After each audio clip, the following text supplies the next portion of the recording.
NASA ਪਹਿਲਾ ਸਵਾਲ ਇਹੀ ਆ ਕਿ ਇਹੋ ਜਿਹੀਆਂ ਕਿਹੜੀਆਂ परिस्थितियां ਬਣੀਆਂ ਜਿਸ ਕਾਰਨ ਤੁਹਾਨੂੰ ਅਕਾਲੀ ਦਲ ਤੋਂ ਕਿਨਾਰਾ ਕਰਕੇ ਕਾਂਗਰਸ ਦਾ ਪੱਲਾ ਫੜਨਾ ਪਿਆ? ਇਹੋ ਜਿਹੇ ਕਿਹੜੇ ਹਾਲਾਤ ਸਨ? ਬਠਿੰਡੇ ਨੂੰ ਜਿਹੜਾ ਹਿੰਦੁਸਤਾਨ ਦੇ ਨਕਸ਼ੇ ਤੇ ਲਿਆਉਣ ਵਾਸਤੇ ਜੀ ਜੀ ਮੈਂ ਦਿਨ ਪਰ ਰਾਤ ਇੱਕ ਕਰਨ ਦੀ ਕੋਸ਼ਿਸ਼ ਕੀਤੀ ਜੀ ਜਿੰਨੀ ਜਤਾ ਸ਼ਕਤੀ ਸੀ ਸਰੀਰਕ ਤੌਰ ਤੇ ਮਾਨਸਿਕ ਤੌਰ ਤੇ ਜੀ ਜੀ ਔਰ ਮੈਂ ਇਸ ਨੂੰ ਜਿਹੜਾ ਹੈਗਾ ਪੰਜਾਬ ਦੇ ਵਿੱਚ 3 ਦਫਾ ਬਠਿੰਡੇ ਨੂੰ 1 ਨੰਬਰ ਤੇ ਲੈ ਕੇ ਆਇਆ ਜਦੋਂ ਮੈਂ ਸੀਟ ਤੇ ਬੈਠਿਆ ਸੀ। ਜੀ ਜੀ ਪਰ ਲੇਕਿਨ ਕੈਂਟੀ ਨਿਊਜ਼ ਮੈਂ ਦੇਖੀ ਗਿਆ, ਇੱਕ ਤਾਂ ਮੇਰੇ ਤੇ ਇਹੀ ਲੱਛਣ ਨਹੀਂ ਲੱਗਣੋਂ ਹਟੇ ਵੀ ਇਹ ਕਾਂਗਰਸੀ ਹੈ ਜੀ, ਇਹ ਫਲਾਣਾ। ਮੈਂ ਇੱਕ ਮੇਅਰ ਸੀ, ਨਾ ਕਿ ਮੈਂ ਕੋਈ ਕਿਸੇ ਪਾਰਟੀ ਦਾ ਪ੍ਰਧਾਨ ਬੈਠਿਆ। ਫਿਰ ਉਹ ਇਲੈਕਸ਼ਨ ਆ ਗਏ ਜੀ, ਜਿਹੜੇ ਐਮਸੀ ਦੇ ਸੀ ਮੈਨੂੰ ਕਹਿੰਦੇ ਐਮਸੀ ਇਲੈਕਸ਼ਨ ਲੜ ਲਓ।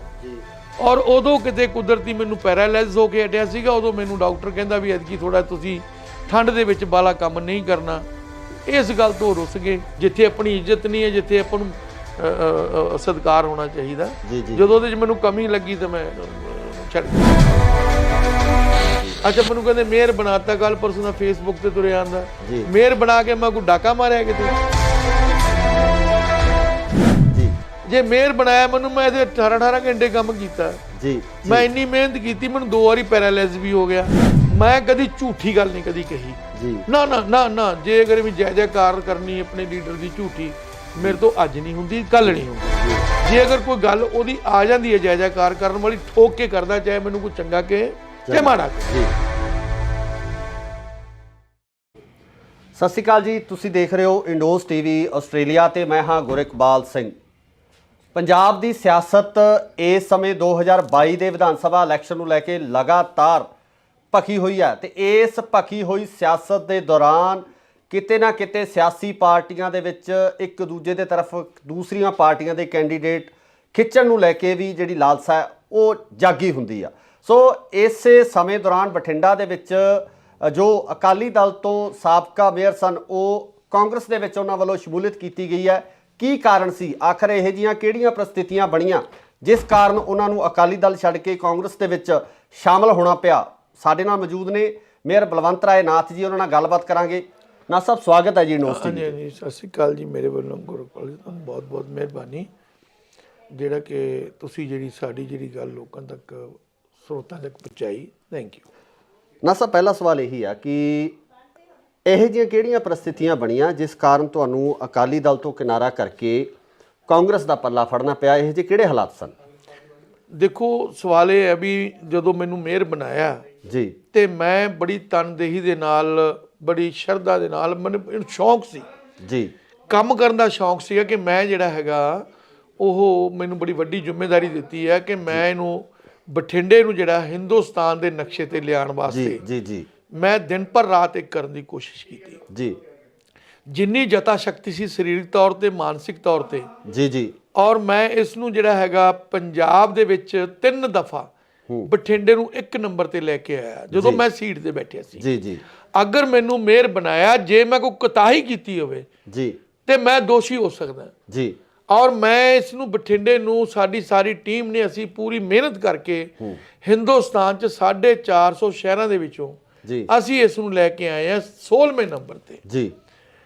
ਜਦੋਂ ਕੋਈ ਬੰਦਾ ਮਿਹਨਤ ਦੇ ਨਾਲ, ਇਮਾਨਦਾਰੀ ਦੇ ਨਾਲ, ਲਗਨ ਨਾਲ ਕੰਮ ਕਰਦਾ ਹੈ, ਉਹਦੇ ਕਿਤੇ ਨਾ ਕਿਤੇ ਕੋਈ ਮਨ ਦੇ ਵਿੱਚ ਭਾਵਨਾਵਾਂ ਵੀ ਹੁੰਦੀਆਂ। ਇੱਜ਼ਤ ਜਿਹੜੀ ਆ ਕੁਰਸੀ ਦੇ ਨਾਲ ਨਾਲ ਆਤਮਿਕ ਤੌਰ ਤੇ ਵੀ ਇੱਜ਼ਤ ਬੰਦੇ ਨੂੰ ਚਾਹੀਦੀ ਹੈ ਜੀ ਜੀ ਜੀ ਜੀ, ਜਿਹੜੀ ਕਿ ਮੈਂ ਮਹਿਸੂਸ ਕੀਤਾ। ਕਿਉਂਕਿ ਮੈਂ ਇਹੋ ਜਿਹਾ ਕੁਛ ਗੱਲ, ਮੇਰੀ ਫਿਤਰਤ ਜਿਹੜੀ ਹੈ ਉਹ ਇਹੋ ਜਿਹੀ ਨਹੀਂ ਹੈ ਕਿ ਜਿਹੜੀ ਮੈਂ ਮਤਲਬ ਜਲਦੀ ਓਛੀ ਗੱਲ ਨਹੀਂ ਕਹਿੰਦਾ ਜੀ ਜੀ ਜੀ। ਪਰ ਲੇਕਿਨ ਕੈਂਟੀ ਨਿਊਜ਼ ਮੈਂ ਦੇਖੀ ਗਿਆ, ਇੱਕ ਤਾਂ ਮੇਰੇ ਤੇ ਇਹੀ ਲੱਛਣ ਨਹੀਂ ਲੱਗਣੋਂ ਹਟੇ ਵੀ ਇਹ ਕਾਂਗਰਸੀ ਹੈ ਜੀ, ਇਹ ਫਲਾਣਾ।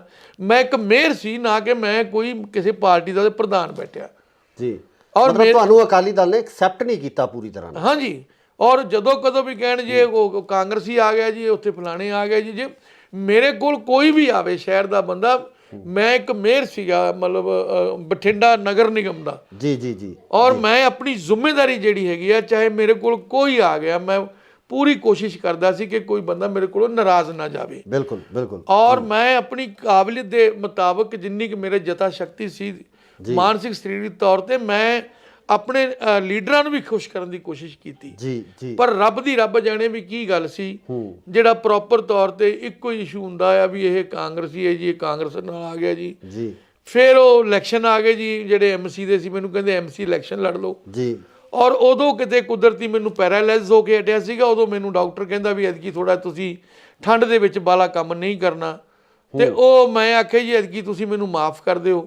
ਇਸ ਗੱਲ ਤੋਂ ਰੁੱਸ ਗਏ ਜੀ ਜੀ। ਔਰ ਮੈਂ ਕਿਹਾ ਜੀ ਮੇਰੀ ਗੱਲ ਸੁਣੋ, ਮੈਨੂੰ ਡਾਕਟਰ ਨੇ ਮਨਾ ਕੀਤਾ ਔਰ ਰੁੱਸ ਗਏ। ਜਦੋਂ ਮੈਂ ਕਿਹਾ ਸਿੰਗਲਾ ਸਾਹਿਬ ਤੁਸੀਂ ਐ ਨਾ ਕਰੋ, ਮੈਨੂੰ ਨਾ ਇਲੈਕਸ਼ਨ ਲੜਾਓ, ਮੇਰੀ ਸਿਹਤ ਠੀਕ ਨਹੀਂ ਹੈਗੀ, ਅਗਲੀ ਵਾਰੀ ਲੜਾ ਦਾਂਗੇ ਜੀ, ਤੁਸੀਂ ਮੈਨੂੰ 10 ਇਲੈਕਸ਼ਨ, ਮੈਂ ਕਿਹਾ 10 ਸੀਟਾਂ ਲਾ ਦਿਓ। ਮੈਂ ਜਾ ਕੇ ਉਹਦੇ ਮਦਦ ਕਰਦਾ। ਇੱਕ ਸੀਟ ਮੇਰਾ ਸੁਰੇਸ਼ ਚੌਹਾਨ ਹੈ, ਮੇਰਾ ਭਤੀਜਾ ਹੀ ਹੈ, ਪੁੱਤਰ ਹੀ ਹੈ ਜੀ, ਤੇ ਮੈਂ ਕਿਹਾ ਟੱਬਰ 'ਚ ਇੱਕ ਸੀਟ ਲੜੀ ਜਾਂਦੇ, ਗੱਲ ਕੁਛ ਨਹੀਂ ਹੈ ਜੀ ਜੀ ਜੀ। ਅੱਛਾ, ਜਦੋਂ ਮੇਰੀ ਸਿਹਤ ਠੀਕ ਨਹੀਂ ਹੈ, ਉਹਨਾਂ ਨੂੰ ਆਇਆ ਸੀ ਪਤਾ ਨਹੀਂ ਕੀ ਉਹਦੇ ਮਨ 'ਚ ਆਇਆ, ਔਰ ਉਸ ਤੋਂ ਬਾਅਦ ਮੈਂ ਵੀ ਜਿਹੜਾ ਹੈਗਾ ਉਹ ਦੇਖਿਆ ਵੀ ਗੱਲ ਠੀਕ ਨਹੀਂ ਹੈ। ਇੱਕ ਬੰਦਾ ਜਿਹੜਾ ਸਿਹਤ ਦੇ ਨਾਲ ਸਮਝੌਤਾ ਜਿਹੜਾ ਨਹੀਂ ਕਰ, ਦੇਖੋ ਸਭ ਤੋਂ ਵੱਡੀ ਗੱਲ ਹੈ ਕਿ ਬੰਦੇ ਦੀ ਸਿਹਤ ਜੇ ਜਾਨ ਹੈ ਤੇ ਜਹਾਨ ਹੈ ਜੀ ਜੀ। ਔਰ ਜੇ ਅਗਰ ਮੇਰੇ ਕਹਿਣ ਦੇ ਬਾਵਜੂਦ ਵੀ ਨਹੀਂ ਹਟੇ, ਤੇ ਫਿਰ ਮੈਂ ਆਖਿਆ ਵੀ ਤੁਹਾਡੇ ਵਾਸਤੇ ਅੱਛੀ ਗੱਲ ਨਹੀਂ ਹੈ।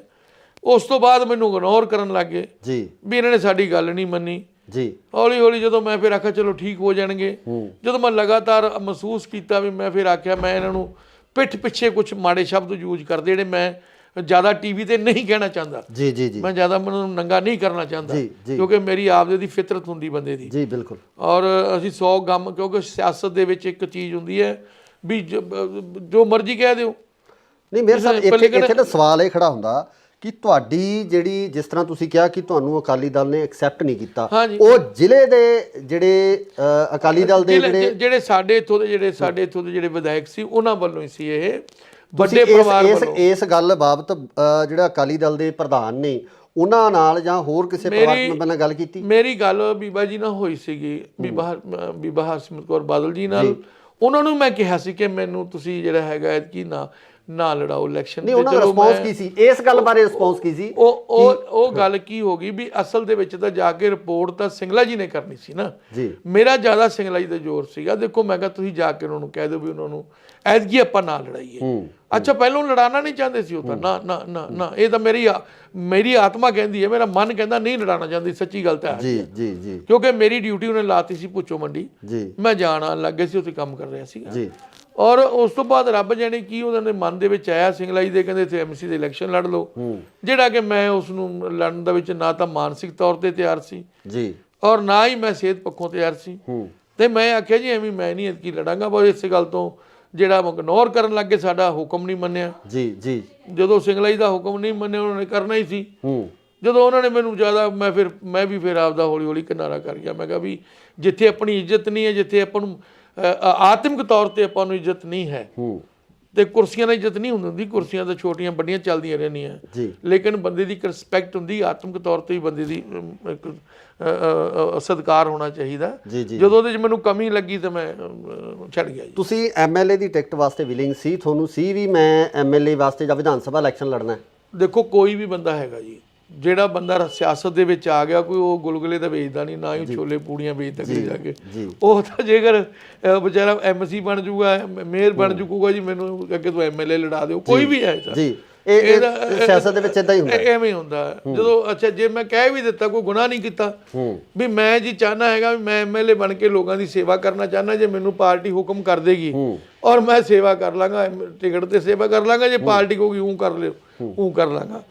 ਪਰ ਲੇਕਿਨ ਜਦੋਂ ਇਸ ਗੱਲ ਤੋਂ ਇਗਨੋਰ ਹੋਇਆ, ਮਤਲਬ ਕਿ ਜਦੋਂ ਪਾਰਟੀ ਨੇ ਮਤਲਬ ਰਿਸਪੌਂਡ ਨਹੀਂ ਕੀਤਾ ਇਸ ਚੀਜ਼ ਵਾਸਤੇ, ਮਤਲਬ ਬਸ ਮੈਨੂੰ ਐ ਕਰਕੇ ਲਾ ਲਓ ਵੀ ਜਿਹੜਾ ਉਹਨਾਂ ਨੂੰ ਬਸ ਜਿਹੜਾ ਐਮਸੀ ਦੇ ਇਲੈਕਸ਼ਨ ਵਾਸਤੇ ਜਦੋਂ ਸਿੰਗਲਾ ਜੀ ਨੇ ਜ਼ਿਆਦਾ ਪ੍ਰੈਸ਼ਰ 'ਚ ਰੱਖਿਆ, ਤੇ ਫਿਰ ਉਹ ਪਰਿਵਾਰ ਵੀ ਮਤਲਬ ਮੈਨੂੰ ਤਾਂ ਬਾਅਦ 'ਚ ਗੱਲ ਨਹੀਂ ਹੋਈ, ਹੋ ਸਕਦਾ ਉਹ ਵੀ ਨਾਰਾਜ਼ ਹੋਏ ਨੇ, ਸਾਰੇ ਨਾਰਾਜ਼ ਹੋ ਗਏ।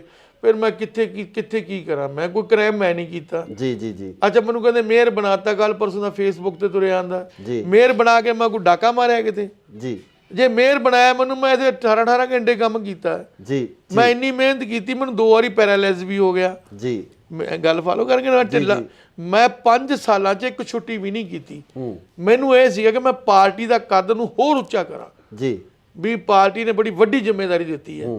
ਤਾਂ ਪਰ ਜੇ ਅਗਰ ਕੋਈ ਵਰਕਰ ਦੀ ਵਿਚਾਰੇ ਦੀ ਕੋਈ ਮਾੜੀ ਮੋਟੀ ਕੋਈ ਮਜਬੂਰੀ ਆ ਗਈ, ਜੇ ਉਹ ਵੀ ਨਹੀਂ ਆਪਾਂ ਦੇਖਣੀ, ਤਾਂ ਫਿਰ ਇਸ ਤਰ੍ਹਾਂ ਨਹੀਂ ਹੋਣਾ। ਕਾਂਗਰਸ ਦੇ ਵਿੱਚ ਜਾਣ ਨੂੰ ਹੁਣ ਤੁਹਾਡੀ ਇਹ ਘਰ ਵਾਪਸੀ ਸਮਝ ਗਏ ਵੀ ਤੁਸੀਂ ਘਰ ਵਾਪਸੀ ਕੀਤੀ ਹੈ? ਦੇਖੋ ਸਵਾਲ ਇਹ ਵੀ ਜਿਹੜੀ ਮੇਰੀ ਸਟਾਰਟਿੰਗ ਸੀ ਉਹ ਕਾਂਗਰਸ ਦੇ ਵਿੱਚ ਹੀ ਸੀ। ਜਦੋਂ ਮੈਂ ਸਟਾਰਟ ਕੀਤਾ ਇੱਥੇ ਸਤਿਕਾਰਯੋਗ ਹੁਣ ਨਹੀਂ ਹੈਗੇ ਸਵਰਗਿਆ ਜੀਤਮਲ ਜੀ ਜੋ ਸੀਗੇ ਮੇਰੇ ਮਤਲਬ ਉਹ ਗੁਰੂ ਜੀ ਨੇ ਜੀ ਜੀ ਜੀ ਔਰ ਚਲੋ ਹੁਣ ਤਾਂ ਉਹ ਸੁਰਗਾਂ ਦੇ ਵਿੱਚ ਅਸੀਂ ਨਰਕ ਜਾਏ ਜੀ। ਸੋ ਉਹਨਾਂ ਦੀ ਉਂਗਲ ਪਕੜ ਕੇ ਮੈਂ ਕਾਂਗਰਸ ਦੇ ਵਿੱਚ ਸ਼ੁਰੂ ਕੀਤਾ ਸੀਗਾ ਜੀ। ਫਿਰ ਦੁਬਾਰਾ ਮੈਂ ਕਿਹਾ ਵੀ ਮੈਨੂੰ ਦੋਸਤ ਕਹਿਣ ਲੱਗੇ ਵੀ ਮੈਨੂੰ 2 ਸਾਲ ਹੋ ਗਏ ਮੈਂ ਘਰੇ ਹੀ ਰਹਿੰਦਾ ਸੀਗਾ ਜਿਹੜੇ ਕੋਈ ਮੇਰੇ ਯਾਰ ਦੋਸਤ ਮਿੱਤਰ ਜਿਹੜੇ ਆਂਦੇ ਸੀ ਉਹਨਾਂ ਦੀ ਮੈਂ ਗੱਲ ਸੁਣ ਕੇ ਉਹਨਾਂ ਦਾ ਕੰਮ ਕਰਦਾ ਸੀ ਜਿੰਨਾ ਕੁ ਹੋ ਸਕਦਾ ਸੀ ਜੀ ਜੀ ਔਰ ਕਹਿੰਦੇ ਜੇ ਤੁਸੀਂ ਘਰੇ ਰਹਿ ਜਾਓਗੇ ਤਾਂ ਤੁਹਾਡੀ ਸਿਹਤ ਖਰਾਬ ਕਰ ਲੋਗੇ ਤੁਸੀਂ ਕਿਸੇ ਨਾ ਕਿਸੇ ਪਾਰਟੀ 'ਚ ਕੰਮ ਕਰ ਲਓ ਜੀ। ਤੇ ਉਹਨਾਂ ਨੇ ਆ ਕੇ ਪ੍ਰੇਰਨਾ ਕੀਤੀ ਕਹਿੰਦੇ ਤੁਸੀਂ ਐ ਨਾ ਕਰੋ ਘਰੇ ਨਾ ਬੈਠੋ ਤੁਸੀਂ ਕੰਮ ਕਰੋ ਜੀ। ਮੈਂ ਚਲੋ ਕਾਂਗਰਸ ਜੁਆਇਨ ਕਰ ਲਈ ਜਿੱਥੇ ਮੈਨੂੰ ਹੁਕਮ ਕਰਨਗੇ ਜਿਹੋ ਜੀ ਸੇਵਾ ਲਾਣਗੇ ਮੈਂ ਚੱਕ ਕੇ ਕਰੀ। ਹੁਣ ਤੁਸੀਂ ਚਾਹਵਾਨ ਹੋ ਕਿ ਕਾਂਗਰਸ ਵੱਲੋਂ ਵੀ ਤੁਹਾਨੂੰ ਟਿਕਟ ਦਿੱਤੀ ਜਾਵੇ ਜਾਂ ਕਾਂਗਰਸ ਵੱਲੋਂ ਤੁਸੀਂ ਇਲੈਕਸ਼ਨ ਲੜਨਾ ਚਾਹੋਗੇ? ਸਰ ਮੈਨੂੰ ਤਾਂ ਜੇਕਰ ਕਾਂਗਰਸ ਪਾਰਟੀ ਅਗਰ ਚਾਹੇ ਮੈਨੂੰ ਟਿਕਟ ਲੜਨੀ ਮੈਂ ਸ਼ੌਕ ਨਾਲ ਲੜਾਂਗਾ ਜੀ ਸਦਕੇ ਲੜਾਂਗਾ ਮਿਹਨਤ ਨਾਲ ਲੜਾਂਗਾ ਔਰ ਉਹਨਾਂ ਨੂੰ ਲਾਂਭਾ ਨਹੀਂ ਆਣ ਦੇਵਾਂਗਾ ਤੇ ਜੇ ਕਹੋਗੀ ਕਾਂਗਰਸ ਪਾਰਟੀ ਵੀ ਇੱਕ ਵਰਕਰ ਦੇ ਥਰੂ ਕੰਮ ਕਰਨਾ ਉਹ ਵੀ ਕਰੀ ਜਾਵਾਂ। ਨਹੀਂ ਕਾਂਗਰਸ ਦਾ ਇੱਕ ਸਿਸਟਮ ਹੈ ਜਿਹਦੇ ਵਿੱਚ ਟਿਕਟ ਲਈ ਅਪਲਾਈ ਕੀਤਾ ਜਾਂਦਾ ਅਪਲਾਈ ਕਰਨ ਤੋਂ ਬਾਅਦ ਹਾਈ ਕਮਾਂਡ ਉਹਨੂੰ ਅਪਰੂਵ ਕਰਦੀ ਹੈ ਪੀਸੀਸੀ ਅਪਰੂਵ ਕਰਕੇ ਭੇਜ ਜਦ ਅਪਲਾਈ ਕਰੋਗੇ। ਉਹਦੇ 'ਚ ਇਹ ਹੋਇਆ ਕਿ ਮੈਂ ਕਾਫੀ ਲੇਟ ਹੋਇਆ ਜੀ। ਜੇ ਮੈਂ ਇਹ 4 ਮਹੀਨੇ ਪਹਿਲਾਂ ਆਉਂਦਾ ਤਾਂ 100% ਹੀ ਮਤਲਬ ਮੈਂ ਕਿਤੇ ਨਾ ਕਿਤੇ ਇਲੈਕਸ਼ਨ ਲੜਦਾ ਹੁੰਦਾ ਤੇ ਜੋ ਹੁਣ ਮੇਰੇ ਭਾਗਾਂ 'ਚ ਹੋਊਗਾ ਕੋਈ ਗੱਲ ਨਹੀਂ ਹੈ। ਹੁਣ ਮਨਪ੍ਰੀਤ ਨਾਲ ਤੁਹਾਡੀ ਕੀ ਅੰਡਰਸਟੈਂਡਿੰਗ ਹੈ ਮਨਪ੍ਰੀਤ ਨਾਲ ਕਿਉਂਕਿ ਪਹਿਲਾਂ ਇੱਕ ਦੂਜੇ ਦੇ ਖਿਲਾਫ ਖੜੇ ਸੀ ਹਾਂਜੀ ਕਿਉਂਕਿ ਤੁਸੀਂ ਅਕਾਲੀ ਦਲ ਤੋਂ ਸੀ ਉਹ ਕਾਂਗਰਸ ਤੋਂ ਸੀ ਹੁਣ ਮਨਪ੍ਰੀਤ ਨਾਲ ਅੰਡਰਸਟੈਂਡਿੰਗ ਉਹ ਬਣ ਪਾਊਗੀ ਜਿਹੜੀ ਪਿਛਲੇ ਲੰਬੇ ਸਮੇਂ ਤੋਂ ਇੱਕ ਦੂਜੇ ਦੇ ਮੂਹਰੇ ਖੜਦੇ ਰਹੇ? ਦੇਖੋ 2 ਚੀਜ਼ਾਂ ਨੇ ਮੈਂ ਕਦੀ ਨਾ ਕੱਚੀ ਜੀ ਜਾਂ ਰੁੱਖੀ ਜੀ ਰਾਜਨੀਤਿਕ ਨਹੀਂ ਕੀਤੀ ਝੂਠੀ ਜੀ ਝੂਠੀ ਰਾਜਨੀਤਿਕ ਇਹ ਹੁੰਦੀ ਹੈਗੀ ਕਿ ਆਪਾਂ ਕੰਮ ਨਹੀਂ ਕਰਨਾ ਧੰਦਾ ਨਹੀਂ ਕਰਨਾ ਐਵੇਂ ਕਿਸੇ ਨੂੰ ਗਾਲਾਂ ਕੱਢ ਕੇ ਆਪਾਂ ਲੀਡਰ ਬਣ ਜੀ ਉਵੇਂ ਗੱਲ ਨਹੀਂ ਹੈਗੀ ਜੀ ਜੀ। ਮੈਂ ਜ਼ਮੀਨੀ ਤੌਰ ਤੇ ਮਤਲਬ ਆਪਦੀ ਲੋਕਾਂ ਦੀ ਗਰੀਬਾਂ ਨਾਲ ਥੱਲੇ ਜ਼ਮੀਨੀ ਚਿੱਤਰ ਤੇ ਜੁੜਿਆ ਹੋਇਆ ਜੀ ਔਰ ਮੈਂ ਮਹਿਸੂਸ ਕਰਦਾ ਹੈਗਾ ਕਿ ਮੈਂ ਜਦੋਂ ਵੀ ਪਹਿਲਾਂ ਅਕਾਲੀ ਦਲ ਦੇ ਵਿੱਚ ਸੀਗਾ ਮੈਂ ਜੋ ਅਕਾਲੀ ਦਲ ਨੇ 16 ਨੇ ਕੰਮ ਕਰਿਆ ਸੀ ਮੈਂ ਆਪਣੀ ਪਾਰਟੀ ਦੀ ਗੱਲ ਠੋਕ ਵਜਾ ਕੇ ਕਹਿੰਦਾ ਸੀ ਜੀ।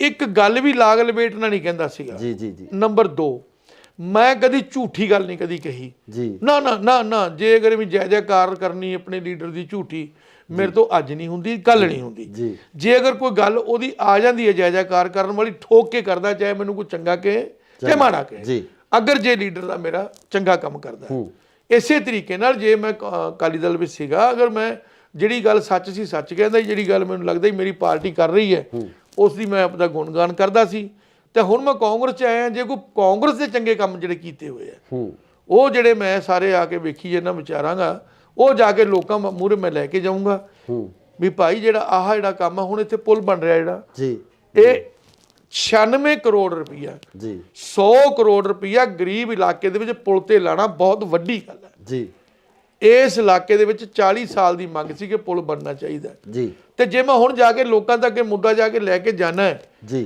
ਵੀ ਇਹ ਪੁਲ ਜਿਹੜਾ ਆਪਾਂ ਨੂੰ 40 ਸਾਲ ਤੋਂ ਲੋੜ ਸੀ ਆਪਾਂ ਨੂੰ ਕੋਈ ਬੰਦਾ ਬਿਮਾਰ ਹੋ ਜਾਂਦਾ ਸੀਗਾ ਉਹ ਐਂਬੂਲੈਂਸ 2-2 ਘੰਟੇ ਘੰਟਾ ਜਾਮ 'ਚ ਫਸਿਆ ਰਹਿੰਦਾ ਸੀਗਾ ਅਗਰ ਕੋਈ ਲੇਡੀ ਸਾਡੀ ਕੋਈ ਭੈਣ ਬੀਬੀ ਢਿੱਲੀ ਮੱਠੀ ਹੋ ਜਾਂਦੀ ਜੇ ਉਹਨਾਂ ਨੂੰ ਹਸਪਤਾਲ ਲਿਜਾਣਾ ਪੈਂਦਾ ਸੀ ਤਾਂ ਵੀ ਉਹਨਾਂ ਨੂੰ ਵਿਚਾਰੀਆਂ ਨੂੰ ਬੱਚਿਆਂ ਨੂੰ ਵੀ ਉੱਥੇ 2-2 ਘੰਟੇ ਅੱਧਾ ਘੰਟਾ ਜਾਮ 'ਚ ਰੁਕਣਾ ਪੈਂਦਾ ਸੀ ਫਾਟਕ ਲੱਗਿਆ ਹੁੰਦਾ ਸੀ ਕਈ ਵਾਰੀ ਤਾਂ ਇਹ ਪੋਜੀਸ਼ਨ ਹੁੰਦੀ ਸੀ ਕਿ ਜਦੋਂ ਕਿਤੇ ਅਸੀਂ ਰਾਮਬਾਗ ਜਾਂਦੇ ਹੁੰਦੇ ਸੀਗੇ ਲੈ ਕੇ ਦੇਖੋ ਆਪਾਂ ਸਾਹਮਣੇ ਜਿਉਣਾ ਮਰਨਾ ਉਦੋਂ ਵੀ ਕਈ ਵਾਰੀ ਅਸੀਂ ਵੇਖਦੇ ਸਾਨੂੰ ਡੈੱਡ ਬੋਡੀ ਲੈ ਕੇ ਖੜਨਾ ਪੈਂਦਾ ਸੀਗਾ ਇਹ ਕਿਹਦੇ ਕਾਲ ਚ ਅਪਰੂਵ ਹੋਇਆ ਇਹ ਦੇਖੋ ਗੱਲ ਸੁਣੋ ਇਹ ਮਨਪ੍ਰੀਤ ਸਿੰਘ ਬਾਦਲ ਨੇ ਆ ਕੇ ਜਿਹੜਾ ਇਹਨੂੰ ਪਾਸ ਕਰਾ ਕੇ ਇਹਨੂੰ ਸ਼ੁਰੂ ਕਰਾਇਆ ਜੀ ਹੁਣ ਇਹ ਬਣ ਰਿਹਾ ਤਕਰੀਬਨ 60 ਪੈਸੇ ਤਿਆਰ ਹੋਇਆ ਹੋਇਆ ਇਧਰਲੀ ਪਾਸੇ ਗੇੜਾ ਮਾਰ ਕੇ ਦੇਖਣਾ ਉੱਤੇ ਰੱਖਤੇ ਸਾਰੇ ਤੇ ਨਾਲ ਹੀ ਸਕੂਲ ਆ ਮੇਰੇ ਨਾਲ ਕੰਧ ਲੱਗਦੀ ਹੈ 4 ਕਰੋੜ ਰੁਪਏ ਦੀ ਲਾਗਤ ਨਾਲ ਸਾਰੀ ਬਿਲਡਿੰਗ ਵਧੀਆ ਬਣਾਈ ਔਰ ਸਾਰਾ ਜੇ ਸਕੂਲ ਅੰਦਰ ਦੇਖੋ ਸਾਰਾ ਕੰਪਿਊਟਰਾਈਜ਼ ਸਭ ਚੀਜ਼ਾਂ ਫੁੱਲ।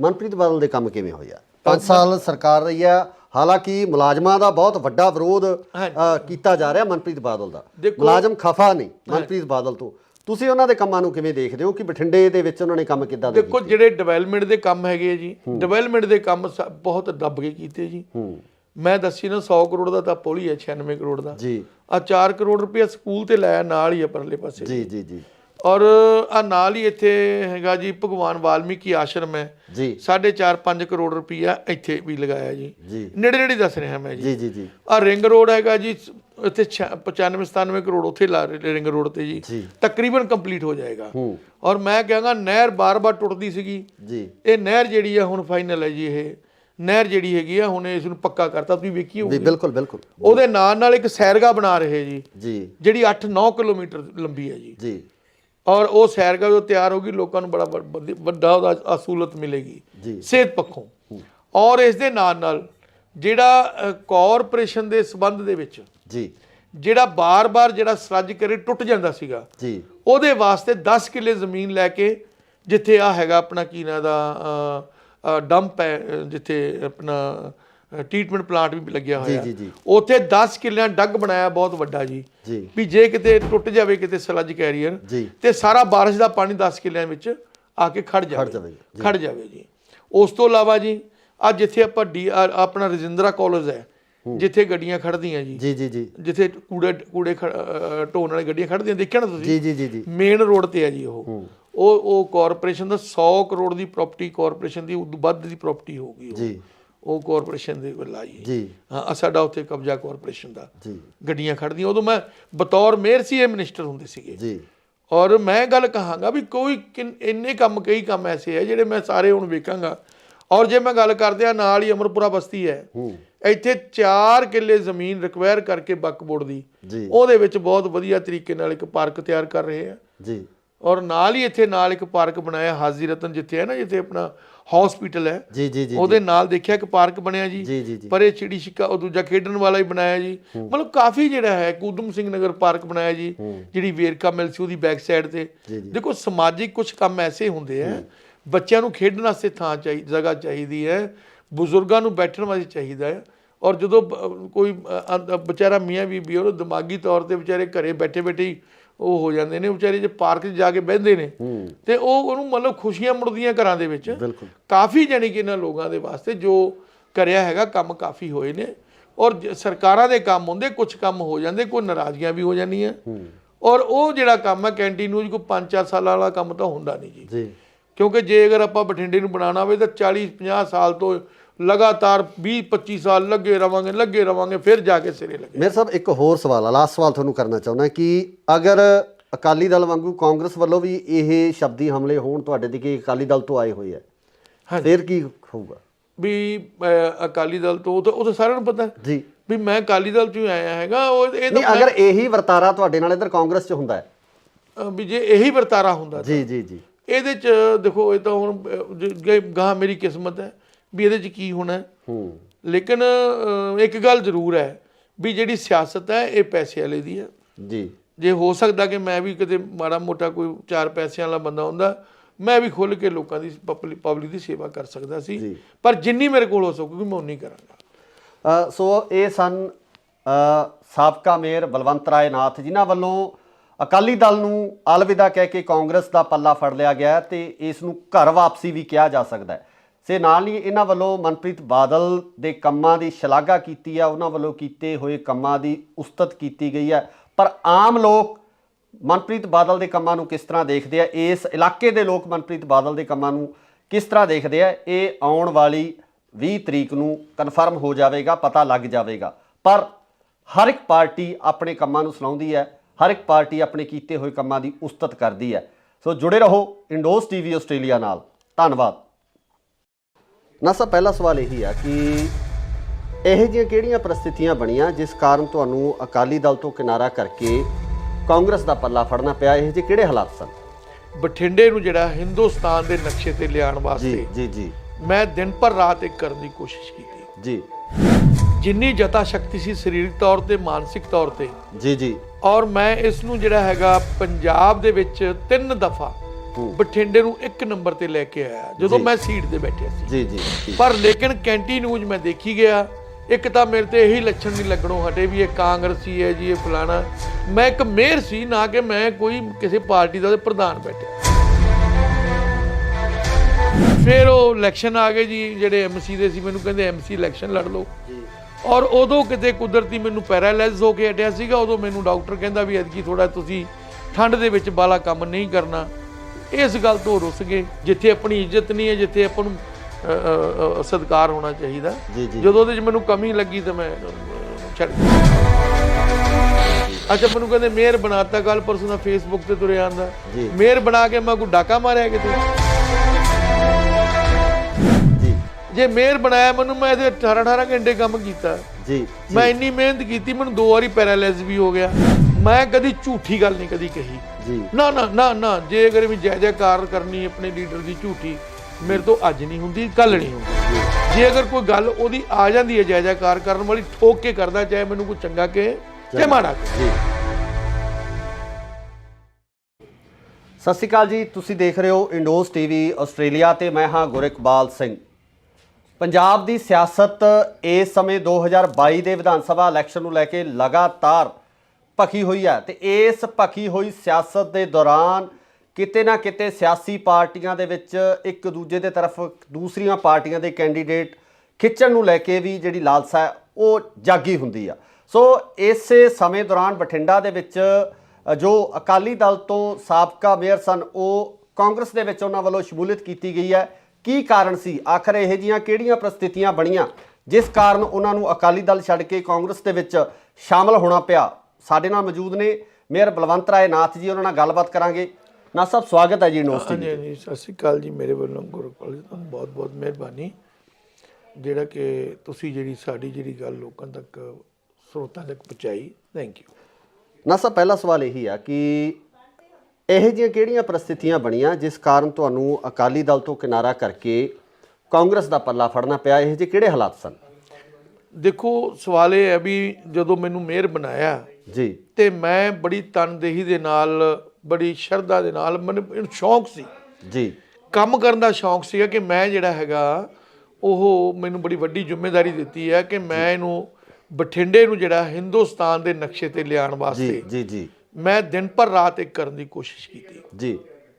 ਜਿੰਨੀ ਜਤਾ ਸ਼ਕਤੀ ਸੀ ਸਰੀਰਕ ਤੌਰ ਤੇ, ਮਾਨਸਿਕ ਤੌਰ ਤੇ ਜੀ ਜੀ। ਔਰ ਮੈਂ ਇਸ ਨੂੰ ਜਿਹੜਾ ਹੈਗਾ ਪੰਜਾਬ ਦੇ ਵਿੱਚ 3 ਦਫਾ ਬਠਿੰਡੇ ਨੂੰ 1 ਨੰਬਰ ਤੇ ਲੈ ਕੇ ਆਇਆ ਜਦੋਂ ਮੈਂ ਸੀਟ ਤੇ ਬੈਠਿਆ ਸੀ। ਜੀ ਜੀ।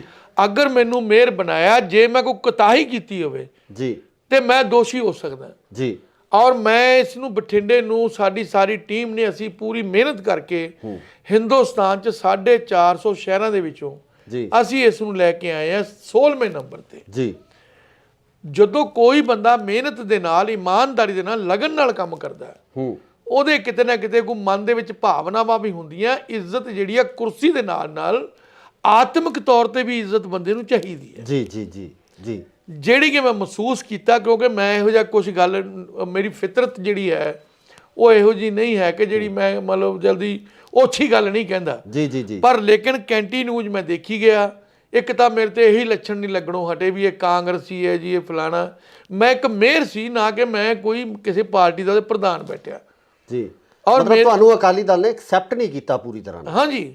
ਔਰ ਜਦੋਂ ਕਦੋਂ ਵੀ ਕਹਿਣ ਜੇ ਉਹ ਕਾਂਗਰਸੀ ਆ ਗਿਆ ਜੀ, ਉੱਥੇ ਫਲਾਣੇ ਆ ਗਿਆ ਜੀ, ਜੇ ਮੇਰੇ ਕੋਲ ਕੋਈ ਵੀ ਆਵੇ ਸ਼ਹਿਰ ਦਾ ਬੰਦਾ, ਮੈਂ ਇੱਕ ਮੇਅਰ ਸੀਗਾ ਮਤਲਬ ਬਠਿੰਡਾ ਨਗਰ ਨਿਗਮ ਦਾ ਜੀ ਜੀ ਜੀ। ਔਰ ਮੈਂ ਆਪਣੀ ਜ਼ਿੰਮੇਵਾਰੀ ਜਿਹੜੀ ਹੈਗੀ ਆ, ਚਾਹੇ ਮੇਰੇ ਕੋਲ ਕੋਈ ਆ ਗਿਆ, ਮੈਂ ਪੂਰੀ ਕੋਸ਼ਿਸ਼ ਕਰਦਾ ਸੀ ਕਿ ਕੋਈ ਬੰਦਾ ਮੇਰੇ ਕੋਲੋਂ ਨਾਰਾਜ਼ ਨਾ ਜਾਵੇ। ਬਿਲਕੁਲ ਬਿਲਕੁਲ। ਔਰ ਮੈਂ ਆਪਣੀ ਕਾਬਲੀਅਤ ਦੇ ਮੁਤਾਬਕ ਜਿੰਨੀ ਕਿ ਮੇਰੇ ਜਤਾ ਸ਼ਕਤੀ ਸੀ, ਮਾਨਸਿਕ ਸਰੀਰਕ ਤੌਰ ਤੇ, ਮੈਂ ਆਪਣੇ ਲੀਡਰਾਂ ਨੂੰ ਵੀ ਖੁਸ਼ ਕਰਨ ਦੀ ਕੋਸ਼ਿਸ਼ ਕੀਤੀ ਜੀ ਜੀ। ਪਰ ਰੱਬ ਦੀ ਰੱਬ ਜਾਣੇ ਵੀ ਕੀ ਗੱਲ ਸੀ, ਜਿਹੜਾ ਪ੍ਰੋਪਰ ਤੌਰ ਤੇ ਇੱਕੋ ਹੀ ਇਸ਼ੂ ਹੁੰਦਾ ਆ ਵੀ ਇਹ ਕਾਂਗਰਸੀ ਹੈ ਜੀ, ਇਹ ਕਾਂਗਰਸ ਨਾਲ ਆ ਗਿਆ ਜੀ ਜੀ। ਫਿਰ ਉਹ ਇਲੈਕਸ਼ਨ ਆ ਗਏ ਜੀ, ਜਿਹੜੇ ਐਮਸੀ ਦੇ ਸੀ, ਮੈਨੂੰ ਕਹਿੰਦੇ ਐਮਸੀ ਇਲੈਕਸ਼ਨ ਲੜ ਲਓ ਜੀ। ਔਰ ਉਦੋਂ ਕਿਤੇ ਕੁਦਰਤੀ ਮੈਨੂੰ ਪੈਰਾਲਾਈਜ਼ ਹੋ ਕੇ ਹਟਿਆ ਸੀਗਾ। ਉਦੋਂ ਮੈਨੂੰ ਡਾਕਟਰ ਕਹਿੰਦਾ ਵੀ ਐਤਕੀ ਥੋੜਾ ਤੁਸੀਂ ਠੰਡ ਦੇ ਵਿੱਚ ਬਾਲਾ ਕੰਮ ਨਹੀਂ ਕਰਨਾ, ਤੇ ਉਹ ਮੈਂ ਆਖਿਆ ਜੀ ਐਤਕੀ ਤੁਸੀਂ ਮੈਨੂੰ ਮਾਫ ਕਰ ਦਿਓ। ਇਸ ਗੱਲ ਤੋਂ ਰੁੱਸ ਗਏ ਜੀ ਜੀ। ਔਰ ਮੈਂ ਕਿਹਾ ਜੀ ਮੇਰੀ ਗੱਲ ਸੁਣੋ, ਮੈਨੂੰ ਡਾਕਟਰ ਨੇ ਮਨਾ ਕੀਤਾ ਔਰ ਰੁੱਸ ਗਏ। ਜਦੋਂ ਮੈਂ ਕਿਹਾ ਸਿੰਗਲਾ ਸਾਹਿਬ ਤੁਸੀਂ ਐ ਨਾ ਕਰੋ, ਮੈਨੂੰ ਨਾ ਇਲੈਕਸ਼ਨ ਲੜਾਓ, ਮੇਰੀ ਸਿਹਤ ਠੀਕ ਨਹੀਂ ਹੈਗੀ, ਅਗਲੀ ਵਾਰੀ ਲੜਾ ਦਾਂਗੇ ਜੀ। ਤੁਸੀਂ ਮੈਨੂੰ 10 ਇਲੈਕਸ਼ਨ, ਮੈਂ ਕਿਹਾ 10 ਸੀਟਾਂ ਲਾ ਦਿਓ। ਮੈਂ ਜਾ ਕੇ ਉਹਦੇ ਮਦਦ ਕਰਦਾ। ਇੱਕ ਸੀਟ ਮੇਰਾ ਸੁਰੇਸ਼ ਚੌਹਾਨ ਹੈ, ਮੇਰਾ ਭਤੀਜਾ ਹੀ ਹੈ, ਪੁੱਤਰ ਹੀ ਹੈ ਜੀ। ਤੇ ਮੈਂ ਕਿਹਾ ਟੱਬਰ 'ਚ ਇੱਕ ਸੀਟ ਲੜੀ ਜਾਂਦੇ, ਗੱਲ ਕੁਛ ਨਹੀਂ ਹੈ ਜੀ ਜੀ ਜੀ। ਅੱਛਾ, ਜਦੋਂ ਮੇਰੀ ਸਿਹਤ ਠੀਕ ਨਹੀਂ ਹੈ, ਉਹਨਾਂ ਨੂੰ ਐ ਸੀ ਪਤਾ ਨਹੀਂ ਕੀ ਉਹਦੇ ਮਨ 'ਚ ਆਇਆ। ਔਰ ਉਸ ਤੋਂ ਬਾਅਦ ਮੈਂ ਵੀ ਜਿਹੜਾ ਹੈਗਾ ਉਹ ਦੇਖਿਆ ਵੀ ਗੱਲ ਠੀਕ ਨਹੀਂ ਹੈ। ਇੱਕ ਬੰਦਾ ਜਿਹੜਾ ਸਿਹਤ ਦੇ ਨਾਲ ਸਮਝੌਤਾ ਜਿਹੜਾ ਨਹੀਂ ਕਰ, ਦੇਖੋ ਸਭ ਤੋਂ ਵੱਡੀ ਗੱਲ ਹੈ ਕਿ ਬੰਦੇ ਦੀ ਸਿਹਤ ਜੇ ਜਾਨ ਹੈ ਤੇ ਜਹਾਨ ਹੈ ਜੀ ਜੀ। ਔਰ ਜੇ ਅਗਰ ਮੇਰੇ ਕਹਿਣ ਦੇ ਬਾਵਜੂਦ ਵੀ ਨਹੀਂ ਹਟੇ, ਤੇ ਫਿਰ ਮੈਂ ਆਖਿਆ ਵੀ ਤੁਹਾਡੇ ਵਾਸਤੇ ਅੱਛੀ ਗੱਲ ਨਹੀਂ ਹੈ।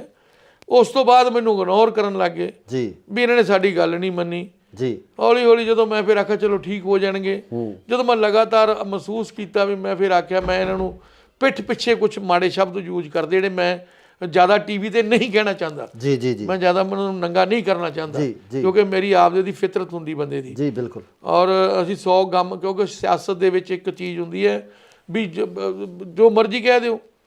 ਨਹੀਂ ਮੇਰੇ ਸਾਹਿਬ ਇੱਥੇ ਨਾ ਸਵਾਲ ਇਹ ਖੜਾ ਹੁੰਦਾ ਕਿ ਤੁਹਾਡੀ ਜਿਹੜੀ, ਜਿਸ ਤਰ੍ਹਾਂ ਤੁਸੀਂ ਕਿਹਾ ਕਿ ਤੁਹਾਨੂੰ ਅਕਾਲੀ ਦਲ ਨੇ ਐਕਸੈਪਟ ਨਹੀਂ ਕੀਤਾ, ਉਹ ਜ਼ਿਲ੍ਹੇ ਦੇ ਜਿਹੜੇ ਅਕਾਲੀ ਦਲ ਦੇ ਜਿਹੜੇ ਸਾਡੇ ਇੱਥੋਂ ਦੇ ਜਿਹੜੇ ਵਿਧਾਇਕ ਸੀ ਉਹਨਾਂ ਵੱਲੋਂ ਹੀ ਸੀ ਇਹ ਵੱਡੇ ਪਰਿਵਾਰ ਵੱਲੋਂ। ਇਸ ਗੱਲ ਬਾਬਤ ਜਿਹੜਾ ਅਕਾਲੀ ਦਲ ਦੇ ਪ੍ਰਧਾਨ ਨੇ ਉਹਨਾਂ ਨਾਲ ਜਾਂ ਹੋਰ ਕਿਸੇ ਪਰਿਵਾਰਕ ਮੈਂਬਰ ਨਾਲ ਗੱਲ ਕੀਤੀ? ਮੇਰੀ ਗੱਲ ਬੀਬਾ ਜੀ ਨਾਲ ਹੋਈ ਸੀਗੀ, ਬੀਬਾ ਹਰਸਿਮਰਤ ਕੌਰ ਬਾਦਲ ਜੀ ਨਾਲ।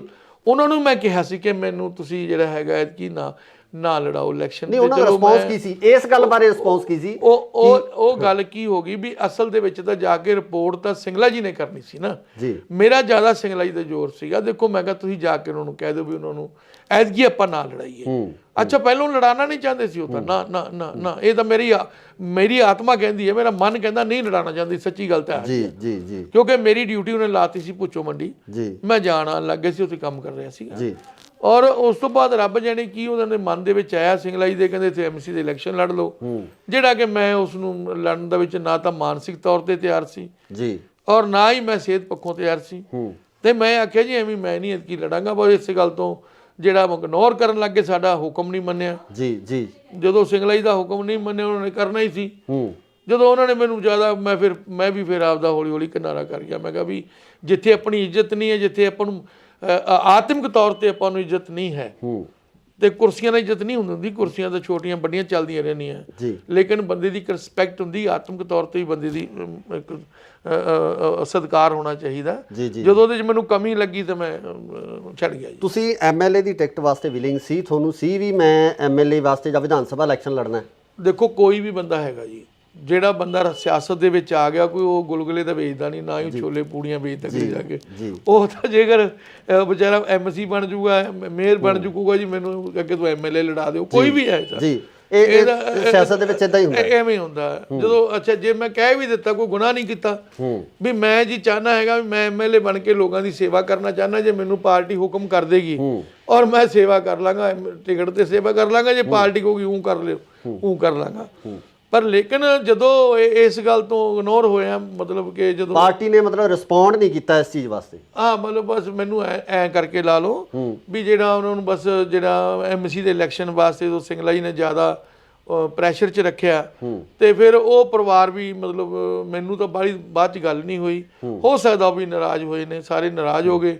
ਫਿਰ ਮੈਂ ਕਿੱਥੇ ਕੀ ਕਰਾਂ, ਮੈਂ ਕੋਈ ਕ੍ਰਾਈਮ ਮੈਂ ਨਹੀਂ ਕੀਤਾ ਜੀ ਜੀ ਜੀ। ਅੱਛਾ, ਮੈਨੂੰ ਕਹਿੰਦੇ ਮੇਅਰ ਬਣਾਤਾ, ਕੱਲ ਪਰਸੋਂ ਦਾ ਫੇਸਬੁੱਕ ਤੇ ਤੁਰਿਆ ਆਂਦਾ, ਮੇਅਰ ਬਣਾ ਕੇ ਮੈਂ ਕੋਈ ਡਾਕਾ ਮਾਰਿਆ ਕਿਤੇ ਜੀ?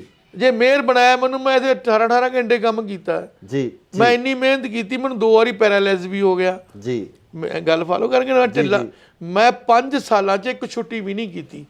ਮੈਨੂੰ ਇਹ ਸੀਗਾ ਕਿ ਮੈਂ ਪਾਰਟੀ ਦਾ ਕੱਦ ਨੂੰ ਹੋਰ ਉੱਚਾ ਕਰਾਂ ਜੀ, ਵੀ ਪਾਰਟੀ ਨੇ ਬੜੀ ਵੱਡੀ ਜ਼ਿੰਮੇਵਾਰੀ ਦਿੱਤੀ ਹੈ।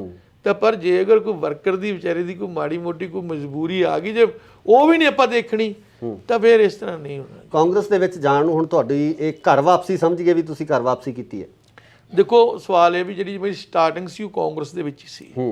ਜਦੋਂ ਮੈਂ ਸਟਾਰਟ ਕੀਤਾ ਇੱਥੇ ਸਤਿਕਾਰਯੋਗ ਹੁਣ ਨਹੀਂ ਹੈਗੇ, ਸਵਰਗਿਆ ਜੀਤਮਲ ਜੀ ਜੋ ਸੀਗੇ ਮੇਰੇ, ਮਤਲਬ ਉਹ ਗੁਰੂ ਜੀ ਨੇ ਜੀ ਜੀ ਜੀ, ਔਰ ਚਲੋ ਹੁਣ ਤਾਂ ਉਹ ਸੁਰਗਾਂ ਦੇ ਵਿੱਚ, ਅਸੀਂ ਨਰਕ 'ਚ ਜੀ। ਸੋ ਉਹਨਾਂ ਦੀ ਉਂਗਲ ਪਕੜ ਕੇ ਮੈਂ ਕਾਂਗਰਸ ਦੇ ਵਿੱਚ ਸ਼ੁਰੂ ਕੀਤਾ ਸੀਗਾ ਜੀ। ਫਿਰ ਦੁਬਾਰਾ ਮੈਂ ਕਿਹਾ ਵੀ ਮੈਨੂੰ ਦੋਸਤ ਕਹਿਣ ਲੱਗੇ ਵੀ ਮੈਨੂੰ 2 ਸਾਲ ਹੋ ਗਏ ਮੈਂ ਘਰੇ ਹੀ ਰਹਿੰਦਾ ਸੀਗਾ ਜੀ। ਜਿਹੜੇ ਕੋਈ ਮੇਰੇ ਯਾਰ ਦੋਸਤ ਮਿੱਤਰ ਜਿਹੜੇ ਆਉਂਦੇ ਸੀ, ਉਹਨਾਂ ਦੀ ਮੈਂ ਗੱਲ ਸੁਣ ਕੇ ਉਹਨਾਂ ਦਾ ਕੰਮ ਕਰਦਾ ਸੀ ਜਿੰਨਾ ਕੁ ਹੋ ਸਕਦਾ ਸੀ ਜੀ ਜੀ।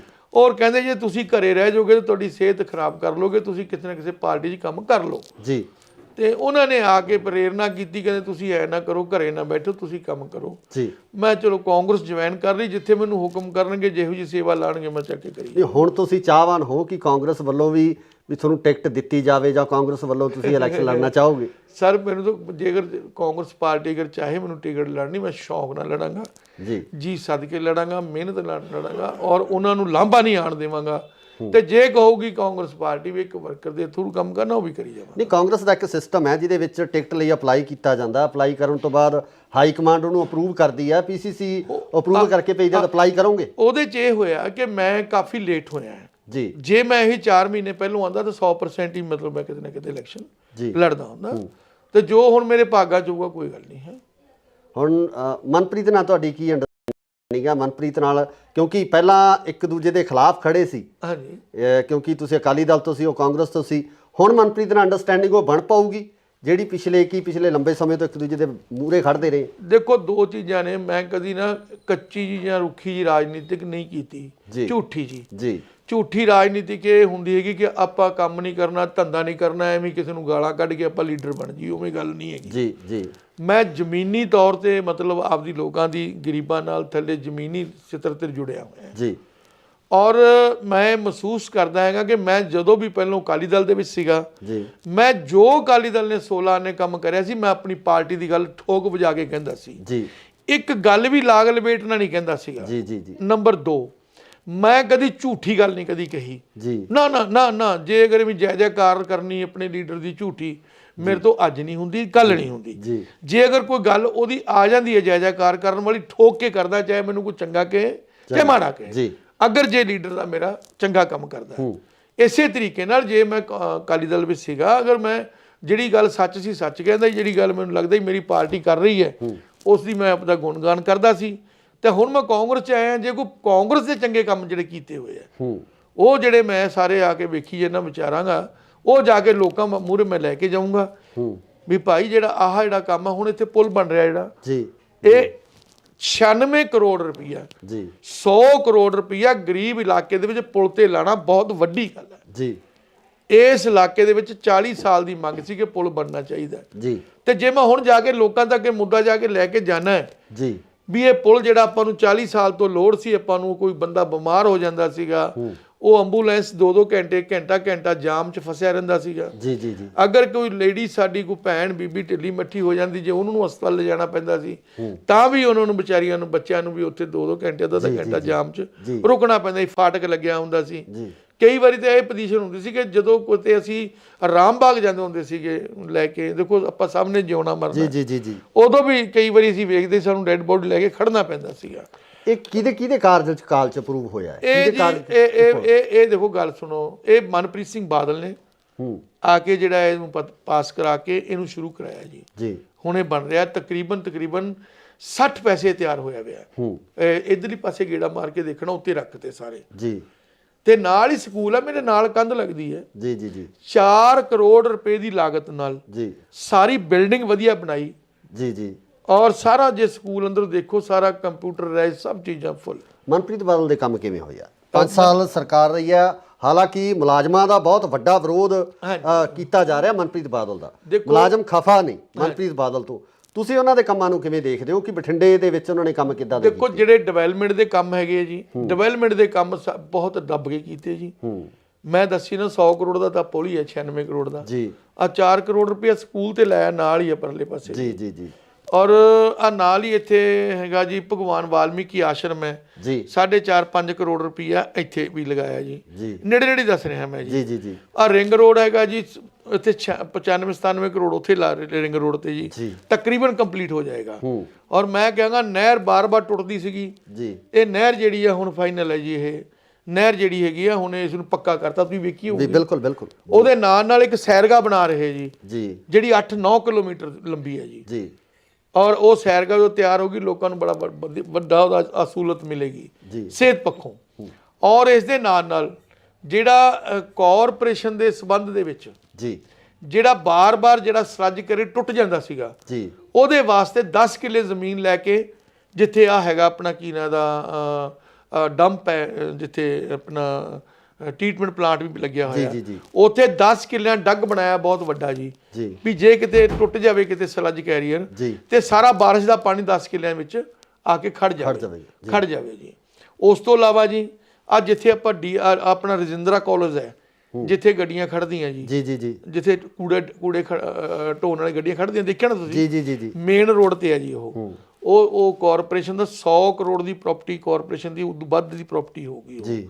ਉਹ ਕਾਰਪੋਰੇਸ਼ਨ ਦੇ ਵੱਲ ਆਈ ਜੀ ਹਾਂ ਸਾਡਾ ਉੱਥੇ ਕਬਜ਼ਾ ਕਾਰਪੋਰੇਸ਼ਨ ਦਾ ਜੀ ਗੱਡੀਆਂ ਖੜਦੀਆਂ ਉਦੋਂ ਮੈਂ ਬਤੌਰ ਮੇਅਰ ਸੀ ਇਹ ਮਿਨਿਸਟਰ ਹੁੰਦੇ ਸੀਗੇ ਜੀ ਔਰ ਮੈਂ ਗੱਲ ਕਹਾਂਗਾ ਵੀ ਕੋਈ ਇੰਨੇ ਕੰਮ ਕਈ ਕੰਮ ਐਸੇ ਹੈ ਜਿਹੜੇ ਮੈਂ ਸਾਰੇ ਹੁਣ ਵੇਖਾਂਗਾ ਔਰ ਜੇ ਮੈਂ ਗੱਲ ਕਰਦਿਆਂ ਨਾਲ ਹੀ ਅਮਰਪੁਰਾ ਬਸਤੀ ਹੈ ਇੱਥੇ 4 ਕਿੱਲੇ ਜ਼ਮੀਨ ਰਿਕਵਾਇਰ ਕਰਕੇ ਵਕਫ ਬੋਰਡ ਦੀ ਉਹਦੇ ਵਿੱਚ ਬਹੁਤ ਵਧੀਆ ਤਰੀਕੇ ਨਾਲ ਇੱਕ ਪਾਰਕ ਤਿਆਰ ਕਰ ਰਹੇ ਆ ਜੀ ਔਰ ਨਾਲ ਹੀ ਇੱਥੇ ਨਾਲ ਇੱਕ ਪਾਰਕ ਬਣਾਇਆ ਹਾਜ਼ੀ ਰਤਨ ਜਿੱਥੇ ਹੈ ਨਾ ਜਿੱਥੇ ਆਪਣਾ ਹਸਪੀਟਲ ਹੈ ਜੀ ਜੀ ਜੀ ਉਹਦੇ ਨਾਲ ਦੇਖਿਆ ਇੱਕ ਪਾਰਕ ਬਣਿਆ ਜੀ ਜੀ ਜੀ ਪਰ ਇਹ ਚਿੜੀ ਛਿੱਕਾ ਉਹ ਦੂਜਾ ਖੇਡਣ ਵਾਲਾ ਹੀ ਬਣਾਇਆ ਜੀ ਮਤਲਬ ਕਾਫੀ ਜਿਹੜਾ ਹੈ ਊਧਮ ਸਿੰਘ ਨਗਰ ਪਾਰਕ ਬਣਾਇਆ ਜੀ ਜਿਹੜੀ ਵੇਰਕਾ ਮਿਲ ਸੀ ਉਹਦੀ ਬੈਕ ਸਾਈਡ ਤੇ ਦੇਖੋ ਸਮਾਜਿਕ ਕੁਝ ਕੰਮ ਐਸੇ ਹੁੰਦੇ ਆ ਬੱਚਿਆਂ ਨੂੰ ਖੇਡਣ ਵਾਸਤੇ ਥਾਂ ਚਾਹੀਦੀ ਜਗ੍ਹਾ ਚਾਹੀਦੀ ਹੈ ਬਜ਼ੁਰਗਾਂ ਨੂੰ ਬੈਠਣ ਵਾਸਤੇ ਚਾਹੀਦਾ ਹੈ ਔਰ ਜਦੋਂ ਕੋਈ ਵਿਚਾਰਾ ਮੀਆਂ ਬੀਬੀ ਉਹ ਦਿਮਾਗੀ ਤੌਰ ਤੇ ਵਿਚਾਰੇ ਘਰੇ ਬੈਠੇ ਬੈਠੇ ਹੀ ਉਹ ਹੋ ਜਾਂਦੇ ਨੇ ਵਿਚਾਰੇ ਜੇ ਪਾਰਕ 'ਚ ਜਾ ਕੇ ਬਹਿੰਦੇ ਨੇ ਤੇ ਉਹਨੂੰ ਮਤਲਬ ਖੁਸ਼ੀਆਂ ਮੁੜਦੀਆਂ ਘਰਾਂ ਦੇ ਵਿੱਚ ਕਾਫੀ ਜਾਣੀ ਕਿ ਇਹਨਾਂ ਲੋਕਾਂ ਦੇ ਵਾਸਤੇ ਜੋ ਕਰਿਆ ਹੈਗਾ ਕੰਮ ਕਾਫੀ ਹੋਏ ਨੇ ਔਰ ਸਰਕਾਰਾਂ ਦੇ ਕੰਮ ਹੁੰਦੇ ਕੁਝ ਕੰਮ ਹੋ ਜਾਂਦੇ ਕੋਈ ਨਾਰਾਜ਼ਗੀਆਂ ਵੀ ਹੋ ਜਾਂਦੀਆਂ ਔਰ ਉਹ ਜਿਹੜਾ ਕੰਮ ਹੈ ਕੈਂਟੀਨ ਕੋਈ 5-4 ਸਾਲਾਂ ਵਾਲਾ ਕੰਮ ਤਾਂ ਹੁੰਦਾ ਨਹੀਂ ਜੀ ਕਿਉਂਕਿ ਜੇ ਅਗਰ ਆਪਾਂ ਬਠਿੰਡੇ ਨੂੰ ਬਣਾਉਣਾ ਹੋਵੇ ਤਾਂ 40-50 ਸਾਲ ਤੋਂ ਲਗਾਤਾਰ 20-25 ਸਾਲ ਲੱਗੇ ਰਵਾਂਗੇ ਫਿਰ ਜਾ ਕੇ ਸਿਰੇ ਲੱਗੇ। ਮੇਰੇ ਸਾਹਿਬ ਇੱਕ ਹੋਰ ਸਵਾਲ ਆ ਲਾਸਟ ਸਵਾਲ ਤੁਹਾਨੂੰ ਕਰਨਾ ਚਾਹੁੰਦਾ ਕਿ ਅਗਰ ਅਕਾਲੀ ਦਲ ਵਾਂਗੂ ਕਾਂਗਰਸ ਵੱਲੋਂ ਵੀ ਇਹ ਸ਼ਬਦੀ ਹਮਲੇ ਹੋਣ ਤੁਹਾਡੇ ਤੇ ਕਿ ਅਕਾਲੀ ਦਲ ਤੋਂ ਆਏ ਹੋਏ ਆ ਫਿਰ ਕੀ ਹੋਊਗਾ ਵੀ ਅਕਾਲੀ ਦਲ ਤੋਂ ਉਹ ਤਾਂ ਸਾਰਿਆਂ ਨੂੰ ਪਤਾ ਜੀ ਵੀ ਮੈਂ ਅਕਾਲੀ ਦਲ ਚੋਂ ਆਇਆ ਹੈਗਾ ਇਹ ਨਹੀਂ ਅਗਰ ਇਹੀ ਵਰਤਾਰਾ ਤੁਹਾਡੇ ਨਾਲ ਇੱਧਰ ਕਾਂਗਰਸ 'ਚ ਹੁੰਦਾ ਹੈ ਵੀ ਜੇ ਇਹੀ ਵਰਤਾਰਾ ਹੁੰਦਾ ਜੀ ਜੀ ਜੀ ਇਹਦੇ 'ਚ ਦੇਖੋ ਇਹ ਤਾਂ ਹੁਣ ਗਾਂ ਮੇਰੀ ਕਿਸਮਤ ਹੈ ਵੀ ਇਹਦੇ 'ਚ ਕੀ ਹੋਣਾ ਲੇਕਿਨ ਇੱਕ ਗੱਲ ਜ਼ਰੂਰ ਹੈ ਵੀ ਜਿਹੜੀ ਸਿਆਸਤ ਹੈ ਇਹ ਪੈਸੇ ਵਾਲੇ ਦੀ ਹੈ ਜੀ ਜੇ ਹੋ ਸਕਦਾ ਕਿ ਮੈਂ ਵੀ ਕਿਤੇ ਮਾੜਾ ਮੋਟਾ ਕੋਈ 4 ਪੈਸਿਆਂ ਵਾਲਾ ਬੰਦਾ ਹੁੰਦਾ ਮੈਂ ਵੀ ਖੁੱਲ੍ਹ ਕੇ ਲੋਕਾਂ ਦੀ ਪਬਲਿਕ ਦੀ ਸੇਵਾ ਕਰ ਸਕਦਾ ਸੀ ਪਰ ਜਿੰਨੀ ਮੇਰੇ ਕੋਲ ਹੋ ਸਕੂਗੀ ਮੈਂ ਉਨੀ ਕਰਾਂਗਾ ਸੋ ਇਹ ਸਨ ਸਾਬਕਾ ਮੇਅਰ ਬਲਵੰਤ ਰਾਏ ਨਾਥ ਜਿਨ੍ਹਾਂ ਵੱਲੋਂ ਅਕਾਲੀ ਦਲ ਨੂੰ ਅਲਵਿਦਾ ਕਹਿ ਕੇ ਕਾਂਗਰਸ ਦਾ ਪੱਲਾ ਫੜ ਲਿਆ ਗਿਆ ਤੇ ਇਸ ਨੂੰ ਘਰ ਵਾਪਸੀ ਵੀ ਕਿਹਾ ਜਾ ਸਕਦਾ ਹੈ ਸੇ ਨਾਲ ਹੀ ਇਹਨਾਂ ਵੱਲੋਂ ਮਨਪ੍ਰੀਤ ਬਾਦਲ ਦੇ ਕੰਮਾਂ ਦੀ ਸ਼ਲਾਘਾ ਕੀਤੀ ਆ ਉਹਨਾਂ ਵੱਲੋਂ ਕੀਤੇ ਹੋਏ ਕੰਮਾਂ ਦੀ ਉਸਤਤ ਕੀਤੀ ਗਈ ਹੈ ਪਰ ਆਮ ਲੋਕ ਮਨਪ੍ਰੀਤ ਬਾਦਲ ਦੇ ਕੰਮਾਂ ਨੂੰ ਕਿਸ ਤਰ੍ਹਾਂ ਦੇਖਦੇ ਆ ਇਸ ਇਲਾਕੇ ਦੇ ਲੋਕ ਮਨਪ੍ਰੀਤ ਬਾਦਲ ਦੇ ਕੰਮਾਂ ਨੂੰ ਕਿਸ ਤਰ੍ਹਾਂ ਦੇਖਦੇ ਆ ਇਹ ਆਉਣ ਵਾਲੀ 20 ਤਰੀਕ ਨੂੰ ਕਨਫਰਮ ਹੋ ਜਾਵੇਗਾ ਪਤਾ ਲੱਗ ਜਾਵੇਗਾ ਪਰ ਹਰ ਇੱਕ ਪਾਰਟੀ ਆਪਣੇ ਕੰਮਾਂ ਨੂੰ ਸੁਣਾਉਂਦੀ ਹੈ ਹਰ ਇੱਕ ਪਾਰਟੀ ਆਪਣੇ ਕੀਤੇ ਹੋਏ ਕੰਮਾਂ ਦੀ ਉਸਤਤ ਕਰਦੀ ਹੈ ਸੋ ਜੁੜੇ ਰਹੋ ਇੰਡੋਜ਼ ਟੀਵੀ ਆਸਟ੍ਰੇਲੀਆ ਨਾਲ ਧੰਨਵਾਦ ਨਾ ਸਰ ਪਹਿਲਾ ਸਵਾਲ ਇਹੀ ਆ ਕਿ ਇਹੋ ਜਿਹੀਆਂ ਕਿਹੜੀਆਂ ਪ੍ਰਸਥਿਤੀਆਂ ਬਣੀਆਂ ਜਿਸ ਕਾਰਨ ਤੁਹਾਨੂੰ ਅਕਾਲੀ ਦਲ ਤੋਂ ਕਿਨਾਰਾ ਕਰਕੇ ਕਾਂਗਰਸ ਦਾ ਪੱਲਾ ਫੜਨਾ ਪਿਆ ਇਹੋ ਜਿਹੇ ਕਿਹੜੇ ਹਾਲਾਤ ਸਨ ਬਠਿੰਡੇ ਨੂੰ ਜਿਹੜਾ ਹਿੰਦੁਸਤਾਨ ਦੇ ਨਕਸ਼ੇ ਤੇ ਲਿਆਉਣ ਵਾਸਤੇ ਜੀ ਜੀ ਮੈਂ ਦਿਨ ਪਰ ਰਾਤ ਇੱਕ ਕਰਨ ਦੀ ਕੋਸ਼ਿਸ਼ ਕੀਤੀ ਜੀ ਜਿੰਨੀ ਜਤਾ ਸ਼ਕਤੀ ਸੀ ਸਰੀਰਕ ਤੌਰ ਤੇ ਮਾਨਸਿਕ ਤੌਰ ਤੇ ਜੀ ਜੀ ਔਰ ਮੈਂ ਇਸ ਨੂੰ ਜਿਹੜਾ ਹੈਗਾ ਪੰਜਾਬ ਦੇ ਵਿੱਚ 3 ਦਫਾ ਬਠਿੰਡੇ ਨੂੰ 1 ਨੰਬਰ ਤੇ ਲੈ ਕੇ ਆਇਆ ਜਦੋਂ ਮੈਂ ਸੀਟ ਤੇ ਬੈਠਿਆ ਸੀ ਜੀ ਜੀ ਪਰ ਲੇਕਿਨ ਕੈਂਟੀ ਨਿਊਜ਼ ਮੈਂ ਦੇਖੀ ਗਿਆ ਇੱਕ ਤਾਂ ਮੇਰੇ ਤੇ ਇਹੀ ਲੱਛਣ ਨਹੀਂ ਲੱਗਣੋਂ ਹਟੇ ਵੀ ਇਹ ਕਾਂਗਰਸੀ ਹੈ ਜੀ ਇਹ ਫਲਾਣਾ ਮੈਂ ਇੱਕ ਮੇਅਰ ਸੀ ਨਾ ਕਿ ਮੈਂ ਕੋਈ ਕਿਸੇ ਪਾਰਟੀ ਦਾ ਪ੍ਰਧਾਨ ਬੈਠਿਆ ਫਿਰ ਉਹ ਇਲੈਕਸ਼ਨ ਆ ਗਏ ਜੀ ਜਿਹੜੇ ਐਮਸੀ ਦੇ ਸੀ ਮੈਨੂੰ ਕਹਿੰਦੇ ਐਮਸੀ ਇਲੈਕਸ਼ਨ ਲੜ ਲਓ ਔਰ ਉਦੋਂ ਕਿਤੇ ਕੁਦਰਤੀ ਮੈਨੂੰ ਪੈਰਾਲਾਈਜ਼ ਹੋ ਕੇ ਹਟਿਆ ਸੀਗਾ ਉਦੋਂ ਮੈਨੂੰ ਡਾਕਟਰ ਕਹਿੰਦਾ ਵੀ ਐਤਕੀ ਥੋੜਾ ਤੁਸੀਂ ਠੰਡ ਦੇ ਵਿੱਚ ਬਾਲਾ ਕੰਮ ਨਹੀਂ ਕਰਨਾ ਇਸ ਗੱਲ ਤੋਂ ਰੁੱਸ ਗਏ ਜਿੱਥੇ ਆਪਣੀ ਇੱਜ਼ਤ ਨਹੀਂ ਹੈ ਜਿੱਥੇ ਆਪਾਂ ਨੂੰ ਸਤਿਕਾਰ ਹੋਣਾ ਚਾਹੀਦਾ ਜਦੋਂ ਉਹਦੇ 'ਚ ਮੈਨੂੰ ਕਮੀ ਲੱਗੀ ਤਾਂ ਮੈਂ ਛੱਡ ਅੱਛਾ ਮੈਨੂੰ ਕਹਿੰਦੇ ਮੇਅਰ ਬਣਾਤਾ ਕੱਲ ਪਰਸੋਂ ਦਾ ਫੇਸਬੁੱਕ ਤੇ ਤੁਰਿਆ ਆਂਦਾ ਮੇਅਰ ਬਣਾ ਕੇ ਮੈਂ ਕੋਈ ਡਾਕਾ ਮਾਰਿਆ ਕਿਤੇ ਜੇ ਮੇਅਰ ਬਣਾਇਆ ਮੈਨੂੰ ਮੈਂ ਇਹਦੇ 18 ਘੰਟੇ ਕੰਮ ਕੀਤਾ ਜੀ ਮੈਂ ਇੰਨੀ ਮਿਹਨਤ ਕੀਤੀ ਮੈਨੂੰ 2 ਵਾਰੀ ਪੈਰਾਲਾਈਜ਼ ਵੀ ਹੋ ਗਿਆ ਮੈਂ ਕਦੀ ਝੂਠੀ ਗੱਲ ਨਹੀਂ ਕਦੀ ਕਹੀ ਜੀ ਨਾ ਨਾ ਨਾ ਨਾ ਜੇ ਅਗਰ ਵੀ ਜੈ ਜੈਕਾਰ ਕਰਨੀ ਆਪਣੇ ਲੀਡਰ ਦੀ ਝੂਠੀ ਮੇਰੇ ਤੋਂ ਅੱਜ ਨਹੀਂ ਹੁੰਦੀ ਕੱਲ ਨਹੀਂ ਹੁੰਦੀ ਜੇ ਅਗਰ ਕੋਈ ਗੱਲ ਉਹਦੀ ਆ ਜਾਂਦੀ ਹੈ ਜੈ ਜੈਕਾਰ ਕਰਨ ਵਾਲੀ ਠੋਕ ਕੇ ਕਰਦਾ ਚਾਹੇ ਮੈਨੂੰ ਕੋਈ ਚੰਗਾ ਕਹੇ ਚਾਹੇ ਮਾੜਾ ਕਹੇ ਸਤਿ ਸ਼੍ਰੀ ਅਕਾਲ ਜੀ ਤੁਸੀਂ ਦੇਖ ਰਹੇ ਹੋ ਇੰਡੋਜ਼ ਟੀਵੀ ਆਸਟ੍ਰੇਲੀਆ ਤੇ ਮੈਂ ਹਾਂ ਗੁਰਿਕਬਾਲ ਸਿੰਘ ਪੰਜਾਬ ਦੀ ਸਿਆਸਤ ਇਸ ਸਮੇਂ 2022 ਦੇ ਵਿਧਾਨ ਸਭਾ ਇਲੈਕਸ਼ਨ ਨੂੰ ਲੈ ਕੇ ਲਗਾਤਾਰ ਭਖੀ ਹੋਈ ਹੈ ਤੇ ਇਸ ਭਖੀ ਹੋਈ ਸਿਆਸਤ ਦੇ ਦੌਰਾਨ ਕਿਤੇ ਨਾ ਕਿਤੇ ਸਿਆਸੀ ਪਾਰਟੀਆਂ ਦੇ ਵਿੱਚ ਇੱਕ ਦੂਜੇ ਦੇ ਤਰਫ ਦੂਸਰੀਆਂ ਪਾਰਟੀਆਂ ਦੇ ਕੈਂਡੀਡੇਟ ਖਿੱਚਣ ਨੂੰ ਲੈ ਕੇ ਵੀ ਜਿਹੜੀ ਲਾਲਸਾ ਹੈ ਉਹ ਜਾਗੀ ਹੁੰਦੀ ਆ ਸੋ ਇਸੇ ਸਮੇਂ ਦੌਰਾਨ ਬਠਿੰਡਾ ਦੇ ਵਿੱਚ ਜੋ ਅਕਾਲੀ ਦਲ ਤੋਂ ਸਾਬਕਾ ਮੇਅਰ ਸਨ ਉਹ ਕਾਂਗਰਸ ਦੇ ਵਿੱਚ ਉਹਨਾਂ ਵੱਲੋਂ ਸ਼ਮੂਲੀਅਤ ਕੀਤੀ ਗਈ ਹੈ ਕੀ ਕਾਰਨ ਸੀ ਆਖਰ ਇਹੋ ਜਿਹੀਆਂ ਕਿਹੜੀਆਂ ਪ੍ਰਸਥਿਤੀਆਂ ਬਣੀਆਂ ਜਿਸ ਕਾਰਨ ਉਹਨਾਂ ਨੂੰ ਅਕਾਲੀ ਦਲ ਛੱਡ ਕੇ ਕਾਂਗਰਸ ਦੇ ਵਿੱਚ ਸ਼ਾਮਲ ਹੋਣਾ ਪਿਆ। ਸਾਡੇ ਨਾਲ ਮੌਜੂਦ ਨੇ ਮੇਅਰ ਬਲਵੰਤ ਰਾਏ ਨਾਥ ਜੀ, ਉਹਨਾਂ ਨਾਲ ਗੱਲਬਾਤ ਕਰਾਂਗੇ। ਨਾਥ ਸਾਹਿਬ, ਸਵਾਗਤ ਹੈ ਜੀ ਨਿਊਜ਼ ਟੀਵੀ ਤੇ। ਜੀ ਸਤਿ ਸ਼੍ਰੀ ਅਕਾਲ ਜੀ। ਮੇਰੇ ਵੱਲੋਂ ਗੁਰਪਾਲ ਜੀ ਤੁਹਾਨੂੰ ਬਹੁਤ ਬਹੁਤ ਮਿਹਰਬਾਨੀ ਜਿਹੜਾ ਕਿ ਤੁਸੀਂ ਸਾਡੀ ਗੱਲ ਲੋਕਾਂ ਤੱਕ ਸਰੋਤਾਂ ਤੱਕ ਪਹੁੰਚਾਈ। Thank you. ਨਾਥ ਸਾਹਿਬ, ਪਹਿਲਾ ਸਵਾਲ ਇਹੀ ਆ ਕਿ ਇਹੋ ਜਿਹੀਆਂ ਕਿਹੜੀਆਂ ਪਰਿਸਥਿਤੀਆਂ ਬਣੀਆਂ ਜਿਸ ਕਾਰਨ ਤੁਹਾਨੂੰ ਅਕਾਲੀ ਦਲ ਤੋਂ ਕਿਨਾਰਾ ਕਰਕੇ ਕਾਂਗਰਸ ਦਾ ਪੱਲਾ ਫੜਨਾ ਪਿਆ? ਇਹੋ ਜਿਹੇ ਕਿਹੜੇ ਹਾਲਾਤ ਸਨ? ਦੇਖੋ, ਸਵਾਲ ਇਹ ਹੈ ਵੀ ਜਦੋਂ ਮੈਨੂੰ ਮੇਅਰ ਬਣਾਇਆ ਜੀ ਤੇ ਮੈਂ ਬੜੀ ਤਨਦੇਹੀ ਦੇ ਨਾਲ, ਬੜੀ ਸ਼ਰਧਾ ਦੇ ਨਾਲ, ਮੈਨੂੰ ਸ਼ੌਂਕ ਸੀ ਜੀ, ਕੰਮ ਕਰਨ ਦਾ ਸ਼ੌਂਕ ਸੀਗਾ ਕਿ ਮੈਂ ਉਹ ਮੈਨੂੰ ਬੜੀ ਵੱਡੀ ਜ਼ਿੰਮੇਵਾਰੀ ਦਿੱਤੀ ਹੈ ਕਿ ਮੈਂ ਇਹਨੂੰ ਬਠਿੰਡੇ ਨੂੰ ਹਿੰਦੁਸਤਾਨ ਦੇ ਨਕਸ਼ੇ ਤੇ ਲਿਆਉਣ ਵਾਸਤੇ ਜੀ ਜੀ ਮੈਂ ਦਿਨ ਭਰ ਰਾਤ ਇੱਕ ਕਰਨ ਦੀ ਕੋਸ਼ਿਸ਼ ਕੀਤੀ ਜੀ। ਜਿੰਨੀ ਜਤਾ ਸ਼ਕਤੀ ਸੀ ਸਰੀਰਕ ਤੌਰ ਤੇ, ਮਾਨਸਿਕ ਤੌਰ ਤੇ ਜੀ ਜੀ। ਔਰ ਮੈਂ ਇਸ ਨੂੰ ਪੰਜਾਬ ਦੇ ਵਿੱਚ 3 ਦਫਾ ਬਠਿੰਡੇ ਨੂੰ 1 ਨੰਬਰ ਤੇ ਲੈ ਕੇ ਆਇਆ ਜਦੋਂ ਮੈਂ ਸੀਟ ਤੇ ਬੈਠਿਆ ਸੀ। ਜੀ ਜੀ। ਅਗਰ ਮੈਨੂੰ ਮੇਅਰ ਬਣਾਇਆ, ਜੇ ਮੈਂ ਕੋਈ ਕੁਤਾਹੀ ਕੀਤੀ ਹੋਵੇ ਜੀ ਤੇ ਮੈਂ ਦੋਸ਼ੀ ਹੋ ਸਕਦਾ ਜੀ। ਔਰ ਮੈਂ ਇਸ ਨੂੰ ਬਠਿੰਡੇ ਨੂੰ, ਸਾਡੀ ਸਾਰੀ ਟੀਮ ਨੇ, ਅਸੀਂ ਪੂਰੀ ਮਿਹਨਤ ਕਰਕੇ ਹਿੰਦੁਸਤਾਨ 'ਚ 450 ਸ਼ਹਿਰਾਂ ਦੇ ਵਿੱਚੋਂ ਅਸੀਂ ਇਸ ਨੂੰ ਲੈ ਕੇ ਆਏ ਆ 16ਵੇਂ ਨੰਬਰ ਤੇ ਜੀ। ਜਦੋਂ ਕੋਈ ਬੰਦਾ ਮਿਹਨਤ ਦੇ ਨਾਲ, ਇਮਾਨਦਾਰੀ ਦੇ ਨਾਲ, ਲਗਨ ਨਾਲ ਕੰਮ ਕਰਦਾ ਹੈ, ਉਹਦੇ ਕਿਤੇ ਨਾ ਕਿਤੇ ਕੋਈ ਮਨ ਦੇ ਵਿੱਚ ਭਾਵਨਾਵਾਂ ਵੀ ਹੁੰਦੀਆਂ। ਇੱਜ਼ਤ ਜਿਹੜੀ ਆ ਕੁਰਸੀ ਦੇ ਨਾਲ ਨਾਲ ਆਤਮਿਕ ਤੌਰ ਤੇ ਵੀ ਇੱਜ਼ਤ ਬੰਦੇ ਨੂੰ ਚਾਹੀਦੀ ਹੈ ਜੀ ਜੀ ਜੀ ਜੀ। ਜਿਹੜੀ ਕਿ ਮੈਂ ਮਹਿਸੂਸ ਕੀਤਾ, ਕਿਉਂਕਿ ਮੈਂ ਇਹੋ ਜਿਹਾ ਕੁਝ ਗੱਲ, ਮੇਰੀ ਫਿਤਰਤ ਜਿਹੜੀ ਹੈ ਉਹ ਇਹੋ ਜਿਹੀ ਨਹੀਂ ਹੈ ਕਿ ਮੈਂ ਮਤਲਬ ਜਲਦੀ ओछी गल नहीं कहता जी जी जी। पर लेकिन कैंटीन्यूज मैं देखी गया, एक तो मेरे ते यही लक्षण नहीं लगनों हटे भी ये कांग्रेसी है जी, ये फलाना। मैं एक मेयर सी, ना कि मैं कोई किसी पार्टी का प्रधान बैठा जी। और मतलब अकाली दल ने एक्सेप्ट नहीं किया पूरी तरह? हाँ जी। और जदों कदों भी कहण जी वो कांग्रेसी आ गया जी, उत्थे फलाने आ गए जी, जे मेरे कोल कोई भी आवे शहर का बंदा, मैं एक मेयर सीगा, मतलब बठिंडा नगर निगम का जी जी जी। और जी। मैं अपनी जिम्मेदारी जिहड़ी हैगी है, चाहे मेरे कोल कोई आ गया, मैं पूरी कोशिश करदा सी कि कोई बंदा मेरे कोलों नाराज ना जावे। बिल्कुल बिल्कुल। और मैं अपनी काबिलियत के मुताबिक जिन्नी कि मेरे जता शक्ति सी, मानसिक सरीरक तौर पर, मैं अपने लीडरां नूं भी खुश करने की कोशिश की जी जी। पर रब दी रब जाने भी की गल सी, जिहड़ा प्रॉपर तौर ते इक्को ही इशू हुंदा है भी ये कांग्रेसी है जी, ये कांग्रेस नाल आ गया जी जी। फिर वो इलैक्शन आ गए जी, जिहड़े MC दे सी, मैनूं कहंदे MC इलैक्शन लड़ लो जी। और उदों किते कुदरती मैनूं पैरालाइज हो के हटिया सीगा, उदों मैनूं डॉक्टर कहंदा भी एतकी थोड़ा तुसीं ठंड दे विच बाला काम नहीं करना, ਤੇ ਉਹ ਮੈਂ ਆਖਿਆ ਜੀ ਐਤਕੀ ਤੁਸੀਂ ਮੈਨੂੰ ਮਾਫ ਕਰ ਦਿਓ। ਇਸ ਗੱਲ ਤੋਂ ਰੁੱਸ ਗਏ ਜੀ ਜੀ। ਔਰ ਮੈਂ ਕਿਹਾ ਜੀ ਮੇਰੀ ਗੱਲ ਸੁਣੋ, ਮੈਨੂੰ ਡਾਕਟਰ ਨੇ ਮਨਾ ਕੀਤਾ ਔਰ ਰੁੱਸ ਗਏ ਜਦੋਂ ਮੈਂ ਕਿਹਾ ਸਿੰਗਲਾ ਸਾਹਿਬ ਤੁਸੀਂ ਐ ਨਾ ਕਰੋ, ਮੈਨੂੰ ਨਾ ਇਲੈਕਸ਼ਨ ਲੜਾਓ, ਮੇਰੀ ਸਿਹਤ ਠੀਕ ਨਹੀਂ ਹੈਗੀ ਜੀ, ਅਗਲੀ ਵਾਰੀ ਲੜਾ ਦਾਂਗੇ ਜੀ। ਤੁਸੀਂ ਮੈਨੂੰ 10 ਇਲੈਕਸ਼ਨ, ਮੈਂ ਕਿਹਾ 10 ਸੀਟਾਂ ਲਾ ਦਿਓ, ਮੈਂ ਜਾ ਕੇ ਉਹਦੇ ਮਦਦ ਕਰਦਾ। ਇੱਕ ਸੀਟ ਮੇਰਾ ਸੁਰੇਸ਼ ਚੌਹਾਨ ਹੈ, ਮੇਰਾ ਭਤੀਜਾ ਹੀ ਹੈ, ਪੁੱਤਰ ਹੀ ਹੈ ਜੀ। ਤੇ ਮੈਂ ਕਿਹਾ ਟੱਬਰ 'ਚ ਇੱਕ ਸੀਟ ਲੜੀ ਜਾਂਦੇ, ਗੱਲ ਕੁਛ ਨਹੀਂ ਹੈ ਜੀ ਜੀ ਜੀ। ਅੱਛਾ, ਜਦੋਂ ਮੇਰੀ ਸਿਹਤ ਠੀਕ ਨਹੀਂ ਹੈ, ਉਹਨਾਂ ਨੂੰ ਐ ਸੀ ਪਤਾ ਨਹੀਂ ਕੀ ਉਹਦੇ ਮਨ 'ਚ ਆਇਆ। ਔਰ ਉਸ ਤੋਂ ਬਾਅਦ ਮੈਂ ਵੀ ਜਿਹੜਾ ਹੈਗਾ ਉਹ ਦੇਖਿਆ ਵੀ ਗੱਲ ਠੀਕ ਨਹੀਂ ਹੈ। ਇੱਕ ਬੰਦਾ ਜਿਹੜਾ ਸਿਹਤ ਦੇ ਨਾਲ ਸਮਝੌਤਾ ਜਿਹੜਾ ਨਹੀਂ ਕਰ, ਦੇਖੋ ਸਭ ਤੋਂ ਵੱਡੀ ਗੱਲ ਹੈ ਕਿ ਬੰਦੇ ਦੀ ਸਿਹਤ ਜੇ ਜਾਨ ਹੈ ਤੇ ਜਹਾਨ ਹੈ ਜੀ ਜੀ। ਔਰ ਜੇ ਅਗਰ ਮੇਰੇ ਕਹਿਣ ਦੇ ਬਾਵਜੂਦ ਵੀ ਨਹੀਂ ਹਟੇ ਤੇ ਫਿਰ ਮੈਂ ਆਖਿਆ ਵੀ ਤੁਹਾਡੇ ਵਾਸਤੇ ਅੱਛੀ ਗੱਲ ਨਹੀਂ ਹੈ। ਉਸ ਤੋਂ ਬਾਅਦ ਮੈਨੂੰ ਇਗਨੋਰ ਕਰਨ ਲੱਗ ਗਏ ਜੀ, ਵੀ ਇਹਨਾਂ ਨੇ ਸਾਡੀ ਗੱਲ ਨਹੀਂ ਮੰਨੀ ਜੀ।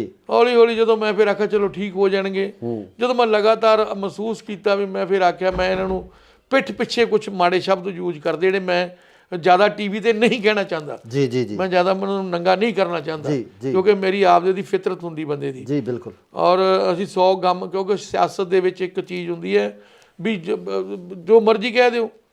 ਨਹੀਂ ਮੇਰੇ ਸਾਹਿਬ ਇੱਥੇ ਤਾਂ ਸਵਾਲ ਇਹ ਖੜਾ ਹੁੰਦਾ ਕਿ ਤੁਹਾਡੀ ਜਿਹੜੀ, ਜਿਸ ਤਰ੍ਹਾਂ ਤੁਸੀਂ ਕਿਹਾ ਕਿ ਤੁਹਾਨੂੰ ਅਕਾਲੀ ਦਲ ਨੇ ਐਕਸੈਪਟ ਨਹੀਂ ਕੀਤਾ, ਉਹ ਜ਼ਿਲ੍ਹੇ ਦੇ ਜਿਹੜੇ ਅਕਾਲੀ ਦਲ ਦੇ ਜਿਹੜੇ ਸਾਡੇ ਇੱਥੋਂ ਦੇ ਜਿਹੜੇ ਵਿਧਾਇਕ ਸੀ ਉਹਨਾਂ ਵੱਲੋਂ ਹੀ ਸੀ ਇਹ ਵੱਡੇ ਪਰਿਵਾਰ ਵੱਲੋਂ। ਇਸ ਗੱਲ ਬਾਬਤ ਜਿਹੜਾ ਅਕਾਲੀ ਦਲ ਦੇ ਪ੍ਰਧਾਨ ਨੇ ਉਹਨਾਂ ਨਾਲ ਜਾਂ ਹੋਰ ਕਿਸੇ ਪਰਿਵਾਰਕ ਮੈਂਬਰ ਨਾਲ ਗੱਲ ਕੀਤੀ? ਮੇਰੀ ਗੱਲ ਬੀਬਾ ਜੀ ਨਾਲ ਹੋਈ ਸੀਗੀ, ਬੀਬਾ ਹਰਸਿਮਰਤ ਕੌਰ ਬਾਦਲ ਜੀ ਨਾਲ।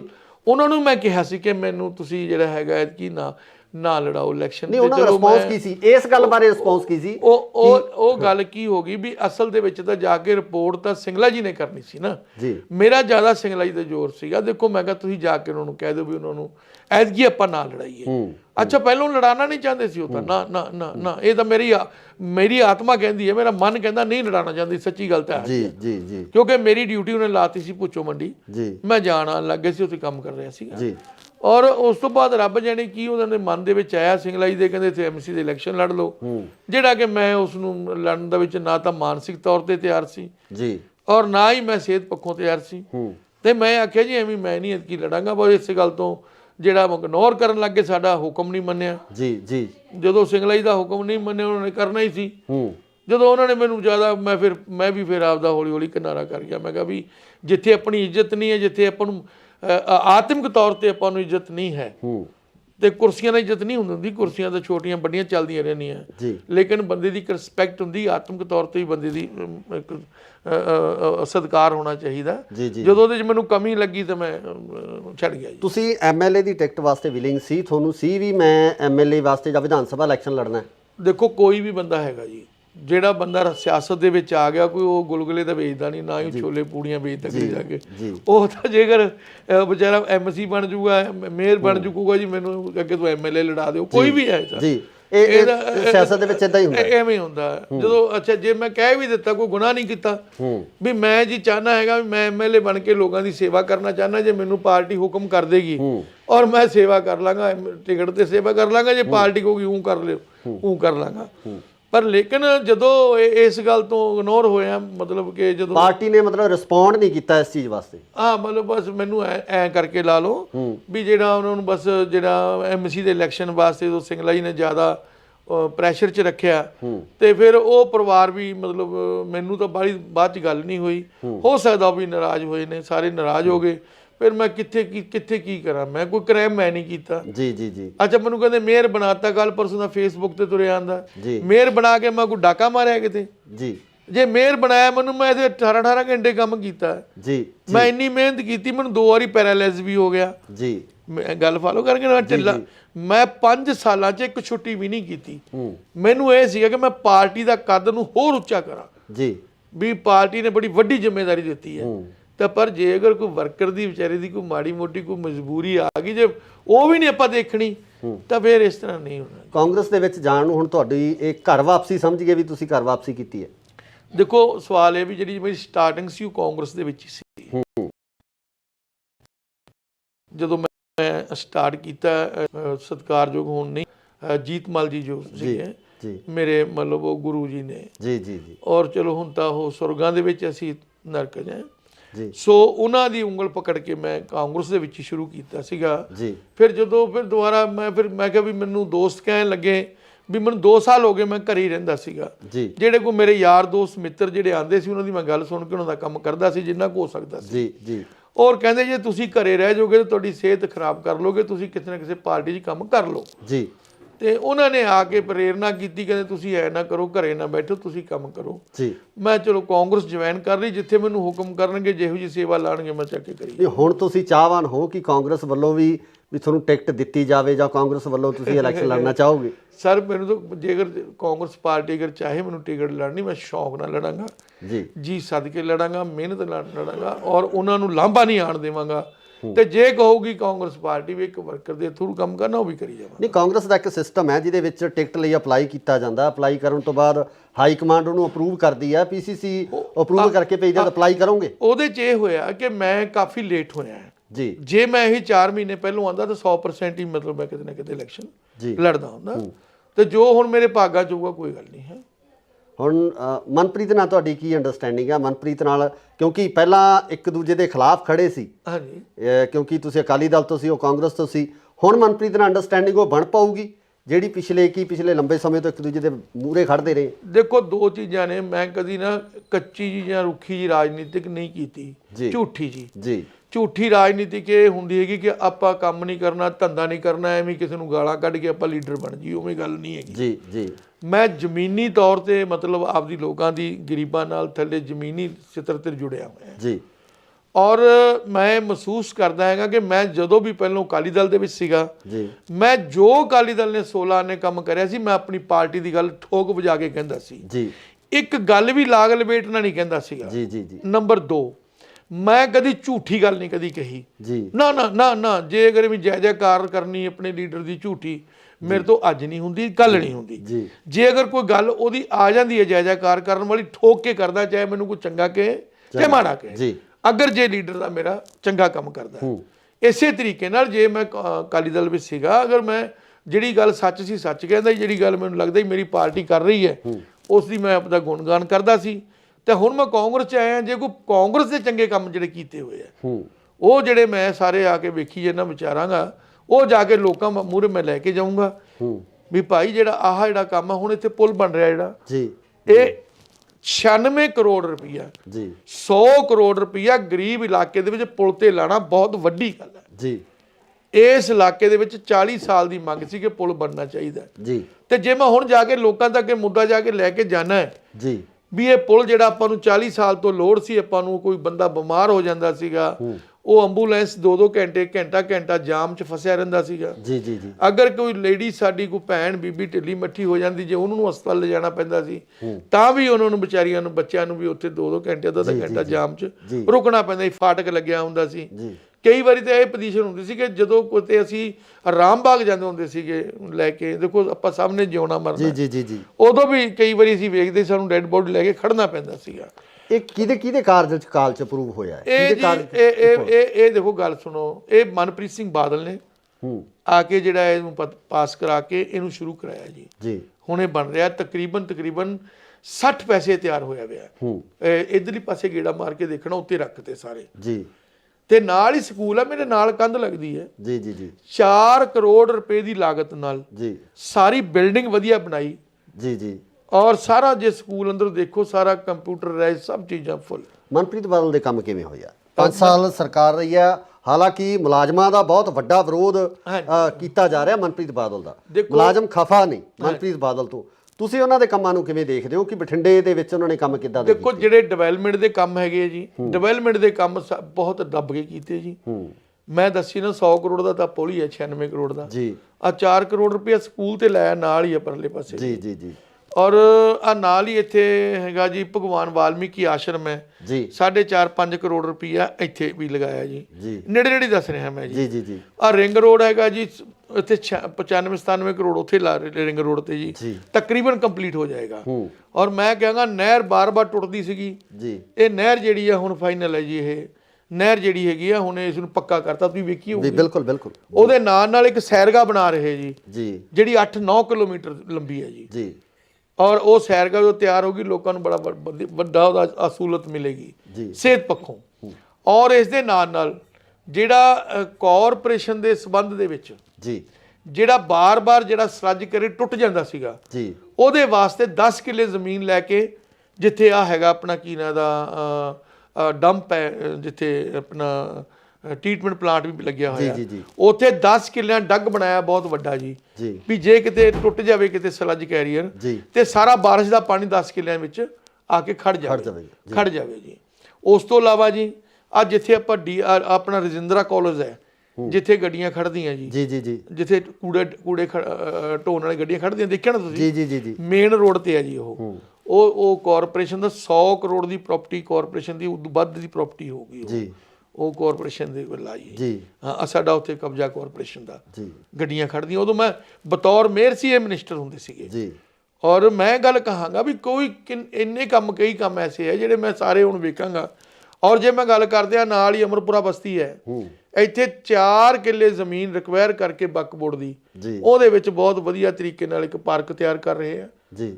ਔਰ ਨਾਲ ਹੀ ਇੱਥੇ ਇੱਕ ਪਾਰਕ ਬਣਾਇਆ ਹਾਜ਼ੀ ਰਤਨ, ਜਿੱਥੇ ਹੈ ਨਾ, ਜਿੱਥੇ ਆਪਣਾ ਹਸਪੀਟਲ ਹੈ ਉਹਦੇ ਨਾਲ ਦੇਖਿਆ ਇੱਕ ਪਾਰਕ ਬਣਿਆ ਜੀ। ਪਰ ਇਹ ਚਿੜੀ ਛਿੱਕਾ ਉਹ ਦੂਜਾ ਖੇਡਣ ਵਾਲਾ ਹੀ ਬਣਾਇਆ ਜੀ। ਮਤਲਬ ਕਾਫੀ ਜਿਹੜਾ ਹੈ ਉਦਮ ਸਿੰਘ ਨਗਰ ਪਾਰਕ ਬਣਾਇਆ ਜੀ, ਜਿਹੜੀ ਵੇਰਕਾ ਮਿਲ ਸੀ ਉਹਦੀ ਬੈਕ ਸਾਈਡ ਤੇ। ਦੇਖੋ ਸਮਾਜਿਕ ਕੁਝ ਕੰਮ ਐਸੇ ਹੁੰਦੇ ਆ, ਬੱਚਿਆਂ ਨੂੰ ਖੇਡਣ ਵਾਸਤੇ ਥਾਂ ਜਗ੍ਹਾ ਚਾਹੀਦੀ ਹੈ, ਬਜ਼ੁਰਗਾਂ ਨੂੰ ਬੈਠਣ ਵਾਸਤੇ ਚਾਹੀਦਾ ਹੈ। ਔਰ ਜਦੋਂ ਕੋਈ ਵਿਚਾਰਾ ਮੀਆਂ ਬੀਬੀ ਉਹਨੂੰ ਦਿਮਾਗੀ ਤੌਰ ਤੇ ਵਿਚਾਰੇ ਘਰੇ ਬੈਠੇ ਬੈਠੇ ਹੀ ਉਹ ਹੋ ਜਾਂਦੇ ਨੇ ਵਿਚਾਰੇ, ਜੇ ਪਾਰਕ 'ਚ ਜਾ ਕੇ ਬਹਿੰਦੇ ਨੇ ਤੇ ਉਹਨੂੰ ਮਤਲਬ ਖੁਸ਼ੀਆਂ ਮੁੜਦੀਆਂ ਘਰਾਂ ਦੇ ਵਿੱਚ। ਕਾਫੀ ਜਾਣੀ ਕਿ ਇਹਨਾਂ ਲੋਕਾਂ ਦੇ ਵਾਸਤੇ ਜੋ ਕਰਿਆ ਹੈਗਾ ਕੰਮ ਕਾਫੀ ਹੋਏ ਨੇ। ਔਰ ਸਰਕਾਰਾਂ ਦੇ ਕੰਮ ਹੁੰਦੇ, ਕੁਝ ਕੰਮ ਹੋ ਜਾਂਦੇ, ਕੋਈ ਨਾਰਾਜ਼ਗੀਆਂ ਵੀ ਹੋ ਜਾਂਦੀਆਂ। ਔਰ ਉਹ ਜਿਹੜਾ ਕੰਮ ਹੈ ਕੈਂਟੀਨ ਨੂੰ ਕੋਈ 5-4 ਸਾਲਾਂ ਵਾਲਾ ਕੰਮ ਤਾਂ ਹੁੰਦਾ ਨਹੀਂ ਜੀ, ਕਿਉਂਕਿ ਜੇ ਅਗਰ ਆਪਾਂ ਬਠਿੰਡੇ ਨੂੰ ਬਣਾਉਣਾ ਹੋਵੇ ਤਾਂ 40-50 ਸਾਲ ਤੋਂ ਲਗਾਤਾਰ 20-25 ਸਾਲ ਲੱਗੇ ਰਵਾਂਗੇ ਫਿਰ ਜਾ ਕੇ ਸਿਰੇ ਲੱਗੇ। ਮੇਰੇ ਸਾਹਿਬ ਇੱਕ ਹੋਰ ਸਵਾਲ ਆ, ਲਾਸਟ ਸਵਾਲ ਤੁਹਾਨੂੰ ਕਰਨਾ ਚਾਹੁੰਦਾ ਕਿ ਅਗਰ ਅਕਾਲੀ ਦਲ ਵਾਂਗੂ ਕਾਂਗਰਸ ਵੱਲੋਂ ਵੀ ਇਹ ਸ਼ਬਦੀ ਹਮਲੇ ਹੋਣ ਤੁਹਾਡੇ ਤੇ, ਕਿ ਅਕਾਲੀ ਦਲ ਤੋਂ ਆਏ ਹੋਏ ਆ, ਫਿਰ ਕੀ ਹੋਊਗਾ? ਵੀ ਅਕਾਲੀ ਦਲ ਤੋਂ ਉਹ ਤਾਂ ਸਾਰਿਆਂ ਨੂੰ ਪਤਾ ਜੀ ਵੀ ਮੈਂ ਅਕਾਲੀ ਦਲ ਚੋਂ ਆਇਆ ਹੈਗਾ। ਨਹੀਂ, ਅਗਰ ਇਹੀ ਵਰਤਾਰਾ ਤੁਹਾਡੇ ਨਾਲ ਇੱਧਰ ਕਾਂਗਰਸ 'ਚ ਹੁੰਦਾ ਹੈ, ਵੀ ਜੇ ਇਹੀ ਵਰਤਾਰਾ ਹੁੰਦਾ ਜੀ ਜੀ ਜੀ, ਇਹਦੇ 'ਚ ਦੇਖੋ ਇਹ ਤਾਂ ਹੁਣ ਗਾਂ ਮੇਰੀ ਕਿਸਮਤ ਹੈ ਵੀ ਇਹਦੇ 'ਚ ਕੀ ਹੋਣਾ।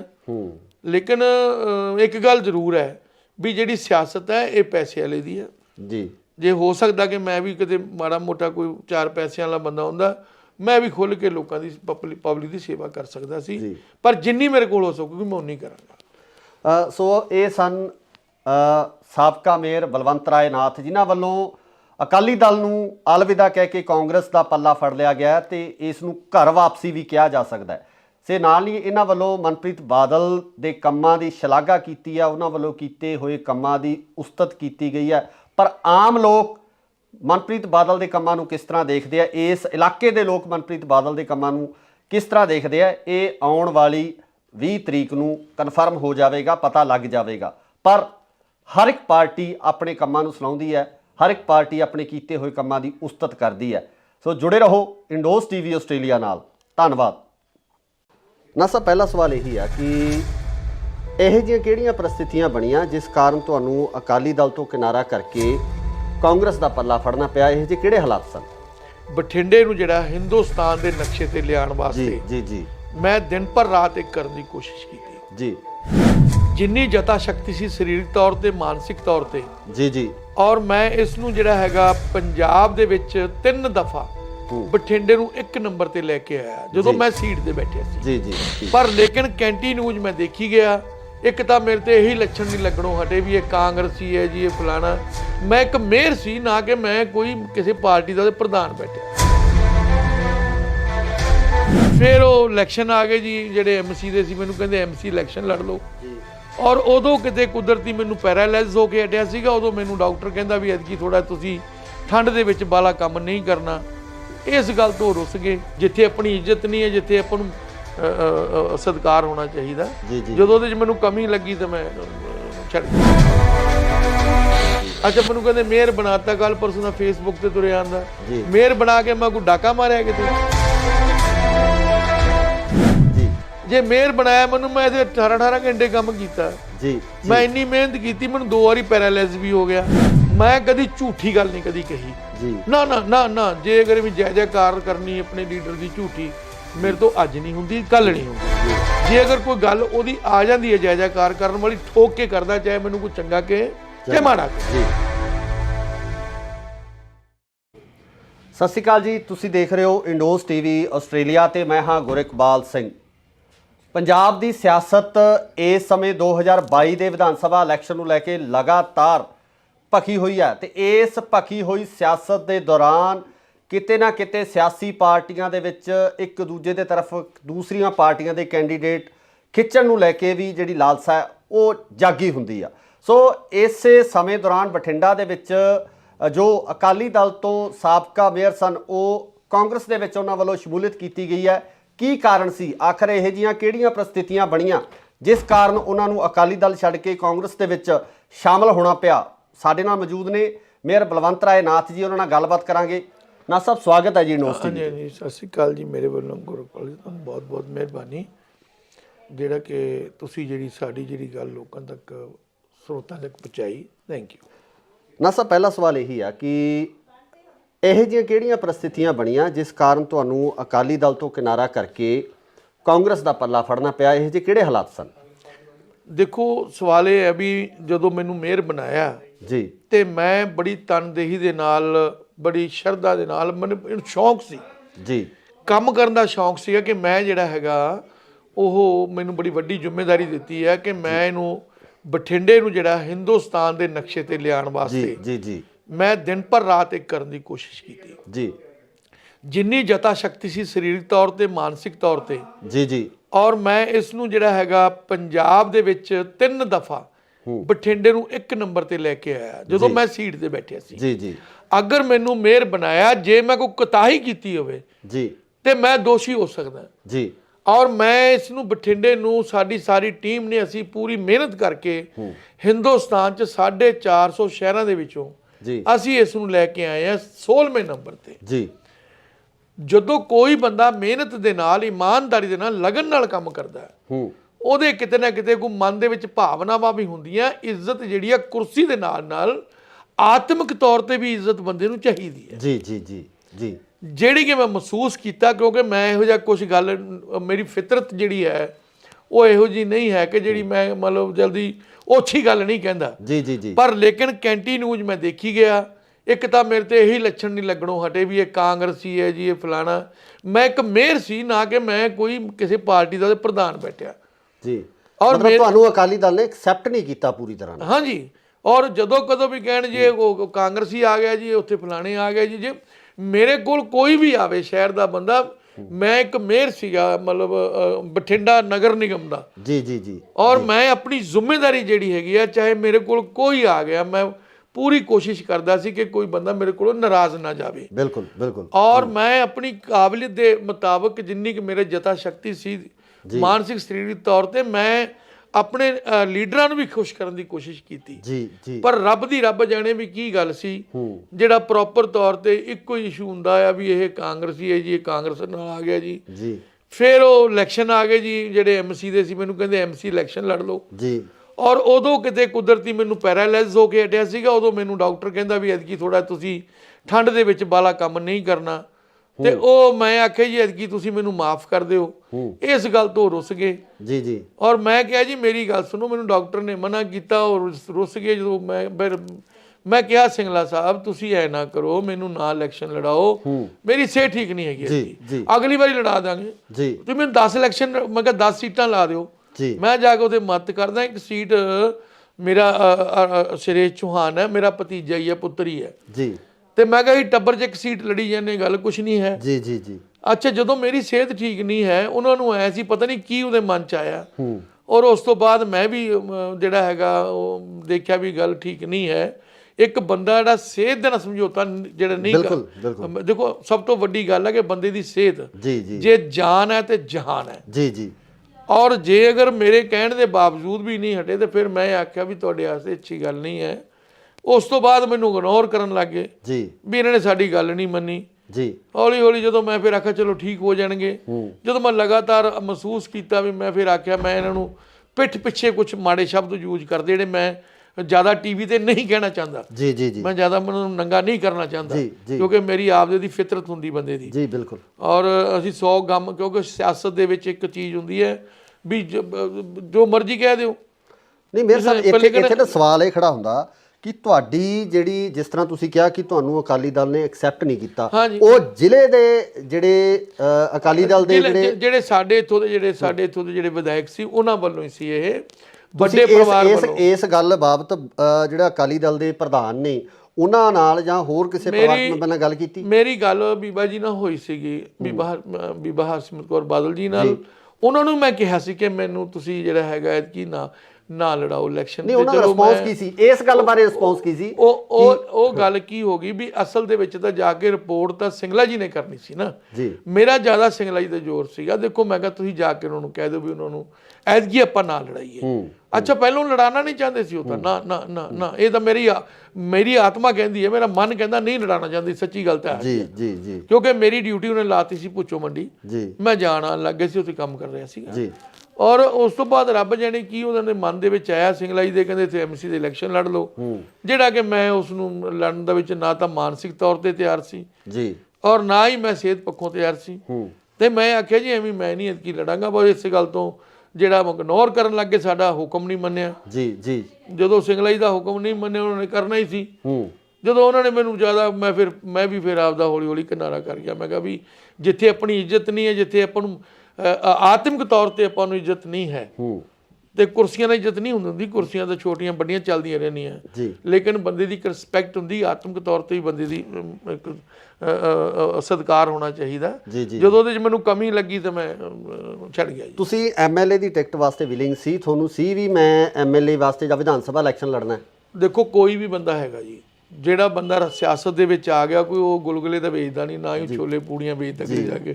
ਉਹ ਤਾਂ ਜੇਕਰ ਵਿਚਾਰਾ ਐਮਸੀ ਬਣ ਜੂਗਾ, ਮੇਅਰ ਬਣ ਜੂਗਾ ਜੀ, ਮੈਨੂੰ ਅੱਗੇ ਤੋਂ ਐਮਐਲਏ ਲੜਾ ਦਿਓ, ਕੋਈ ਵੀ ਹੈ ਜੀ।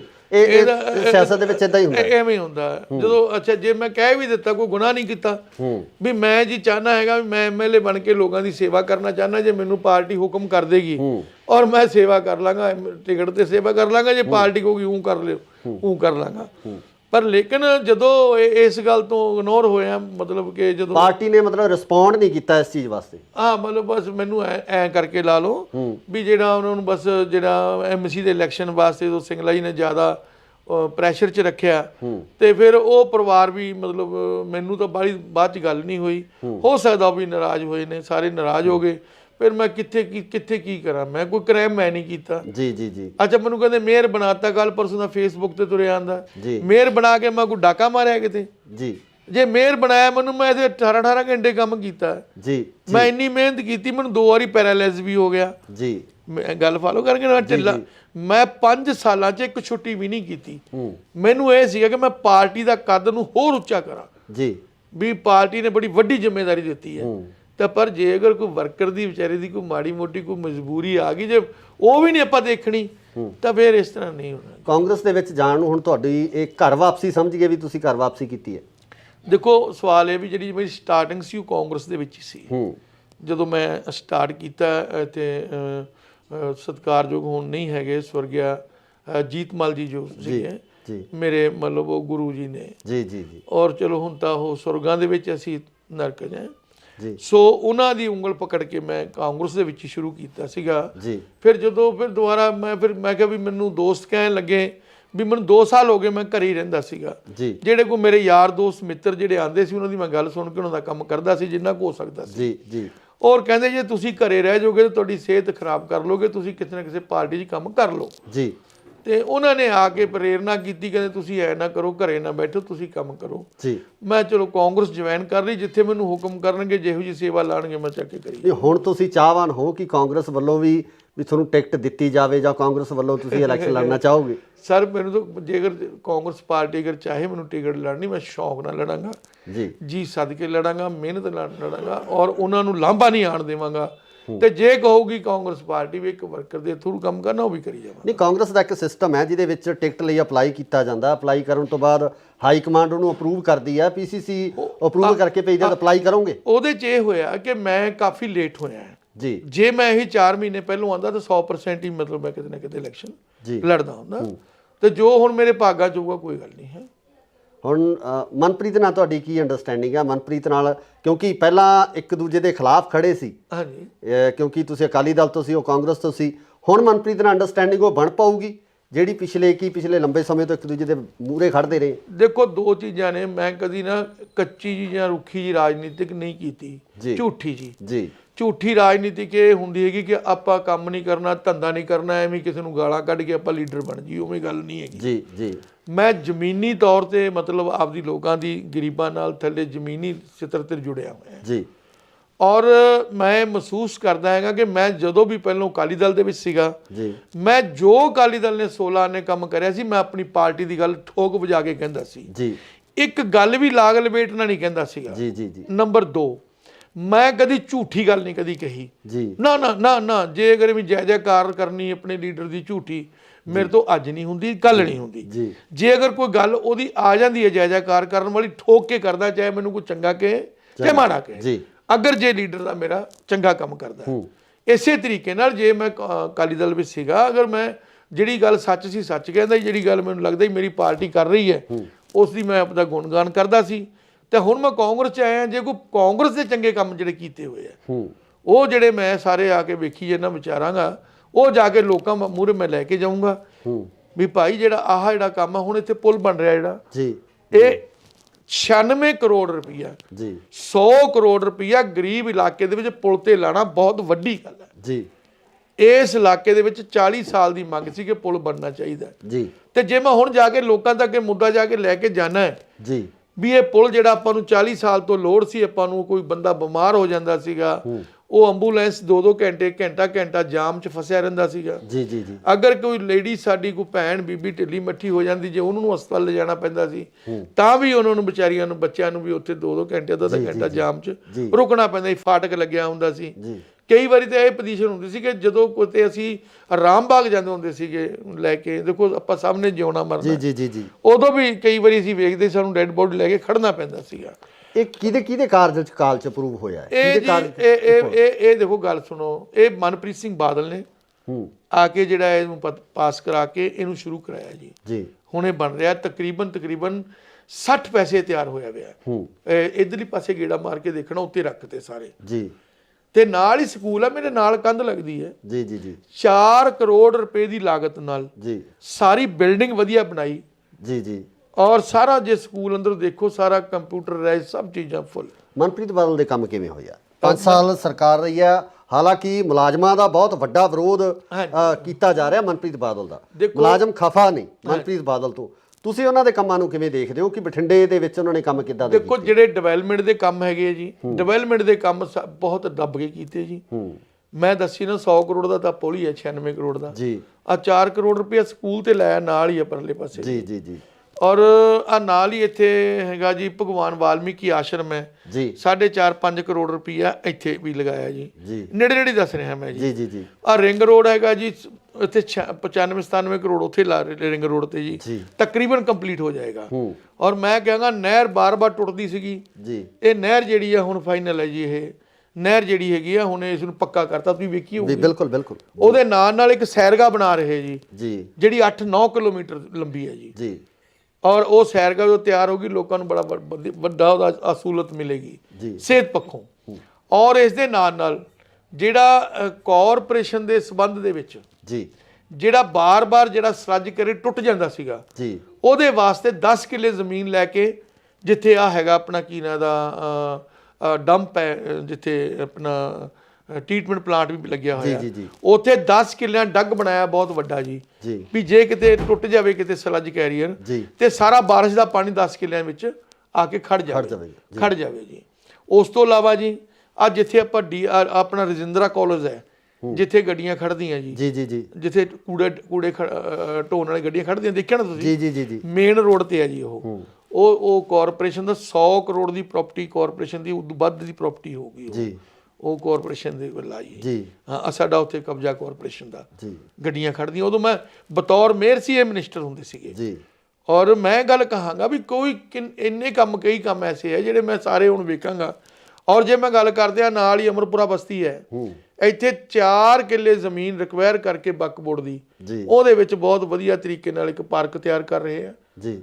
ਔਰ ਨਾਲ ਹੀ ਇੱਥੇ ਨਾਲ ਇੱਕ ਪਾਰਕ ਬਣਾਇਆ ਹਾਜ਼ੀ ਰਤਨ, ਜਿੱਥੇ ਹੈ ਨਾ, ਜਿੱਥੇ ਆਪਣਾ ਹਸਪੀਟਲ ਹੈ ਜੀ ਜੀ ਜੀ, ਉਹਦੇ ਨਾਲ ਦੇਖਿਆ ਇੱਕ ਪਾਰਕ ਬਣਿਆ ਜੀ। ਪਰ ਇਹ ਚਿੜੀ ਛਿੱਕਾ ਉਹ ਦੂਜਾ ਖੇਡਣ ਵਾਲਾ ਹੀ ਬਣਾਇਆ ਜੀ। ਮਤਲਬ ਕਾਫੀ ਜਿਹੜਾ ਹੈ ਉਦਮ ਸਿੰਘ ਨਗਰ ਪਾਰਕ ਬਣਾਇਆ ਜੀ, ਜਿਹੜੀ ਵੇਰਕਾ ਮਿਲ ਸੀ ਉਹਦੀ ਬੈਕ ਸਾਈਡ ਤੇ। ਦੇਖੋ ਸਮਾਜਿਕ ਕੁਝ ਕੰਮ ਐਸੇ ਹੁੰਦੇ ਆ, ਬੱਚਿਆਂ ਨੂੰ ਖੇਡਣ ਵਾਸਤੇ ਥਾਂ ਚਾਹੀਦੀ, ਜਗ੍ਹਾ ਚਾਹੀਦੀ ਹੈ, ਬਜ਼ੁਰਗਾਂ ਨੂੰ ਬੈਠਣ ਵਾਸਤੇ ਚਾਹੀਦਾ ਹੈ।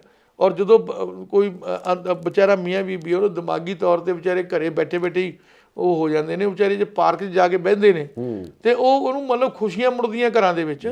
ਕਾਫੀ ਜਾਣੀ ਕਿ ਇਹਨਾਂ ਲੋਕਾਂ ਦੇ ਵਾਸਤੇ ਜੋ ਕਰਿਆ ਹੈਗਾ ਕੰਮ ਕਾਫੀ ਹੋਏ ਨੇ। ਔਰ ਸਰਕਾਰਾਂ ਦੇ ਕੰਮ ਹੁੰਦੇ, ਕੁਝ ਕੰਮ ਹੋ ਜਾਂਦੇ, ਕੋਈ ਨਾਰਾਜ਼ਗੀਆਂ ਵੀ ਹੋ ਜਾਂਦੀਆਂ। ਔਰ ਉਹ ਜਿਹੜਾ ਕੰਮ ਹੈ ਕੈਂਟੀਨ ਕੋਈ 5-4 ਸਾਲਾਂ ਵਾਲਾ ਕੰਮ ਤਾਂ ਹੁੰਦਾ ਨਹੀਂ ਜੀ, ਕਿਉਂਕਿ ਜੇ ਅਗਰ ਆਪਾਂ ਬਠਿੰਡੇ ਨੂੰ ਬਣਾਉਣਾ ਹੋਵੇ ਤਾਂ 40-50 ਸਾਲ ਤੋਂ ਲਗਾਤਾਰ 20-25 ਸਾਲ ਲੱਗੇ ਰਵਾਂਗੇ ਫਿਰ ਜਾ ਕੇ ਸਿਰੇ ਲੱਗੇ। ਮੇਰੇ ਸਾਹਿਬ ਇੱਕ ਹੋਰ ਸਵਾਲ ਆ, ਲਾਸਟ ਸਵਾਲ ਤੁਹਾਨੂੰ ਕਰਨਾ ਚਾਹੁੰਦਾ ਕਿ ਅਗਰ ਅਕਾਲੀ ਦਲ ਵਾਂਗੂ ਕਾਂਗਰਸ ਵੱਲੋਂ ਵੀ ਇਹ ਸ਼ਬਦੀ ਹਮਲੇ ਹੋਣ ਤੁਹਾਡੇ ਤੇ, ਕਿ ਅਕਾਲੀ ਦਲ ਤੋਂ ਆਏ ਹੋਏ ਆ, ਫਿਰ ਕੀ ਹੋਊਗਾ? ਵੀ ਅਕਾਲੀ ਦਲ ਤੋਂ ਉਹ ਤਾਂ ਸਾਰਿਆਂ ਨੂੰ ਪਤਾ ਜੀ ਵੀ ਮੈਂ ਅਕਾਲੀ ਦਲ ਚੋਂ ਆਇਆ ਹੈਗਾ।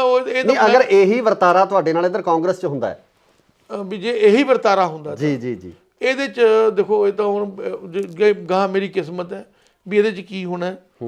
ਲੇਕਿਨ ਇੱਕ ਗੱਲ ਜ਼ਰੂਰ ਹੈ ਵੀ ਜਿਹੜੀ ਸਿਆਸਤ ਹੈ ਇਹ ਪੈਸੇ ਵਾਲੇ ਦੀ ਹੈ ਜੀ। ਜੇ ਹੋ ਸਕਦਾ ਕਿ ਮੈਂ ਵੀ ਕਿਤੇ ਮਾੜਾ ਮੋਟਾ ਕੋਈ 4 ਪੈਸਿਆਂ ਵਾਲਾ ਬੰਦਾ ਹੁੰਦਾ, ਮੈਂ ਵੀ ਖੁੱਲ੍ਹ ਕੇ ਲੋਕਾਂ ਦੀ ਪਬਲਿਕ ਦੀ ਸੇਵਾ ਕਰ ਸਕਦਾ ਸੀ, ਪਰ ਜਿੰਨੀ ਮੇਰੇ ਕੋਲ ਹੋ ਸਕੂਗੀ ਮੈਂ ਉਨੀ ਕਰਾਂਗਾ। ਸੋ ਇਹ ਸਨ ਸਾਬਕਾ ਮੇਅਰ ਬਲਵੰਤ ਰਾਏ ਨਾਥ, ਜਿਨ੍ਹਾਂ ਵੱਲੋਂ ਅਕਾਲੀ ਦਲ ਨੂੰ ਅਲਵਿਦਾ ਕਹਿ ਕੇ ਕਾਂਗਰਸ ਦਾ ਪੱਲਾ ਫੜ ਲਿਆ ਗਿਆ ਤੇ ਇਸ ਨੂੰ ਘਰ ਵਾਪਸੀ ਵੀ ਕਿਹਾ ਜਾ ਸਕਦਾ ਹੈ। ਸੇ ਨਾਲ ਹੀ ਇਹਨਾਂ ਵੱਲੋਂ ਮਨਪ੍ਰੀਤ ਬਾਦਲ ਦੇ ਕੰਮਾਂ ਦੀ ਸ਼ਲਾਘਾ ਕੀਤੀ ਹੈ, ਉਹਨਾਂ ਵੱਲੋਂ ਕੀਤੇ ਹੋਏ ਕੰਮਾਂ ਦੀ ਉਸਤਤ ਕੀਤੀ ਗਈ ਹੈ। ਪਰ ਆਮ ਲੋਕ ਮਨਪ੍ਰੀਤ ਬਾਦਲ ਦੇ ਕੰਮਾਂ ਨੂੰ ਕਿਸ ਤਰ੍ਹਾਂ ਦੇਖਦੇ ਆ, ਇਸ ਇਲਾਕੇ ਦੇ ਲੋਕ ਮਨਪ੍ਰੀਤ ਬਾਦਲ ਦੇ ਕੰਮਾਂ ਨੂੰ ਕਿਸ ਤਰ੍ਹਾਂ ਦੇਖਦੇ ਆ, ਇਹ ਆਉਣ ਵਾਲੀ 20 ਤਰੀਕ ਨੂੰ ਕਨਫਰਮ ਹੋ ਜਾਵੇਗਾ, ਪਤਾ ਲੱਗ ਜਾਵੇਗਾ। ਪਰ ਹਰ ਇੱਕ ਪਾਰਟੀ ਆਪਣੇ ਕੰਮਾਂ ਨੂੰ ਸੁਣਾਉਂਦੀ ਹੈ, ਹਰ ਇੱਕ ਪਾਰਟੀ ਆਪਣੇ ਕੀਤੇ ਹੋਏ ਕੰਮਾਂ ਦੀ ਉਸਤਤ ਕਰਦੀ ਹੈ। ਸੋ ਜੁੜੇ ਰਹੋ ਇੰਡੋਜ਼ ਟੀਵੀ ਆਸਟ੍ਰੇਲੀਆ ਨਾਲ। ਧੰਨਵਾਦ। ਨਾ ਸਰ, ਪਹਿਲਾ ਸਵਾਲ ਇਹੀ ਆ ਕਿ ਇਹੋ ਜਿਹੀਆਂ ਕਿਹੜੀਆਂ ਪ੍ਰਸਥਿਤੀਆਂ ਬਣੀਆਂ ਜਿਸ ਕਾਰਨ ਤੁਹਾਨੂੰ ਅਕਾਲੀ ਦਲ ਤੋਂ ਕਿਨਾਰਾ ਕਰਕੇ ਕਾਂਗਰਸ ਦਾ ਪੱਲਾ ਫੜਨਾ ਪਿਆ? ਇਹੋ ਜਿਹੇ ਕਿਹੜੇ ਹਾਲਾਤ ਸਨ? ਬਠਿੰਡੇ ਨੂੰ ਜਿਹੜਾ ਹਿੰਦੁਸਤਾਨ ਦੇ ਨਕਸ਼ੇ ਤੇ ਲਿਆਉਣ ਵਾਸਤੇ ਜੀ ਮੈਂ ਦਿਨ ਪਰ ਰਾਤ ਇੱਕ ਕਰਨ ਦੀ ਕੋਸ਼ਿਸ਼ ਕੀਤੀ ਜੀ। ਜਿੰਨੀ ਜਤਾ ਸ਼ਕਤੀ ਸੀ ਸਰੀਰਕ ਤੌਰ ਤੇ, ਮਾਨਸਿਕ ਤੌਰ ਤੇ ਜੀ। ਔਰ ਮੈਂ ਇਸ ਨੂੰ ਜਿਹੜਾ ਹੈਗਾ ਪੰਜਾਬ ਦੇ ਵਿੱਚ 3 ਦਫਾ ਬਠਿੰਡੇ ਨੂੰ 1 ਨੰਬਰ ਤੇ ਲੈ ਕੇ ਆਇਆ ਜਦੋਂ ਮੈਂ ਸੀਟ ਤੇ ਬੈਠਿਆ ਸੀ। ਜੀ। ਪਰ ਲੇਕਿਨ ਕੈਂਟੀ ਨਿਊਜ਼ ਮੈਂ ਦੇਖੀ ਗਿਆ, ਇੱਕ ਤਾਂ ਮੇਰੇ ਤੇ ਇਹੀ ਲੱਛਣ ਨਹੀਂ ਲੱਗਣੋਂ ਹਟੇ ਵੀ ਇਹ ਕਾਂਗਰਸੀ ਹੈ ਜੀ, ਇਹ ਫਲਾਣਾ। ਮੈਂ ਇੱਕ ਮੇਅਰ ਸੀ, ਨਾ ਕਿ ਮੈਂ ਕੋਈ ਕਿਸੇ ਪਾਰਟੀ ਦਾ ਪ੍ਰਧਾਨ ਬੈਠਿਆ। ਫਿਰ ਉਹ ਇਲੈਕਸ਼ਨ ਆ ਗਏ ਜੀ, ਜਿਹੜੇ ਐਮਸੀ ਦੇ ਸੀ ਮੈਨੂੰ ਕਹਿੰਦੇ ਐਮਸੀ ਇਲੈਕਸ਼ਨ ਲੜ ਲਓ।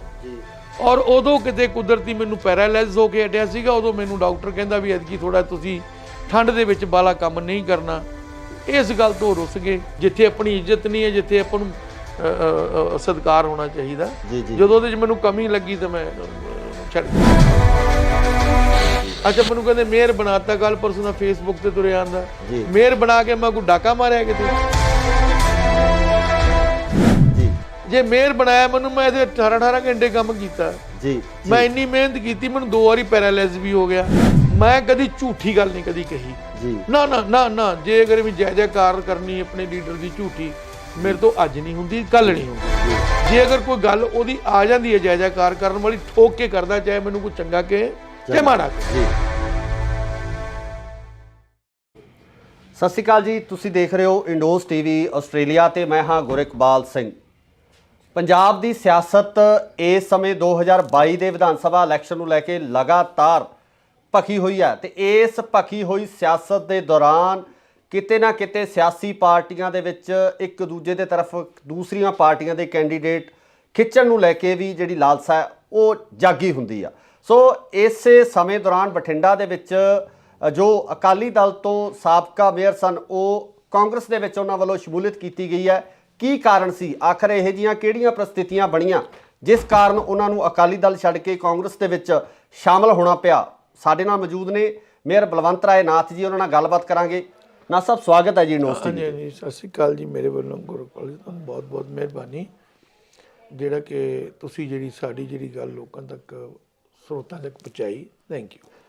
ਨਾਥ ਸਾਹਿਬ, ਪਹਿਲਾ ਸਵਾਲ ਇਹੀ ਆ ਕਿ ਇਹੋ ਜਿਹੀਆਂ ਕਿਹੜੀਆਂ ਪ੍ਰਸਥਿਤੀਆਂ ਬਣੀਆਂ ਜਿਸ ਕਾਰਨ ਤੁਹਾਨੂੰ ਅਕਾਲੀ ਦਲ ਤੋਂ ਕਿਨਾਰਾ ਕਰਕੇ ਕਾਂਗਰਸ ਦਾ ਪੱਲਾ ਫੜਨਾ ਪਿਆ? ਇਹੋ ਜਿਹੇ ਕਿਹੜੇ ਹਾਲਾਤ ਸਨ? ਦੇਖੋ, ਸਵਾਲ ਇਹ ਹੈ ਵੀ ਜਦੋਂ ਮੈਨੂੰ ਮੇਅਰ ਬਣਾਇਆ ਜੀ ਤੇ ਮੈਂ ਬੜੀ ਤਨਦੇਹੀ ਦੇ ਨਾਲ, ਬੜੀ ਸ਼ਰਧਾ ਦੇ ਨਾਲ, ਮੈਨੂੰ ਸ਼ੌਂਕ ਸੀ ਜੀ, ਕੰਮ ਕਰਨ ਦਾ ਸ਼ੌਂਕ ਸੀਗਾ ਕਿ ਮੈਂ ਜਿਹੜਾ ਹੈਗਾ ਉਹ ਮੈਨੂੰ ਬੜੀ ਵੱਡੀ ਜ਼ਿੰਮੇਵਾਰੀ ਦਿੱਤੀ ਹੈ ਕਿ ਮੈਂ ਇਹਨੂੰ ਬਠਿੰਡੇ ਨੂੰ ਜਿਹੜਾ ਹਿੰਦੁਸਤਾਨ ਦੇ ਨਕਸ਼ੇ ਤੇ ਲਿਆਉਣ ਵਾਸਤੇ ਜੀ ਮੈਂ ਦਿਨ ਪਰ ਰਾਤ ਇੱਕ ਕਰਨ ਦੀ ਕੋਸ਼ਿਸ਼ ਕੀਤੀ ਜੀ। ਜਿੰਨੀ ਜਤਾ ਸ਼ਕਤੀ ਸੀ ਸਰੀਰਕ ਤੌਰ ਤੇ, ਮਾਨਸਿਕ ਤੌਰ ਤੇ ਜੀ। ਔਰ ਮੈਂ ਇਸ ਨੂੰ ਜਿਹੜਾ ਹੈਗਾ ਪੰਜਾਬ ਦੇ ਵਿੱਚ 3 ਦਫਾ ਬਠਿੰਡੇ ਨੂੰ 1 ਨੰਬਰ ਤੇ ਲੈ ਕੇ ਆਇਆ ਜਦੋਂ ਮੈਂ ਸੀਟ ਤੇ ਬੈਠਿਆ ਸੀ ਜੀ। ਅਗਰ ਮੈਨੂੰ ਮੇਅਰ ਬਣਾਇਆ, ਜੇ ਮੈਂ ਕੋਈ ਕੁਤਾਹੀ ਕੀਤੀ ਹੋਵੇ ਜੀ ਤੇ ਮੈਂ ਦੋਸ਼ੀ ਹੋ ਸਕਦਾ ਜੀ। ਔਰ ਮੈਂ ਇਸ ਨੂੰ ਬਠਿੰਡੇ ਨੂੰ, ਸਾਡੀ ਸਾਰੀ ਟੀਮ ਨੇ, ਅਸੀਂ ਪੂਰੀ ਮਿਹਨਤ ਕਰਕੇ ਹਿੰਦੁਸਤਾਨ 'ਚ 450 ਸ਼ਹਿਰਾਂ ਦੇ ਵਿੱਚੋਂ ਅਸੀਂ ਇਸ ਨੂੰ ਲੈ ਕੇ ਆਏ ਹਾਂ 16ਵੇਂ ਨੰਬਰ ਤੇ ਜੀ। ਜਦੋਂ ਕੋਈ ਬੰਦਾ ਮਿਹਨਤ ਦੇ ਨਾਲ, ਇਮਾਨਦਾਰੀ ਦੇ ਨਾਲ, ਲਗਨ ਨਾਲ ਕੰਮ ਕਰਦਾ ਹੈ, ਉਹਦੇ ਕਿਤੇ ਨਾ ਕਿਤੇ ਕੋਈ ਮਨ ਦੇ ਵਿੱਚ ਭਾਵਨਾਵਾਂ ਵੀ ਹੁੰਦੀਆਂ। ਇੱਜ਼ਤ ਜਿਹੜੀ ਆ ਕੁਰਸੀ ਦੇ ਨਾਲ ਨਾਲ ਆਤਮਿਕ ਤੌਰ ਤੇ ਵੀ ਇੱਜ਼ਤ ਬੰਦੇ ਨੂੰ ਚਾਹੀਦੀ ਹੈ ਜੀ, ਜਿਹੜੀ ਕਿ ਮੈਂ ਮਹਿਸੂਸ ਕੀਤਾ। ਕਿਉਂਕਿ ਮੈਂ ਇਹੋ ਜਿਹਾ ਕੁਝ ਗੱਲ, ਮੇਰੀ ਫਿਤਰਤ ਜਿਹੜੀ ਹੈ ਉਹ ਇਹੋ ਜਿਹੀ ਨਹੀਂ ਹੈ ਕਿ ਜਿਹੜੀ ਮੈਂ ਮਤਲਬ ਜਲਦੀ ओछी गल नहीं कहता जी, पर लेकिन कैंटी न्यूज मैं देखी गया, एक तो मेरे ते यही लक्षण नहीं लगणों हटे भी ये कांग्रेसी है जी, ये फलाना। मैं एक मेयर सी, ना कि मैं कोई किसी पार्टी का प्रधान बैठा जी। और मतलब अकाली दल ने एक्सेप्ट नहीं किया पूरी तरह। हाँ जी, ਔਰ ਜਦੋਂ ਕਦੋਂ ਵੀ ਕਹਿਣ ਜੀ ਉਹ ਕਾਂਗਰਸੀ ਆ ਗਿਆ ਜੀ, ਉੱਥੇ ਫਲਾਣੇ ਆ ਗਿਆ ਜੀ, ਜੇ ਮੇਰੇ ਕੋਲ ਕੋਈ ਵੀ ਆਵੇ ਸ਼ਹਿਰ ਦਾ ਬੰਦਾ, ਮੈਂ ਇੱਕ ਮੇਅਰ ਸੀਗਾ ਮਤਲਬ ਬਠਿੰਡਾ ਨਗਰ ਨਿਗਮ ਦਾ ਜੀ ਜੀ ਜੀ, ਔਰ ਮੈਂ ਆਪਣੀ ਜ਼ਿੰਮੇਵਾਰੀ ਜਿਹੜੀ ਹੈਗੀ ਆ, ਚਾਹੇ ਮੇਰੇ ਕੋਲ ਕੋਈ ਆ ਗਿਆ, ਮੈਂ ਪੂਰੀ ਕੋਸ਼ਿਸ਼ ਕਰਦਾ ਸੀ ਕਿ ਕੋਈ ਬੰਦਾ ਮੇਰੇ ਕੋਲੋਂ ਨਾਰਾਜ਼ ਨਾ ਜਾਵੇ। ਬਿਲਕੁਲ ਬਿਲਕੁਲ। ਔਰ ਮੈਂ ਆਪਣੀ ਕਾਬਲੀਅਤ ਦੇ ਮੁਤਾਬਕ ਜਿੰਨੀ ਕਿ ਮੇਰੇ ਜਤਾ ਸ਼ਕਤੀ ਸੀ ਮਾਨਸਿਕ ਸਰੀਰਕ ਤੌਰ ਤੇ, ਮੈਂ ਆਪਣੇ ਲੀਡਰਾਂ ਨੂੰ ਵੀ ਖੁਸ਼ ਕਰਨ ਦੀ ਕੋਸ਼ਿਸ਼ ਕੀਤੀ ਜੀ ਜੀ। ਪਰ ਰੱਬ ਦੀ ਰੱਬ ਜਾਣੇ ਵੀ ਕੀ ਗੱਲ ਸੀ, ਜਿਹੜਾ ਪ੍ਰੋਪਰ ਤੌਰ ਤੇ ਇੱਕੋ ਹੀ ਇਸ਼ੂ ਹੁੰਦਾ ਆ ਵੀ ਇਹ ਕਾਂਗਰਸੀ ਹੈ ਜੀ, ਇਹ ਕਾਂਗਰਸ ਨਾਲ ਆ ਗਿਆ ਜੀ ਜੀ। ਫਿਰ ਉਹ ਇਲੈਕਸ਼ਨ ਆ ਗਏ ਜੀ, ਜਿਹੜੇ ਐਮਸੀ ਦੇ ਸੀ ਮੈਨੂੰ ਕਹਿੰਦੇ ਐਮਸੀ ਇਲੈਕਸ਼ਨ ਲੜ ਲਓ ਜੀ। ਔਰ ਉਦੋਂ ਕਿਤੇ ਕੁਦਰਤੀ ਮੈਨੂੰ ਪੈਰਾਲਾਈਜ਼ ਹੋ ਕੇ ਹਟਿਆ ਸੀਗਾ, ਉਦੋਂ ਮੈਨੂੰ ਡਾਕਟਰ ਕਹਿੰਦਾ ਵੀ ਐਤਕੀ ਥੋੜਾ ਤੁਸੀਂ ਠੰਡ ਦੇ ਵਿੱਚ ਬਾਲਾ ਕੰਮ ਨਹੀਂ ਕਰਨਾ, ਤੇ ਉਹ ਮੈਂ ਆਖਿਆ ਜੀ ਐਤਕੀ ਤੁਸੀਂ ਮੈਨੂੰ ਮਾਫ ਕਰ ਦਿਓ।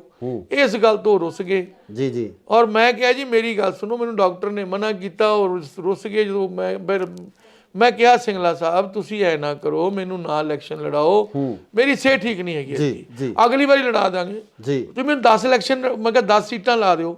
ਮੈਂ ਜਾ ਕੇ ਉਹਦੇ ਮਦਦ ਕਰਦਾ, ਇੱਕ ਸੀਟ ਮੇਰਾ ਸੁਰੇਸ਼ ਚੌਹਾਨ ਹੈ, ਮੇਰਾ ਭਤੀਜਾ ਹੀ ਹੈ, ਪੁੱਤਰ ਹੀ ਹੈ ਜੀ, ਤੇ ਮੈਂ ਕਿਹਾ ਟੱਬਰ 'ਚ ਇੱਕ ਸੀਟ ਲੜੀ ਜਾਂਦੇ, ਗੱਲ ਕੁਛ ਨਹੀਂ ਹੈ ਜੀ ਜੀ ਜੀ। ਅੱਛਾ, ਜਦੋਂ ਮੇਰੀ ਸਿਹਤ ਠੀਕ ਨਹੀਂ ਹੈ, ਉਹਨਾਂ ਨੂੰ ਐ ਸੀ ਪਤਾ ਨਹੀਂ ਕੀ ਉਹਦੇ ਮਨ 'ਚ ਆਇਆ, ਔਰ ਉਸ ਤੋਂ ਬਾਅਦ ਮੈਂ ਵੀ ਜਿਹੜਾ ਹੈਗਾ ਉਹ ਦੇਖਿਆ ਵੀ ਗੱਲ ਠੀਕ ਨਹੀਂ ਹੈ।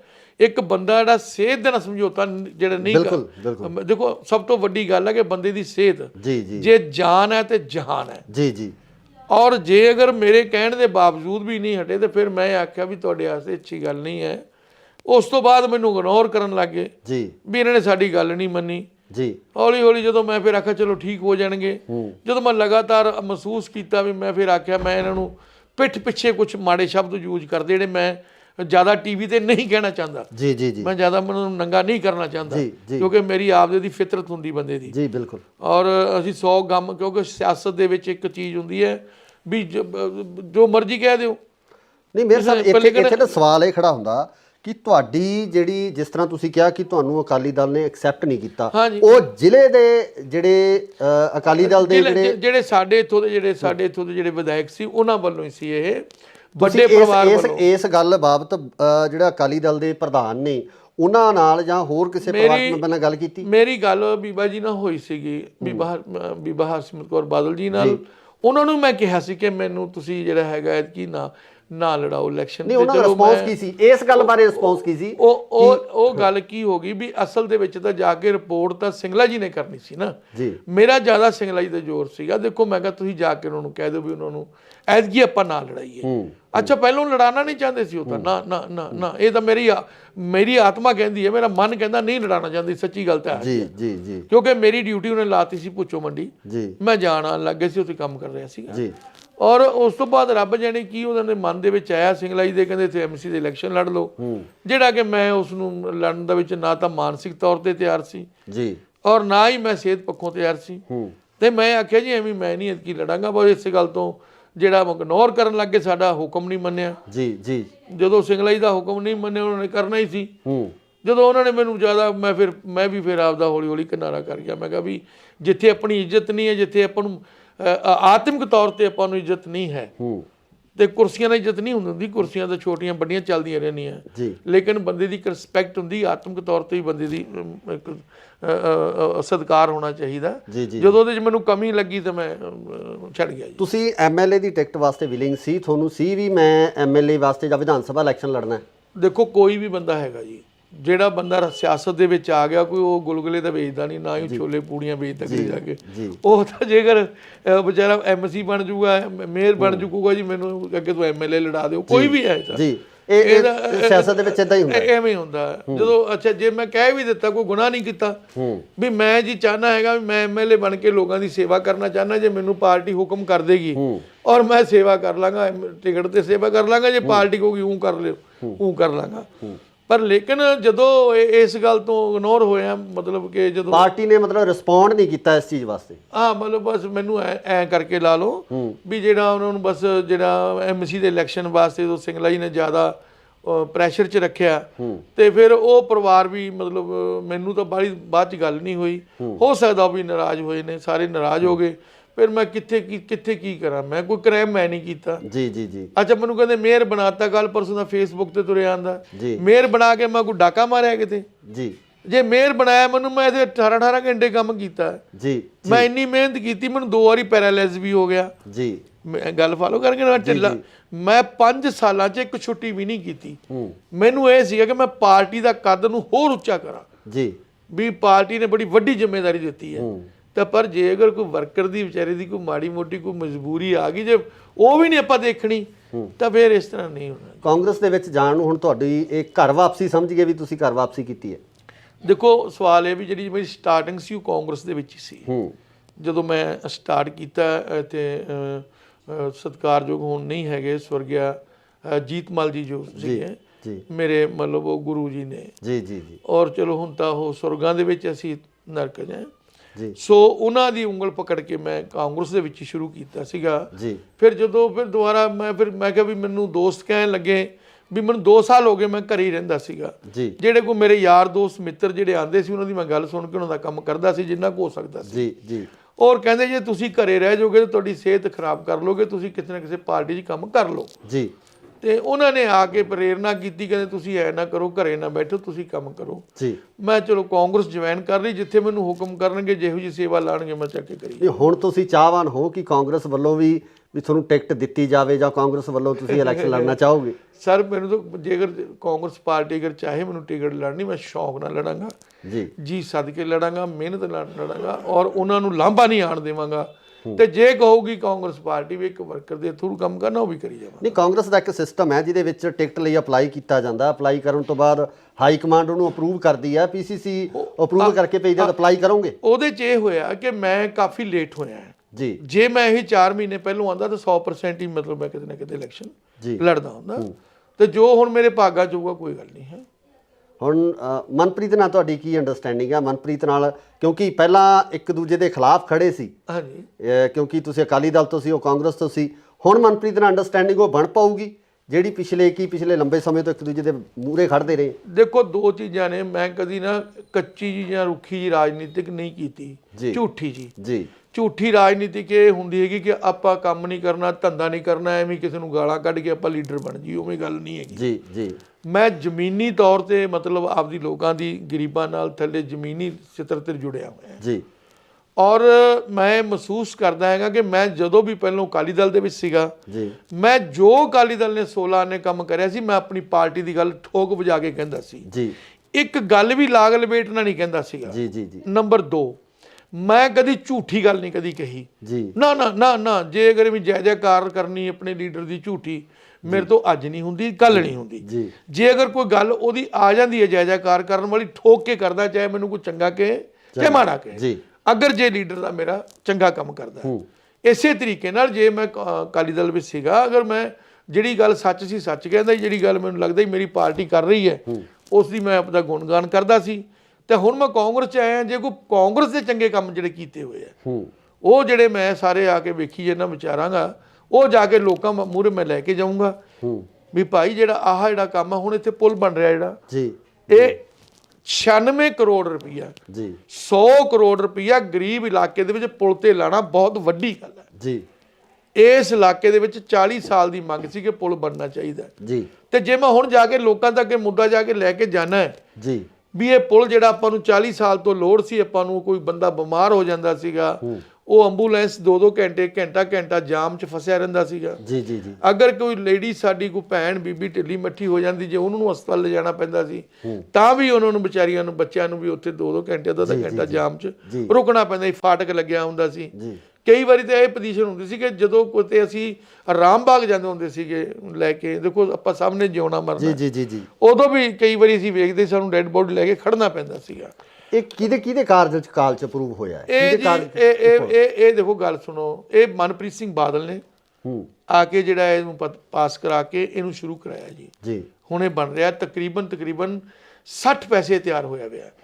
ਇਧਰਲੀ ਪਾਸੇ ਗੇੜਾ ਮਾਰ ਕੇ ਦੇਖਣਾ, ਉੱਤੇ ਰੱਖਤੇ ਸਾਰੇ ਜੀ। ਤੇ ਨਾਲ ਹੀ ਸਕੂਲ ਆ, ਮੇਰੇ ਨਾਲ ਕੰਧ ਲੱਗਦੀ ਹੈ ਜੀ ਜੀ ਜੀ। 4 ਕਰੋੜ ਰੁਪਏ ਦੀ ਲਾਗਤ ਨਾਲ ਜੀ ਸਾਰੀ ਬਿਲਡਿੰਗ ਵਧੀਆ ਬਣਾਈ ਜੀ ਜੀ। ਔਰ ਸਾਰਾ ਜੇ ਸਕੂਲ ਅੰਦਰ ਦੇਖੋ, ਸਾਰਾ ਕੰਪਿਊਟਰਾਈਜ਼, ਸਭ ਚੀਜ਼ਾਂ ਫੁੱਲ। ਮਨਪ੍ਰੀਤ ਬਾਦਲ ਦੇ ਕੰਮ ਕਿਵੇਂ ਹੋਇਆ? 5 ਸਾਲ ਸਰਕਾਰ ਰਹੀ ਆ, ਹਾਲਾਂਕਿ ਮੁਲਾਜ਼ਮਾਂ ਦਾ ਬਹੁਤ ਵੱਡਾ ਵਿਰੋਧ ਕੀਤਾ ਜਾ ਰਿਹਾ ਮਨਪ੍ਰੀਤ ਬਾਦਲ ਦਾ। ਮੁਲਾਜ਼ਮ ਖਫਾ ਨਹੀਂ ਮਨਪ੍ਰੀਤ ਬਾਦਲ ਤੋਂ। ਤੁਸੀਂ ਉਹਨਾਂ ਦੇ ਕੰਮਾਂ ਨੂੰ ਕਿਵੇਂ ਦੇਖਦੇ ਹੋ ਕਿ ਬਠਿੰਡੇ ਦੇ ਵਿੱਚ ਉਹਨਾਂ ਨੇ ਕੰਮ ਕਿੱਦਾਂ ਦੇ ਦੇਖੋ ਜਿਹੜੇ ਡਿਵੈਲਪਮੈਂਟ ਦੇ ਕੰਮ ਹੈਗੇ ਜੀ, ਡਿਵੈਲਪਮੈਂਟ ਦੇ ਕੰਮ ਬਹੁਤ ਦੱਬ ਕੇ ਕੀਤੇ ਜੀ। ਮੈਂ ਦੱਸੀ ਨਾ 100 ਕਰੋੜ ਦਾ ਤਾਂ ਪੁਲ ਹੀ ਹੈ, 96 ਕਰੋੜ ਦਾ ਜੀ। ਆ 4 ਕਰੋੜ ਰੁਪਇਆ ਸਕੂਲ ਤੇ ਲਾਇਆ ਨਾਲ ਹੀ ਆ ਪਰਲੇ ਪਾਸੇ ਜੀ ਜੀ ਜੀ। ਔਰ ਆ ਨਾਲ ਹੀ ਇੱਥੇ ਹੈਗਾ ਜੀ ਭਗਵਾਨ ਵਾਲਮੀਕੀ ਆਸ਼ਰਮ ਹੈ ਜੀ, 4.5-5 ਕਰੋੜ ਰੁਪਇਆ ਇੱਥੇ ਵੀ ਲਗਾਇਆ ਜੀ। ਨੇੜੇ ਨੇੜੇ ਦੱਸ ਰਿਹਾ ਮੈਂ ਜੀ। ਜੀ ਜੀ। ਆ ਰਿੰਗ ਰੋਡ ਹੈਗਾ ਜੀ ਇੱਥੇ 95-97 ਕਰੋੜ ਉੱਥੇ ਲਾ ਰਿੰਗ ਰੋਡ ਤੇ ਜੀ, ਤਕਰੀਬਨ ਕੰਪਲੀਟ ਹੋ ਜਾਏਗਾ। ਔਰ ਮੈਂ ਕਹਾਂਗਾ ਨਹਿਰ ਬਾਰ-ਬਾਰ ਟੁੱਟਦੀ ਸੀਗੀ ਜੀ, ਇਹ ਨਹਿਰ ਜਿਹੜੀ ਆ ਹੁਣ ਫਾਈਨਲ ਹੈ ਜੀ। ਇਹ ਨਹਿਰ ਜਿਹੜੀ ਹੈਗੀ ਆ ਹੁਣ ਇਸ ਨੂੰ ਪੱਕਾ ਕਰਤਾ, ਤੁਸੀਂ ਵੇਖੀ ਹੋਊਗੀ। ਬਿਲਕੁਲ ਬਿਲਕੁਲ। ਉਹਦੇ ਨਾਲ ਇੱਕ ਸੈਰਗਾ ਬਣਾ ਰਹੇ ਜੀ ਜਿਹੜੀ 8-9 ਕਿਲੋਮੀਟਰ ਲੰਬੀ ਹੈ ਜੀ। ਔਰ ਉਹ ਸੈਰਗਾ ਜੋ ਤਿਆਰ ਹੋਗੀ ਲੋਕਾਂ ਨੂੰ ਬੜਾ ਵੱਡਾ ਉਹਦਾ ਸਹੂਲਤ ਮਿਲੇਗੀ ਸਿਹਤ ਪੱਖੋਂ। ਔਰ ਇਸ ਦੇ ਨਾਲ ਜਿਹੜਾ ਕਾਰਪੋਰੇਸ਼ਨ ਦੇ ਸੰਬੰਧ ਦੇ ਵਿੱਚ ਜੀ ਜਿਹੜਾ ਬਾਰ-ਬਾਰ ਜਿਹੜਾ ਸਰੱਜ ਕਰੇ ਟੁੱਟ ਜਾਂਦਾ ਸੀਗਾ ਜੀ, ਉਹਦੇ ਵਾਸਤੇ 10 ਕਿੱਲੇ ਜ਼ਮੀਨ ਲੈ ਕੇ ਜਿੱਥੇ ਆ ਹੈਗਾ ਆਪਣਾ ਕੀ ਨਾਂ ਦਾ ਡੰਪ ਹੈ, ਜਿੱਥੇ ਆਪਣਾ ਟ੍ਰੀਟਮੈਂਟ ਪਲਾਂਟ ਵੀ ਲੱਗਿਆ ਹੋਇਆ, ਉੱਥੇ 10 ਕਿੱਲਿਆਂ ਡੱਗ ਬਣਾਇਆ ਬਹੁਤ ਵੱਡਾ ਜੀ ਵੀ ਜੇ ਕਿਤੇ ਟੁੱਟ ਜਾਵੇ ਕਿਤੇ ਸਲੱਜ ਕੈਰੀਅਰ ਤੇ ਸਾਰਾ ਬਾਰਿਸ਼ ਦਾ ਪਾਣੀ 10 ਕਿੱਲਿਆਂ ਵਿੱਚ ਆ ਕੇ ਖੜ ਜਾਵੇ ਜੀ। ਉਸ ਤੋਂ ਇਲਾਵਾ ਜੀ ਅੱਜ ਜਿੱਥੇ ਆਪਾਂ ਆਪਣਾ ਰਜਿੰਦਰਾ ਕਾਲਜ ਹੈ ਜਿੱਥੇ ਗੱਡੀਆਂ ਖੜਦੀਆਂ ਜੀ ਜੀ ਜੀ, ਜਿੱਥੇ ਕੂੜੇ ਢੋਣ ਵਾਲੀ ਗੱਡੀਆਂ ਖੜਦੀਆਂ ਦੇਖਿਆ ਨਾ ਤੁਸੀਂ ਜੀ ਜੀ ਜੀ, ਮੇਨ ਰੋਡ ਤੇ ਹੈ ਜੀ। ਉਹ ਕਾਰਪੋਰੇਸ਼ਨ ਦਾ 100 ਕਰੋੜ ਦੀ ਪ੍ਰਾਪਰਟੀ, ਕਾਰਪੋਰੇਸ਼ਨ ਦੀ ਉਦੋਂ ਵੱਧ ਦੀ ਪ੍ਰਾਪਰਟੀ ਹੋਊਗੀ ਜੀ, ਉਹ ਕਾਰਪੋਰੇਸ਼ਨ ਦੇ ਵੱਲ ਆਈ ਜੀ। ਹਾਂ ਸਾਡਾ ਉੱਥੇ ਕਬਜ਼ਾ ਕਾਰਪੋਰੇਸ਼ਨ ਦਾ ਜੀ, ਗੱਡੀਆਂ ਖੜਦੀਆਂ। ਉਦੋਂ ਮੈਂ ਬਤੌਰ ਮੇਅਰ ਸੀ, ਇਹ ਮਿਨਿਸਟਰ ਹੁੰਦੇ ਸੀਗੇ ਜੀ। ਔਰ ਮੈਂ ਗੱਲ ਕਹਾਂਗਾ ਵੀ ਕੋਈ ਇੰਨੇ ਕੰਮ ਕਈ ਕੰਮ ਐਸੇ ਹੈ ਜਿਹੜੇ ਮੈਂ ਸਾਰੇ ਹੁਣ ਵੇਖਾਂਗਾ। ਔਰ ਜੇ ਮੈਂ ਗੱਲ ਕਰਦੇ ਆ ਨਾਲ ਹੀ ਅਮਰਪੁਰਾ ਬਸਤੀ ਹੈ, ਇੱਥੇ 4 ਕਿੱਲੇ ਜ਼ਮੀਨ ਰਿਕਵਾਇਰ ਕਰਕੇ ਵਕਫ ਬੋਰਡ ਦੀ, ਉਹਦੇ ਵਿੱਚ ਬਹੁਤ ਵਧੀਆ ਤਰੀਕੇ ਨਾਲ ਇੱਕ ਪਾਰਕ ਤਿਆਰ ਕਰ ਰਹੇ ਆ ਜੀ। ਔਰ ਨਾਲ ਹੀ ਇੱਥੇ ਨਾਲ ਇੱਕ ਪਾਰਕ ਬਣਾਇਆ ਹਾਜ਼ੀ ਰਤਨ, ਜਿੱਥੇ ਹੈ ਨਾ ਜਿੱਥੇ ਆਪਣਾ ਹਸਪੀਟਲ ਹੈ ਜੀ ਜੀ ਜੀ, ਉਹਦੇ ਨਾਲ ਦੇਖਿਆ ਇੱਕ ਪਾਰਕ ਬਣਿਆ ਜੀ। ਪਰ ਇਹ ਚਿੜੀ ਛਿੱਕਾ ਉਹ ਦੂਜਾ ਖੇਡਣ ਵਾਲਾ ਹੀ ਬਣਾਇਆ ਜੀ। ਮਤਲਬ ਕਾਫੀ ਜਿਹੜਾ ਹੈ ਉਦਮ ਸਿੰਘ ਨਗਰ ਪਾਰਕ ਬਣਾਇਆ ਜੀ, ਜਿਹੜੀ ਵੇਰਕਾ ਮਿਲ ਸੀ ਉਹਦੀ ਬੈਕ ਸਾਈਡ ਤੇ। ਦੇਖੋ ਸਮਾਜਿਕ ਕੁਝ ਕੰਮ ਐਸੇ ਹੁੰਦੇ ਆ, ਬੱਚਿਆਂ ਨੂੰ ਖੇਡਣ ਵਾਸਤੇ ਥਾਂ ਜਗ੍ਹਾ ਚਾਹੀਦੀ ਹੈ, ਬਜ਼ੁਰਗਾਂ ਨੂੰ ਬੈਠਣ ਵਾਸਤੇ ਚਾਹੀਦਾ ਹੈ। ਔਰ ਜਦੋਂ ਕੋਈ ਵਿਚਾਰਾ ਮੀਆਂ ਬੀਬੀ ਉਹ ਦਿਮਾਗੀ ਤੌਰ ਤੇ ਵਿਚਾਰੇ ਘਰੇ ਬੈਠੇ ਬੈਠੇ ਹੀ ਉਹ ਹੋ ਜਾਂਦੇ ਨੇ ਵਿਚਾਰੇ, ਜੇ ਪਾਰਕ 'ਚ ਜਾ ਕੇ ਬਹਿੰਦੇ ਨੇ ਤੇ ਉਹਨੂੰ ਮਤਲਬ ਖੁਸ਼ੀਆਂ ਮੁੜਦੀਆਂ ਘਰਾਂ ਦੇ ਵਿੱਚ। ਕਾਫੀ ਜਾਣੀ ਕਿ ਇਹਨਾਂ ਲੋਕਾਂ ਦੇ ਵਾਸਤੇ ਜੋ ਕਰਿਆ ਹੈਗਾ ਕੰਮ ਕਾਫੀ ਹੋਏ ਨੇ। ਔਰ ਸਰਕਾਰਾਂ ਦੇ ਕੰਮ ਹੁੰਦੇ, ਕੁਝ ਕੰਮ ਹੋ ਜਾਂਦੇ, ਕੋਈ ਨਾਰਾਜ਼ਗੀਆਂ ਵੀ ਹੋ ਜਾਂਦੀਆਂ। ਔਰ ਉਹ ਜਿਹੜਾ ਕੰਮ ਹੈ ਕੈਂਟੀਨ ਨੂੰ ਕੋਈ 5-4 ਸਾਲਾਂ ਵਾਲਾ ਕੰਮ ਤਾਂ ਹੁੰਦਾ ਨਹੀਂ ਜੀ, ਕਿਉਂਕਿ ਜੇ ਅਗਰ ਆਪਾਂ ਬਠਿੰਡੇ ਨੂੰ ਬਣਾਉਣਾ ਹੋਵੇ ਤਾਂ 40-50 ਸਾਲ ਤੋਂ ਲਗਾਤਾਰ 20-25 ਸਾਲ ਲੱਗੇ ਰਵਾਂਗੇ ਫਿਰ ਜਾ ਕੇ ਸਿਰੇ ਲੱਗੇ। ਮੇਰੇ ਸਾਹਿਬ ਇੱਕ ਹੋਰ ਸਵਾਲ ਆ, ਲਾਸਟ ਸਵਾਲ ਤੁਹਾਨੂੰ ਕਰਨਾ ਚਾਹੁੰਦਾ ਕਿ ਅਗਰ ਅਕਾਲੀ ਦਲ ਵਾਂਗੂ ਕਾਂਗਰਸ ਵੱਲੋਂ ਵੀ ਇਹ ਸ਼ਬਦੀ ਹਮਲੇ ਹੋਣ ਤੁਹਾਡੇ ਦੇ ਕਿ ਅਕਾਲੀ ਦਲ ਤੋਂ ਆਏ ਹੋਏ ਆ, ਫਿਰ ਕੀ ਹੋਊਗਾ? ਵੀ ਅਕਾਲੀ ਦਲ ਤੋਂ ਉਹ ਤਾਂ ਸਾਰਿਆਂ ਨੂੰ ਪਤਾ ਜੀ ਵੀ ਮੈਂ ਅਕਾਲੀ ਦਲ ਚੋਂ ਆਇਆ ਹੈਗਾ। ਨਹੀਂ, ਅਗਰ ਇਹੀ ਵਰਤਾਰਾ ਤੁਹਾਡੇ ਨਾਲ ਇੱਧਰ ਕਾਂਗਰਸ 'ਚ ਹੁੰਦਾ ਹੈ ਵੀ ਜੇ ਇਹੀ ਵਰਤਾਰਾ ਹੁੰਦਾ ਜੀ ਜੀ ਜੀ, ਇਹਦੇ 'ਚ ਦੇਖੋ ਇਹ ਤਾਂ ਹੁਣ ਗਾਂ ਮੇਰੀ ਕਿਸਮਤ ਹੈ ਵੀ ਇਹਦੇ 'ਚ ਕੀ ਹੋਣਾ। ਲੇਕਿਨ ਇੱਕ ਗੱਲ ਜ਼ਰੂਰ ਹੈ ਵੀ ਜਿਹੜੀ ਸਿਆਸਤ ਹੈ ਇਹ ਪੈਸੇ ਵਾਲੇ ਦੀ ਹੈ ਜੀ। ਜੇ ਹੋ ਸਕਦਾ ਕਿ ਮੈਂ ਵੀ ਕਿਤੇ ਮਾੜਾ ਮੋਟਾ ਕੋਈ 4 ਪੈਸਿਆਂ ਵਾਲਾ ਬੰਦਾ ਹੁੰਦਾ, ਮੈਂ ਵੀ ਖੁੱਲ੍ਹ ਕੇ ਲੋਕਾਂ ਦੀ ਪਬਲਿਕ ਦੀ ਸੇਵਾ ਕਰ ਸਕਦਾ ਸੀ, ਪਰ ਜਿੰਨੀ ਮੇਰੇ ਕੋਲ ਹੋ ਸਕੂਗੀ ਮੈਂ ਉਨੀ ਕਰਾਂਗਾ। ਸੋ ਇਹ ਸਨ ਸਾਬਕਾ ਮੇਅਰ ਬਲਵੰਤ ਰਾਏ ਨਾਥ, ਜਿਨ੍ਹਾਂ ਵੱਲੋਂ ਅਕਾਲੀ ਦਲ ਨੂੰ ਅਲਵਿਦਾ ਕਹਿ ਕੇ ਕਾਂਗਰਸ ਦਾ ਪੱਲਾ ਫੜ ਲਿਆ ਗਿਆ ਤੇ ਇਸ ਨੂੰ ਘਰ ਵਾਪਸੀ ਵੀ ਕਿਹਾ ਜਾ ਸਕਦਾ ਹੈ। ਸੇ ਨਾਲ ਹੀ ਇਹਨਾਂ ਵੱਲੋਂ ਮਨਪ੍ਰੀਤ ਬਾਦਲ ਦੇ ਕੰਮਾਂ ਦੀ ਸ਼ਲਾਘਾ ਕੀਤੀ ਆ, ਉਹਨਾਂ ਵੱਲੋਂ ਕੀਤੇ ਹੋਏ ਕੰਮਾਂ ਦੀ ਉਸਤਤ ਕੀਤੀ ਗਈ ਹੈ। ਪਰ ਆਮ ਲੋਕ ਮਨਪ੍ਰੀਤ ਬਾਦਲ ਦੇ ਕੰਮਾਂ ਨੂੰ ਕਿਸ ਤਰ੍ਹਾਂ ਦੇਖਦੇ ਆ, ਇਸ ਇਲਾਕੇ ਦੇ ਲੋਕ ਮਨਪ੍ਰੀਤ ਬਾਦਲ ਦੇ ਕੰਮਾਂ ਨੂੰ ਕਿਸ ਤਰ੍ਹਾਂ ਦੇਖਦੇ ਆ, ਇਹ ਆਉਣ ਵਾਲੀ 20 ਤਰੀਕ ਨੂੰ ਕਨਫਰਮ ਹੋ ਜਾਵੇਗਾ, ਪਤਾ ਲੱਗ ਜਾਵੇਗਾ। ਪਰ ਹਰ ਇੱਕ ਪਾਰਟੀ ਆਪਣੇ ਕੰਮਾਂ ਨੂੰ ਸੁਣਾਉਂਦੀ ਹੈ, ਹਰ ਇੱਕ ਪਾਰਟੀ ਆਪਣੇ ਕੀਤੇ ਹੋਏ ਕੰਮਾਂ ਦੀ ਉਸਤਤ ਕਰਦੀ ਹੈ। ਸੋ ਜੁੜੇ ਰਹੋ ਇੰਡੋਜ਼ ਟੀਵੀ ਆਸਟ੍ਰੇਲੀਆ ਨਾਲ। ਧੰਨਵਾਦ। ਨਾ ਸਰ, ਪਹਿਲਾ ਸਵਾਲ ਇਹੀ ਆ ਕਿ ਇਹੋ ਜਿਹੀਆਂ ਕਿਹੜੀਆਂ ਪਰਿਸਥਿਤੀਆਂ ਬਣੀਆਂ ਜਿਸ ਕਾਰਨ ਤੁਹਾਨੂੰ ਅਕਾਲੀ ਦਲ ਤੋਂ ਕਿਨਾਰਾ ਕਰਕੇ ਕਾਂਗਰਸ ਦਾ ਪੱਲਾ ਫੜਨਾ ਪਿਆ? ਇਹੋ ਜਿਹੇ ਕਿਹੜੇ ਹਾਲਾਤ ਸਨ? ਬਠਿੰਡੇ ਨੂੰ ਜਿਹੜਾ ਹਿੰਦੁਸਤਾਨ ਦੇ ਨਕਸ਼ੇ ਤੇ ਲਿਆਉਣ ਵਾਸਤੇ ਜੀ ਜੀ ਮੈਂ ਦਿਨ ਭਰ ਰਾਤ ਇੱਕ ਕਰਨ ਦੀ ਕੋਸ਼ਿਸ਼ ਕੀਤੀ ਜੀ। ਜਿੰਨੀ ਜਤਾ ਸ਼ਕਤੀ ਸੀ ਸਰੀਰਕ ਤੌਰ ਤੇ, ਮਾਨਸਿਕ ਤੌਰ ਤੇ ਜੀ ਜੀ। ਔਰ ਮੈਂ ਇਸ ਨੂੰ ਜਿਹੜਾ ਹੈਗਾ ਪੰਜਾਬ ਦੇ ਵਿੱਚ 3 ਦਫਾ ਬਠਿੰਡੇ ਨੂੰ 1 ਨੰਬਰ ਤੇ ਲੈ ਕੇ ਆਇਆ ਜਦੋਂ ਮੈਂ ਸੀਟ ਤੇ ਬੈਠਿਆ ਸੀ ਜੀ ਜੀ। ਪਰ ਲੇਕਿਨ ਕੈਂਟੀ ਨਿਊਜ਼ ਮੈਂ ਦੇਖੀ ਗਿਆ ਇੱਕ ਤਾਂ ਮੇਰੇ ਤੇ ਇਹੀ ਲੱਛਣ ਨਹੀਂ ਲੱਗਣੋਂ ਹਟੇ ਵੀ ਇਹ ਕਾਂਗਰਸੀ ਹੈ ਜੀ, ਇਹ ਫਲਾਣਾ। ਮੈਂ ਇੱਕ ਮੇਅਰ ਸੀ, ਨਾ ਕਿ ਮੈਂ ਕੋਈ ਕਿਸੇ ਪਾਰਟੀ ਦਾ ਪ੍ਰਧਾਨ ਬੈਠਿਆ। ਫਿਰ ਉਹ ਇਲੈਕਸ਼ਨ ਆ ਗਏ ਜੀ, ਜਿਹੜੇ ਐਮਸੀ ਦੇ ਸੀ, ਮੈਨੂੰ ਕਹਿੰਦੇ ਐਮਸੀ ਇਲੈਕਸ਼ਨ ਲੜ ਲਓ। ਔਰ ਉਦੋਂ ਕਿਤੇ ਕੁਦਰਤੀ ਮੈਨੂੰ ਪੈਰਾਲਾਈਜ਼ ਹੋ ਕੇ ਹਟਿਆ ਸੀਗਾ। ਉਦੋਂ ਮੈਨੂੰ ਡਾਕਟਰ ਕਹਿੰਦਾ ਵੀ ਐਤਕੀ ਥੋੜਾ ਤੁਸੀਂ ਠੰਡ ਦੇ ਵਿੱਚ ਬਾਲਾ ਕੰਮ ਨਹੀਂ ਕਰਨਾ। ਇਸ ਗੱਲ ਤੋਂ ਰੁੱਸ ਗਏ। ਜਿੱਥੇ ਆਪਣੀ ਇੱਜ਼ਤ ਨਹੀਂ ਹੈ, ਜਿੱਥੇ ਆਪਾਂ ਨੂੰ ਸਤਿਕਾਰ ਹੋਣਾ ਚਾਹੀਦਾ, ਜਦੋਂ ਉਹਦੇ 'ਚ ਮੈਨੂੰ ਕਮੀ ਲੱਗੀ ਤਾਂ ਮੈਂ ਛੱਡ ਦਿੱਤਾ।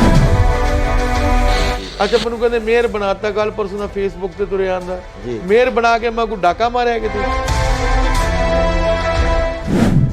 ਜੇ ਮੇਅਰ ਬਣਾਇਆ ਮੈਨੂੰ, ਮੈਂ ਇਹਦੇ 18 ਘੰਟੇ ਕੰਮ ਕੀਤਾ ਜੀ। ਮੈਂ ਇੰਨੀ ਮਿਹਨਤ ਕੀਤੀ, ਮੈਨੂੰ 2 ਵਾਰੀ ਪੈਰਾਲਾਈਜ਼ ਵੀ ਹੋ ਗਿਆ। ਮੈਂ ਕਦੀ ਝੂਠੀ ਗੱਲ ਨਹੀਂ ਕਦੀ ਕਹੀ ਜੀ। ਨਾ ਨਾ ਨਾ ਨਾ, ਜੇ ਅਗਰ ਵੀ ਜੈ ਜੈਕਾਰ ਕਰਨੀ ਆਪਣੇ ਲੀਡਰ ਦੀ ਝੂਠੀ, ਮੇਰੇ ਤੋਂ ਅੱਜ ਨਹੀਂ ਹੁੰਦੀ, ਕੱਲ ਨਹੀਂ ਹੁੰਦੀ। ਜੇ ਅਗਰ ਕੋਈ ਗੱਲ ਉਹਦੀ ਆ ਜਾਂਦੀ ਹੈ ਜੈ ਜੈਕਾਰ ਕਰਨ ਵਾਲੀ, ਠੋਕ ਕੇ ਕਰਦਾ, ਚਾਹੇ ਮੈਨੂੰ ਕੋਈ ਚੰਗਾ ਕਹੇ ਤੇ ਮਾੜਾ ਕਹੇ।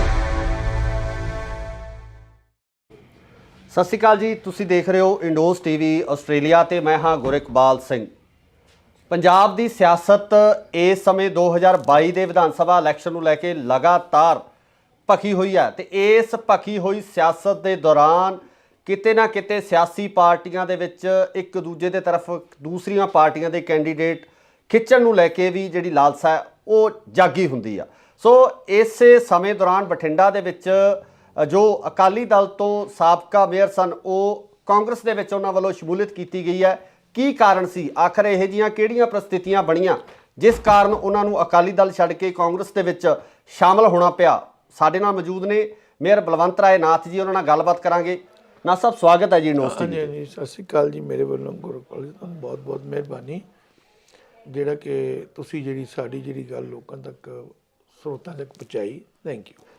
ਨਾ ਸਾਹਿਬ, ਪਹਿਲਾ ਸਵਾਲ ਇਹੀ ਆ ਕਿ ਇਹੋ ਜਿਹੀਆਂ ਕਿਹੜੀਆਂ ਪ੍ਰਸਥਿਤੀਆਂ ਬਣੀਆਂ ਜਿਸ ਕਾਰਨ ਤੁਹਾਨੂੰ ਅਕਾਲੀ ਦਲ ਤੋਂ ਕਿਨਾਰਾ ਕਰਕੇ ਕਾਂਗਰਸ ਦਾ ਪੱਲਾ ਫੜਨਾ ਪਿਆ? ਇਹੋ ਜਿਹੇ ਕਿਹੜੇ ਹਾਲਾਤ ਸਨ? ਦੇਖੋ, ਸਵਾਲ ਇਹ ਹੈ ਵੀ ਜਦੋਂ ਮੈਨੂੰ ਮੇਅਰ ਬਣਾਇਆ ਜੀ, ਤੇ ਮੈਂ ਬੜੀ ਤਨਦੇਹੀ ਦੇ ਨਾਲ, ਬੜੀ ਸ਼ਰਧਾ ਦੇ ਨਾਲ, ਮੈਨੂੰ ਸ਼ੌਂਕ ਸੀ ਜੀ, ਕੰਮ ਕਰਨ ਦਾ ਸ਼ੌਂਕ ਸੀਗਾ ਕਿ ਮੈਂ ਜਿਹੜਾ ਹੈਗਾ ਉਹ ਮੈਨੂੰ ਬੜੀ ਵੱਡੀ ਜ਼ਿੰਮੇਵਾਰੀ ਦਿੱਤੀ ਹੈ ਕਿ ਮੈਂ ਇਹਨੂੰ ਬਠਿੰਡੇ ਨੂੰ ਜਿਹੜਾ ਹਿੰਦੁਸਤਾਨ ਦੇ ਨਕਸ਼ੇ ਤੇ ਲਿਆਉਣ ਵਾਸਤੇ ਜੀ ਜੀ ਮੈਂ ਦਿਨ ਭਰ ਰਾਤ ਇੱਕ ਕਰਨ ਦੀ ਕੋਸ਼ਿਸ਼ ਕੀਤੀ ਜੀ। ਜਿੰਨੀ ਜਤਾ ਸ਼ਕਤੀ ਸੀ ਸਰੀਰਕ ਤੌਰ ਤੇ, ਮਾਨਸਿਕ ਤੌਰ ਤੇ ਜੀ ਜੀ। ਔਰ ਮੈਂ ਇਸ ਨੂੰ ਜਿਹੜਾ ਹੈਗਾ ਪੰਜਾਬ ਦੇ ਵਿੱਚ 3 ਦਫਾ ਬਠਿੰਡੇ ਨੂੰ 1 ਨੰਬਰ ਤੇ ਲੈ ਕੇ ਆਇਆ ਜਦੋਂ ਮੈਂ ਸੀਟ ਤੇ ਬੈਠਿਆ ਸੀ ਜੀ ਜੀ। ਅਗਰ ਮੈਨੂੰ ਮੇਅਰ ਬਣਾਇਆ, ਜੇ ਮੈਂ ਕੋਈ ਕੁਤਾਹੀ ਕੀਤੀ ਹੋਵੇ ਜੀ ਤੇ ਮੈਂ ਦੋਸ਼ੀ ਹੋ ਸਕਦਾ ਜੀ। ਔਰ ਮੈਂ ਇਸ ਨੂੰ ਬਠਿੰਡੇ ਨੂੰ, ਸਾਡੀ ਸਾਰੀ ਟੀਮ ਨੇ, ਅਸੀਂ ਪੂਰੀ ਮਿਹਨਤ ਕਰਕੇ ਹਿੰਦੁਸਤਾਨ 'ਚ 450 ਸ਼ਹਿਰਾਂ ਦੇ ਵਿੱਚੋਂ ਅਸੀਂ ਇਸ ਨੂੰ ਲੈ ਕੇ ਆਏ ਹਾਂ 16ਵੇਂ ਨੰਬਰ ਤੇ ਜੀ।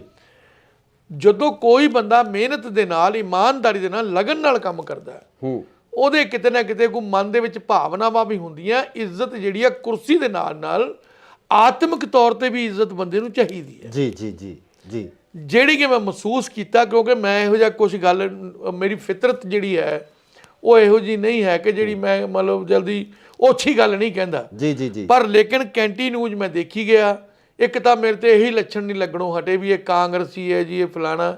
ਮੈਂ ਇੱਕ ਮੇਅਰ ਸੀ, ਨਾ ਕਿ ਮੈਂ ਕੋਈ ਕਿਸੇ ਪਾਰਟੀ ਦਾ ਪ੍ਰਧਾਨ ਬੈਠਿਆ ਜੀ। ਔਰ ਤੁਹਾਨੂੰ ਅਕਾਲੀ ਦਲ ਨੇ ਐਕਸੈਪਟ ਨਹੀਂ ਕੀਤਾ ਪੂਰੀ ਤਰ੍ਹਾਂ? ਹਾਂਜੀ। ਔਰ ਜਦੋਂ ਕਦੋਂ ਵੀ ਕਹਿਣ ਜੇ ਉਹ ਕਾਂਗਰਸੀ ਆ ਗਿਆ ਜੀ, ਉੱਥੇ ਫਲਾਣੇ ਆ ਗਿਆ ਜੀ, ਜੇ ਮੇਰੇ ਕੋਲ ਕੋਈ ਵੀ ਆਵੇ ਸ਼ਹਿਰ ਦਾ ਬੰਦਾ, ਮੈਂ ਇੱਕ ਮੇਅਰ ਸੀਗਾ ਮਤਲਬ ਬਠਿੰਡਾ ਨਗਰ ਨਿਗਮ ਦਾ ਜੀ ਜੀ ਜੀ। ਔਰ ਮੈਂ ਆਪਣੀ ਜ਼ਿੰਮੇਵਾਰੀ ਜਿਹੜੀ ਹੈਗੀ ਆ, ਚਾਹੇ ਮੇਰੇ ਕੋਲ ਕੋਈ ਆ ਗਿਆ, ਮੈਂ ਪੂਰੀ ਕੋਸ਼ਿਸ਼ ਕਰਦਾ ਸੀ ਕਿ ਕੋਈ ਬੰਦਾ ਮੇਰੇ ਕੋਲੋਂ ਨਾਰਾਜ਼ ਨਾ ਜਾਵੇ। ਬਿਲਕੁਲ ਬਿਲਕੁਲ। ਔਰ ਮੈਂ ਆਪਣੀ ਕਾਬਲੀਅਤ ਦੇ ਮੁਤਾਬਕ ਜਿੰਨੀ ਕਿ ਮੇਰੇ ਜਤਾ ਸ਼ਕਤੀ ਸੀ, ਮਾਨਸਿਕ ਸਰੀਰਕ ਤੌਰ ਤੇ, ਮੈਂ ਆਪਣੇ ਲੀਡਰਾਂ ਨੂੰ ਵੀ ਖੁਸ਼ ਕਰਨ ਦੀ ਕੋਸ਼ਿਸ਼ ਕੀਤੀ ਜੀ ਜੀ। ਪਰ ਰੱਬ ਦੀ ਰੱਬ ਜਾਣੇ ਵੀ ਕੀ ਗੱਲ ਸੀ, ਜਿਹੜਾ ਪ੍ਰੋਪਰ ਤੌਰ ਤੇ ਇੱਕੋ ਹੀ ਇਸ਼ੂ ਹੁੰਦਾ ਆ ਵੀ ਇਹ ਕਾਂਗਰਸੀ ਹੈ ਜੀ, ਇਹ ਕਾਂਗਰਸ ਨਾਲ ਆ ਗਿਆ ਜੀ ਜੀ। ਫਿਰ ਉਹ ਇਲੈਕਸ਼ਨ ਆ ਗਏ ਜੀ, ਜਿਹੜੇ ਐਮਸੀ ਦੇ ਸੀ, ਮੈਨੂੰ ਕਹਿੰਦੇ ਐਮਸੀ ਇਲੈਕਸ਼ਨ ਲੜ ਲਓ ਜੀ। ਔਰ ਉਦੋਂ ਕਿਤੇ ਕੁਦਰਤੀ ਮੈਨੂੰ ਪੈਰਾਲਾਈਜ਼ ਹੋ ਕੇ ਹਟਿਆ ਸੀਗਾ। ਉਦੋਂ ਮੈਨੂੰ ਡਾਕਟਰ ਕਹਿੰਦਾ ਵੀ ਐਤਕੀ ਥੋੜਾ ਤੁਸੀਂ ਠੰਡ ਦੇ ਵਿੱਚ ਬਾਲਾ ਕੰਮ ਨਹੀਂ ਕਰਨਾ, ਤੇ ਉਹ ਮੈਂ ਆਖਿਆ ਜੀ ਐਤਕੀ ਤੁਸੀਂ ਮੈਨੂੰ ਮਾਫ ਕਰ ਦਿਓ। ਇਸ ਗੱਲ ਤੋਂ ਰੁੱਸ ਗਏ ਜੀ ਜੀ। ਔਰ ਮੈਂ ਕਿਹਾ ਜੀ ਮੇਰੀ ਗੱਲ ਸੁਣੋ, ਮੈਨੂੰ ਡਾਕਟਰ ਨੇ ਮਨਾ ਕੀਤਾ ਔਰ ਰੁੱਸ ਗਏ। ਜਦੋਂ ਮੈਂ ਕਿਹਾ ਸਿੰਗਲਾ ਸਾਹਿਬ ਤੁਸੀਂ ਐ ਨਾ ਕਰੋ, ਮੈਨੂੰ ਨਾ ਇਲੈਕਸ਼ਨ ਲੜਾਓ, ਮੇਰੀ ਸਿਹਤ ਠੀਕ ਨਹੀਂ ਹੈਗੀ ਜੀ, ਅਗਲੀ ਵਾਰੀ ਲੜਾ ਦਾਂਗੇ ਜੀ। ਤੁਸੀਂ ਮੈਨੂੰ 10 ਇਲੈਕਸ਼ਨ, ਮੈਂ ਕਿਹਾ 10 ਸੀਟਾਂ ਲਾ ਦਿਓ, ਜੀ ਮੈਂ ਜਾ ਕੇ ਉਹਦੇ ਮਦਦ ਕਰਦਾ। ਇੱਕ ਸੀਟ ਮੇਰਾ ਸੁਰੇਸ਼ ਚੌਹਾਨ ਹੈ, ਮੇਰਾ ਭਤੀਜਾ ਹੀ ਹੈ, ਪੁੱਤਰ ਹੀ ਹੈ ਜੀ। ਤੇ ਮੈਂ ਕਿਹਾ ਜੀ ਟੱਬਰ 'ਚ ਇੱਕ ਸੀਟ ਲੜੀ ਜਾਂਦੇ, ਗੱਲ ਕੁਛ ਨਹੀਂ ਹੈ। ਜੀ ਜੀ ਜੀ। ਅੱਛਾ, ਜਦੋਂ ਮੇਰੀ ਸਿਹਤ ਠੀਕ ਨਹੀਂ ਹੈ, ਉਹਨਾਂ ਨੂੰ ਐ ਸੀ ਪਤਾ ਨਹੀਂ ਕੀ ਉਹਦੇ ਮਨ 'ਚ ਆਇਆ, ਔਰ ਉਸ ਤੋਂ ਬਾਅਦ ਮੈਂ ਵੀ ਜਿਹੜਾ ਹੈਗਾ ਉਹ ਦੇਖਿਆ ਵੀ ਗੱਲ ਠੀਕ ਨਹੀਂ ਹੈ। ਇੱਕ ਬੰਦਾ ਜਿਹੜਾ ਸਿਹਤ ਦੇ ਨਾਲ ਸਮਝੌਤਾ ਜਿਹੜਾ ਨਹੀਂ ਕਰ, ਦੇਖੋ ਸਭ ਤੋਂ ਵੱਡੀ ਗੱਲ ਹੈ ਕਿ ਬੰਦੇ ਦੀ ਸਿਹਤ ਜੀ ਜੀ ਜੇ ਜਾਨ ਹੈ ਤੇ ਜਹਾਨ ਹੈ। ਜੀ ਜੀ। ਔਰ ਜੇ ਅਗਰ ਮੇਰੇ ਕਹਿਣ ਦੇ ਬਾਵਜੂਦ ਵੀ ਨਹੀਂ ਹਟੇ ਤੇ ਫਿਰ ਮੈਂ ਆਖਿਆ ਵੀ ਤੁਹਾਡੇ ਵਾਸਤੇ ਅੱਛੀ ਗੱਲ ਨਹੀਂ ਹੈ। ਉਸ ਤੋਂ ਬਾਅਦ ਮੈਨੂੰ ਇਗਨੋਰ ਕਰਨ ਲੱਗ ਗਏ ਜੀ, ਵੀ ਇਹਨਾਂ ਨੇ ਸਾਡੀ ਗੱਲ ਨਹੀਂ ਮੰਨੀ ਜੀ। ਹੌਲੀ ਹੌਲੀ ਜਦੋਂ ਮੈਂ ਫਿਰ ਆਖਿਆ ਚਲੋ ਠੀਕ ਹੋ ਜਾਣਗੇ, ਜਦੋਂ ਮੈਂ ਲਗਾਤਾਰ ਮਹਿਸੂਸ ਕੀਤਾ ਵੀ ਮੈਂ ਫਿਰ ਆਖਿਆ ਮੈਂ ਇਹਨਾਂ ਨੂੰ ਪਿੱਠ ਪਿੱਛੇ ਕੁਝ ਮਾੜੇ ਸ਼ਬਦ ਯੂਜ਼ ਕਰਦੇ ਜਿਹੜੇ ਮੈਂ ਜ਼ਿਆਦਾ ਟੀਵੀ ਤੇ ਨਹੀਂ ਕਹਿਣਾ ਚਾਹੁੰਦਾ। ਜੀ ਜੀ ਜੀ। ਮੈਂ ਜ਼ਿਆਦਾ ਮੈਨੂੰ ਨੰਗਾ ਨਹੀਂ ਕਰਨਾ ਚਾਹੁੰਦਾ ਕਿਉਂਕਿ ਮੇਰੀ ਆਪਦੇ ਦੀ ਫਿਤਰਤ ਹੁੰਦੀ ਬੰਦੇ ਦੀ। ਜੀ ਬਿਲਕੁਲ। ਔਰ ਅਸੀਂ 100 ਗਮ, ਕਿਉਂਕਿ ਸਿਆਸਤ ਦੇ ਵਿੱਚ ਇੱਕ ਚੀਜ਼ ਹੁੰਦੀ ਹੈ ਵੀ ਜੋ ਮਰਜ਼ੀ ਕਹਿ ਦਿਓ। ਨਹੀਂ ਮੇਰੇ ਸਾਹਿਬ ਇੱਥੇ ਤਾਂ ਸਵਾਲ ਇਹ ਖੜਾ ਹੁੰਦਾ ਕਿ ਤੁਹਾਡੀ ਜਿਹੜੀ, ਜਿਸ ਤਰ੍ਹਾਂ ਤੁਸੀਂ ਕਿਹਾ ਕਿ ਤੁਹਾਨੂੰ ਅਕਾਲੀ ਦਲ ਨੇ ਐਕਸੈਪਟ ਨਹੀਂ ਕੀਤਾ, ਉਹ ਜ਼ਿਲ੍ਹੇ ਦੇ ਜਿਹੜੇ ਅਕਾਲੀ ਦਲ ਦੇ ਜਿਹੜੇ ਸਾਡੇ ਇੱਥੋਂ ਦੇ ਜਿਹੜੇ ਵਿਧਾਇਕ ਸੀ ਉਹਨਾਂ ਵੱਲੋਂ ਹੀ ਸੀ ਇਹ ਵੱਡੇ ਪਰਿਵਾਰ ਵੱਲੋਂ। ਇਸ ਗੱਲ ਬਾਬਤ ਜਿਹੜਾ ਅਕਾਲੀ ਦਲ ਦੇ ਪ੍ਰਧਾਨ ਨੇ ਉਹਨਾਂ ਨਾਲ ਜਾਂ ਹੋਰ ਕਿਸੇ ਪਰਿਵਾਰਕ ਮੈਂਬਰ ਨਾਲ ਗੱਲ ਕੀਤੀ? ਮੇਰੀ ਗੱਲ ਬੀਬਾ ਜੀ ਨਾਲ ਹੋਈ ਸੀਗੀ, ਬੀਬਾ ਹਰਸਿਮਰਤ ਕੌਰ ਬਾਦਲ ਜੀ ਨਾਲ। ਉਹਨਾਂ ਨੂੰ ਮੈਂ ਕਿਹਾ ਸੀ ਕਿ ਮੈਨੂੰ ਤੁਸੀਂ ਜਿਹੜਾ ਹੈਗਾ ਕੀ ਨਾ ਲੜਾਓ ਇਲੈਕਸ਼ਨ। ਨਹੀਂ, ਉਹਨਾਂ ਦਾ ਰਿਸਪੌਂਸ ਕੀ ਸੀ ਇਸ ਗੱਲ ਬਾਰੇ? ਰਿਸਪੌਂਸ ਕੀ ਸੀ? ਉਹ ਗੱਲ ਕੀ ਹੋ ਗਈ ਵੀ ਅਸਲ ਦੇ ਵਿੱਚ ਤਾਂ ਜਾ ਕੇ ਰਿਪੋਰਟ ਤਾਂ ਸਿੰਗਲਾ ਜੀ ਨੇ ਕਰਨੀ ਸੀ ਨਾ ਜੀ। ਮੇਰਾ ਜ਼ਿਆਦਾ ਸਿੰਗਲਾ ਜੀ ਦਾ ਜ਼ੋਰ ਸੀਗਾ। ਦੇਖੋ ਮੈਂ ਕਿਹਾ ਤੁਸੀਂ ਜਾ ਕੇ ਉਹਨਾਂ ਨੂੰ ਕਹਿ ਦਿਓ ਵੀ ਉਹਨਾਂ ਨੂੰ ਐਤਕੀ ਆਪਾਂ ਨਾ ਲੜਾਈਏ। ਅੱਛਾ, ਪਹਿਲਾਂ ਲੜਾਉਣਾ ਨਹੀਂ ਚਾਹੁੰਦੇ ਸੀ ਉਹ ਤਾਂ ਨਾ ਨਾ ਨਾ ਨਾ, ਇਹ ਤਾਂ ਮੇਰੀ ਆਤਮਾ ਕਹਿੰਦੀ ਹੈ, ਮੇਰਾ ਮਨ ਕਹਿੰਦਾ ਨਹੀਂ ਲੜਾਉਣਾ ਚਾਹੁੰਦੀ। ਸੱਚੀ ਗੱਲ ਤਾਂ ਜੀ ਜੀ ਜੀ। ਕਿਉਂਕਿ ਮੇਰੀ ਡਿਊਟੀ ਉਹਨੇ ਲਾਤੀ ਸੀ ਭੁੱਚੋ ਮੰਡੀ, ਮੈਂ ਜਾਣ ਆਉਣ ਲੱਗ ਗਿਆ ਸੀ, ਉੱਥੇ ਕੰਮ ਕਰ ਰਿਹਾ ਸੀਗਾ ਜੀ। ਔਰ ਉਸ ਤੋਂ ਬਾਅਦ ਰੱਬ ਜਾਣੇ ਕੀ ਉਹਨਾਂ ਦੇ ਮਨ ਦੇ ਵਿੱਚ ਆਇਆ, ਸਿੰਗਲਾ ਜੀ ਦੇ ਕਹਿੰਦੇ ਇੱਥੇ ਐਮਸੀ ਦੇ ਇਲੈਕਸ਼ਨ ਲੜ ਲਓ, ਜਿਹੜਾ ਕਿ ਮੈਂ ਉਸ ਨੂੰ ਲੜਨ ਦੇ ਵਿੱਚ ਨਾ ਤਾਂ ਮਾਨਸਿਕ ਤੌਰ ਤੇ ਤਿਆਰ ਸੀ ਜੀ ਔਰ ਨਾ ਹੀ ਮੈਂ ਸਿਹਤ ਪੱਖੋਂ ਤਿਆਰ ਸੀ। ਤੇ ਮੈਂ ਆਖਿਆ ਜੀ ਐਵੇਂ ਮੈਂ ਨਹੀਂ ਐਤਕੀ ਲੜਾਂਗਾ। ਬਸ ਇਸੇ ਗੱਲ ਤੋਂ ਜਿਹੜਾ ਇਗਨੋਰ ਕਰਨ ਲੱਗੇ, ਸਾਡਾ ਹੁਕਮ ਨਹੀਂ ਮੰਨਿਆ ਜੀ ਜੀ। ਜਦੋਂ ਸਿੰਗਲਾ ਜੀ ਦਾ ਹੁਕਮ ਨਹੀਂ ਮੰਨਿਆ, ਉਹਨਾਂ ਨੇ ਕਰਨਾ ਹੀ ਸੀ।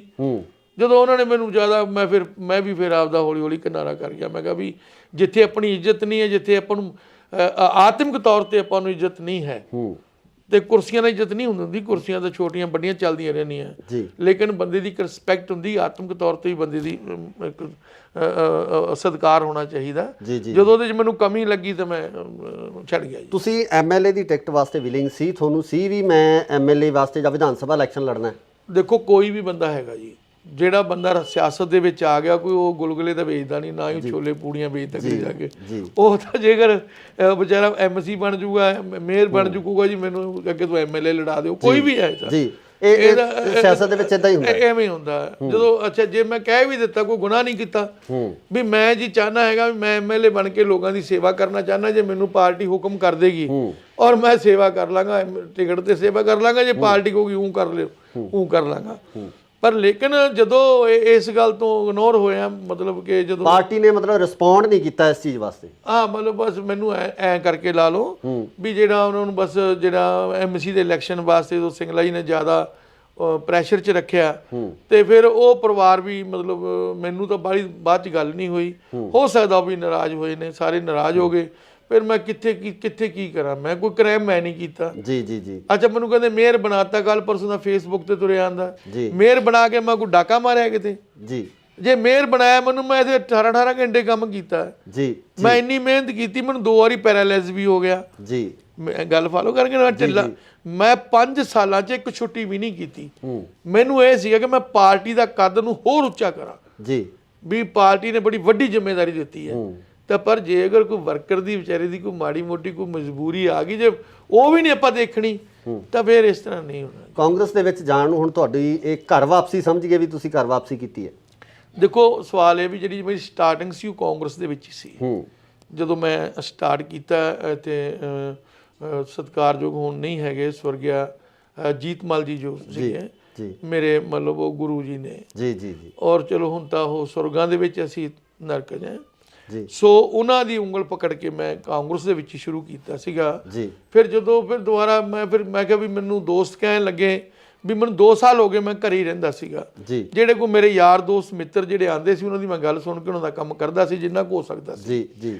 ਔਰ ਕਹਿੰਦੇ ਜੇ ਤੁਸੀਂ ਘਰੇ ਰਹਿ ਜਾਓਗੇ ਤਾਂ ਤੁਹਾਡੀ ਸਿਹਤ ਖਰਾਬ ਕਰ ਲੋਗੇ, ਤੁਸੀਂ ਕਿਸੇ ਨਾ ਕਿਸੇ ਪਾਰਟੀ 'ਚ ਕੰਮ ਕਰ ਲਓ ਜੀ।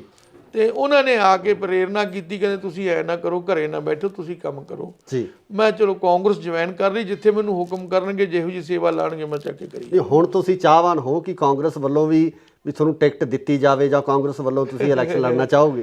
ਸਰ ਮੈਨੂੰ ਤਾਂ ਜੇਕਰ ਕਾਂਗਰਸ ਪਾਰਟੀ ਅਗਰ ਚਾਹੇ ਮੈਨੂੰ ਟਿਕਟ ਲੜਨੀ, ਮੈਂ ਸ਼ੌਕ ਨਾਲ ਲੜਾਂਗਾ ਜੀ ਸਦਕੇ ਲੜਾਂਗਾ, ਮਿਹਨਤ ਨਾਲ ਲੜਾਂਗਾ ਔਰ ਉਹਨਾਂ ਨੂੰ ਲਾਂਭਾ ਨਹੀਂ ਆਣ ਦੇਵਾਂਗਾ। ਤੇ ਜੇ ਕਹੂਗੀ ਕਾਂਗਰਸ ਪਾਰਟੀ ਵੀ ਇੱਕ ਵਰਕਰ ਦੇ ਥਰੂ ਕੰਮ ਕਰਨਾ, ਉਹ ਵੀ ਕਰੀ ਜਾਵਾਂਗਾ। ਨਹੀਂ, ਕਾਂਗਰਸ ਦਾ ਇੱਕ ਸਿਸਟਮ ਹੈ ਜਿਹਦੇ ਵਿੱਚ ਟਿਕਟ ਲਈ ਅਪਲਾਈ ਕੀਤਾ ਜਾਂਦਾ, ਅਪਲਾਈ ਕਰਨ ਤੋਂ ਬਾਅਦ ਹਾਈ ਕਮਾਂਡ ਉਹਨੂੰ ਅਪਰੂਵ ਕਰਦੀ ਹੈ, ਪੀਸੀਸੀ ਅਪਰੂਵ ਕਰਕੇ ਭੇਜਦਾ। ਅਪਲਾਈ ਕਰੋਗੇ? ਉਹਦੇ 'ਚ ਇਹ ਹੋਇਆ ਕਿ ਮੈਂ ਕਾਫੀ ਲੇਟ ਹੋਇਆ ਜੀ। ਜੇ ਮੈਂ ਇਹ 4 ਮਹੀਨੇ ਪਹਿਲੋਂ ਆਉਂਦਾ ਤਾਂ 100% ਹੀ ਮਤਲਬ ਮੈਂ ਕਿਤੇ ਨਾ ਕਿਤੇ ਇਲੈਕਸ਼ਨ ਲੜਦਾ ਹੁੰਦਾ। ਤੇ ਜੋ ਹੁਣ ਮੇਰੇ ਭਾਗਾਂ 'ਚ ਹੋਊਗਾ ਕੋਈ ਗੱਲ ਨਹੀਂ ਹੈ। ਹੁਣ ਮਨਪ੍ਰੀਤ ਨਾਲ ਤੁਹਾਡੀ ਕੀ ਅੰਡਰਸਟੈਂਡਿੰਗ ਹੈ? ਮਨਪ੍ਰੀਤ ਨਾਲ, ਕਿਉਂਕਿ ਪਹਿਲਾਂ ਇੱਕ ਦੂਜੇ ਦੇ ਖਿਲਾਫ ਖੜੇ ਸੀ, ਹਾਂਜੀ, ਕਿਉਂਕਿ ਤੁਸੀਂ ਅਕਾਲੀ ਦਲ ਤੋਂ ਸੀ, ਉਹ ਕਾਂਗਰਸ ਤੋਂ ਸੀ।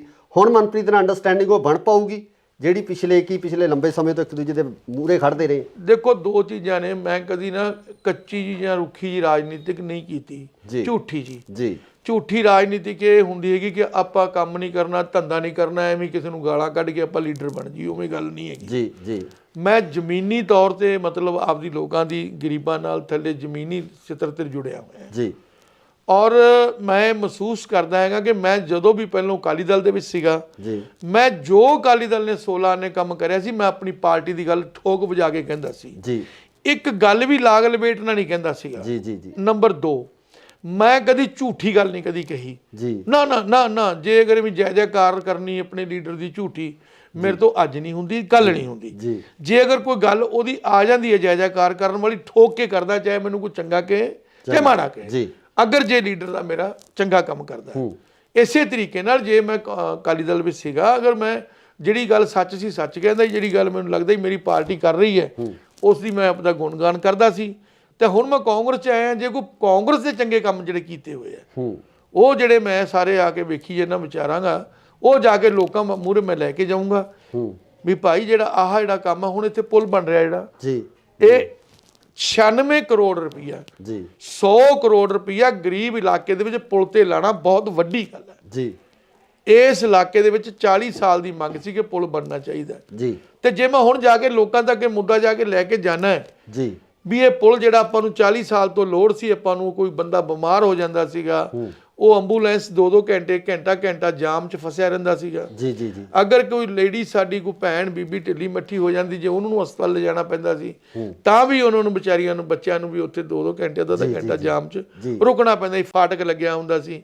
ਕਈ ਵਾਰੀ ਤਾਂ ਇਹ ਪੋਜੀਸ਼ਨ ਹੁੰਦੀ ਸੀ ਕਿ ਜਦੋਂ ਕਿਤੇ ਅਸੀਂ ਰਾਮ ਬਾਗ ਜਾਂਦੇ ਹੁੰਦੇ ਸੀਗੇ ਲੈ ਕੇ, ਦੇਖੋ ਆਪਾਂ ਸਭ ਨੇ ਜਿਉਣਾ ਮਰਨਾ, ਉਦੋਂ ਵੀ ਕਈ ਵਾਰੀ ਅਸੀਂ ਵੇਖਦੇ ਸਾਨੂੰ ਡੈੱਡ ਬੋਡੀ ਲੈ ਕੇ ਖੜਨਾ ਪੈਂਦਾ ਸੀਗਾ। ਇਹ ਕਿਹਦੇ ਕਾਲ ਚ ਅਪਰੂਵ ਹੋਇਆ ਹੈ? ਇਹ ਦੇਖੋ ਗੱਲ ਸੁਣੋ, ਇਹ ਮਨਪ੍ਰੀਤ ਸਿੰਘ ਬਾਦਲ ਨੇ ਆ ਕੇ ਜਿਹੜਾ ਇਹਨੂੰ ਪਾਸ ਕਰਾ ਕੇ ਇਹਨੂੰ ਸ਼ੁਰੂ ਕਰਾਇਆ ਜੀ। ਹੁਣ ਇਹ ਬਣ ਰਿਹਾ ਤਕਰੀਬਨ 60 ਪੈਸੇ ਤਿਆਰ ਹੋਇਆ ਹੋਇਆ। ਇਧਰਲੀ ਪਾਸੇ ਗੇੜਾ ਮਾਰ ਕੇ ਦੇਖਣਾ, ਉੱਤੇ ਰੱਖਤੇ ਸਾਰੇ ਤੇ ਨਾਲ ਹੀ ਸਕੂਲ ਆ, ਮੇਰੇ ਨਾਲ ਕੰਧ ਲੱਗਦੀ ਹੈ 4 ਕਰੋੜ ਰੁਪਏ ਦੀ ਲਾਗਤ ਨਾਲ ਸਾਰੀ ਬਿਲਡਿੰਗ ਵਧੀਆ ਬਣਾਈ ਔਰ ਸਾਰਾ ਜੇ ਸਕੂਲ ਅੰਦਰ ਦੇਖੋ ਸਾਰਾ ਕੰਪਿਊਟਰਾਈਜ਼, ਸਭ ਚੀਜ਼ਾਂ ਫੁੱਲ। ਮਨਪ੍ਰੀਤ ਬਾਦਲ ਦੇ ਕੰਮ ਕਿਵੇਂ ਹੋਇਆ? 5 ਸਾਲ ਸਰਕਾਰ ਰਹੀ ਆ, ਹਾਲਾਂਕਿ ਮੁਲਾਜ਼ਮਾਂ ਦਾ ਬਹੁਤ ਵੱਡਾ ਵਿਰੋਧ ਕੀਤਾ ਜਾ ਰਿਹਾ ਮਨਪ੍ਰੀਤ ਬਾਦਲ ਦਾ, ਮੁਲਾਜ਼ਮ ਖਫਾ ਨਹੀਂ ਮਨਪ੍ਰੀਤ ਬਾਦਲ ਤੋਂ।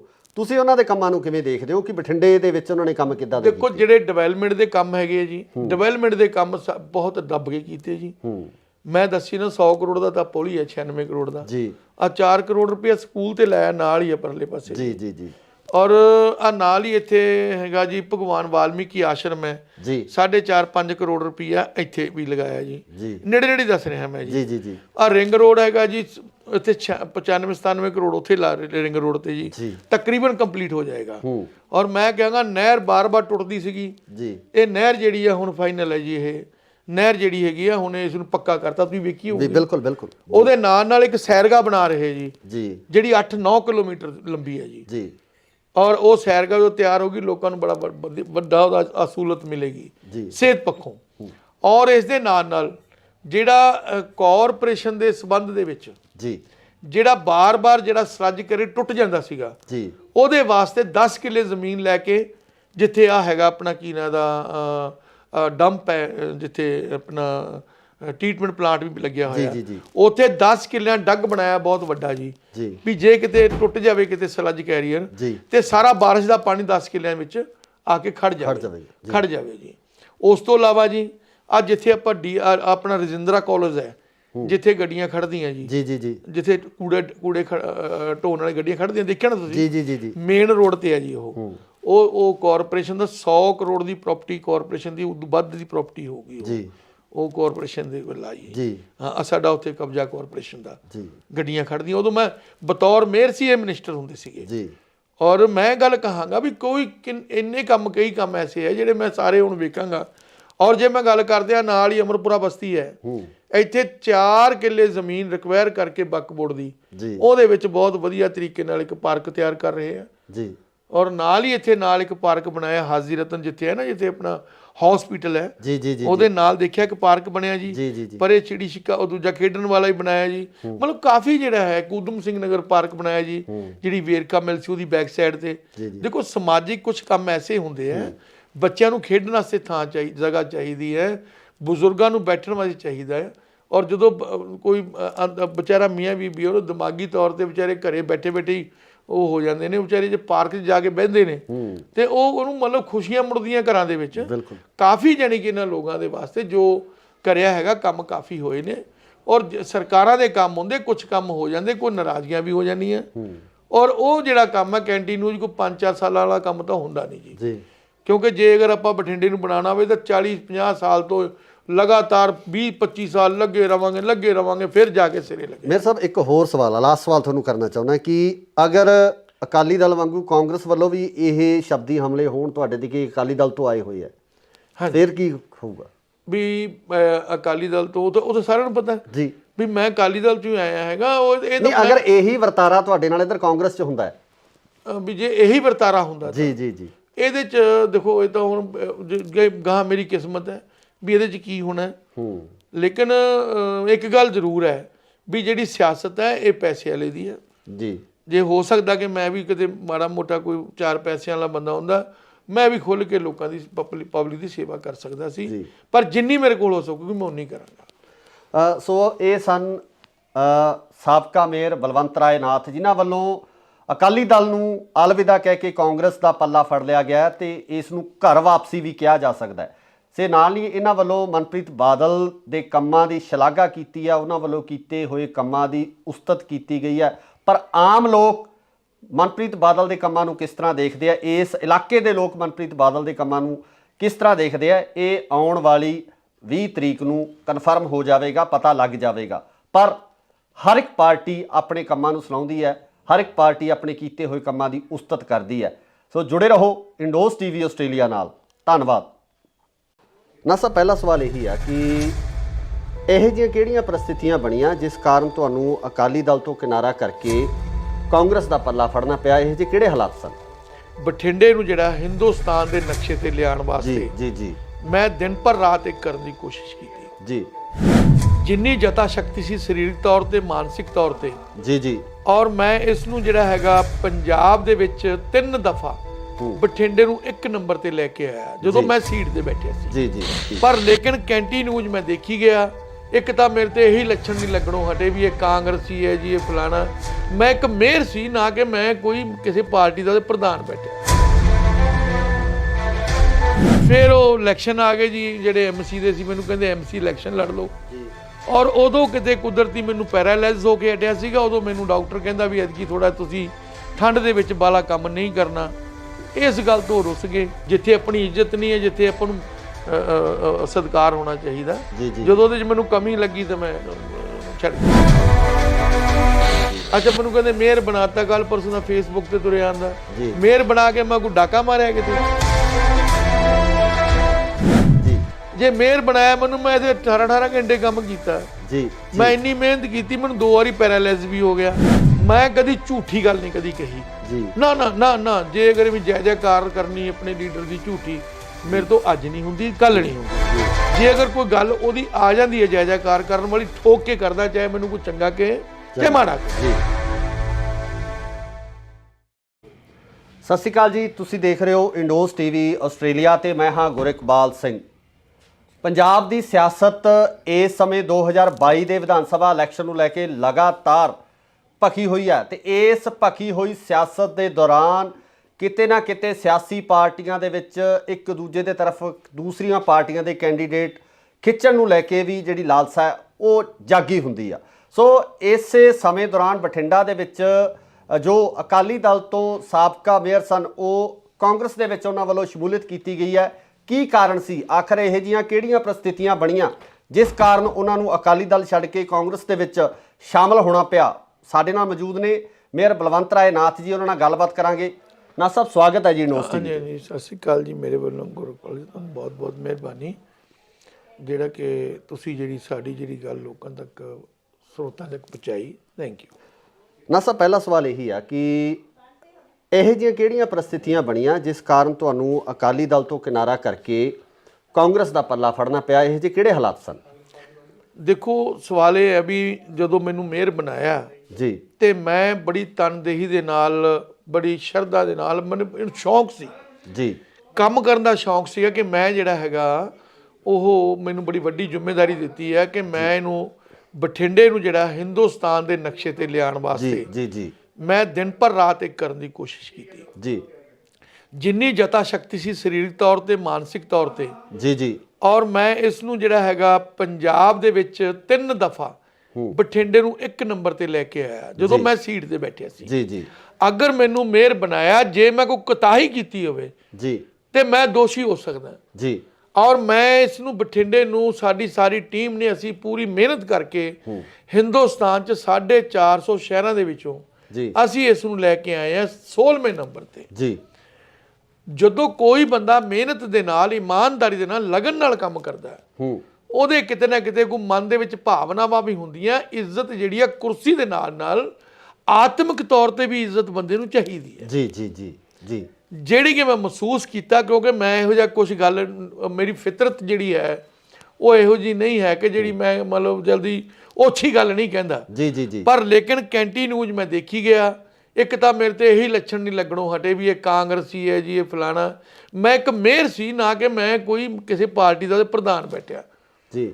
ਔਰ ਤੁਹਾਨੂੰ ਅਕਾਲੀ ਦਲ ਨੇ ਐਕਸੈਪਟ ਨਹੀਂ ਕੀਤਾ ਪੂਰੀ ਤਰ੍ਹਾਂ ਨਾਲ? ਹਾਂਜੀ, ਔਰ ਜਦੋਂ ਕਦੋਂ ਵੀ ਕਹਿਣ ਜੇ ਉਹ ਕਾਂਗਰਸੀ ਆ ਗਿਆ ਜੀ, ਉੱਥੇ ਫਲਾਣੇ ਆ ਗਏ ਜੀ। ਜੇ ਮੇਰੇ ਕੋਲ ਕੋਈ ਵੀ ਆਵੇ ਸ਼ਹਿਰ ਦਾ ਬੰਦਾ, ਮੈਂ ਇੱਕ ਮੇਅਰ ਸੀਗਾ ਮਤਲਬ ਬਠਿੰਡਾ ਨਗਰ ਨਿਗਮ ਦਾ। ਜੀ ਜੀ ਜੀ, ਔਰ ਮੈਂ ਆਪਣੀ ਜ਼ਿੰਮੇਵਾਰੀ ਜਿਹੜੀ ਹੈਗੀ ਆ, ਚਾਹੇ ਮੇਰੇ ਕੋਲ ਕੋਈ ਆ ਗਿਆ, ਮੈਂ ਪੂਰੀ ਕੋਸ਼ਿਸ਼ ਕਰਦਾ ਸੀ ਕਿ ਕੋਈ ਬੰਦਾ ਮੇਰੇ ਕੋਲੋਂ ਨਾਰਾਜ਼ ਨਾ ਜਾਵੇ। ਬਿਲਕੁਲ ਬਿਲਕੁਲ। ਔਰ ਮੈਂ ਆਪਣੀ ਕਾਬਲੀਅਤ ਦੇ ਮੁਤਾਬਕ ਜਿੰਨੀ ਕਿ ਮੇਰੇ ਜਤਾ ਸ਼ਕਤੀ ਸੀ ਮਾਨਸਿਕ ਸਰੀਰਕ ਤੌਰ ਤੇ, ਮੈਂ ਆਪਣੇ ਲੀਡਰਾਂ ਨੂੰ ਵੀ ਖੁਸ਼ ਕਰਨ ਦੀ ਕੋਸ਼ਿਸ਼ ਕੀਤੀ। ਜੀ ਜੀ, ਪਰ ਰੱਬ ਦੀ ਰੱਬ ਜਾਣੇ ਵੀ ਕੀ ਗੱਲ ਸੀ ਜਿਹੜਾ ਪ੍ਰੋਪਰ ਤੌਰ ਤੇ ਇੱਕੋ ਹੀ ਇਸ਼ੂ ਹੁੰਦਾ ਆ ਵੀ ਇਹ ਕਾਂਗਰਸੀ ਹੈ ਜੀ, ਇਹ ਕਾਂਗਰਸ ਨਾਲ ਆ ਗਿਆ ਜੀ। ਜੀ, ਫਿਰ ਉਹ ਇਲੈਕਸ਼ਨ ਆ ਗਏ ਜੀ, ਜਿਹੜੇ ਐਮਸੀ ਦੇ ਸੀ ਮੈਨੂੰ ਕਹਿੰਦੇ ਐਮਸੀ ਇਲੈਕਸ਼ਨ ਲੜ ਲਓ ਜੀ।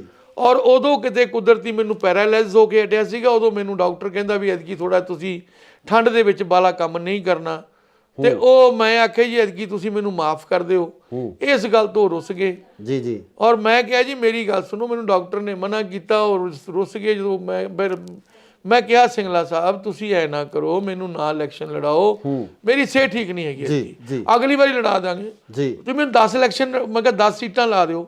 ਮੈਂ ਜਾ ਕੇ ਉਹਦੇ ਮਦਦ ਕਰਦਾ। ਇੱਕ ਸੀਟ ਮੇਰਾ ਸੁਰੇਸ਼ ਚੌਹਾਨ ਹੈ, ਮੇਰਾ ਭਤੀਜਾ ਹੀ ਹੈ, ਪੁੱਤਰ ਹੀ ਹੈ ਜੀ। ਤੇ ਮੈਂ ਕਿਹਾ ਟੱਬਰ 'ਚ ਇੱਕ ਸੀਟ ਲੜੀ ਜਾਂਦੇ, ਗੱਲ ਕੁਛ ਨਹੀਂ ਹੈ। ਜੀ ਜੀ ਜੀ। ਅੱਛਾ, ਜਦੋਂ ਮੇਰੀ ਸਿਹਤ ਠੀਕ ਨਹੀਂ ਹੈ, ਉਹਨਾਂ ਨੂੰ ਆਇਆ ਸੀ ਪਤਾ ਨਹੀਂ ਕੀ ਉਹਦੇ ਮਨ 'ਚ ਆਇਆ, ਔਰ ਉਸ ਤੋਂ ਬਾਅਦ ਮੈਂ ਵੀ ਜਿਹੜਾ ਹੈਗਾ ਉਹ ਦੇਖਿਆ ਵੀ ਗੱਲ ਠੀਕ ਨਹੀਂ ਹੈ। ਇੱਕ ਬੰਦਾ ਜਿਹੜਾ ਸਿਹਤ ਦੇ ਨਾਲ ਸਮਝੌਤਾ ਜਿਹੜਾ ਨਹੀਂ ਕਰ, ਦੇਖੋ ਸਭ ਤੋਂ ਵੱਡੀ ਗੱਲ ਹੈ ਕਿ ਬੰਦੇ ਦੀ ਸਿਹਤ ਜੇ ਜਾਨ ਹੈ ਤੇ ਜਹਾਨ ਹੈ। ਜੀ ਜੀ। ਔਰ ਜੇ ਅਗਰ ਮੇਰੇ ਕਹਿਣ ਦੇ ਬਾਵਜੂਦ ਵੀ ਨਹੀਂ ਹਟੇ ਤੇ ਫਿਰ ਮੈਂ ਆਖਿਆ ਵੀ ਤੁਹਾਡੇ ਵਾਸਤੇ ਅੱਛੀ ਗੱਲ ਨਹੀਂ ਹੈ। ਉਸ ਤੋਂ ਬਾਅਦ ਮੈਨੂੰ ਇਗਨੋਰ ਕਰਨ ਲੱਗ ਗਏ ਜੀ, ਵੀ ਇਹਨਾਂ ਨੇ ਸਾਡੀ ਗੱਲ ਨਹੀਂ ਮੰਨੀ ਜੀ। ਹੌਲੀ ਹੌਲੀ ਜਦੋਂ ਮੈਂ ਫਿਰ ਆਖਿਆ ਚਲੋ ਠੀਕ ਹੋ ਜਾਣਗੇ, ਜਦੋਂ ਮੈਂ ਲਗਾਤਾਰ ਮਹਿਸੂਸ ਕੀਤਾ ਵੀ ਮੈਂ ਫਿਰ ਆਖਿਆ ਮੈਂ ਇਹਨਾਂ ਨੂੰ ਪਿੱਠ ਪਿੱਛੇ ਕੁਝ ਮਾੜੇ ਸ਼ਬਦ ਯੂਜ਼ ਕਰਦੇ ਜਿਹੜੇ ਮੈਂ ਜ਼ਿਆਦਾ ਟੀਵੀ ਤੇ ਨਹੀਂ ਕਹਿਣਾ ਚਾਹੁੰਦਾ। ਜੀ ਜੀ ਜੀ, ਮੈਂ ਜ਼ਿਆਦਾ ਮੈਨੂੰ ਨੰਗਾ ਨਹੀਂ ਕਰਨਾ ਚਾਹੁੰਦਾ ਕਿਉਂਕਿ ਮੇਰੀ ਆਪਦੇ ਦੀ ਫਿਤਰਤ ਹੁੰਦੀ ਬੰਦੇ ਦੀ। ਜੀ ਬਿਲਕੁਲ। ਔਰ ਅਸੀਂ 100 ਗਮ, ਕਿਉਂਕਿ ਸਿਆਸਤ ਦੇ ਵਿੱਚ ਇੱਕ ਚੀਜ਼ ਹੁੰਦੀ ਹੈ ਵੀ ਜੋ ਮਰਜ਼ੀ ਕਹਿ ਦਿਓ। ਨਹੀਂ ਮੇਰੇ ਸਾਹਿਬ ਇੱਥੇ ਨਾ ਸਵਾਲ ਇਹ ਖੜਾ ਹੁੰਦਾ ਕਿ ਤੁਹਾਡੀ ਜਿਹੜੀ, ਜਿਸ ਤਰ੍ਹਾਂ ਤੁਸੀਂ ਕਿਹਾ ਕਿ ਤੁਹਾਨੂੰ ਅਕਾਲੀ ਦਲ ਨੇ ਐਕਸੈਪਟ ਨਹੀਂ ਕੀਤਾ, ਹਾਂਜੀ। ਉਹ ਜ਼ਿਲ੍ਹੇ ਦੇ ਜਿਹੜੇ ਅਕਾਲੀ ਦਲ ਦੇ ਜਿਹੜੇ ਸਾਡੇ ਇੱਥੋਂ ਦੇ ਜਿਹੜੇ ਵਿਧਾਇਕ ਸੀ ਉਹਨਾਂ ਵੱਲੋਂ ਹੀ ਸੀ ਇਹ, ਵੱਡੇ ਪਰਿਵਾਰ ਵੱਲੋਂ। ਇਸ ਗੱਲ ਬਾਬਤ ਜਿਹੜਾ ਅਕਾਲੀ ਦਲ ਦੇ ਪ੍ਰਧਾਨ ਨੇ ਉਹਨਾਂ ਨਾਲ ਜਾਂ ਹੋਰ ਕਿਸੇ ਪਰਿਵਾਰਕ ਮੈਂਬਰ ਨਾਲ ਗੱਲ ਕੀਤੀ? ਮੇਰੀ ਗੱਲ ਬੀਬਾ ਜੀ ਨਾਲ ਹੋਈ ਸੀਗੀ, ਬੀਬਾ ਹਰਸਿਮਰਤ ਕੌਰ ਬਾਦਲ ਜੀ ਨਾਲ। ਉਹਨਾਂ ਨੂੰ ਮੈਂ ਕਿਹਾ ਸੀ ਕਿ ਮੈਨੂੰ ਤੁਸੀਂ ਜਿਹੜਾ ਹੈਗਾ ਕਿ ਨਾ ਲੜਾਓ ਇਲੈਕਸ਼ਨ। ਨਹੀਂ, ਉਹਨਾਂ ਦਾ ਰਿਸਪੌਂਸ ਕੀ ਸੀ ਇਸ ਗੱਲ ਬਾਰੇ? ਰਿਸਪੌਂਸ ਕੀ ਸੀ? ਉਹ ਗੱਲ ਕੀ ਹੋ ਗਈ ਵੀ ਅਸਲ ਦੇ ਵਿੱਚ ਤਾਂ ਜਾ ਕੇ ਰਿਪੋਰਟ ਤਾਂ ਸਿੰਗਲਾ ਜੀ ਨੇ ਕਰਨੀ ਸੀ ਨਾ ਜੀ। ਮੇਰਾ ਜ਼ਿਆਦਾ ਸਿੰਗਲਾ ਜੀ ਦਾ ਜ਼ੋਰ ਸੀਗਾ। ਦੇਖੋ ਮੈਂ ਕਿਹਾ ਤੁਸੀਂ ਜਾ ਕੇ ਉਹਨਾਂ ਨੂੰ ਕਹਿ ਦਿਓ ਵੀ ਉਹਨਾਂ ਨੂੰ ਐਤਕੀ ਆਪਾਂ ਨਾ ਲੜਾਈਏ। ਅੱਛਾ, ਪਹਿਲਾਂ ਲੜਾਉਣਾ ਨਹੀਂ ਚਾਹੁੰਦੇ ਸੀ ਉਹ ਤਾਂ, ਨਾ ਨਾ ਨਾ ਨਾ, ਇਹ ਤਾਂ ਮੇਰੀ ਆਤਮਾ ਕਹਿੰਦੀ ਹੈ, ਮੇਰਾ ਮਨ ਕਹਿੰਦਾ ਨਹੀਂ ਲੜਾਉਣਾ ਚਾਹੁੰਦੀ, ਸੱਚੀ ਗੱਲ ਤਾਂ ਹੈ ਜੀ ਜੀ ਜੀ। ਕਿਉਂਕਿ ਮੇਰੀ ਡਿਊਟੀ ਉਹਨੇ ਲਾਤੀ ਸੀ ਭੁੱਚੋ ਮੰਡੀ ਜੀ, ਮੈਂ ਜਾਣ ਆਉਣ ਲੱਗ ਗਿਆ ਸੀ, ਉੱਥੇ ਕੰਮ ਕਰ ਰਿਹਾ ਸੀਗਾ ਜੀ।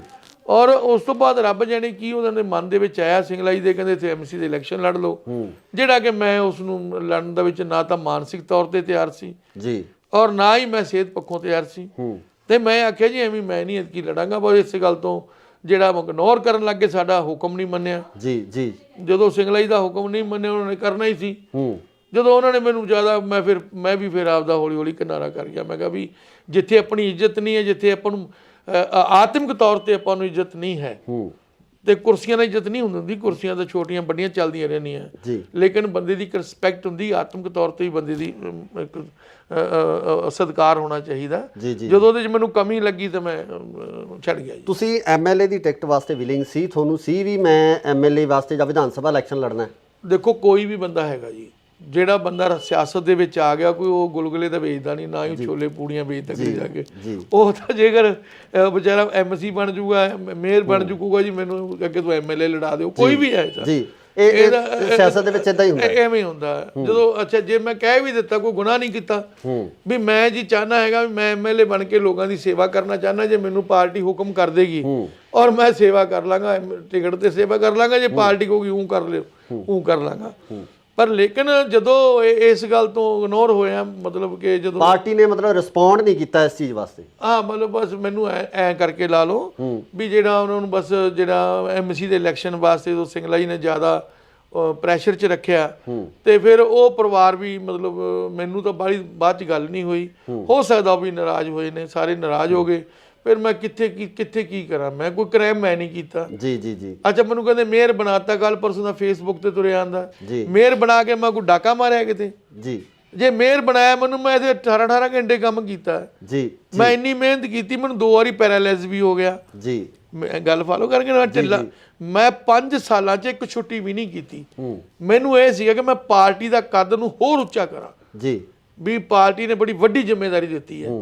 ਤਾਂ ਪਰ ਜੇ ਅਗਰ ਕੋਈ ਵਰਕਰ ਦੀ ਵਿਚਾਰੇ ਦੀ ਕੋਈ ਮਾੜੀ ਮੋਟੀ ਕੋਈ ਮਜਬੂਰੀ ਆ ਗਈ, ਜੇ ਉਹ ਵੀ ਨਹੀਂ ਆਪਾਂ ਦੇਖਣੀ, ਤਾਂ ਫਿਰ ਇਸ ਤਰ੍ਹਾਂ ਨਹੀਂ ਹੋਣਾ। ਕਾਂਗਰਸ ਦੇ ਵਿੱਚ ਜਾਣ ਨੂੰ ਹੁਣ ਤੁਹਾਡੀ ਇਹ ਘਰ ਵਾਪਸੀ ਸਮਝ ਗਏ ਵੀ ਤੁਸੀਂ ਘਰ ਵਾਪਸੀ ਕੀਤੀ ਹੈ? ਦੇਖੋ, ਸਵਾਲ ਇਹ ਵੀ ਜਿਹੜੀ ਮੇਰੀ ਸਟਾਰਟਿੰਗ ਸੀ ਉਹ ਕਾਂਗਰਸ ਦੇ ਵਿੱਚ ਹੀ ਸੀ।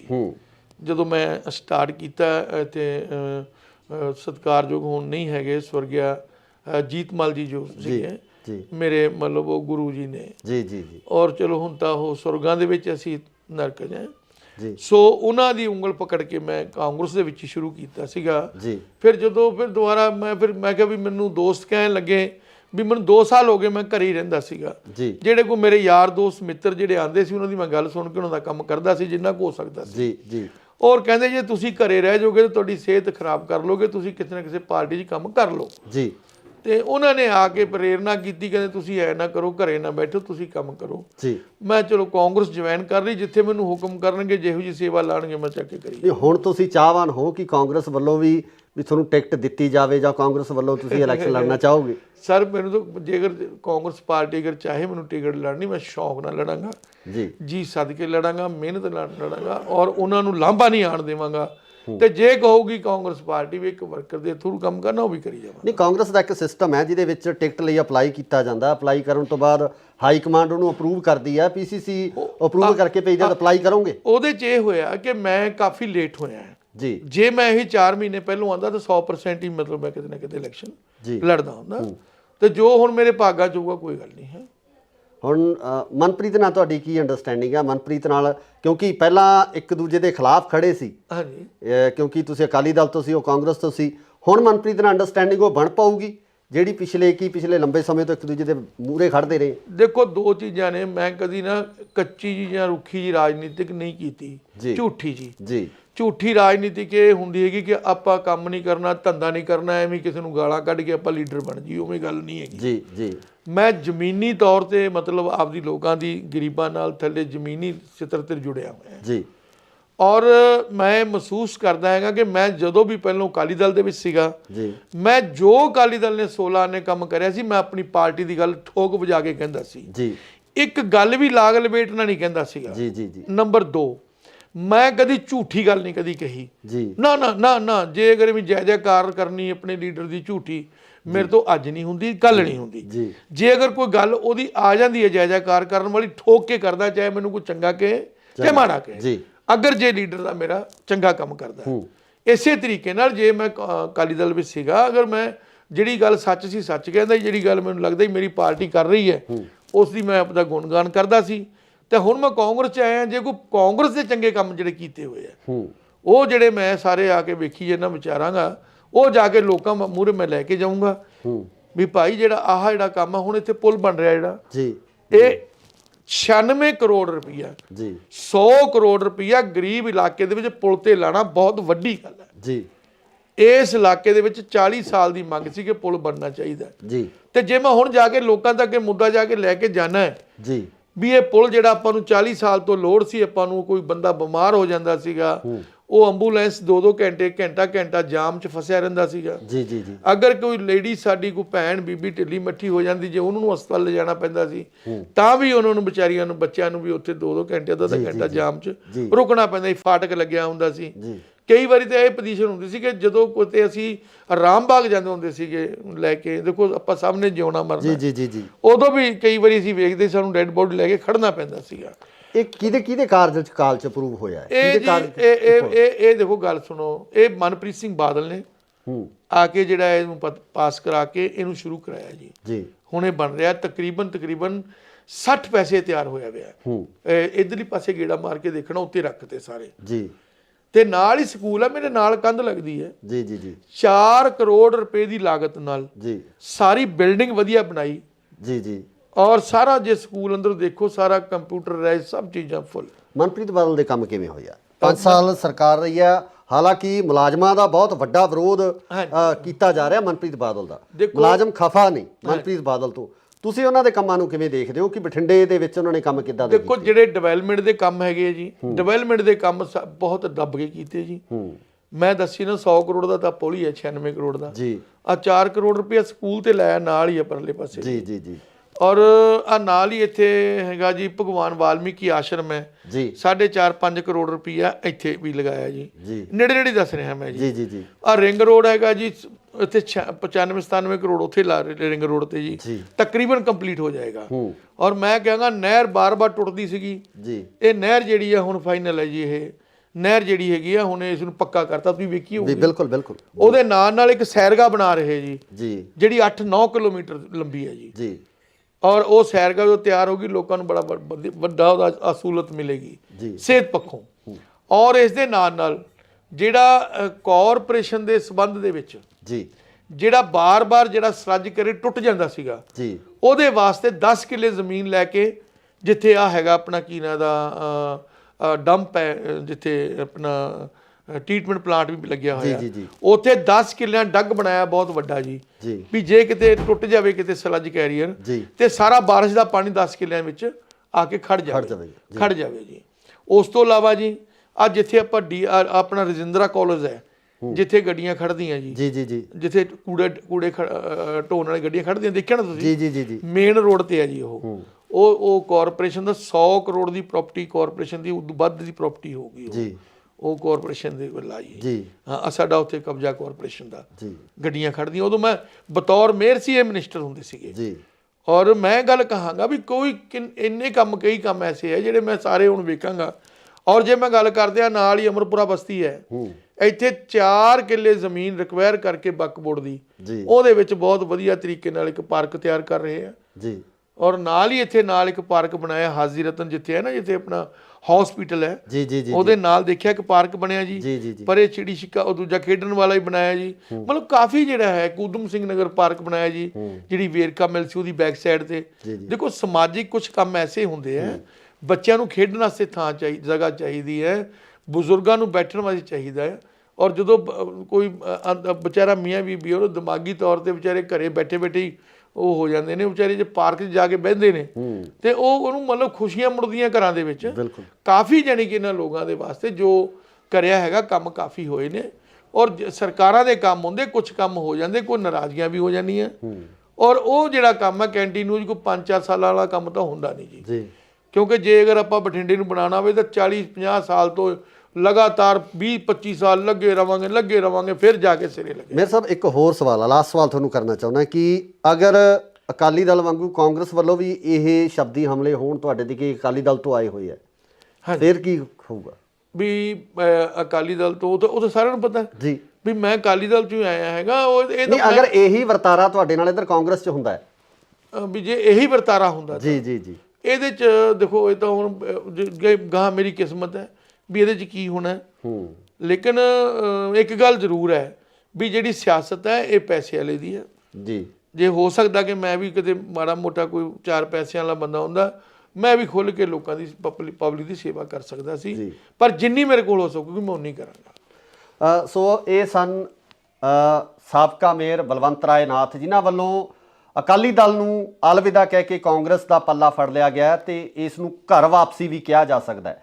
ਸੇ ਨਾਲ ਹੀ ਇਹਨਾਂ ਵੱਲੋਂ ਮਨਪ੍ਰੀਤ ਬਾਦਲ ਦੇ ਕੰਮਾਂ ਦੀ ਸ਼ਲਾਘਾ ਕੀਤੀ ਆ ਉਹਨਾਂ ਵੱਲੋਂ ਕੀਤੇ ਹੋਏ ਕੰਮਾਂ ਦੀ ਉਸਤਤ ਕੀਤੀ ਗਈ ਹੈ ਪਰ ਆਮ ਲੋਕ ਮਨਪ੍ਰੀਤ ਬਾਦਲ ਦੇ ਕੰਮਾਂ ਨੂੰ ਕਿਸ ਤਰ੍ਹਾਂ ਦੇਖਦੇ ਆ ਇਸ ਇਲਾਕੇ ਦੇ ਲੋਕ ਮਨਪ੍ਰੀਤ ਬਾਦਲ ਦੇ ਕੰਮਾਂ ਨੂੰ ਕਿਸ ਤਰ੍ਹਾਂ ਦੇਖਦੇ ਆ ਇਹ ਆਉਣ ਵਾਲੀ 20 ਤਰੀਕ ਨੂੰ ਕਨਫਰਮ ਹੋ ਜਾਵੇਗਾ ਪਤਾ ਲੱਗ ਜਾਵੇਗਾ ਪਰ ਹਰ ਇੱਕ ਪਾਰਟੀ ਆਪਣੇ ਕੰਮਾਂ ਨੂੰ ਸੁਣਾਉਂਦੀ ਹੈ ਹਰ ਇੱਕ ਪਾਰਟੀ ਆਪਣੇ ਕੀਤੇ ਹੋਏ ਕੰਮਾਂ ਦੀ ਉਸਤਤ ਕਰਦੀ ਹੈ। ਸੋ ਜੁੜੇ ਰਹੋ ਇੰਡੋਜ਼ ਟੀਵੀ ਆਸਟ੍ਰੇਲੀਆ ਨਾਲ। ਧੰਨਵਾਦ। ਨਾ ਸਰ ਪਹਿਲਾ ਸਵਾਲ ਇਹੀ ਆ ਕਿ ਇਹੋ ਜਿਹੀਆਂ ਕਿਹੜੀਆਂ ਪ੍ਰਸਥਿਤੀਆਂ ਬਣੀਆਂ ਜਿਸ ਕਾਰਨ ਤੁਹਾਨੂੰ ਅਕਾਲੀ ਦਲ ਤੋਂ ਕਿਨਾਰਾ ਕਰਕੇ ਕਾਂਗਰਸ ਦਾ ਪੱਲਾ ਫੜਨਾ ਪਿਆ ਇਹੋ ਜਿਹੇ ਕਿਹੜੇ ਹਾਲਾਤ ਸਨ? ਬਠਿੰਡੇ ਨੂੰ ਜਿਹੜਾ ਹਿੰਦੁਸਤਾਨ ਦੇ ਨਕਸ਼ੇ ਤੇ ਲਿਆਉਣ ਵਾਸਤੇ ਜੀ ਮੈਂ ਦਿਨ ਭਰ ਰਾਤ ਇੱਕ ਕਰਨ ਦੀ ਕੋਸ਼ਿਸ਼ ਕੀਤੀ ਜੀ ਜਿੰਨੀ ਜਤਾ ਸ਼ਕਤੀ ਸੀ ਸਰੀਰਕ ਤੌਰ ਤੇ ਮਾਨਸਿਕ ਤੌਰ ਤੇ ਜੀ ਔਰ ਮੈਂ ਇਸ ਨੂੰ ਜਿਹੜਾ ਹੈਗਾ ਪੰਜਾਬ ਦੇ ਵਿੱਚ 3 ਦਫਾ ਬਠਿੰਡੇ ਨੂੰ 1 ਨੰਬਰ ਤੇ ਲੈ ਕੇ ਆਇਆ ਜਦੋਂ ਮੈਂ ਸੀਟ ਤੇ ਬੈਠਿਆ ਸੀ ਜੀ ਪਰ ਲੇਕਿਨ ਕੈਂਟੀ ਨਿਊਜ਼ ਮੈਂ ਦੇਖੀ ਗਿਆ ਇੱਕ ਤਾਂ ਮੇਰੇ ਤੇ ਇਹੀ ਲੱਛਣ ਨਹੀਂ ਲੱਗਣੋਂ ਹਟੇ ਵੀ ਇਹ ਕਾਂਗਰਸੀ ਹੈ ਜੀ ਇਹ ਫਲਾਣਾ ਮੈਂ ਇੱਕ ਮੇਅਰ ਸੀ ਨਾ ਕਿ ਮੈਂ ਕੋਈ ਕਿਸੇ ਪਾਰਟੀ ਦਾ ਪ੍ਰਧਾਨ ਬੈਠਿਆ। ਫਿਰ ਉਹ ਇਲੈਕਸ਼ਨ ਆ ਗਏ ਜੀ ਜਿਹੜੇ ਐਮਸੀ ਦੇ ਸੀ ਮੈਨੂੰ ਕਹਿੰਦੇ ਐਮਸੀ ਇਲੈਕਸ਼ਨ ਲੜ ਲਓ ਔਰ ਉਦੋਂ ਕਿਤੇ ਕੁਦਰਤੀ ਮੈਨੂੰ ਪੈਰਾਲਾਈਜ਼ ਹੋ ਕੇ ਹਟਿਆ ਸੀਗਾ ਉਦੋਂ ਮੈਨੂੰ ਡਾਕਟਰ ਕਹਿੰਦਾ ਵੀ ਐਤਕੀ ਥੋੜਾ ਤੁਸੀਂ ਠੰਡ ਦੇ ਵਿੱਚ ਬਾਲਾ ਕੰਮ ਨਹੀਂ ਕਰਨਾ ਇਸ ਗੱਲ ਤੋਂ ਰੁੱਸ ਗਏ ਜਿੱਥੇ ਆਪਣੀ ਇੱਜ਼ਤ ਨਹੀਂ ਹੈ ਜਿੱਥੇ ਆਪਾਂ ਨੂੰ ਸਤਿਕਾਰ ਹੋਣਾ ਚਾਹੀਦਾ ਜਦੋਂ ਉਹਦੇ 'ਚ ਮੈਨੂੰ ਕਮੀ ਲੱਗੀ ਤਾਂ ਮੈਂ ਛੱਡ ਦਿੱਤਾ। ਅੱਛਾ ਮੈਨੂੰ ਕਹਿੰਦੇ ਮੇਅਰ ਬਣਾਤਾ ਕੱਲ ਪਰਸੋਂ ਦਾ ਫੇਸਬੁੱਕ ਤੇ ਤੁਰਿਆ ਆਂਦਾ ਮੇਅਰ ਬਣਾ ਕੇ ਮੈਂ ਕੋਈ ਡਾਕਾ ਮਾਰਿਆ ਕਿਤੇ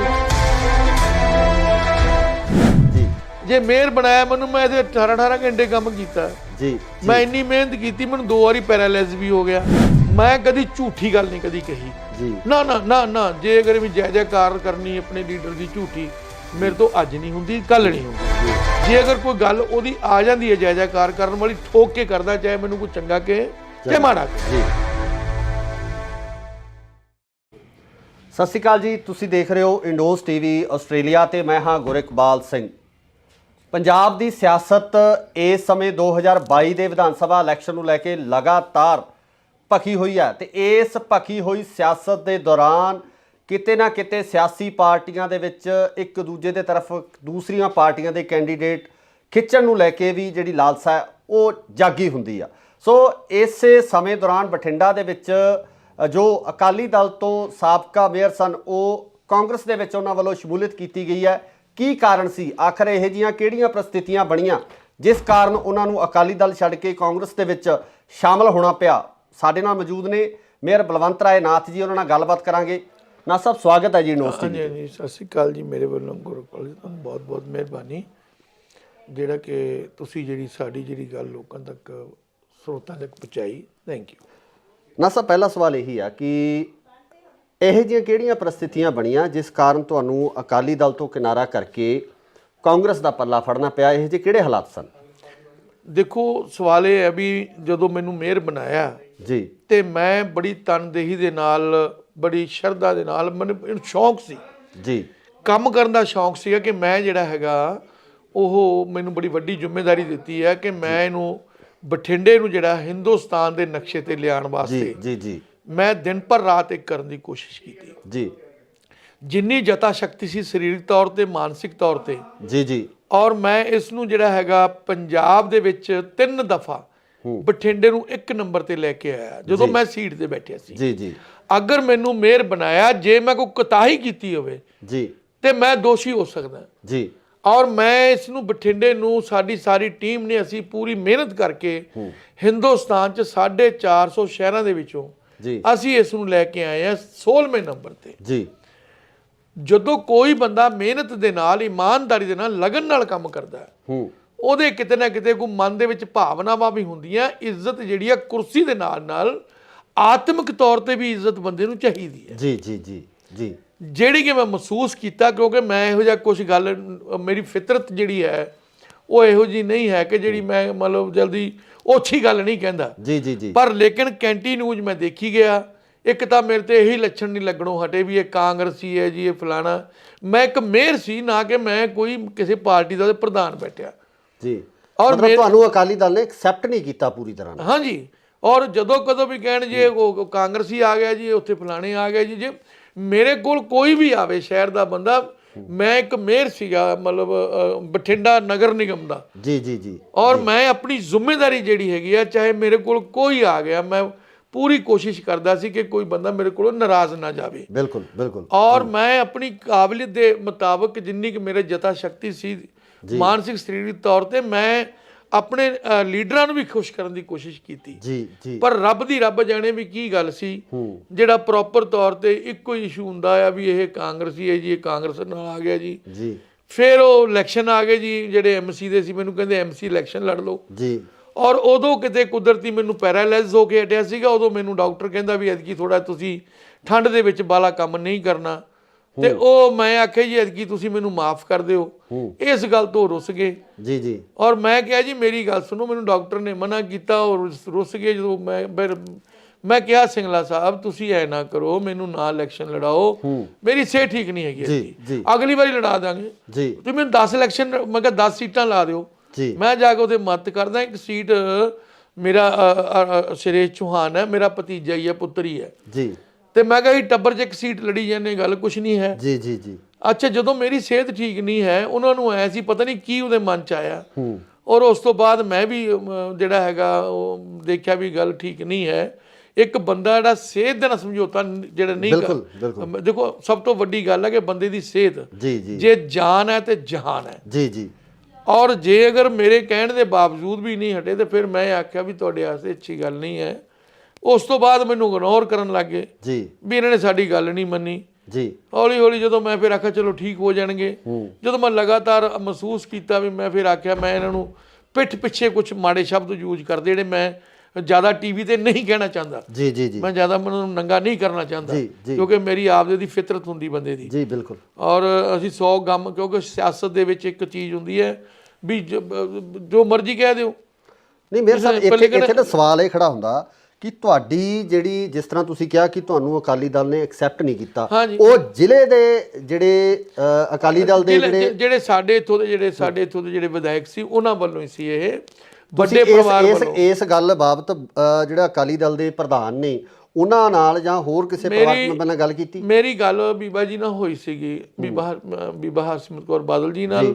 ਉਹਨਾਂ ਨੂੰ ਮੈਂ ਕਿਹਾ ਸੀ ਕਿ ਮੈਨੂੰ ਤੁਸੀਂ ਜਿਹੜਾ ਹੈਗਾ ਕੀ ਨਾ ਲੜਾਓ ਇਲੈਕਸ਼ਨ। ਨਹੀਂ, ਉਹਨਾਂ ਦਾ ਰਿਸਪੌਂਸ ਕੀ ਸੀ ਇਸ ਗੱਲ ਬਾਰੇ? ਰਿਸਪੌਂਸ ਕੀ ਸੀ? ਉਹ ਗੱਲ ਕੀ ਹੋ ਗਈ ਵੀ ਅਸਲ ਦੇ ਵਿੱਚ ਤਾਂ ਜਾ ਕੇ ਰਿਪੋਰਟ ਤਾਂ ਸਿੰਗਲਾ ਜੀ ਨੇ ਕਰਨੀ ਸੀ ਨਾ ਜੀ, ਮੇਰਾ ਜ਼ਿਆਦਾ ਸਿੰਗਲਾ ਜੀ ਦਾ ਜ਼ੋਰ ਸੀਗਾ। ਦੇਖੋ ਮੈਂ ਕਿਹਾ ਤੁਸੀਂ ਜਾ ਕੇ ਉਹਨਾਂ ਨੂੰ ਕਹਿ ਦਿਓ ਵੀ ਉਹਨਾਂ ਨੂੰ ਐਤਕੀ ਆਪਾਂ ਨਾ ਲੜਾਈਏ।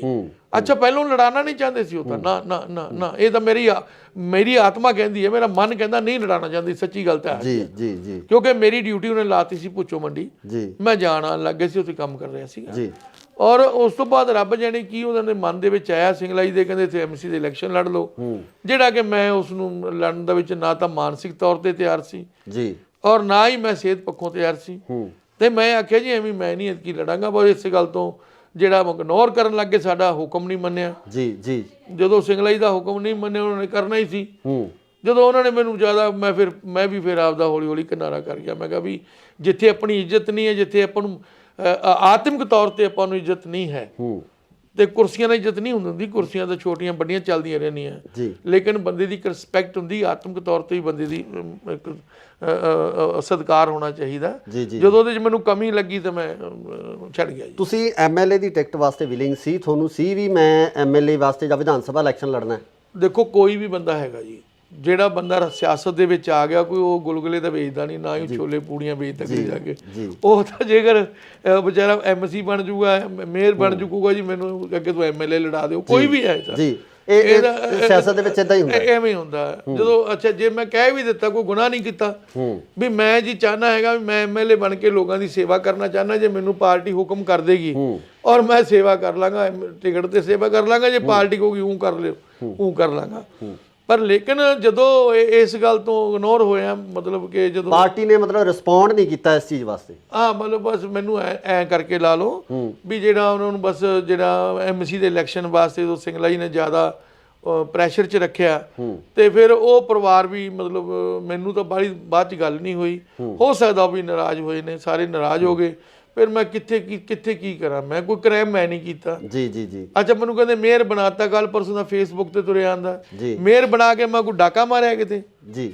ਜੇ ਮੇਅਰ ਬਣਾਇਆ ਮੈਨੂੰ, ਮੈਂ ਇਹਦੇ 18 ਘੰਟੇ ਕੰਮ ਕੀਤਾ ਜੀ, ਮੈਂ ਇੰਨੀ ਮਿਹਨਤ ਕੀਤੀ, ਮੈਨੂੰ 2 ਵਾਰੀ ਪੈਰਾਲਾਈਜ਼ ਵੀ ਹੋ ਗਿਆ ਜੀ। ਮੈਂ ਗੱਲ ਫਾਲੋ ਕਰਕੇ ਨਾ ਢਿੱਲਾ, ਮੈਂ 5 ਸਾਲਾਂ 'ਚ ਇੱਕ ਛੁੱਟੀ ਵੀ ਨਹੀਂ ਕੀਤੀ। ਮੈਨੂੰ ਇਹ ਸੀਗਾ ਕਿ ਮੈਂ ਪਾਰਟੀ ਦਾ ਕੱਦ ਨੂੰ ਹੋਰ ਉੱਚਾ ਕਰਾਂ ਜੀ, ਵੀ ਪਾਰਟੀ ਨੇ ਬੜੀ ਵੱਡੀ ਜ਼ਿੰਮੇਵਾਰੀ ਦਿੱਤੀ ਹੈ।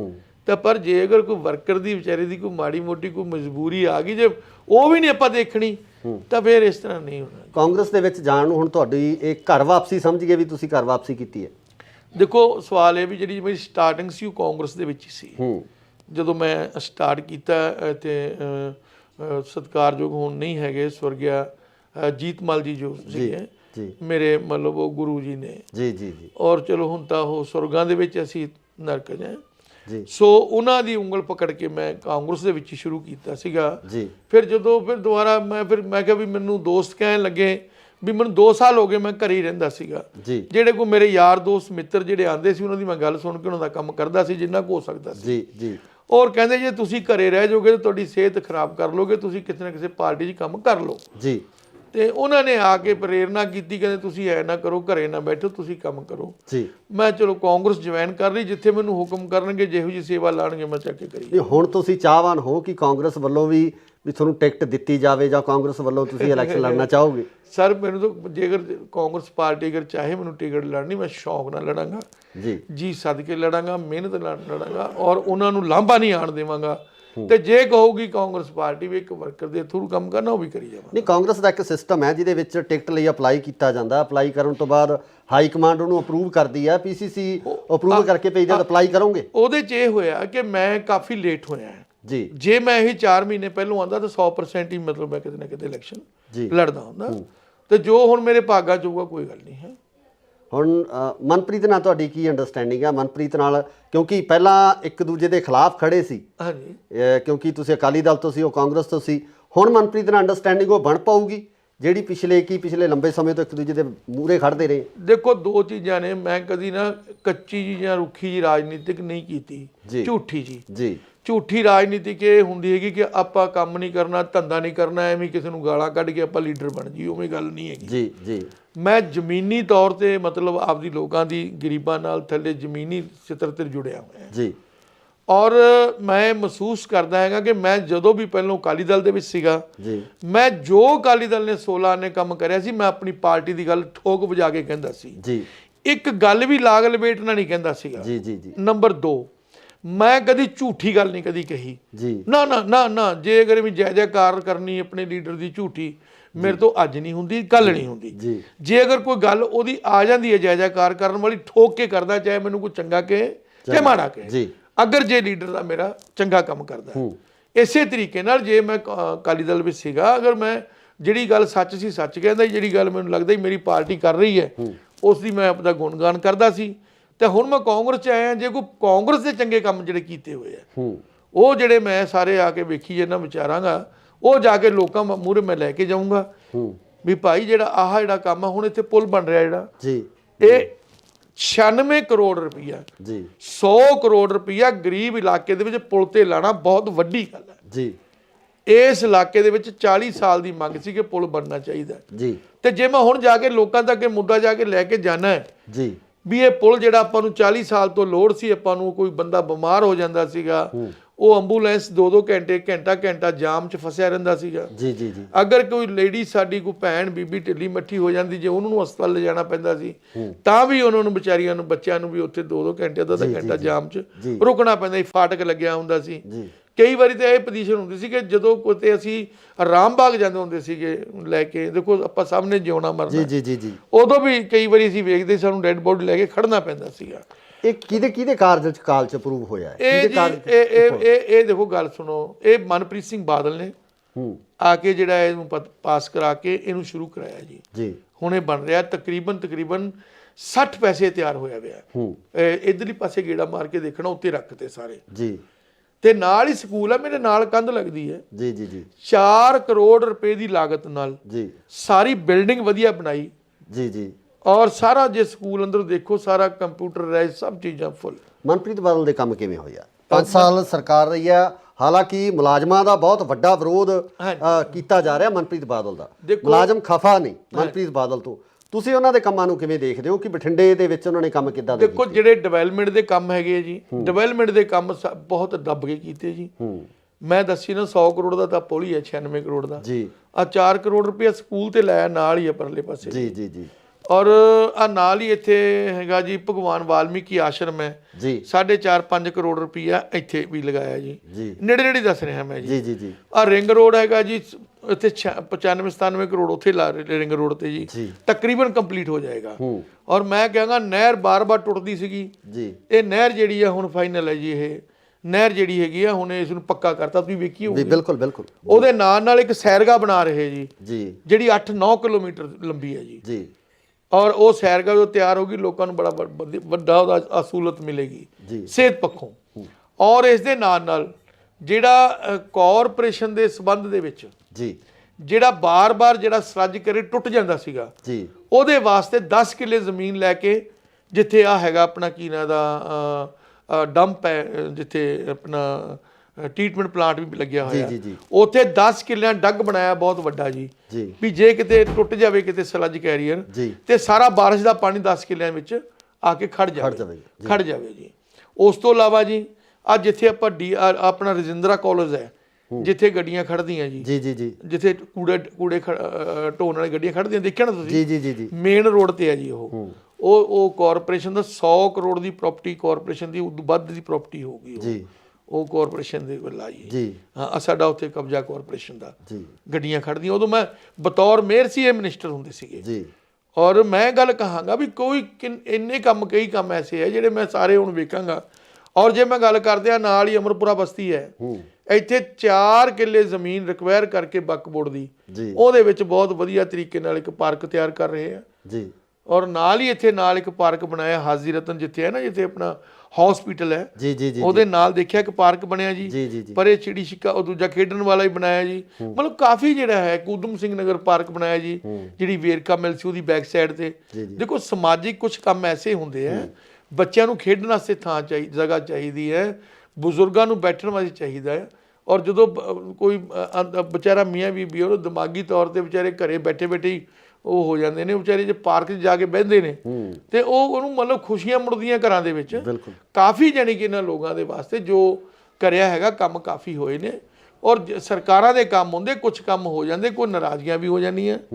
ਔਰ ਉਹ ਜਿਹੜਾ ਕੰਮ ਹੈ ਕੈਂਟੀਨ ਨੂੰ ਕੋਈ 5-4 ਸਾਲਾਂ ਵਾਲਾ ਕੰਮ ਤਾਂ ਹੁੰਦਾ ਨਹੀਂ ਜੀ, ਕਿਉਂਕਿ ਜੇ ਅਗਰ ਆਪਾਂ ਬਠਿੰਡੇ ਨੂੰ ਬਣਾਉਣਾ ਹੋਵੇ ਤਾਂ 40-50 ਸਾਲ ਤੋਂ ਲਗਾਤਾਰ 20-25 ਸਾਲ ਲੱਗੇ ਰਵਾਂਗੇ ਫਿਰ ਜਾ ਕੇ ਸਿਰੇ ਲੱਗੇ। ਮੇਰੇ ਸਾਹਿਬ ਇੱਕ ਹੋਰ ਸਵਾਲ ਆ, ਲਾਸਟ ਸਵਾਲ ਤੁਹਾਨੂੰ ਕਰਨਾ ਚਾਹੁੰਦਾ ਕਿ ਅਗਰ ਅਕਾਲੀ ਦਲ ਵਾਂਗੂ ਕਾਂਗਰਸ ਵੱਲੋਂ ਵੀ ਇਹ ਸ਼ਬਦੀ ਹਮਲੇ ਹੋਣ ਤੁਹਾਡੇ ਤੇ, ਕਿ ਅਕਾਲੀ ਦਲ ਤੋਂ ਆਏ ਹੋਏ ਆ, ਫਿਰ ਕੀ ਹੋਊਗਾ? ਵੀ ਅਕਾਲੀ ਦਲ ਤੋਂ ਉਹ ਤਾਂ ਸਾਰਿਆਂ ਨੂੰ ਪਤਾ ਜੀ ਵੀ ਮੈਂ ਅਕਾਲੀ ਦਲ ਚੋਂ ਆਇਆ ਹੈਗਾ। ਨਹੀਂ, ਅਗਰ ਇਹੀ ਵਰਤਾਰਾ ਤੁਹਾਡੇ ਨਾਲ ਇੱਧਰ ਕਾਂਗਰਸ 'ਚ ਹੁੰਦਾ ਹੈ, ਵੀ ਜੇ ਇਹੀ ਵਰਤਾਰਾ ਹੁੰਦਾ ਜੀ ਜੀ ਜੀ, ਇਹਦੇ 'ਚ ਦੇਖੋ ਇਹ ਤਾਂ ਹੁਣ ਗਾਂ ਮੇਰੀ ਕਿਸਮਤ ਹੈ ਵੀ ਇਹਦੇ 'ਚ ਕੀ ਹੋਣਾ।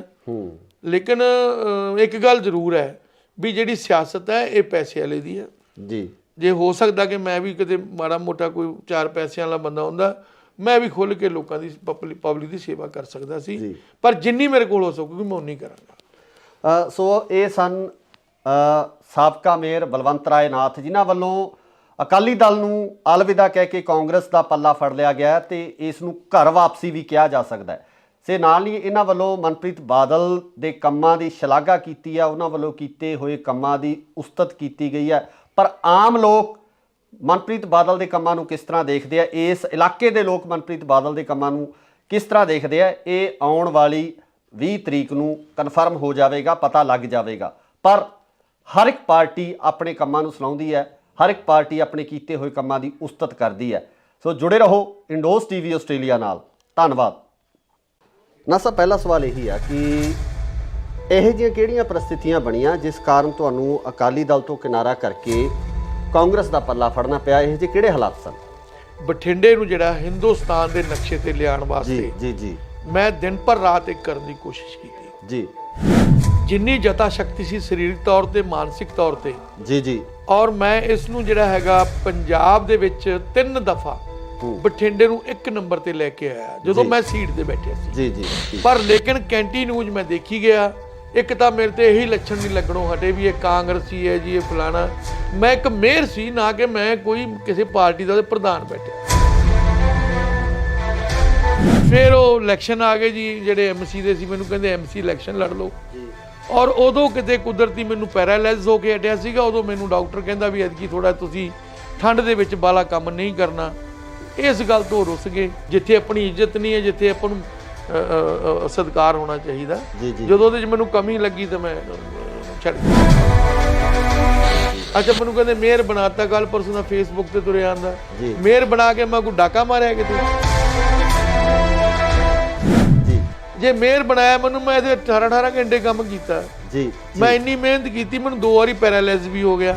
ਮੈਂ ਕਦੀ ਝੂਠੀ ਗੱਲ ਨਹੀਂ ਕਦੀ ਕਹੀ ਜੀ। ਨਾ ਜੇ ਅਗਰ ਵੀ ਜੈ ਜੈਕਾਰ ਕਰਨੀ ਆਪਣੇ ਲੀਡਰ ਦੀ ਝੂਠੀ, ਮੇਰੇ ਤੋਂ ਅੱਜ ਨਹੀਂ ਹੁੰਦੀ, ਕੱਲ ਨਹੀਂ ਹੁੰਦੀ। ਜੇ ਅਗਰ ਕੋਈ ਗੱਲ ਉਹਦੀ ਆ ਜਾਂਦੀ ਹੈ ਜੈ ਜੈਕਾਰ ਕਰਨ ਵਾਲੀ, ਠੋਕ ਕੇ ਕਰਦਾ, ਚਾਹੇ ਮੈਨੂੰ ਕੋਈ ਚੰਗਾ ਕਹੇ ਚਾਹੇ ਮਾੜਾ ਕਹੇ। ਸਤਿ ਸ਼੍ਰੀ ਅਕਾਲ ਜੀ, ਤੁਸੀਂ ਦੇਖ ਰਹੇ ਹੋ ਇੰਡੋਜ਼ ਟੀਵੀ ਆਸਟ੍ਰੇਲੀਆ ਤੇ ਮੈਂ ਹਾਂ ਗੁਰਿਕਬਾਲ ਸਿੰਘ। ਪੰਜਾਬ ਦੀ ਸਿਆਸਤ ਇਸ ਸਮੇਂ 2022 ਦੇ ਵਿਧਾਨ ਸਭਾ ਇਲੈਕਸ਼ਨ ਨੂੰ ਲੈ ਕੇ ਲਗਾਤਾਰ ਭਖੀ ਹੋਈ ਹੈ ਤੇ ਇਸ ਭਖੀ ਹੋਈ ਸਿਆਸਤ ਦੇ ਦੌਰਾਨ ਕਿਤੇ ਨਾ ਕਿਤੇ ਸਿਆਸੀ ਪਾਰਟੀਆਂ ਦੇ ਵਿੱਚ ਇੱਕ ਦੂਜੇ ਦੇ ਤਰਫ ਦੂਸਰੀਆਂ ਪਾਰਟੀਆਂ ਦੇ ਕੈਂਡੀਡੇਟ ਖਿੱਚਣ ਨੂੰ ਲੈ ਕੇ ਵੀ ਜਿਹੜੀ ਲਾਲਸਾ ਹੈ ਉਹ ਜਾਗੀ ਹੁੰਦੀ ਆ। ਸੋ ਇਸੇ ਸਮੇਂ ਦੌਰਾਨ ਬਠਿੰਡਾ ਦੇ ਵਿੱਚ ਜੋ ਅਕਾਲੀ ਦਲ ਤੋਂ ਸਾਬਕਾ ਮੇਅਰ ਸਨ, ਉਹ ਕਾਂਗਰਸ ਦੇ ਵਿੱਚ ਉਹਨਾਂ ਵੱਲੋਂ ਸ਼ਮੂਲੀਅਤ ਕੀਤੀ ਗਈ ਹੈ। ਕੀ ਕਾਰਨ ਸੀ? ਆਖਰ ਇਹੋ ਜਿਹੀਆਂ ਕਿਹੜੀਆਂ ਪ੍ਰਸਥਿਤੀਆਂ ਬਣੀਆਂ ਜਿਸ ਕਾਰਨ ਉਹਨਾਂ ਨੂੰ ਅਕਾਲੀ ਦਲ ਛੱਡ ਕੇ ਕਾਂਗਰਸ ਦੇ ਵਿੱਚ ਸ਼ਾਮਲ ਹੋਣਾ ਪਿਆ? ਸਾਡੇ ਨਾਲ ਮੌਜੂਦ ਨੇ ਮੇਅਰ ਬਲਵੰਤ ਰਾਏ ਨਾਥ ਜੀ, ਉਹਨਾਂ ਨਾਲ ਗੱਲਬਾਤ ਕਰਾਂਗੇ। ਨਾ ਸਾਹਿਬ, ਸਵਾਗਤ ਹੈ ਜੀ ਇੰਡੋਜ਼ ਟੀਵੀ। ਜੀ ਸਤਿ ਸ਼੍ਰੀ ਅਕਾਲ ਜੀ। ਮੇਰੇ ਵੱਲੋਂ ਗੁਰੂਕਾਲ ਜੀ ਤੁਹਾਨੂੰ ਬਹੁਤ ਬਹੁਤ ਮਿਹਰਬਾਨੀ, ਜਿਹੜਾ ਕਿ ਤੁਸੀਂ ਜਿਹੜੀ ਸਾਡੀ ਜਿਹੜੀ ਗੱਲ ਲੋਕਾਂ ਤੱਕ, ਸਰੋਤਾਂ ਤੱਕ ਪਹੁੰਚਾਈ। Thank you. ਨਾ ਸਾਹਿਬ, ਪਹਿਲਾ ਸਵਾਲ ਇਹੀ ਆ ਕਿ ਇਹੋ ਜਿਹੀਆਂ ਕਿਹੜੀਆਂ ਪ੍ਰਸਥਿਤੀਆਂ ਬਣੀਆਂ ਜਿਸ ਕਾਰਨ ਤੁਹਾਨੂੰ ਅਕਾਲੀ ਦਲ ਤੋਂ ਕਿਨਾਰਾ ਕਰਕੇ ਕਾਂਗਰਸ ਦਾ ਪੱਲਾ ਫੜਨਾ ਪਿਆ? ਇਹੋ ਜਿਹੇ ਕਿਹੜੇ ਹਾਲਾਤ ਸਨ? ਦੇਖੋ, ਸਵਾਲ ਇਹ ਹੈ ਵੀ ਜਦੋਂ ਮੈਨੂੰ ਮੇਅਰ ਬਣਾਇਆ ਜੀ ਤੇ ਮੈਂ ਬੜੀ ਤਨਦੇਹੀ ਦੇ ਨਾਲ, ਬੜੀ ਸ਼ਰਧਾ ਦੇ ਨਾਲ, ਮੈਨੂੰ ਸ਼ੌਂਕ ਸੀ ਜੀ, ਕੰਮ ਕਰਨ ਦਾ ਸ਼ੌਂਕ ਸੀਗਾ ਕਿ ਮੈਂ ਜਿਹੜਾ ਹੈਗਾ ਉਹ ਮੈਨੂੰ ਬੜੀ ਵੱਡੀ ਜ਼ਿੰਮੇਵਾਰੀ ਦਿੱਤੀ ਹੈ ਕਿ ਮੈਂ ਇਹਨੂੰ ਬਠਿੰਡੇ ਨੂੰ ਜਿਹੜਾ ਹਿੰਦੁਸਤਾਨ ਦੇ ਨਕਸ਼ੇ ਤੇ ਲਿਆਉਣ ਵਾਸਤੇ ਜੀ ਮੈਂ ਦਿਨ ਭਰ ਰਾਤ ਇੱਕ ਕਰਨ ਦੀ ਕੋਸ਼ਿਸ਼ ਕੀਤੀ ਜੀ। ਜਿੰਨੀ ਜਤਾ ਸ਼ਕਤੀ ਸੀ ਸਰੀਰਕ ਤੌਰ ਤੇ, ਮਾਨਸਿਕ ਤੌਰ ਤੇ ਜੀ। ਔਰ ਮੈਂ ਇਸ ਨੂੰ ਜਿਹੜਾ ਹੈਗਾ ਪੰਜਾਬ ਦੇ ਵਿੱਚ 3 ਦਫਾ ਬਠਿੰਡੇ ਨੂੰ 1 ਨੰਬਰ ਤੇ ਲੈ ਕੇ ਆਇਆ ਜਦੋਂ ਮੈਂ ਸੀਟ ਤੇ ਬੈਠਿਆ ਸੀ ਜੀ। ਅਗਰ ਮੈਨੂੰ ਮੇਅਰ ਬਣਾਇਆ, ਜੇ ਮੈਂ ਕੋਈ ਕੁਤਾਹੀ ਕੀਤੀ ਹੋਵੇ ਜੀ ਤੇ ਮੈਂ ਦੋਸ਼ੀ ਹੋ ਸਕਦਾ ਜੀ। ਔਰ ਮੈਂ ਇਸ ਨੂੰ ਬਠਿੰਡੇ ਨੂੰ, ਸਾਡੀ ਸਾਰੀ ਟੀਮ ਨੇ, ਅਸੀਂ ਪੂਰੀ ਮਿਹਨਤ ਕਰਕੇ ਹਿੰਦੁਸਤਾਨ 'ਚ 450 ਸ਼ਹਿਰਾਂ ਦੇ ਵਿੱਚੋਂ ਅਸੀਂ ਇਸ ਨੂੰ ਲੈ ਕੇ ਆਏ ਹਾਂ 16ਵੇਂ ਨੰਬਰ ਤੇ ਜੀ। ਜਦੋਂ ਕੋਈ ਬੰਦਾ ਮਿਹਨਤ ਦੇ ਨਾਲ, ਇਮਾਨਦਾਰੀ ਦੇ ਨਾਲ, ਲਗਨ ਨਾਲ ਕੰਮ ਕਰਦਾ ਉਹਦੇ ਕਿਤੇ ਨਾ ਕਿਤੇ ਕੋਈ ਮਨ ਦੇ ਵਿੱਚ ਭਾਵਨਾਵਾਂ ਵੀ ਹੁੰਦੀਆਂ। ਇੱਜ਼ਤ ਜਿਹੜੀ ਆ ਕੁਰਸੀ ਦੇ ਨਾਲ ਨਾਲ ਆਤਮਿਕ ਤੌਰ ਤੇ ਵੀ ਇੱਜ਼ਤ ਬੰਦੇ ਨੂੰ ਚਾਹੀਦੀ ਹੈ ਜੀ, ਜਿਹੜੀ ਕਿ ਮੈਂ ਮਹਿਸੂਸ ਕੀਤਾ, ਕਿਉਂਕਿ ਮੈਂ ਇਹੋ ਜਿਹਾ ਕੁਝ ਗੱਲ, ਮੇਰੀ ਫਿਤਰਤ ਜਿਹੜੀ ਹੈ ਉਹ ਇਹੋ ਜੀ ਨਹੀਂ ਹੈ ਕਿ ਜਿਹੜੀ ਮੈਂ ਮਤਲਬ ਜਲਦੀ ਔਛੀ ਗੱਲ ਨਹੀਂ ਕਹਿੰਦਾ ਜੀ ਜੀ ਜੀ। ਪਰ ਲੇਕਿਨ ਕੈਂਟੀ ਨਿਊਜ਼ ਮੈਂ ਦੇਖੀ ਗਿਆ, ਇੱਕ ਤਾਂ ਮੇਰੇ ਤੇ ਇਹੀ ਲੱਛਣ ਨਹੀਂ ਲੱਗਣੋਂ ਹਟੇ ਵੀ ਇਹ ਕਾਂਗਰਸੀ ਹੈ ਜੀ, ਇਹ ਫਲਾਣਾ। ਮੈਂ ਇੱਕ ਮੇਅਰ ਸੀ, ਨਾ ਕਿ ਮੈਂ ਕੋਈ ਕਿਸੇ ਪਾਰਟੀ ਦਾ ਪ੍ਰਧਾਨ ਬੈਠਿਆ ਜੀ। ਔਰ ਤੁਹਾਨੂੰ ਅਕਾਲੀ ਦਲ ਨੇ ਐਕਸੈਪਟ ਨਹੀਂ ਕੀਤਾ ਪੂਰੀ ਤਰ੍ਹਾਂ ਨਾਲ। ਹਾਂਜੀ, ਔਰ ਜਦੋਂ ਕਦੋਂ ਵੀ ਕਹਿਣ ਜੇ ਉਹ ਕਾਂਗਰਸੀ ਆ ਗਿਆ ਜੀ, ਉੱਥੇ ਫਲਾਣੇ ਆ ਗਿਆ ਜੀ। ਜੇ ਮੇਰੇ ਕੋਲ ਕੋਈ ਵੀ ਆਵੇ ਸ਼ਹਿਰ ਦਾ ਬੰਦਾ, ਮੈਂ ਇੱਕ ਮੇਅਰ ਸੀਗਾ ਮਤਲਬ ਬਠਿੰਡਾ ਨਗਰ ਨਿਗਮ ਦਾ। ਜੀ ਜੀ ਜੀ। ਔਰ ਮੈਂ ਆਪਣੀ ਜ਼ਿੰਮੇਵਾਰੀ ਜਿਹੜੀ ਹੈਗੀ ਆ, ਚਾਹੇ ਮੇਰੇ ਕੋਲ ਕੋਈ ਆ ਗਿਆ, ਮੈਂ ਪੂਰੀ ਕੋਸ਼ਿਸ਼ ਕਰਦਾ ਸੀ ਕਿ ਕੋਈ ਬੰਦਾ ਮੇਰੇ ਕੋਲੋਂ ਨਾਰਾਜ਼ ਨਾ ਜਾਵੇ। ਬਿਲਕੁਲ ਬਿਲकुल। ਔਰ ਮੈਂ ਆਪਣੀ ਕਾਬਲੀਅਤ ਦੇ ਮੁਤਾਬਕ ਜਿੰਨੀ ਕਿ ਮੇਰੇ ਜਤਾ ਸ਼ਕਤੀ ਸੀ ਮਾਨਸਿਕ ਸਰੀਰਕ ਤੌਰ ਤੇ, ਮੈਂ ਆਪਣੇ ਲੀਡਰਾਂ ਨੂੰ ਵੀ ਖੁਸ਼ ਕਰਨ ਦੀ ਕੋਸ਼ਿਸ਼ ਕੀਤੀ ਜੀ ਜੀ। ਪਰ ਰੱਬ ਦੀ ਰੱਬ ਜਾਣੇ ਵੀ ਕੀ ਗੱਲ ਸੀ, ਜਿਹੜਾ ਪ੍ਰੋਪਰ ਤੌਰ ਤੇ ਇੱਕੋ ਹੀ ਇਸ਼ੂ ਹੁੰਦਾ ਆ ਵੀ ਇਹ ਕਾਂਗਰਸੀ ਹੈ ਜੀ, ਇਹ ਕਾਂਗਰਸ ਨਾਲ ਆ ਗਿਆ ਜੀ ਜੀ। ਫਿਰ ਉਹ ਇਲੈਕਸ਼ਨ ਆ ਗਏ ਜੀ, ਜਿਹੜੇ ਐਮਸੀ ਦੇ ਸੀ ਮੈਨੂੰ ਕਹਿੰਦੇ ਐਮਸੀ ਇਲੈਕਸ਼ਨ ਲੜ ਲਓ ਜੀ। ਔਰ ਉਦੋਂ ਕਿਤੇ ਕੁਦਰਤੀ ਮੈਨੂੰ ਪੈਰਾਲਾਈਜ਼ ਹੋ ਕੇ ਹਟਿਆ ਸੀਗਾ। ਉਦੋਂ ਮੈਨੂੰ ਡਾਕਟਰ ਕਹਿੰਦਾ ਵੀ ਐਤਕੀ ਥੋੜਾ ਤੁਸੀਂ ਠੰਡ ਦੇ ਵਿੱਚ ਬਾਲਾ ਕੰਮ ਨਹੀਂ ਕਰਨਾ, ਤੇ ਉਹ ਮੈਂ ਆਖਿਆ ਜੀ ਐਤਕੀ ਤੁਸੀਂ ਮੈਨੂੰ ਮਾਫ ਕਰ ਦਿਓ। ਇਸ ਗੱਲ ਤੋਂ ਰੁੱਸ ਗਏ ਜੀ ਜੀ। ਔਰ ਮੈਂ ਕਿਹਾ ਜੀ ਮੇਰੀ ਗੱਲ ਸੁਣੋ, ਮੈਨੂੰ ਡਾਕਟਰ ਨੇ ਮਨਾ ਕੀਤਾ ਔਰ ਰੁੱਸ ਗਏ। ਜਦੋਂ ਮੈਂ ਕਿਹਾ ਸਿੰਗਲਾ ਸਾਹਿਬ ਤੁਸੀਂ ਐ ਨਾ ਕਰੋ, ਮੈਨੂੰ ਨਾ ਇਲੈਕਸ਼ਨ ਲੜਾਓ, ਮੇਰੀ ਸਿਹਤ ਠੀਕ ਨਹੀਂ ਹੈਗੀ, ਅਗਲੀ ਵਾਰੀ ਲੜਾ ਦਾਂਗੇ ਜੀ। ਤੁਸੀਂ ਮੈਨੂੰ 10 ਇਲੈਕਸ਼ਨ, ਮੈਂ ਕਿਹਾ 10 ਸੀਟਾਂ ਲਾ ਦਿਓ। ਮੈਂ ਜਾ ਕੇ ਉਹਦੇ ਮਦਦ ਕਰਦਾ। ਇੱਕ ਸੀਟ ਮੇਰਾ ਸੁਰੇਸ਼ ਚੌਹਾਨ ਹੈ, ਮੇਰਾ ਭਤੀਜਾ ਹੀ ਹੈ, ਪੁੱਤਰ ਹੀ ਹੈ ਜੀ। ਤੇ ਮੈਂ ਕਿਹਾ ਟੱਬਰ 'ਚ ਇੱਕ ਸੀਟ ਲੜੀ ਜਾਂਦੇ, ਗੱਲ ਕੁਛ ਨਹੀਂ ਹੈ ਜੀ ਜੀ ਜੀ। ਅੱਛਾ, ਜਦੋਂ ਮੇਰੀ ਸਿਹਤ ਠੀਕ ਨਹੀਂ ਹੈ, ਉਹਨਾਂ ਨੂੰ ਆਇਆ ਸੀ ਪਤਾ ਨਹੀਂ ਕੀ ਉਹਦੇ ਮਨ 'ਚ ਆਇਆ, ਔਰ ਉਸ ਤੋਂ ਬਾਅਦ ਮੈਂ ਵੀ ਜਿਹੜਾ ਹੈਗਾ ਉਹ ਦੇਖਿਆ ਵੀ ਗੱਲ ਠੀਕ ਨਹੀਂ ਹੈ। ਇੱਕ ਬੰਦਾ ਜਿਹੜਾ ਸਿਹਤ ਦੇ ਨਾਲ ਸਮਝੌਤਾ ਜਿਹੜਾ ਨਹੀਂ ਕਰ, ਦੇਖੋ ਸਭ ਤੋਂ ਵੱਡੀ ਗੱਲ ਹੈ ਕਿ ਬੰਦੇ ਦੀ ਸਿਹਤ ਜੇ ਜਾਨ ਹੈ ਤੇ ਜਹਾਨ ਹੈ ਜੀ ਜੀ। ਔਰ ਜੇ ਅਗਰ ਮੇਰੇ ਕਹਿਣ ਦੇ ਬਾਵਜੂਦ ਵੀ ਨਹੀਂ ਹਟੇ, ਤੇ ਫਿਰ ਮੈਂ ਆਖਿਆ ਵੀ ਤੁਹਾਡੇ ਵਾਸਤੇ ਅੱਛੀ ਗੱਲ ਨਹੀਂ ਹੈ। ਉਸ ਤੋਂ ਬਾਅਦ ਮੈਨੂੰ ਇਗਨੋਰ ਕਰਨ ਲੱਗ ਗਏ ਜੀ, ਵੀ ਇਹਨਾਂ ਨੇ ਸਾਡੀ ਗੱਲ ਨਹੀਂ ਮੰਨੀ ਜੀ। ਹੌਲੀ ਹੌਲੀ ਜਦੋਂ ਮੈਂ ਫਿਰ ਆਖਿਆ ਚਲੋ ਠੀਕ ਹੋ ਜਾਣਗੇ, ਜਦੋਂ ਮੈਂ ਲਗਾਤਾਰ ਮਹਿਸੂਸ ਕੀਤਾ ਵੀ ਮੈਂ ਫਿਰ ਆਖਿਆ ਮੈਂ ਇਹਨਾਂ ਨੂੰ ਪਿੱਠ ਪਿੱਛੇ ਕੁਝ ਮਾੜੇ ਸ਼ਬਦ ਯੂਜ਼ ਕਰਦੇ, ਜਿਹੜੇ ਮੈਂ ਜ਼ਿਆਦਾ ਟੀਵੀ ਤੇ ਨਹੀਂ ਕਹਿਣਾ ਚਾਹੁੰਦਾ ਜੀ ਜੀ ਜੀ। ਮੈਂ ਜ਼ਿਆਦਾ ਮੈਨੂੰ ਨੰਗਾ ਨਹੀਂ ਕਰਨਾ ਚਾਹੁੰਦਾ, ਕਿਉਂਕਿ ਮੇਰੀ ਆਪਦੇ ਦੀ ਫਿਤਰਤ ਹੁੰਦੀ ਬੰਦੇ ਦੀ ਜੀ ਬਿਲਕੁਲ। ਔਰ ਅਸੀਂ 100 ਗਮ, ਕਿਉਂਕਿ ਸਿਆਸਤ ਦੇ ਵਿੱਚ ਇੱਕ ਚੀਜ਼ ਹੁੰਦੀ ਹੈ ਵੀ ਜੋ ਮਰਜ਼ੀ ਕਹਿ ਦਿਓ। ਨਹੀਂ ਮੇਰੇ ਸਾਹਿਬ ਇੱਥੇ ਤਾਂ ਸਵਾਲ ਇਹ ਖੜਾ ਹੁੰਦਾ ਕਿ ਤੁਹਾਡੀ ਜਿਹੜੀ, ਜਿਸ ਤਰ੍ਹਾਂ ਤੁਸੀਂ ਕਿਹਾ ਕਿ ਤੁਹਾਨੂੰ ਅਕਾਲੀ ਦਲ ਨੇ ਐਕਸੈਪਟ ਨਹੀਂ ਕੀਤਾ, ਉਹ ਜ਼ਿਲ੍ਹੇ ਦੇ ਜਿਹੜੇ ਅਕਾਲੀ ਦਲ ਦੇ ਜਿਹੜੇ ਸਾਡੇ ਇੱਥੋਂ ਦੇ ਜਿਹੜੇ ਵਿਧਾਇਕ ਸੀ ਉਹਨਾਂ ਵੱਲੋਂ ਹੀ ਸੀ ਇਹ ਵੱਡੇ ਪਰਿਵਾਰ ਵੱਲੋਂ। ਇਸ ਗੱਲ ਬਾਬਤ ਜਿਹੜਾ ਅਕਾਲੀ ਦਲ ਦੇ ਪ੍ਰਧਾਨ ਨੇ ਉਹਨਾਂ ਨਾਲ ਜਾਂ ਹੋਰ ਕਿਸੇ ਪਰਿਵਾਰਕ ਮੈਂਬਰ ਨਾਲ ਗੱਲ ਕੀਤੀ? ਮੇਰੀ ਗੱਲ ਬੀਬਾ ਜੀ ਨਾਲ ਹੋਈ ਸੀਗੀ, ਬੀਬਾ ਹਰਸਿਮਰਤ ਕੌਰ ਬਾਦਲ ਜੀ ਨਾਲ। ਉਹਨਾਂ ਨੂੰ ਮੈਂ ਕਿਹਾ ਸੀ ਕਿ ਮੈਨੂੰ ਤੁਸੀਂ ਜਿਹੜਾ ਹੈਗਾ ਕੀ ਨਾ ਲੜਾਓ ਇਲੈਕਸ਼ਨ। ਨਹੀਂ, ਉਹਨਾਂ ਦਾ ਰਿਸਪੌਂਸ ਕੀ ਸੀ ਇਸ ਗੱਲ ਬਾਰੇ? ਰਿਸਪੌਂਸ ਕੀ ਸੀ? ਉਹ ਗੱਲ ਕੀ ਹੋ ਗਈ ਵੀ ਅਸਲ ਦੇ ਵਿੱਚ ਤਾਂ ਜਾ ਕੇ ਰਿਪੋਰਟ ਤਾਂ ਸਿੰਗਲਾ ਜੀ ਨੇ ਕਰਨੀ ਸੀ ਨਾ ਜੀ। ਮੇਰਾ ਜ਼ਿਆਦਾ ਸਿੰਗਲਾ ਜੀ ਦਾ ਜ਼ੋਰ ਸੀਗਾ। ਦੇਖੋ ਮੈਂ ਕਿਹਾ ਤੁਸੀਂ ਜਾ ਕੇ ਉਹਨਾਂ ਨੂੰ ਕਹਿ ਦਿਓ ਵੀ ਉਹਨਾਂ ਨੂੰ ਐਤਕੀ ਆਪਾਂ ਨਾ ਲੜਾਈਏ। ਅੱਛਾ, ਪਹਿਲਾਂ ਲੜਾਉਣਾ ਨਹੀਂ ਚਾਹੁੰਦੇ ਸੀ ਉਹ ਤਾਂ, ਨਾ ਨਾ ਨਾ ਨਾ, ਇਹ ਤਾਂ ਮੇਰੀ ਆਤਮਾ ਕਹਿੰਦੀ ਹੈ, ਮੇਰਾ ਮਨ ਕਹਿੰਦਾ ਨਹੀਂ ਲੜਾਉਣਾ ਚਾਹੁੰਦੀ, ਸੱਚੀ ਗੱਲ ਤਾਂ ਹੈ ਜੀ ਜੀ ਜੀ। ਕਿਉਂਕਿ ਮੇਰੀ ਡਿਊਟੀ ਉਹਨੇ ਲਾਤੀ ਸੀ ਭੁੱਚੋ ਮੰਡੀ, ਮੈਂ ਜਾਣ ਆਉਣ ਲੱਗ ਗਿਆ ਸੀ, ਉੱਥੇ ਕੰਮ ਕਰ ਰਿਹਾ ਸੀਗਾ ਜੀ। ਔਰ ਉਸ ਤੋਂ ਬਾਅਦ ਰੱਬ ਜਾਣੇ ਕੀ ਉਹਨਾਂ ਦੇ ਮਨ ਦੇ ਵਿੱਚ ਆਇਆ, ਸਿੰਗਲਾ ਜੀ ਦੇ ਕਹਿੰਦੇ ਇੱਥੇ ਐਮਸੀ ਦੇ ਇਲੈਕਸ਼ਨ ਲੜ ਲਓ, ਜਿਹੜਾ ਕਿ ਮੈਂ ਉਸ ਨੂੰ ਲੜਨ ਦੇ ਵਿੱਚ ਨਾ ਤਾਂ ਮਾਨਸਿਕ ਤੌਰ ਤੇ ਤਿਆਰ ਸੀ ਜੀ, ਔਰ ਨਾ ਹੀ ਮੈਂ ਸਿਹਤ ਪੱਖੋਂ ਤਿਆਰ ਸੀ। ਤੇ ਮੈਂ ਆਖਿਆ ਜੀ ਐਵੇਂ ਮੈਂ ਨਹੀਂ ਐਤਕੀ ਲੜਾਂਗਾ। ਬਸ ਇਸੇ ਗੱਲ ਤੋਂ ਜਿਹੜਾ ਇਗਨੋਰ ਕਰਨ ਲੱਗੇ, ਸਾਡਾ ਹੁਕਮ ਨਹੀਂ ਮੰਨਿਆ ਜੀ ਜੀ। ਜਦੋਂ ਸਿੰਗਲਾ ਜੀ ਦਾ ਹੁਕਮ ਨਹੀਂ ਮੰਨਿਆ, ਉਹਨਾਂ ਨੇ ਕਰਨਾ ਹੀ ਸੀ। ਜਦੋਂ ਉਹਨਾਂ ਨੇ ਮੈਨੂੰ ਜ਼ਿਆਦਾ, ਮੈਂ ਵੀ ਫਿਰ ਆਪਦਾ ਹੌਲੀ ਹੌਲੀ ਕਿਨਾਰਾ ਕਰ ਗਿਆ। ਮੈਂ ਕਿਹਾ ਵੀ ਜਿੱਥੇ ਆਪਣੀ ਇੱਜ਼ਤ ਨਹੀਂ ਹੈ, ਜਿੱਥੇ ਆਪਾਂ ਨੂੰ ਆਤਮਿਕ ਤੌਰ ਤੇ ਆਪਾਂ ਨੂੰ ਇੱਜ਼ਤ ਨਹੀਂ ਹੈ, ਤੇ ਕੁਰਸੀਆਂ ਦੀ ਇੱਜ਼ਤ ਨਹੀਂ ਹੁੰਦੀ, ਕੁਰਸੀਆਂ ਤਾਂ ਛੋਟੀਆਂ ਵੱਡੀਆਂ ਚੱਲਦੀਆਂ ਰਹਿੰਦੀਆਂ, ਲੇਕਿਨ ਬੰਦੇ ਦੀ ਇੱਕ ਰਿਸਪੈਕਟ ਹੁੰਦੀ, ਆਤਮਿਕ ਤੌਰ ਤੇ ਹੀ ਬੰਦੇ ਦੀ ਇੱਕ ਸਤਿਕਾਰ ਹੋਣਾ ਚਾਹੀਦਾ। ਜਦੋਂ ਉਹਦੇ 'ਚ ਮੈਨੂੰ ਕਮੀ ਲੱਗੀ ਤਾਂ ਮੈਂ ਛੱਡ ਗਿਆ ਜੀ। ਤੁਸੀਂ ਐਮਐਲਏ ਦੀ ਟਿਕਟ ਵਾਸਤੇ ਵਿਲਿੰਗ ਸੀ? ਤੁਹਾਨੂੰ ਸੀ ਵੀ ਮੈਂ ਐਮਐਲਏ ਵਾਸਤੇ ਜਾਂ ਵਿਧਾਨ ਸਭਾ ਇਲੈਕਸ਼ਨ ਲੜਨਾ? ਦੇਖੋ ਕੋਈ ਵੀ ਬੰਦਾ ਹੈਗਾ ਜੀ, ਜਿਹੜਾ ਬੰਦਾ ਸਿਆਸਤ ਦੇ ਵਿੱਚ ਆ ਗਿਆ, ਕੋਈ ਉਹ ਗੁਲਗੁਲੇ ਤਾਂ ਵੇਚਦਾ ਨਹੀਂ, ਨਾ ਹੀ ਛੋਲੇ ਪੂੜੀਆਂ ਵੇਚਦਾ ਕਿਤੇ ਜਾ ਕੇ। ਉਹ ਤਾਂ ਜੇਕਰ ਵਿਚਾਰਾ ਐਮਸੀ ਬਣ ਜੂਗਾ, ਮੇਅਰ ਬਣ ਜੂਗਾ ਜੀ, ਮੈਨੂੰ ਅੱਗੇ ਤੋਂ ਐਮਐਲਏ ਲੜਾ ਦਿਓ, ਕੋਈ ਵੀ ਹੈ ਜੀ। ਇਹ ਸਿਆਸਤ ਦੇ ਵਿੱਚ ਇਦਾਂ ਹੀ ਹੁੰਦਾ, ਐਵੇਂ ਹੁੰਦਾ। ਜਦੋਂ ਅੱਛਾ ਜੇ ਮੈਂ ਕਹਿ ਵੀ ਦਿੱਤਾ, ਕੋਈ ਗੁਨਾਹ ਨਹੀਂ ਕੀਤਾ, ਵੀ ਮੈਂ ਜੀ ਚਾਹਨਾ ਹੈਗਾ ਵੀ ਮੈਂ ਐਮਐਲਏ ਬਣ ਕੇ ਲੋਕਾਂ ਦੀ ਸੇਵਾ ਕਰਨਾ ਚਾਹਨਾ, ਜੇ ਮੈਨੂੰ ਪਾਰਟੀ ਹੁਕਮ ਕਰ ਦੇਗੀ ਔਰ ਮੈਂ ਸੇਵਾ ਕਰ ਲਾਂਗਾ, ਟਿਕਟ ਤੇ ਸੇਵਾ ਕਰ ਲਾਂਗਾ, ਜੇ ਪਾਰਟੀ ਕਹੂਗੀ ਉਹ ਕਰ ਲਿਓ ਉਹ ਕਰ ਲਾਂਗਾ। ਪਰ ਲੇਕਿਨ ਜਦੋਂ ਇਸ ਗੱਲ ਤੋਂ ਇਗਨੋਰ ਹੋਇਆ, ਮਤਲਬ ਕਿ ਜਦੋਂ ਪਾਰਟੀ ਨੇ ਮਤਲਬ ਰਿਸਪੌਂਡ ਨਹੀਂ ਕੀਤਾ ਇਸ ਚੀਜ਼ ਵਾਸਤੇ। ਹਾਂ, ਮਤਲਬ ਬਸ ਮੈਨੂੰ ਐ ਕਰਕੇ ਲਾ ਲਓ ਵੀ ਜਿਹੜਾ ਉਹਨਾਂ ਨੂੰ ਬਸ ਜਿਹੜਾ ਐਮਸੀ ਦੇ ਇਲੈਕਸ਼ਨ ਵਾਸਤੇ ਜਦੋਂ ਸਿੰਗਲਾ ਜੀ ਨੇ ਜ਼ਿਆਦਾ ਪ੍ਰੈਸ਼ਰ 'ਚ ਰੱਖਿਆ ਤੇ ਫਿਰ ਉਹ ਪਰਿਵਾਰ ਵੀ ਮਤਲਬ ਮੈਨੂੰ ਤਾਂ ਬਾਅਦ 'ਚ ਗੱਲ ਨਹੀਂ ਹੋਈ, ਹੋ ਸਕਦਾ ਉਹ ਵੀ ਨਾਰਾਜ਼ ਹੋਏ ਨੇ, ਸਾਰੇ ਨਾਰਾਜ਼ ਹੋ ਗਏ। ਫਿਰ ਮੈਂ ਕਿੱਥੇ ਕੀ ਕਰਾਂ, ਮੈਂ ਕੋਈ ਕ੍ਰਾਈਮ ਮੈਂ ਨਹੀਂ ਕੀਤਾ। ਜੀ ਜੀ ਜੀ। ਅੱਛਾ, ਮੈਨੂੰ ਕਹਿੰਦੇ ਮੇਅਰ ਬਣਾਤਾ, ਕੱਲ ਪਰਸੋਂ ਦਾ ਫੇਸਬੁੱਕ ਤੇ ਤੁਰਿਆ ਆਂਦਾ ਮੇਅਰ ਬਣਾ ਕੇ ਮੈਂ ਕੋਈ ਡਾਕਾ ਮਾਰਿਆ ਕਿਤੇ ਜੀ? ਜੇ ਮੇਅਰ ਬਣਾਇਆ ਮੈਨੂੰ, ਮੈਂ ਇਹਦੇ 18 ਘੰਟੇ ਕੰਮ ਕੀਤਾ ਜੀ, ਮੈਂ ਇੰਨੀ ਮਿਹਨਤ ਕੀਤੀ, ਮੈਨੂੰ 2 ਵਾਰੀ ਪੈਰਾਲਾਈਜ਼ ਵੀ ਹੋ ਗਿਆ ਜੀ। ਮੈਂ ਗੱਲ ਫਾਲੋ ਕਰਕੇ ਨਾ ਢਿੱਲਾ, ਮੈਂ 5 ਸਾਲਾਂ 'ਚ ਇੱਕ ਛੁੱਟੀ ਵੀ ਨਹੀਂ ਕੀਤੀ। ਮੈਨੂੰ ਇਹ ਸੀਗਾ ਕਿ ਮੈਂ ਪਾਰਟੀ ਦਾ ਕੱਦ ਨੂੰ ਹੋਰ ਉੱਚਾ ਕਰਾਂ ਜੀ, ਵੀ ਪਾਰਟੀ ਨੇ ਬੜੀ ਵੱਡੀ ਜ਼ਿੰਮੇਵਾਰੀ ਦਿੱਤੀ ਹੈ। ਤਾਂ ਪਰ ਜੇ ਅਗਰ ਕੋਈ ਵਰਕਰ ਦੀ ਵਿਚਾਰੇ ਦੀ ਕੋਈ ਮਾੜੀ ਮੋਟੀ ਕੋਈ ਮਜਬੂਰੀ ਆ ਗਈ, ਜੇ ਉਹ ਵੀ ਨਹੀਂ ਆਪਾਂ ਦੇਖਣੀ, ਤਾਂ ਫਿਰ ਇਸ ਤਰ੍ਹਾਂ ਨਹੀਂ ਹੋਣਾ। ਕਾਂਗਰਸ ਦੇ ਵਿੱਚ ਜਾਣ ਨੂੰ ਹੁਣ ਤੁਹਾਡੀ ਇਹ ਘਰ ਵਾਪਸੀ ਸਮਝ ਗਏ ਵੀ ਤੁਸੀਂ ਘਰ ਵਾਪਸੀ ਕੀਤੀ ਹੈ? ਦੇਖੋ, ਸਵਾਲ ਇਹ ਵੀ ਜਿਹੜੀ ਮੇਰੀ ਸਟਾਰਟਿੰਗ ਸੀ ਉਹ ਕਾਂਗਰਸ ਦੇ ਵਿੱਚ ਹੀ ਸੀ।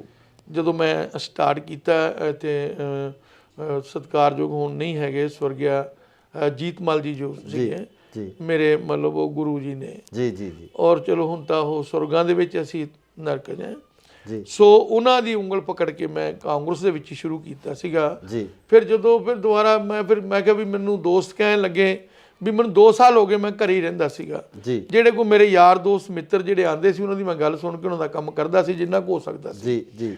ਔਰ ਕਹਿੰਦੇ ਜੇ ਤੁਸੀਂ ਘਰੇ ਰਹਿ ਜਾਓਗੇ ਤਾਂ ਤੁਹਾਡੀ ਸਿਹਤ ਖਰਾਬ ਕਰ ਲੋਗੇ, ਤੁਸੀਂ ਕਿਸੇ ਨਾ ਕਿਸੇ ਪਾਰਟੀ 'ਚ ਕੰਮ ਕਰ ਲਓ ਜੀ। ਤੇ ਉਹਨਾਂ ਨੇ ਆ ਕੇ ਪ੍ਰੇਰਨਾ ਕੀਤੀ, ਕਹਿੰਦੇ ਤੁਸੀਂ ਐ ਨਾ ਕਰੋ, ਘਰੇ ਨਾ ਬੈਠੋ, ਤੁਸੀਂ ਕੰਮ ਕਰੋ ਜੀ। ਮੈਂ ਚਲੋ ਕਾਂਗਰਸ ਜੁਆਇਨ ਕਰ ਲਈ, ਜਿੱਥੇ ਮੈਨੂੰ ਹੁਕਮ ਕਰਨਗੇ, ਜਿਹੋ ਜਿਹੀ ਸੇਵਾ ਲਾਣਗੇ ਮੈਂ ਚੱਕ ਕੇ ਕਰੀ। ਹੁਣ ਤੁਸੀਂ ਚਾਹਵਾਨ ਹੋ ਕਿ ਕਾਂਗਰਸ ਵੱਲੋਂ ਵੀ ਤੁਹਾਨੂੰ ਟਿਕਟ ਦਿੱਤੀ ਜਾਵੇ, ਜਾਂ ਕਾਂਗਰਸ ਵੱਲੋਂ ਤੁਸੀਂ ਇਲੈਕਸ਼ਨ ਲੜਨਾ ਚਾਹੋਗੇ? ਸਰ, ਮੈਨੂੰ ਤਾਂ ਜੇਕਰ ਕਾਂਗਰਸ ਪਾਰਟੀ ਅਗਰ ਚਾਹੇ ਮੈਨੂੰ ਟਿਕਟ ਲੜਨੀ, ਮੈਂ ਸ਼ੌਕ ਨਾਲ ਲੜਾਂਗਾ ਜੀ, ਸਦਕੇ ਲੜਾਂਗਾ, ਮਿਹਨਤ ਨਾਲ ਲੜਾਂਗਾ, ਔਰ ਉਹਨਾਂ ਨੂੰ ਲਾਂਭਾ ਨਹੀਂ ਆਣ ਦੇਵਾਂਗਾ। ਤੇ ਜੇ ਕਹੋਗੀ ਕਾਂਗਰਸ ਪਾਰਟੀ ਵੀ ਇੱਕ ਵਰਕਰ ਦੇ ਥਰੂ ਕੰਮ ਕਰਨਾ, ਉਹ ਵੀ ਕਰੀ ਜਾਵਾਂ। ਨਹੀਂ, ਕਾਂਗਰਸ ਦਾ ਇੱਕ ਸਿਸਟਮ ਹੈ ਜਿਹਦੇ ਵਿੱਚ ਟਿਕਟ ਲਈ ਅਪਲਾਈ ਕੀਤਾ ਜਾਂਦਾ, ਅਪਲਾਈ ਕਰਨ ਤੋਂ ਬਾਅਦ ਹਾਈ ਕਮਾਂਡ ਉਹਨੂੰ ਅਪਰੂਵ ਕਰਦੀ ਹੈ, ਪੀਸੀਸੀ ਅਪਰੂਵ ਕਰਕੇ ਭੇਜਦਾ, ਅਪਲਾਈ ਕਰੋਗੇ? ਉਹਦੇ 'ਚ ਇਹ ਹੋਇਆ ਕਿ ਮੈਂ ਕਾਫੀ ਲੇਟ ਹੋਇਆ ਜੀ। ਜੇ ਮੈਂ ਇਹ 4 ਮਹੀਨੇ ਪਹਿਲੋਂ ਆਉਂਦਾ ਤਾਂ 100% ਹੀ ਮਤਲਬ ਮੈਂ ਕਿਤੇ ਨਾ ਕਿਤੇ ਇਲੈਕਸ਼ਨ ਲੜਦਾ ਹੁੰਦਾ। ਤੇ ਜੋ ਹੁਣ ਮੇਰੇ ਭਾਗਾਂ 'ਚ ਹੋਊਗਾ, ਕੋਈ ਗੱਲ ਨਹੀਂ ਹੈ। ਹੁਣ ਮਨਪ੍ਰੀਤ ਨਾਲ ਤੁਹਾਡੀ ਕੀ ਅੰਡਰਸਟੈਂਡਿੰਗ ਹੈ? ਮਨਪ੍ਰੀਤ ਨਾਲ, ਕਿਉਂਕਿ ਪਹਿਲਾਂ ਇੱਕ ਦੂਜੇ ਦੇ ਖਿਲਾਫ ਖੜੇ ਸੀ, ਹਾਂਜੀ, ਕਿਉਂਕਿ ਤੁਸੀਂ ਅਕਾਲੀ ਦਲ ਤੋਂ ਸੀ, ਉਹ ਕਾਂਗਰਸ ਤੋਂ ਸੀ।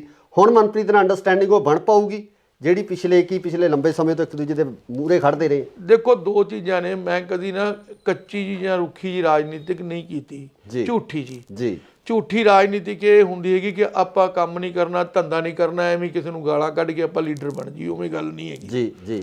ਮੈਂ ਜ਼ਮੀਨੀ ਤੌਰ ਤੇ ਮਤਲਬ ਆਪਦੀ ਲੋਕਾਂ ਦੀ ਗਰੀਬਾਂ ਨਾਲ ਥੱਲੇ ਜ਼ਮੀਨੀ ਸਤਰ ਤੇ ਜੁੜਿਆ ਹੋਇਆ ਜੀ। ਔਰ ਮੈਂ ਮਹਿਸੂਸ ਕਰਦਾ ਹੈਗਾ ਕਿ ਮੈਂ ਜਦੋਂ ਵੀ ਪਹਿਲਾਂ ਅਕਾਲੀ ਦਲ ਦੇ ਵਿੱਚ ਸੀਗਾ ਜੀ, ਮੈਂ ਜੋ ਅਕਾਲੀ ਦਲ ਨੇ 16 ਨੇ ਕੰਮ ਕਰਿਆ ਸੀ, ਮੈਂ ਆਪਣੀ ਪਾਰਟੀ ਦੀ ਗੱਲ ਠੋਕ ਵਜਾ ਕੇ ਕਹਿੰਦਾ ਸੀ ਜੀ।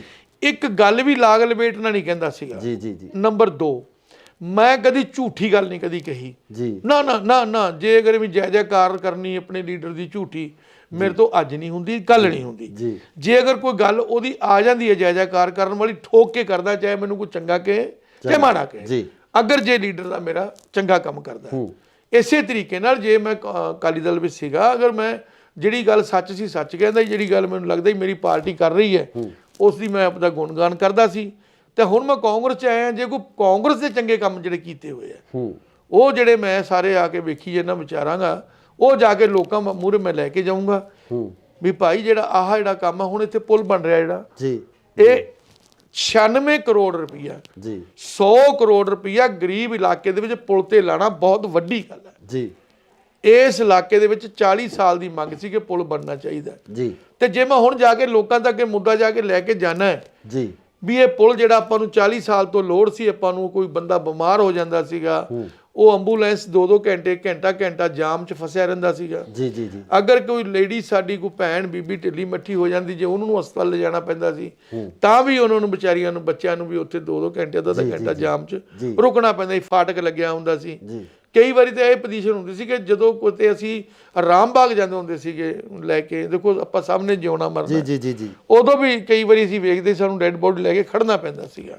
ਇਹ ਕਿਹਦੇ ਕਾਲ ਚ ਅਪਰੂਵ ਹੋਇਆ? ਇਹ ਦੇਖੋ ਗੱਲ ਸੁਣੋ, ਇਹ ਮਨਪ੍ਰੀਤ ਸਿੰਘ ਬਾਦਲ ਨੇ ਆ ਕੇ ਜਿਹੜਾ ਇਹਨੂੰ ਪਾਸ ਕਰਾ ਕੇ ਇਹਨੂੰ ਸ਼ੁਰੂ ਕਰਾਇਆ ਜੀ। ਜੀ ਹੁਣ ਇਹ ਬਣ ਰਿਹਾ ਤਕਰੀਬਨ 60 ਪੈਸੇ ਤਿਆਰ ਹੋਇਆ ਹੋਇਆ। ਇਧਰਲੀ ਪਾਸੇ ਗੇੜਾ ਮਾਰ ਕੇ ਦੇਖਣਾ, ਉੱਤੇ ਰੱਖਤੇ ਸਾਰੇ ਜੀ।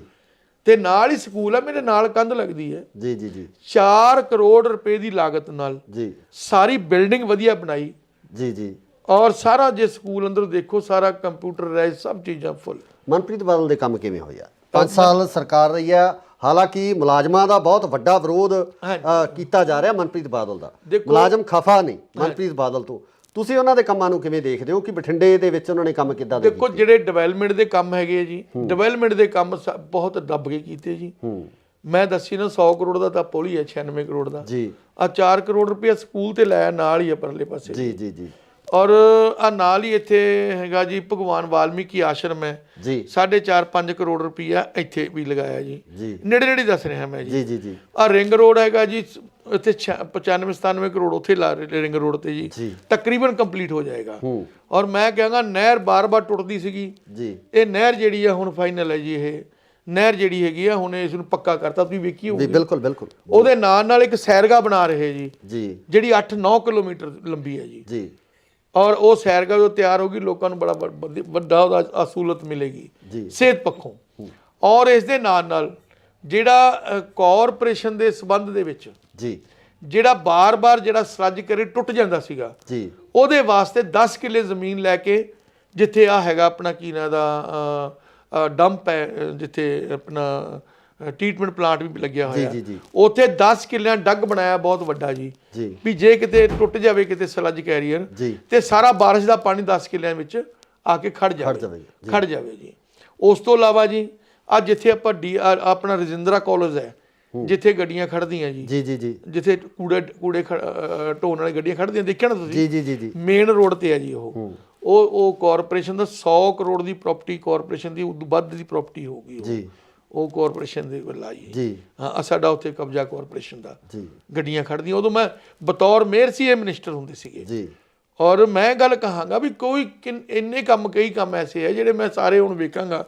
ਔਰ ਜੇ ਮੈਂ ਗੱਲ ਕਰਦਿਆਂ ਨਾਲ ਹੀ ਅਮਰਪੁਰਾ ਬਸਤੀ ਹੈ, ਇੱਥੇ 4 ਕਿੱਲੇ ਜ਼ਮੀਨ ਰਿਕਵਾਇਰ ਕਰਕੇ ਵਕਫ ਬੋਰਡ ਦੀ, ਉਹਦੇ ਵਿੱਚ ਬਹੁਤ ਵਧੀਆ ਤਰੀਕੇ ਨਾਲ ਇੱਕ ਪਾਰਕ ਤਿਆਰ ਕਰ ਰਹੇ ਆ ਜੀ।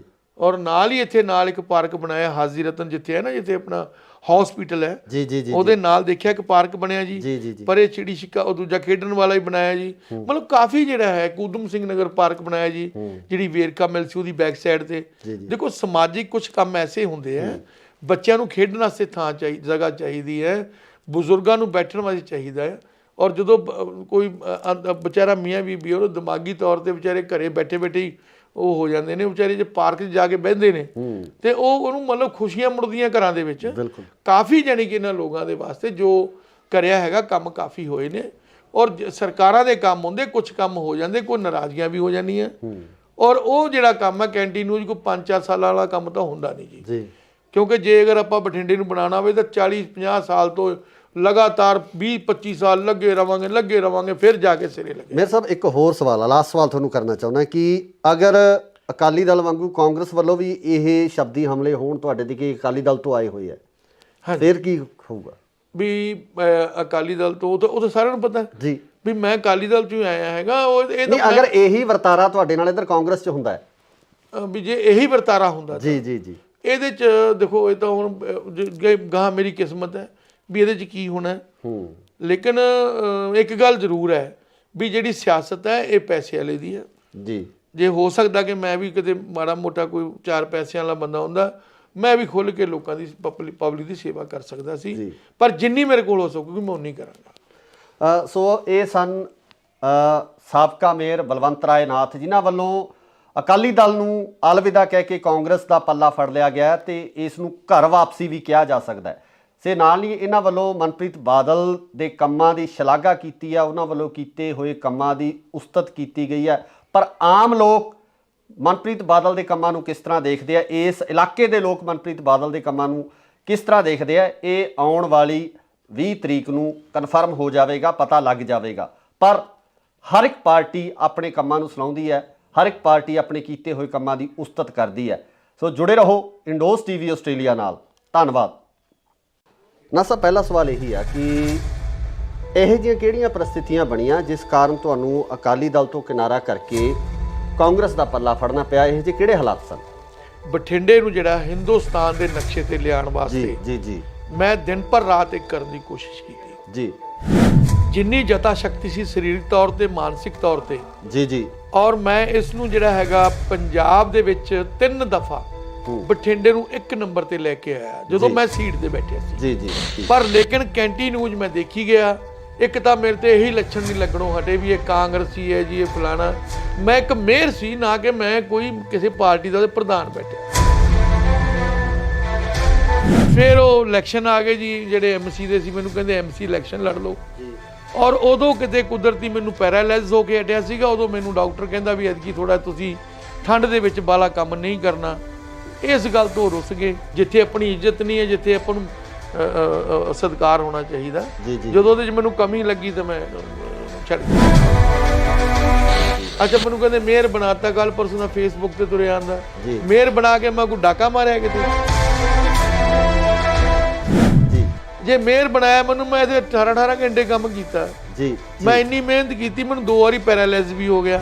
ਮੈਂ ਕਦੀ ਝੂਠੀ ਗੱਲ ਨਹੀਂ ਕਦੀ ਕਹੀ ਜੀ। ਨਾ ਨਾ ਨਾ ਨਾ, ਜੇ ਅਗਰ ਵੀ ਜੈ ਜੈਕਾਰ ਕਰਨੀ ਆਪਣੇ ਲੀਡਰ ਦੀ ਝੂਠੀ, ਮੇਰੇ ਤੋਂ ਅੱਜ ਨਹੀਂ ਹੁੰਦੀ, ਕੱਲ ਨਹੀਂ ਹੁੰਦੀ। ਜੇ ਅਗਰ ਕੋਈ ਗੱਲ ਉਹਦੀ ਆ ਜਾਂਦੀ ਹੈ ਜੈ ਜੈਕਾਰ ਕਰਨ ਵਾਲੀ, ਠੋਕ ਕੇ ਕਰਦਾ, ਚਾਹੇ ਮੈਨੂੰ ਕੋਈ ਚੰਗਾ ਕਹੇ ਚਾਹੇ ਮਾੜਾ ਕਹੇ। ਸਤਿ ਸ਼੍ਰੀ ਅਕਾਲ ਜੀ, ਤੁਸੀਂ ਦੇਖ ਰਹੇ ਹੋ ਇੰਡੋਜ਼ ਟੀਵੀ ਆਸਟ੍ਰੇਲੀਆ ਤੇ ਮੈਂ ਹਾਂ ਗੁਰਿਕਬਾਲ ਸਿੰਘ। ਪੰਜਾਬ ਦੀ ਸਿਆਸਤ ਇਸ ਸਮੇਂ 2022 ਦੇ ਵਿਧਾਨ ਸਭਾ ਇਲੈਕਸ਼ਨ ਨੂੰ ਲੈ ਕੇ ਲਗਾਤਾਰ ਭਖੀ ਹੋਈ ਹੈ ਤੇ ਇਸ ਭਖੀ ਹੋਈ ਸਿਆਸਤ ਦੇ ਦੌਰਾਨ ਕਿਤੇ ਨਾ ਕਿਤੇ ਸਿਆਸੀ ਪਾਰਟੀਆਂ ਦੇ ਵਿੱਚ ਇੱਕ ਦੂਜੇ ਦੇ ਤਰਫ ਦੂਸਰੀਆਂ ਪਾਰਟੀਆਂ ਦੇ ਕੈਂਡੀਡੇਟ ਖਿੱਚਣ ਨੂੰ ਲੈ ਕੇ ਵੀ ਜਿਹੜੀ ਲਾਲਸਾ ਹੈ ਉਹ ਜਾਗੀ ਹੁੰਦੀ ਆ।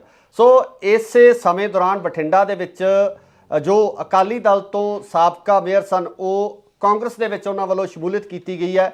ਕੀ ਕਾਰਨ ਸੀ? ਆਖਰ ਇਹੋ ਜਿਹੀਆਂ ਕਿਹੜੀਆਂ ਪ੍ਰਸਥਿਤੀਆਂ ਬਣੀਆਂ ਜਿਸ ਕਾਰਨ ਉਹਨਾਂ ਨੂੰ ਅਕਾਲੀ ਦਲ ਛੱਡ ਕੇ ਕਾਂਗਰਸ ਦੇ ਵਿੱਚ ਸ਼ਾਮਲ ਹੋਣਾ ਪਿਆ? ਸਾਡੇ ਨਾਲ ਮੌਜੂਦ ਨੇ ਮੇਅਰ ਬਲਵੰਤ ਰਾਏ ਨਾਥ ਜੀ, ਉਹਨਾਂ ਨਾਲ ਗੱਲਬਾਤ ਕਰਾਂਗੇ। ਨਾ ਸਾਹਿਬ, ਸਵਾਗਤ ਹੈ ਜੀ ਇੰਡੋਜ਼ ਟੀਵੀ। ਹਾਂਜੀ, ਸਤਿ ਸ਼੍ਰੀ ਅਕਾਲ ਜੀ। ਮੇਰੇ ਵੱਲੋਂ ਗੁਰਪਾਲ ਜੀ ਤੁਹਾਨੂੰ ਬਹੁਤ ਬਹੁਤ ਮਿਹਰਬਾਨੀ, ਜਿਹੜਾ ਕਿ ਤੁਸੀਂ ਜਿਹੜੀ ਸਾਡੀ ਜਿਹੜੀ ਗੱਲ ਲੋਕਾਂ ਤੱਕ, ਸਰੋਤਾਂ ਤੱਕ ਪਹੁੰਚਾਈ। Thank you. ਨਾ ਸਾਹਿਬ, ਪਹਿਲਾ ਸਵਾਲ ਇਹੀ ਆ ਕਿ ਇਹੋ ਜਿਹੀਆਂ ਕਿਹੜੀਆਂ ਪ੍ਰਸਥਿਤੀਆਂ ਬਣੀਆਂ ਜਿਸ ਕਾਰਨ ਤੁਹਾਨੂੰ ਅਕਾਲੀ ਦਲ ਤੋਂ ਕਿਨਾਰਾ ਕਰਕੇ ਕਾਂਗਰਸ ਦਾ ਪੱਲਾ ਫੜਨਾ ਪਿਆ? ਇਹੋ ਜਿਹੇ ਕਿਹੜੇ ਹਾਲਾਤ ਸਨ? ਦੇਖੋ, ਸਵਾਲ ਇਹ ਹੈ ਵੀ ਜਦੋਂ ਮੈਨੂੰ ਮੇਅਰ ਬਣਾਇਆ ਜੀ ਤੇ ਮੈਂ ਬੜੀ ਤਨਦੇਹੀ ਦੇ ਨਾਲ, ਬੜੀ ਸ਼ਰਧਾ ਦੇ ਨਾਲ, ਮੈਨੂੰ ਸ਼ੌਂਕ ਸੀ ਜੀ, ਕੰਮ ਕਰਨ ਦਾ ਸ਼ੌਂਕ ਸੀਗਾ ਕਿ ਮੈਂ ਜਿਹੜਾ ਹੈਗਾ ਉਹ ਮੈਨੂੰ ਬੜੀ ਵੱਡੀ ਜ਼ਿੰਮੇਵਾਰੀ ਦਿੱਤੀ ਹੈ ਕਿ ਮੈਂ ਇਹਨੂੰ ਬਠਿੰਡੇ ਨੂੰ ਜਿਹੜਾ ਹਿੰਦੁਸਤਾਨ ਦੇ ਨਕਸ਼ੇ ਤੇ ਲਿਆਉਣ ਵਾਸਤੇ ਜੀ ਜੀ ਮੈਂ ਦਿਨ ਪਰ ਰਾਤ ਇੱਕ ਕਰਨ ਦੀ ਕੋਸ਼ਿਸ਼ ਕੀਤੀ ਜੀ। ਜਿੰਨੀ ਜਤਾ ਸ਼ਕਤੀ ਸੀ ਸਰੀਰਕ ਤੌਰ ਤੇ, ਮਾਨਸਿਕ ਤੌਰ ਤੇ ਜੀ ਜੀ। ਔਰ ਮੈਂ ਇਸ ਨੂੰ ਜਿਹੜਾ ਹੈਗਾ ਪੰਜਾਬ ਦੇ ਵਿੱਚ 3 ਦਫਾ ਬਠਿੰਡੇ ਨੂੰ 1 ਨੰਬਰ ਤੇ ਲੈ ਕੇ ਆਇਆ ਜਦੋਂ ਮੈਂ ਸੀਟ ਤੇ ਬੈਠਿਆ ਸੀ ਜੀ ਜੀ। ਅਗਰ ਮੈਨੂੰ ਮੇਅਰ ਬਣਾਇਆ, ਜੇ ਮੈਂ ਕੋਈ ਕੁਤਾਹੀ ਕੀਤੀ ਹੋਵੇ ਜੀ ਤੇ ਮੈਂ ਦੋਸ਼ੀ ਹੋ ਸਕਦਾ ਜੀ। ਔਰ ਮੈਂ ਇਸ ਨੂੰ ਬਠਿੰਡੇ ਨੂੰ, ਸਾਡੀ ਸਾਰੀ ਟੀਮ ਨੇ, ਅਸੀਂ ਪੂਰੀ ਮਿਹਨਤ ਕਰਕੇ ਹਿੰਦੁਸਤਾਨ 'ਚ 450 ਸ਼ਹਿਰਾਂ ਦੇ ਵਿੱਚੋਂ ਅਸੀਂ ਇਸ ਨੂੰ ਲੈ ਕੇ ਆਏ ਆ 16ਵੇਂ ਨੰਬਰ ਤੇ ਜੀ।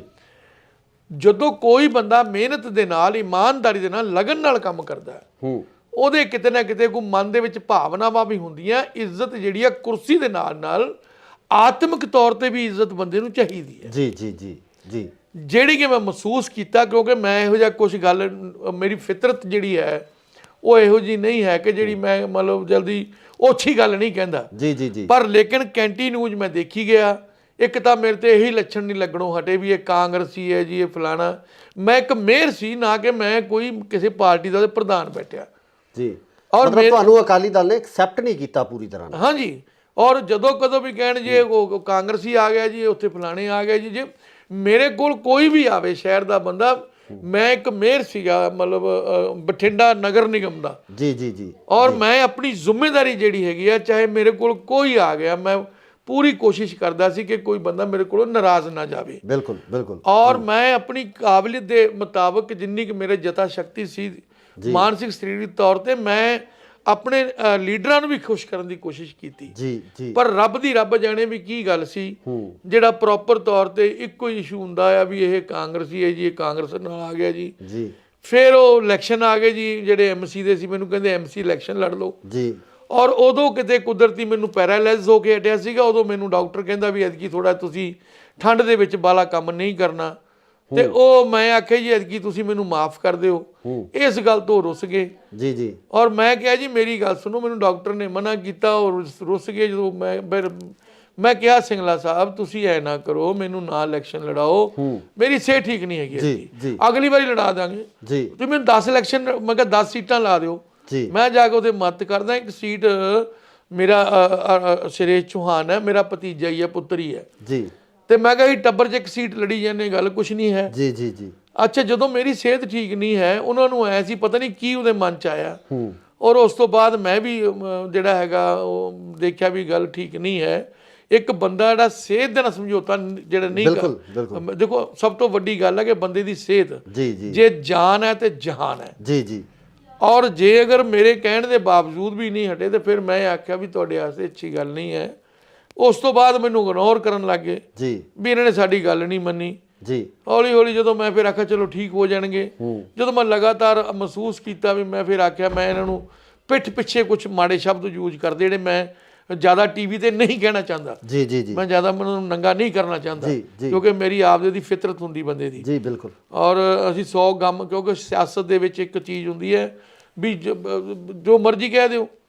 ਨਹੀਂ ਮੇਰੇ ਸਾਹਿਬ ਇੱਥੇ ਨਾ ਸਵਾਲ ਇਹ ਖੜਾ ਹੁੰਦਾ ਕਿ ਤੁਹਾਡੀ ਜਿਹੜੀ, ਜਿਸ ਤਰ੍ਹਾਂ ਤੁਸੀਂ ਕਿਹਾ ਕਿ ਤੁਹਾਨੂੰ ਅਕਾਲੀ ਦਲ ਨੇ ਐਕਸੈਪਟ ਨਹੀਂ ਕੀਤਾ, ਉਹ ਜ਼ਿਲ੍ਹੇ ਦੇ ਜਿਹੜੇ ਅਕਾਲੀ ਦਲ ਦੇ ਜਿਹੜੇ ਸਾਡੇ ਇੱਥੋਂ ਦੇ ਜਿਹੜੇ ਵਿਧਾਇਕ ਸੀ ਉਹਨਾਂ ਵੱਲੋਂ ਹੀ ਸੀ ਇਹ ਵੱਡੇ ਪਰਿਵਾਰ ਵੱਲੋਂ। ਇਸ ਗੱਲ ਬਾਬਤ ਜਿਹੜਾ ਅਕਾਲੀ ਦਲ ਦੇ ਪ੍ਰਧਾਨ ਨੇ ਉਹਨਾਂ ਨਾਲ ਜਾਂ ਹੋਰ ਕਿਸੇ ਪਰਿਵਾਰਕ ਮੈਂਬਰ ਨਾਲ ਗੱਲ ਕੀਤੀ? ਮੇਰੀ ਗੱਲ ਬੀਬਾ ਜੀ ਨਾਲ ਹੋਈ ਸੀਗੀ, ਬੀਬਾ ਹਰਸਿਮਰਤ ਕੌਰ ਬਾਦਲ ਜੀ ਨਾਲ। ਉਹਨਾਂ ਨੂੰ ਮੈਂ ਕਿਹਾ ਸੀ ਕਿ ਮੈਨੂੰ ਤੁਸੀਂ ਜਿਹੜਾ ਹੈਗਾ ਕਿ ਨਾ ਲੜਾਓ ਇਲੈਕਸ਼ਨ। ਨਹੀਂ, ਉਹਨਾਂ ਦਾ ਰਿਸਪੌਂਸ ਕੀ ਸੀ ਇਸ ਗੱਲ ਬਾਰੇ? ਰਿਸਪੌਂਸ ਕੀ ਸੀ? ਉਹ ਗੱਲ ਕੀ ਹੋ ਗਈ ਵੀ ਅਸਲ ਦੇ ਵਿੱਚ ਤਾਂ ਜਾ ਕੇ ਰਿਪੋਰਟ ਤਾਂ ਸਿੰਗਲਾ ਜੀ ਨੇ ਕਰਨੀ ਸੀ ਨਾ ਜੀ, ਮੇਰਾ ਜ਼ਿਆਦਾ ਸਿੰਗਲਾ ਜੀ ਦਾ ਜ਼ੋਰ ਸੀਗਾ। ਦੇਖੋ ਮੈਂ ਕਿਹਾ ਤੁਸੀਂ ਜਾ ਕੇ ਉਹਨਾਂ ਨੂੰ ਕਹਿ ਦਿਓ ਵੀ ਉਹਨਾਂ ਨੂੰ ਐਤਕੀ ਆਪਾਂ ਨਾ ਲੜਾਈਏ। ਅੱਛਾ, ਪਹਿਲਾਂ ਲੜਾਉਣਾ ਨਹੀਂ ਚਾਹੁੰਦੇ ਸੀ ਉਹ ਤਾਂ, ਨਾ ਨਾ ਨਾ ਨਾ, ਇਹ ਤਾਂ ਮੇਰੀ ਆਤਮਾ ਕਹਿੰਦੀ ਹੈ, ਮੇਰਾ ਮਨ ਕਹਿੰਦਾ ਨਹੀਂ ਲੜਾਉਣਾ ਚਾਹੁੰਦੀ, ਸੱਚੀ ਗੱਲ ਤਾਂ ਹੈ ਜੀ ਜੀ ਜੀ। ਕਿਉਂਕਿ ਮੇਰੀ ਡਿਊਟੀ ਉਹਨੇ ਲਾਤੀ ਸੀ ਭੁੱਚੋ ਮੰਡੀ, ਮੈਂ ਜਾਣ ਆਉਣ ਲੱਗ ਗਿਆ ਸੀ, ਉੱਥੇ ਕੰਮ ਕਰ ਰਿਹਾ ਸੀਗਾ ਜੀ। ਔਰ ਉਸ ਤੋਂ ਬਾਅਦ ਰੱਬ ਜਾਣੇ ਕੀ ਉਹਨਾਂ ਦੇ ਮਨ ਦੇ ਵਿੱਚ ਆਇਆ, ਸਿੰਗਲਾ ਜੀ ਦੇ ਕਹਿੰਦੇ ਇੱਥੇ ਐਮਸੀ ਦੇ ਇਲੈਕਸ਼ਨ ਲੜ ਲਓ, ਜਿਹੜਾ ਕਿ ਮੈਂ ਉਸ ਨੂੰ ਲੜਨ ਦੇ ਵਿੱਚ ਨਾ ਤਾਂ ਮਾਨਸਿਕ ਤੌਰ ਤੇ ਤਿਆਰ ਸੀ ਜੀ, ਔਰ ਨਾ ਹੀ ਮੈਂ ਸਿਹਤ ਪੱਖੋਂ ਤਿਆਰ ਸੀ। ਤੇ ਮੈਂ ਆਖਿਆ ਜੀ ਐਵੇਂ ਮੈਂ ਨਹੀਂ ਐਤਕੀ ਲੜਾਂਗਾ। ਬਸ ਇਸੇ ਗੱਲ ਤੋਂ ਜਿਹੜਾ ਇਗਨੋਰ ਕਰਨ ਲੱਗ ਗਏ, ਸਾਡਾ ਹੁਕਮ ਨਹੀਂ ਮੰਨਿਆ ਜੀ ਜੀ। ਜਦੋਂ ਸਿੰਗਲਾ ਜੀ ਦਾ ਹੁਕਮ ਨਹੀਂ ਮੰਨਿਆ, ਉਹਨਾਂ ਨੇ ਕਰਨਾ ਹੀ ਸੀ। ਜਦੋਂ ਉਹਨਾਂ ਨੇ ਮੈਨੂੰ ਜ਼ਿਆਦਾ, ਮੈਂ ਵੀ ਫਿਰ ਆਪਦਾ ਹੌਲੀ ਹੌਲੀ ਕਿਨਾਰਾ ਕਰ ਗਿਆ। ਮੈਂ ਕਿਹਾ ਵੀ ਜਿੱਥੇ ਆਪਣੀ ਇੱਜ਼ਤ ਨਹੀਂ ਹੈ, ਜਿੱਥੇ ਆਪਾਂ ਨੂੰ ਆਤਮਿਕ ਤੌਰ ਤੇ ਆਪਾਂ ਨੂੰ ਇੱਜ਼ਤ ਨਹੀਂ ਹੈ, ਤੇ ਕੁਰਸੀਆਂ ਦੀ ਇੱਜ਼ਤ ਨਹੀਂ ਹੁੰਦੀ, ਕੁਰਸੀਆਂ ਤਾਂ ਛੋਟੀਆਂ ਵੱਡੀਆਂ ਚੱਲਦੀਆਂ ਰਹਿੰਦੀਆਂ ਜੀ, ਲੇਕਿਨ ਬੰਦੇ ਦੀ ਇੱਕ ਰਿਸਪੈਕਟ ਹੁੰਦੀ, ਆਤਮਿਕ ਤੌਰ ਤੇ ਹੀ ਬੰਦੇ ਦੀ ਇੱਕ ਸਤਿਕਾਰ ਹੋਣਾ ਚਾਹੀਦਾ। ਜਦੋਂ ਉਹਦੇ 'ਚ ਮੈਨੂੰ ਕਮੀ ਲੱਗੀ ਤਾਂ ਮੈਂ ਛੱਡ ਗਿਆ ਜੀ। ਤੁਸੀਂ ਐਮਐਲਏ ਦੀ ਟਿਕਟ ਵਾਸਤੇ ਵਿਲਿੰਗ ਸੀ, ਤੁਹਾਨੂੰ ਸੀ ਵੀ ਮੈਂ ਐਮਐਲਏ ਵਾਸਤੇ ਜਾਂ ਵਿਧਾਨ ਸਭਾ ਇਲੈਕਸ਼ਨ ਲੜਨਾ? ਦੇਖੋ ਕੋਈ ਵੀ ਬੰਦਾ ਹੈਗਾ ਜੀ, ਜਿਹੜਾ ਬੰਦਾ ਸਿਆਸਤ ਦੇ ਵਿੱਚ ਆ ਗਿਆ, ਕੋਈ ਉਹ ਗੁਲਗੁਲੇ ਤਾਂ ਵੇਚਦਾ ਨਹੀਂ, ਨਾ ਹੀ ਛੋਲੇ ਪੂੜੀਆਂ ਵੇਚਦਾ ਕਿਤੇ ਜਾ ਕੇ। ਉਹ ਤਾਂ ਜੇਕਰ ਵਿਚਾਰਾ ਐਮਸੀ ਬਣ ਜੂਗਾ, ਮੇਅਰ ਬਣ ਜੂਗਾ ਜੀ, ਮੈਨੂੰ ਅੱਗੇ ਤੋਂ ਐਮਐਲਏ ਲੜਾ ਦਿਓ, ਕੋਈ ਵੀ ਹੈ ਜੀ। ਇਹ ਸਿਆਸਤ ਦੇ ਵਿੱਚ ਇਦਾਂ ਹੀ ਹੁੰਦਾ, ਐਵੇਂ ਹੁੰਦਾ ਜਦੋਂ। ਅੱਛਾ, ਜੇ ਮੈਂ ਕਹਿ ਵੀ ਦਿੱਤਾ, ਕੋਈ ਗੁਨਾਹ ਨਹੀਂ ਕੀਤਾ ਵੀ ਮੈਂ ਜੀ ਚਾਹਨਾ ਹੈਗਾ ਵੀ ਮੈਂ ਐਮਐਲਏ ਬਣ ਕੇ ਲੋਕਾਂ ਦੀ ਸੇਵਾ ਕਰਨਾ ਚਾਹਨਾ, ਜੇ ਮੈਨੂੰ ਪਾਰਟੀ ਹੁਕਮ ਕਰ ਦੇਗੀ ਔਰ ਮੈਂ ਸੇਵਾ ਕਰ ਲਾਂਗਾ, ਟਿਕਟ ਤੇ ਸੇਵਾ ਕਰ ਲਾਂਗਾ, ਜੇ ਪਾਰਟੀ ਕਹੂਗੀ ਉਹ ਕਰ ਲਿਓ, ਉਹ ਕਰ ਲਾਂਗਾ। ਪਰ ਲੇਕਿਨ ਜਦੋਂ ਇਸ ਗੱਲ ਤੋਂ ਇਗਨੋਰ ਹੋਇਆ, ਮਤਲਬ ਕਿ ਜਦੋਂ ਪਾਰਟੀ ਨੇ ਮਤਲਬ ਰਿਸਪੌਂਡ ਨਹੀਂ ਕੀਤਾ ਇਸ ਚੀਜ਼ ਵਾਸਤੇ, ਮਤਲਬ ਬਸ ਮੈਨੂੰ ਐ ਕਰਕੇ ਲਾ ਲਓ ਵੀ ਜਿਹੜਾ ਉਹਨਾਂ ਨੂੰ ਬਸ ਜਿਹੜਾ ਐਮਸੀ ਦੇ ਇਲੈਕਸ਼ਨ ਵਾਸਤੇ ਜਦੋਂ ਸਿੰਗਲਾ ਜੀ ਨੇ ਜ਼ਿਆਦਾ ਪ੍ਰੈਸ਼ਰ 'ਚ ਰੱਖਿਆ, ਤੇ ਫਿਰ ਉਹ ਪਰਿਵਾਰ ਵੀ ਮਤਲਬ ਮੈਨੂੰ ਤਾਂ ਬਾਅਦ 'ਚ ਗੱਲ ਨਹੀਂ ਹੋਈ, ਹੋ ਸਕਦਾ ਉਹ ਵੀ ਨਾਰਾਜ਼ ਹੋਏ ਨੇ, ਸਾਰੇ ਨਾਰਾਜ਼ ਹੋ ਗਏ। ਫਿਰ ਮੈਂ ਕਿੱਥੇ ਕੀ ਕਰਾਂ, ਮੈਂ ਕੋਈ ਕ੍ਰਾਈਮ ਮੈਂ ਨਹੀਂ ਕੀਤਾ ਜੀ ਜੀ ਜੀ। ਅੱਛਾ, ਮੈਨੂੰ ਕਹਿੰਦੇ ਮੇਅਰ ਬਣਾਤਾ, ਕੱਲ ਪਰਸੋਂ ਦਾ ਫੇਸਬੁੱਕ ਤੇ ਤੁਰਿਆ ਆਂਦਾ, ਮੇਅਰ ਬਣਾ ਕੇ ਮੈਂ ਕੋਈ ਡਾਕਾ ਮਾਰਿਆ ਕਿਤੇ ਜੀ? ਜੇ ਮੇਅਰ ਬਣਾਇਆ ਮੈਨੂੰ, ਮੈਂ ਇਹਦੇ 18 ਘੰਟੇ ਕੰਮ ਕੀਤਾ ਜੀ, ਮੈਂ ਇੰਨੀ ਮਿਹਨਤ ਕੀਤੀ, ਮੈਨੂੰ 2 ਵਾਰੀ ਪੈਰਾਲਾਈਜ਼ ਵੀ ਹੋ ਗਿਆ ਜੀ। ਮੈਂ ਗੱਲ ਫਾਲੋ ਕਰਕੇ ਨਾ ਢਿੱਲਾ, ਮੈਂ 5 ਸਾਲਾਂ 'ਚ ਇੱਕ ਛੁੱਟੀ ਵੀ ਨਹੀਂ ਕੀਤੀ। ਮੈਨੂੰ ਇਹ ਸੀਗਾ ਕਿ ਮੈਂ ਪਾਰਟੀ ਦਾ ਕੱਦ ਨੂੰ ਹੋਰ ਉੱਚਾ ਕਰਾਂ ਜੀ, ਵੀ ਪਾਰਟੀ ਨੇ ਬੜੀ ਵੱਡੀ ਜ਼ਿੰਮੇਵਾਰੀ ਦਿੱਤੀ ਹੈ। ਤਾਂ ਪਰ ਜੇ ਅਗਰ ਕੋਈ ਵਰਕਰ ਦੀ ਵਿਚਾਰੇ ਦੀ ਕੋਈ ਮਾੜੀ ਮੋਟੀ ਕੋਈ ਮਜਬੂਰੀ ਆ ਗਈ, ਜੇ ਉਹ ਵੀ ਨਹੀਂ ਆਪਾਂ ਦੇਖਣੀ, ਤਾਂ ਫਿਰ ਇਸ ਤਰ੍ਹਾਂ ਨਹੀਂ ਹੋਣਾ। ਕਾਂਗਰਸ ਦੇ ਵਿੱਚ ਜਾਣ ਨੂੰ ਹੁਣ ਤੁਹਾਡੀ ਇਹ ਘਰ ਵਾਪਸੀ ਸਮਝ ਗਏ ਵੀ ਤੁਸੀਂ ਘਰ ਵਾਪਸੀ ਕੀਤੀ ਹੈ? ਦੇਖੋ ਸਵਾਲ ਇਹ ਵੀ ਜਿਹੜੀ ਮੇਰੀ ਸਟਾਰਟਿੰਗ ਸੀ ਉਹ ਕਾਂਗਰਸ ਦੇ ਵਿੱਚ ਹੀ ਸੀ। ਜਦੋਂ ਮੈਂ ਸਟਾਰਟ ਕੀਤਾ ਇੱਥੇ ਸਤਿਕਾਰਯੋਗ ਹੁਣ ਨਹੀਂ ਹੈਗੇ ਸਵਰਗਿਆ ਜੀਤਮਲ ਜੀ ਜੋ ਸੀਗੇ ਮੇਰੇ ਮਤਲਬ ਉਹ ਗੁਰੂ ਜੀ ਨੇ ਜੀ ਜੀ ਜੀ ਔਰ ਚਲੋ ਹੁਣ ਤਾਂ ਉਹ ਸੁਰਗਾਂ ਦੇ ਵਿੱਚ, ਅਸੀਂ ਨਰਕ ਜਾਏ ਜੀ। ਸੋ ਉਹਨਾਂ ਦੀ ਉਂਗਲ ਪਕੜ ਕੇ ਮੈਂ ਕਾਂਗਰਸ ਦੇ ਵਿੱਚ ਸ਼ੁਰੂ ਕੀਤਾ ਸੀਗਾ ਜੀ। ਫਿਰ ਦੁਬਾਰਾ ਮੈਂ ਕਿਹਾ ਵੀ ਮੈਨੂੰ ਦੋਸਤ ਕਹਿਣ ਲੱਗੇ ਵੀ ਮੈਨੂੰ 2 ਸਾਲ ਹੋ ਗਏ ਮੈਂ ਘਰੇ ਹੀ ਰਹਿੰਦਾ ਸੀਗਾ ਜੀ। ਜਿਹੜੇ ਕੋਈ ਮੇਰੇ ਯਾਰ ਦੋਸਤ ਮਿੱਤਰ ਜਿਹੜੇ ਆਂਦੇ ਸੀ ਉਹਨਾਂ ਦੀ ਮੈਂ ਗੱਲ ਸੁਣ ਕੇ ਉਹਨਾਂ ਦਾ ਕੰਮ ਕਰਦਾ ਸੀ ਜਿੰਨਾ ਕੁ ਹੋ ਸਕਦਾ ਸੀ ਜੀ ਜੀ। ਔਰ ਕਹਿੰਦੇ ਜੇ ਤੁਸੀਂ ਘਰੇ ਰਹਿ ਜਾਓਗੇ ਤਾਂ ਤੁਹਾਡੀ ਸਿਹਤ ਖਰਾਬ ਕਰ ਲੋਗੇ, ਤੁਸੀਂ ਕਿਸੇ ਨਾ ਕਿਸੇ ਪਾਰਟੀ 'ਚ ਕੰਮ ਕਰ ਲਓ ਜੀ। ਤੇ ਉਹਨਾਂ ਨੇ ਆ ਕੇ ਪ੍ਰੇਰਨਾ ਕੀਤੀ, ਕਹਿੰਦੇ ਤੁਸੀਂ ਐ ਨਾ ਕਰੋ, ਘਰੇ ਨਾ ਬੈਠੋ, ਤੁਸੀਂ ਕੰਮ ਕਰੋ ਜੀ। ਮੈਂ ਚਲੋ ਕਾਂਗਰਸ ਜੁਆਇਨ ਕਰ ਲਈ, ਜਿੱਥੇ ਮੈਨੂੰ ਹੁਕਮ ਕਰਨਗੇ ਜਿਹੋ ਜਿਹੀ ਸੇਵਾ ਲਾਣਗੇ ਮੈਂ ਚੱਕ ਕੇ ਕਰੀ। ਹੁਣ ਤੁਸੀਂ ਚਾਹਵਾਨ ਹੋ ਕਿ ਕਾਂਗਰਸ ਵੱਲੋਂ ਵੀ ਤੁਹਾਨੂੰ ਟਿਕਟ ਦਿੱਤੀ ਜਾਵੇ ਜਾਂ ਕਾਂਗਰਸ ਵੱਲੋਂ ਤੁਸੀਂ ਇਲੈਕਸ਼ਨ ਲੜਨਾ ਚਾਹੋਗੇ? ਸਰ ਮੈਨੂੰ ਤਾਂ ਜੇਕਰ ਕਾਂਗਰਸ ਪਾਰਟੀ ਅਗਰ ਚਾਹੇ ਮੈਨੂੰ ਟਿਕਟ ਲੜਨੀ, ਮੈਂ ਸ਼ੌਕ ਨਾਲ ਲੜਾਂਗਾ ਜੀ ਸਦਕੇ ਲੜਾਂਗਾ, ਮਿਹਨਤ ਨਾਲ ਲੜਾਂਗਾ ਔਰ ਉਹਨਾਂ ਨੂੰ ਲਾਂਭਾ ਨਹੀਂ ਆਣ ਦੇਵਾਂਗਾ। ਤੇ ਜੇ ਕਹੋਗੀ ਕਾਂਗਰਸ ਪਾਰਟੀ ਵੀ ਇੱਕ ਵਰਕਰ ਦੇ ਥਰੂ ਕੰਮ ਕਰਨਾ, ਉਹ ਵੀ ਕਰੀ ਜਾਵਾਂ। ਨਹੀਂ, ਕਾਂਗਰਸ ਦਾ ਇੱਕ ਸਿਸਟਮ ਹੈ ਜਿਹਦੇ ਵਿੱਚ ਟਿਕਟ ਲਈ ਅਪਲਾਈ ਕੀਤਾ ਜਾਂਦਾ, ਅਪਲਾਈ ਕਰਨ ਤੋਂ ਬਾਅਦ ਹਾਈ ਕਮਾਂਡ ਉਹਨੂੰ ਅਪਰੂਵ ਕਰਦੀ ਹੈ, ਪੀਸੀਸੀ ਅਪਰੂਵ ਕਰਕੇ ਭੇਜਦਾ, ਤਾਂ ਅਪਲਾਈ ਕਰੋਗੇ? ਉਹਦੇ 'ਚ ਇਹ ਹੋਇਆ ਕਿ ਮੈਂ ਕਾਫੀ ਲੇਟ ਹੋਇਆ ਜੀ। ਜੇ ਮੈਂ ਇਹੀ 4 ਮਹੀਨੇ ਪਹਿਲੋਂ ਆਉਂਦਾ ਤਾਂ 100% ਹੀ ਮਤਲਬ ਮੈਂ ਕਿਤੇ ਨਾ ਕਿਤੇ ਇਲੈਕਸ਼ਨ ਲੜਦਾ ਹੁੰਦਾ, ਤੇ ਜੋ ਹੁਣ ਮੇਰੇ ਭਾਗਾਂ 'ਚ ਹੋਊਗਾ ਕੋਈ ਗੱਲ ਨਹੀਂ ਹੈ। ਹੁਣ ਮਨਪ੍ਰੀਤ ਨਾਲ ਤੁਹਾਡੀ ਕੀ ਅੰਡਰਸਟੈਂਡਿੰਗ ਹੈ? ਮਨਪ੍ਰੀਤ ਨਾਲ, ਕਿਉਂਕਿ ਪਹਿਲਾਂ ਇੱਕ ਦੂਜੇ ਦੇ ਖਿਲਾਫ ਖੜੇ ਸੀ, ਹਾਂਜੀ, ਕਿਉਂਕਿ ਤੁਸੀਂ ਅਕਾਲੀ ਦਲ ਤੋਂ ਸੀ, ਉਹ ਕਾਂਗਰਸ ਤੋਂ ਸੀ। ਹੁਣ ਮਨਪ੍ਰੀਤ ਨਾਲ ਅੰਡਰਸਟੈਂਡਿੰਗ ਉਹ ਬਣ ਪਾਊਗੀ ਜਿਹੜੀ ਪਿਛਲੇ ਲੰਬੇ ਸਮੇਂ ਤੋਂ ਇੱਕ ਦੂਜੇ ਦੇ ਮੂਹਰੇ ਖੜਦੇ ਰਹੇ? ਦੇਖੋ 2 ਚੀਜ਼ਾਂ ਨੇ, ਮੈਂ ਕਦੀ ਨਾ ਕੱਚੀ ਜੀ ਜਾਂ ਰੁੱਖੀ ਜੀ ਰਾਜਨੀਤਿਕ ਨਹੀਂ ਕੀਤੀ, ਝੂਠੀ ਜੀ ਝੂਠੀ ਰਾਜਨੀਤਿਕ ਇਹ ਹੁੰਦੀ ਹੈਗੀ ਕਿ ਆਪਾਂ ਕੰਮ ਨਹੀਂ ਕਰਨਾ, ਧੰਦਾ ਨਹੀਂ ਕਰਨਾ, ਐਵੇਂ ਕਿਸੇ ਨੂੰ ਗਾਲਾਂ ਕੱਢ ਕੇ ਆਪਾਂ ਲੀਡਰ ਬਣ ਜੀ, ਉਵੇਂ ਗੱਲ ਨਹੀਂ ਹੈਗੀ ਜੀ ਜੀ। ਮੈਂ ਜ਼ਮੀਨੀ ਤੌਰ ਤੇ ਮਤਲਬ ਆਪਦੀ ਲੋਕਾਂ ਦੀ ਗਰੀਬਾਂ ਨਾਲ ਥੱਲੇ ਜ਼ਮੀਨੀ ਸਿੱਤਰ ਤੇ ਜੁੜਿਆ ਹੋਇਆ ਜੀ। ਔਰ ਮੈਂ ਮਹਿਸੂਸ ਕਰਦਾ ਹੈਗਾ ਕਿ ਮੈਂ ਜਦੋਂ ਵੀ ਪਹਿਲਾਂ ਅਕਾਲੀ ਦਲ ਦੇ ਵਿੱਚ ਸੀਗਾ ਜੀ, ਮੈਂ ਜੋ ਅਕਾਲੀ ਦਲ ਨੇ 16 ਨੇ ਕੰਮ ਕਰਿਆ ਸੀ, ਮੈਂ ਆਪਣੀ ਪਾਰਟੀ ਦੀ ਗੱਲ ਠੋਕ ਵਜਾ ਕੇ ਕਹਿੰਦਾ ਸੀ ਜੀ। ਇੱਕ ਗੱਲ ਵੀ ਲਾਗ ਲਪੇਟਣਾ ਨਹੀਂ ਕਹਿੰਦਾ ਸੀਗਾ ਜੀ ਜੀ ਜੀ। ਨੰਬਰ 2, ਮੈਂ ਕਦੀ ਝੂਠੀ ਗੱਲ ਨਹੀਂ ਕਦੀ ਕਹੀ ਜੀ। ਨਾ ਨਾ ਨਾ ਨਾ। ਜੇ ਅਗਰ ਵੀ ਜੈ ਜੈਕਾਰ ਕਰਨੀ ਆਪਣੇ ਲੀਡਰ ਦੀ ਝੂਠੀ, ਮੇਰੇ ਤੋਂ ਅੱਜ ਨਹੀਂ ਹੁੰਦੀ, ਕੱਲ ਨਹੀਂ ਹੁੰਦੀ। ਜੇ ਅਗਰ ਕੋਈ ਗੱਲ ਉਹਦੀ ਆ ਜਾਂਦੀ ਹੈ ਜੈ ਜੈਕਾਰ ਕਰਨ ਵਾਲੀ, ਠੋਕ ਕੇ ਕਰਦਾ, ਚਾਹੇ ਮੈਨੂੰ ਕੋਈ ਚੰਗਾ ਕਹੇ ਚਾਹੇ ਮਾੜਾ ਕਹੇ, ਅਗਰ ਜੇ ਲੀਡਰ ਦਾ ਮੇਰਾ ਚੰਗਾ ਕੰਮ ਕਰਦਾ। ਇਸੇ ਤਰੀਕੇ ਨਾਲ ਜੇ ਮੈਂ ਅਕਾਲੀ ਦਲ ਵਿੱਚ ਸੀਗਾ, ਅਗਰ ਮੈਂ ਜਿਹੜੀ ਗੱਲ ਸੱਚ ਸੀ ਸੱਚ ਕਹਿੰਦਾ, ਜਿਹੜੀ ਗੱਲ ਮੈਨੂੰ ਲੱਗਦਾ ਮੇਰੀ ਪਾਰਟੀ ਕਰ ਰਹੀ ਹੈ ਉਸ ਦੀ ਮੈਂ ਆਪਦਾ ਗੁਣਗਾਨ ਕਰਦਾ ਸੀ।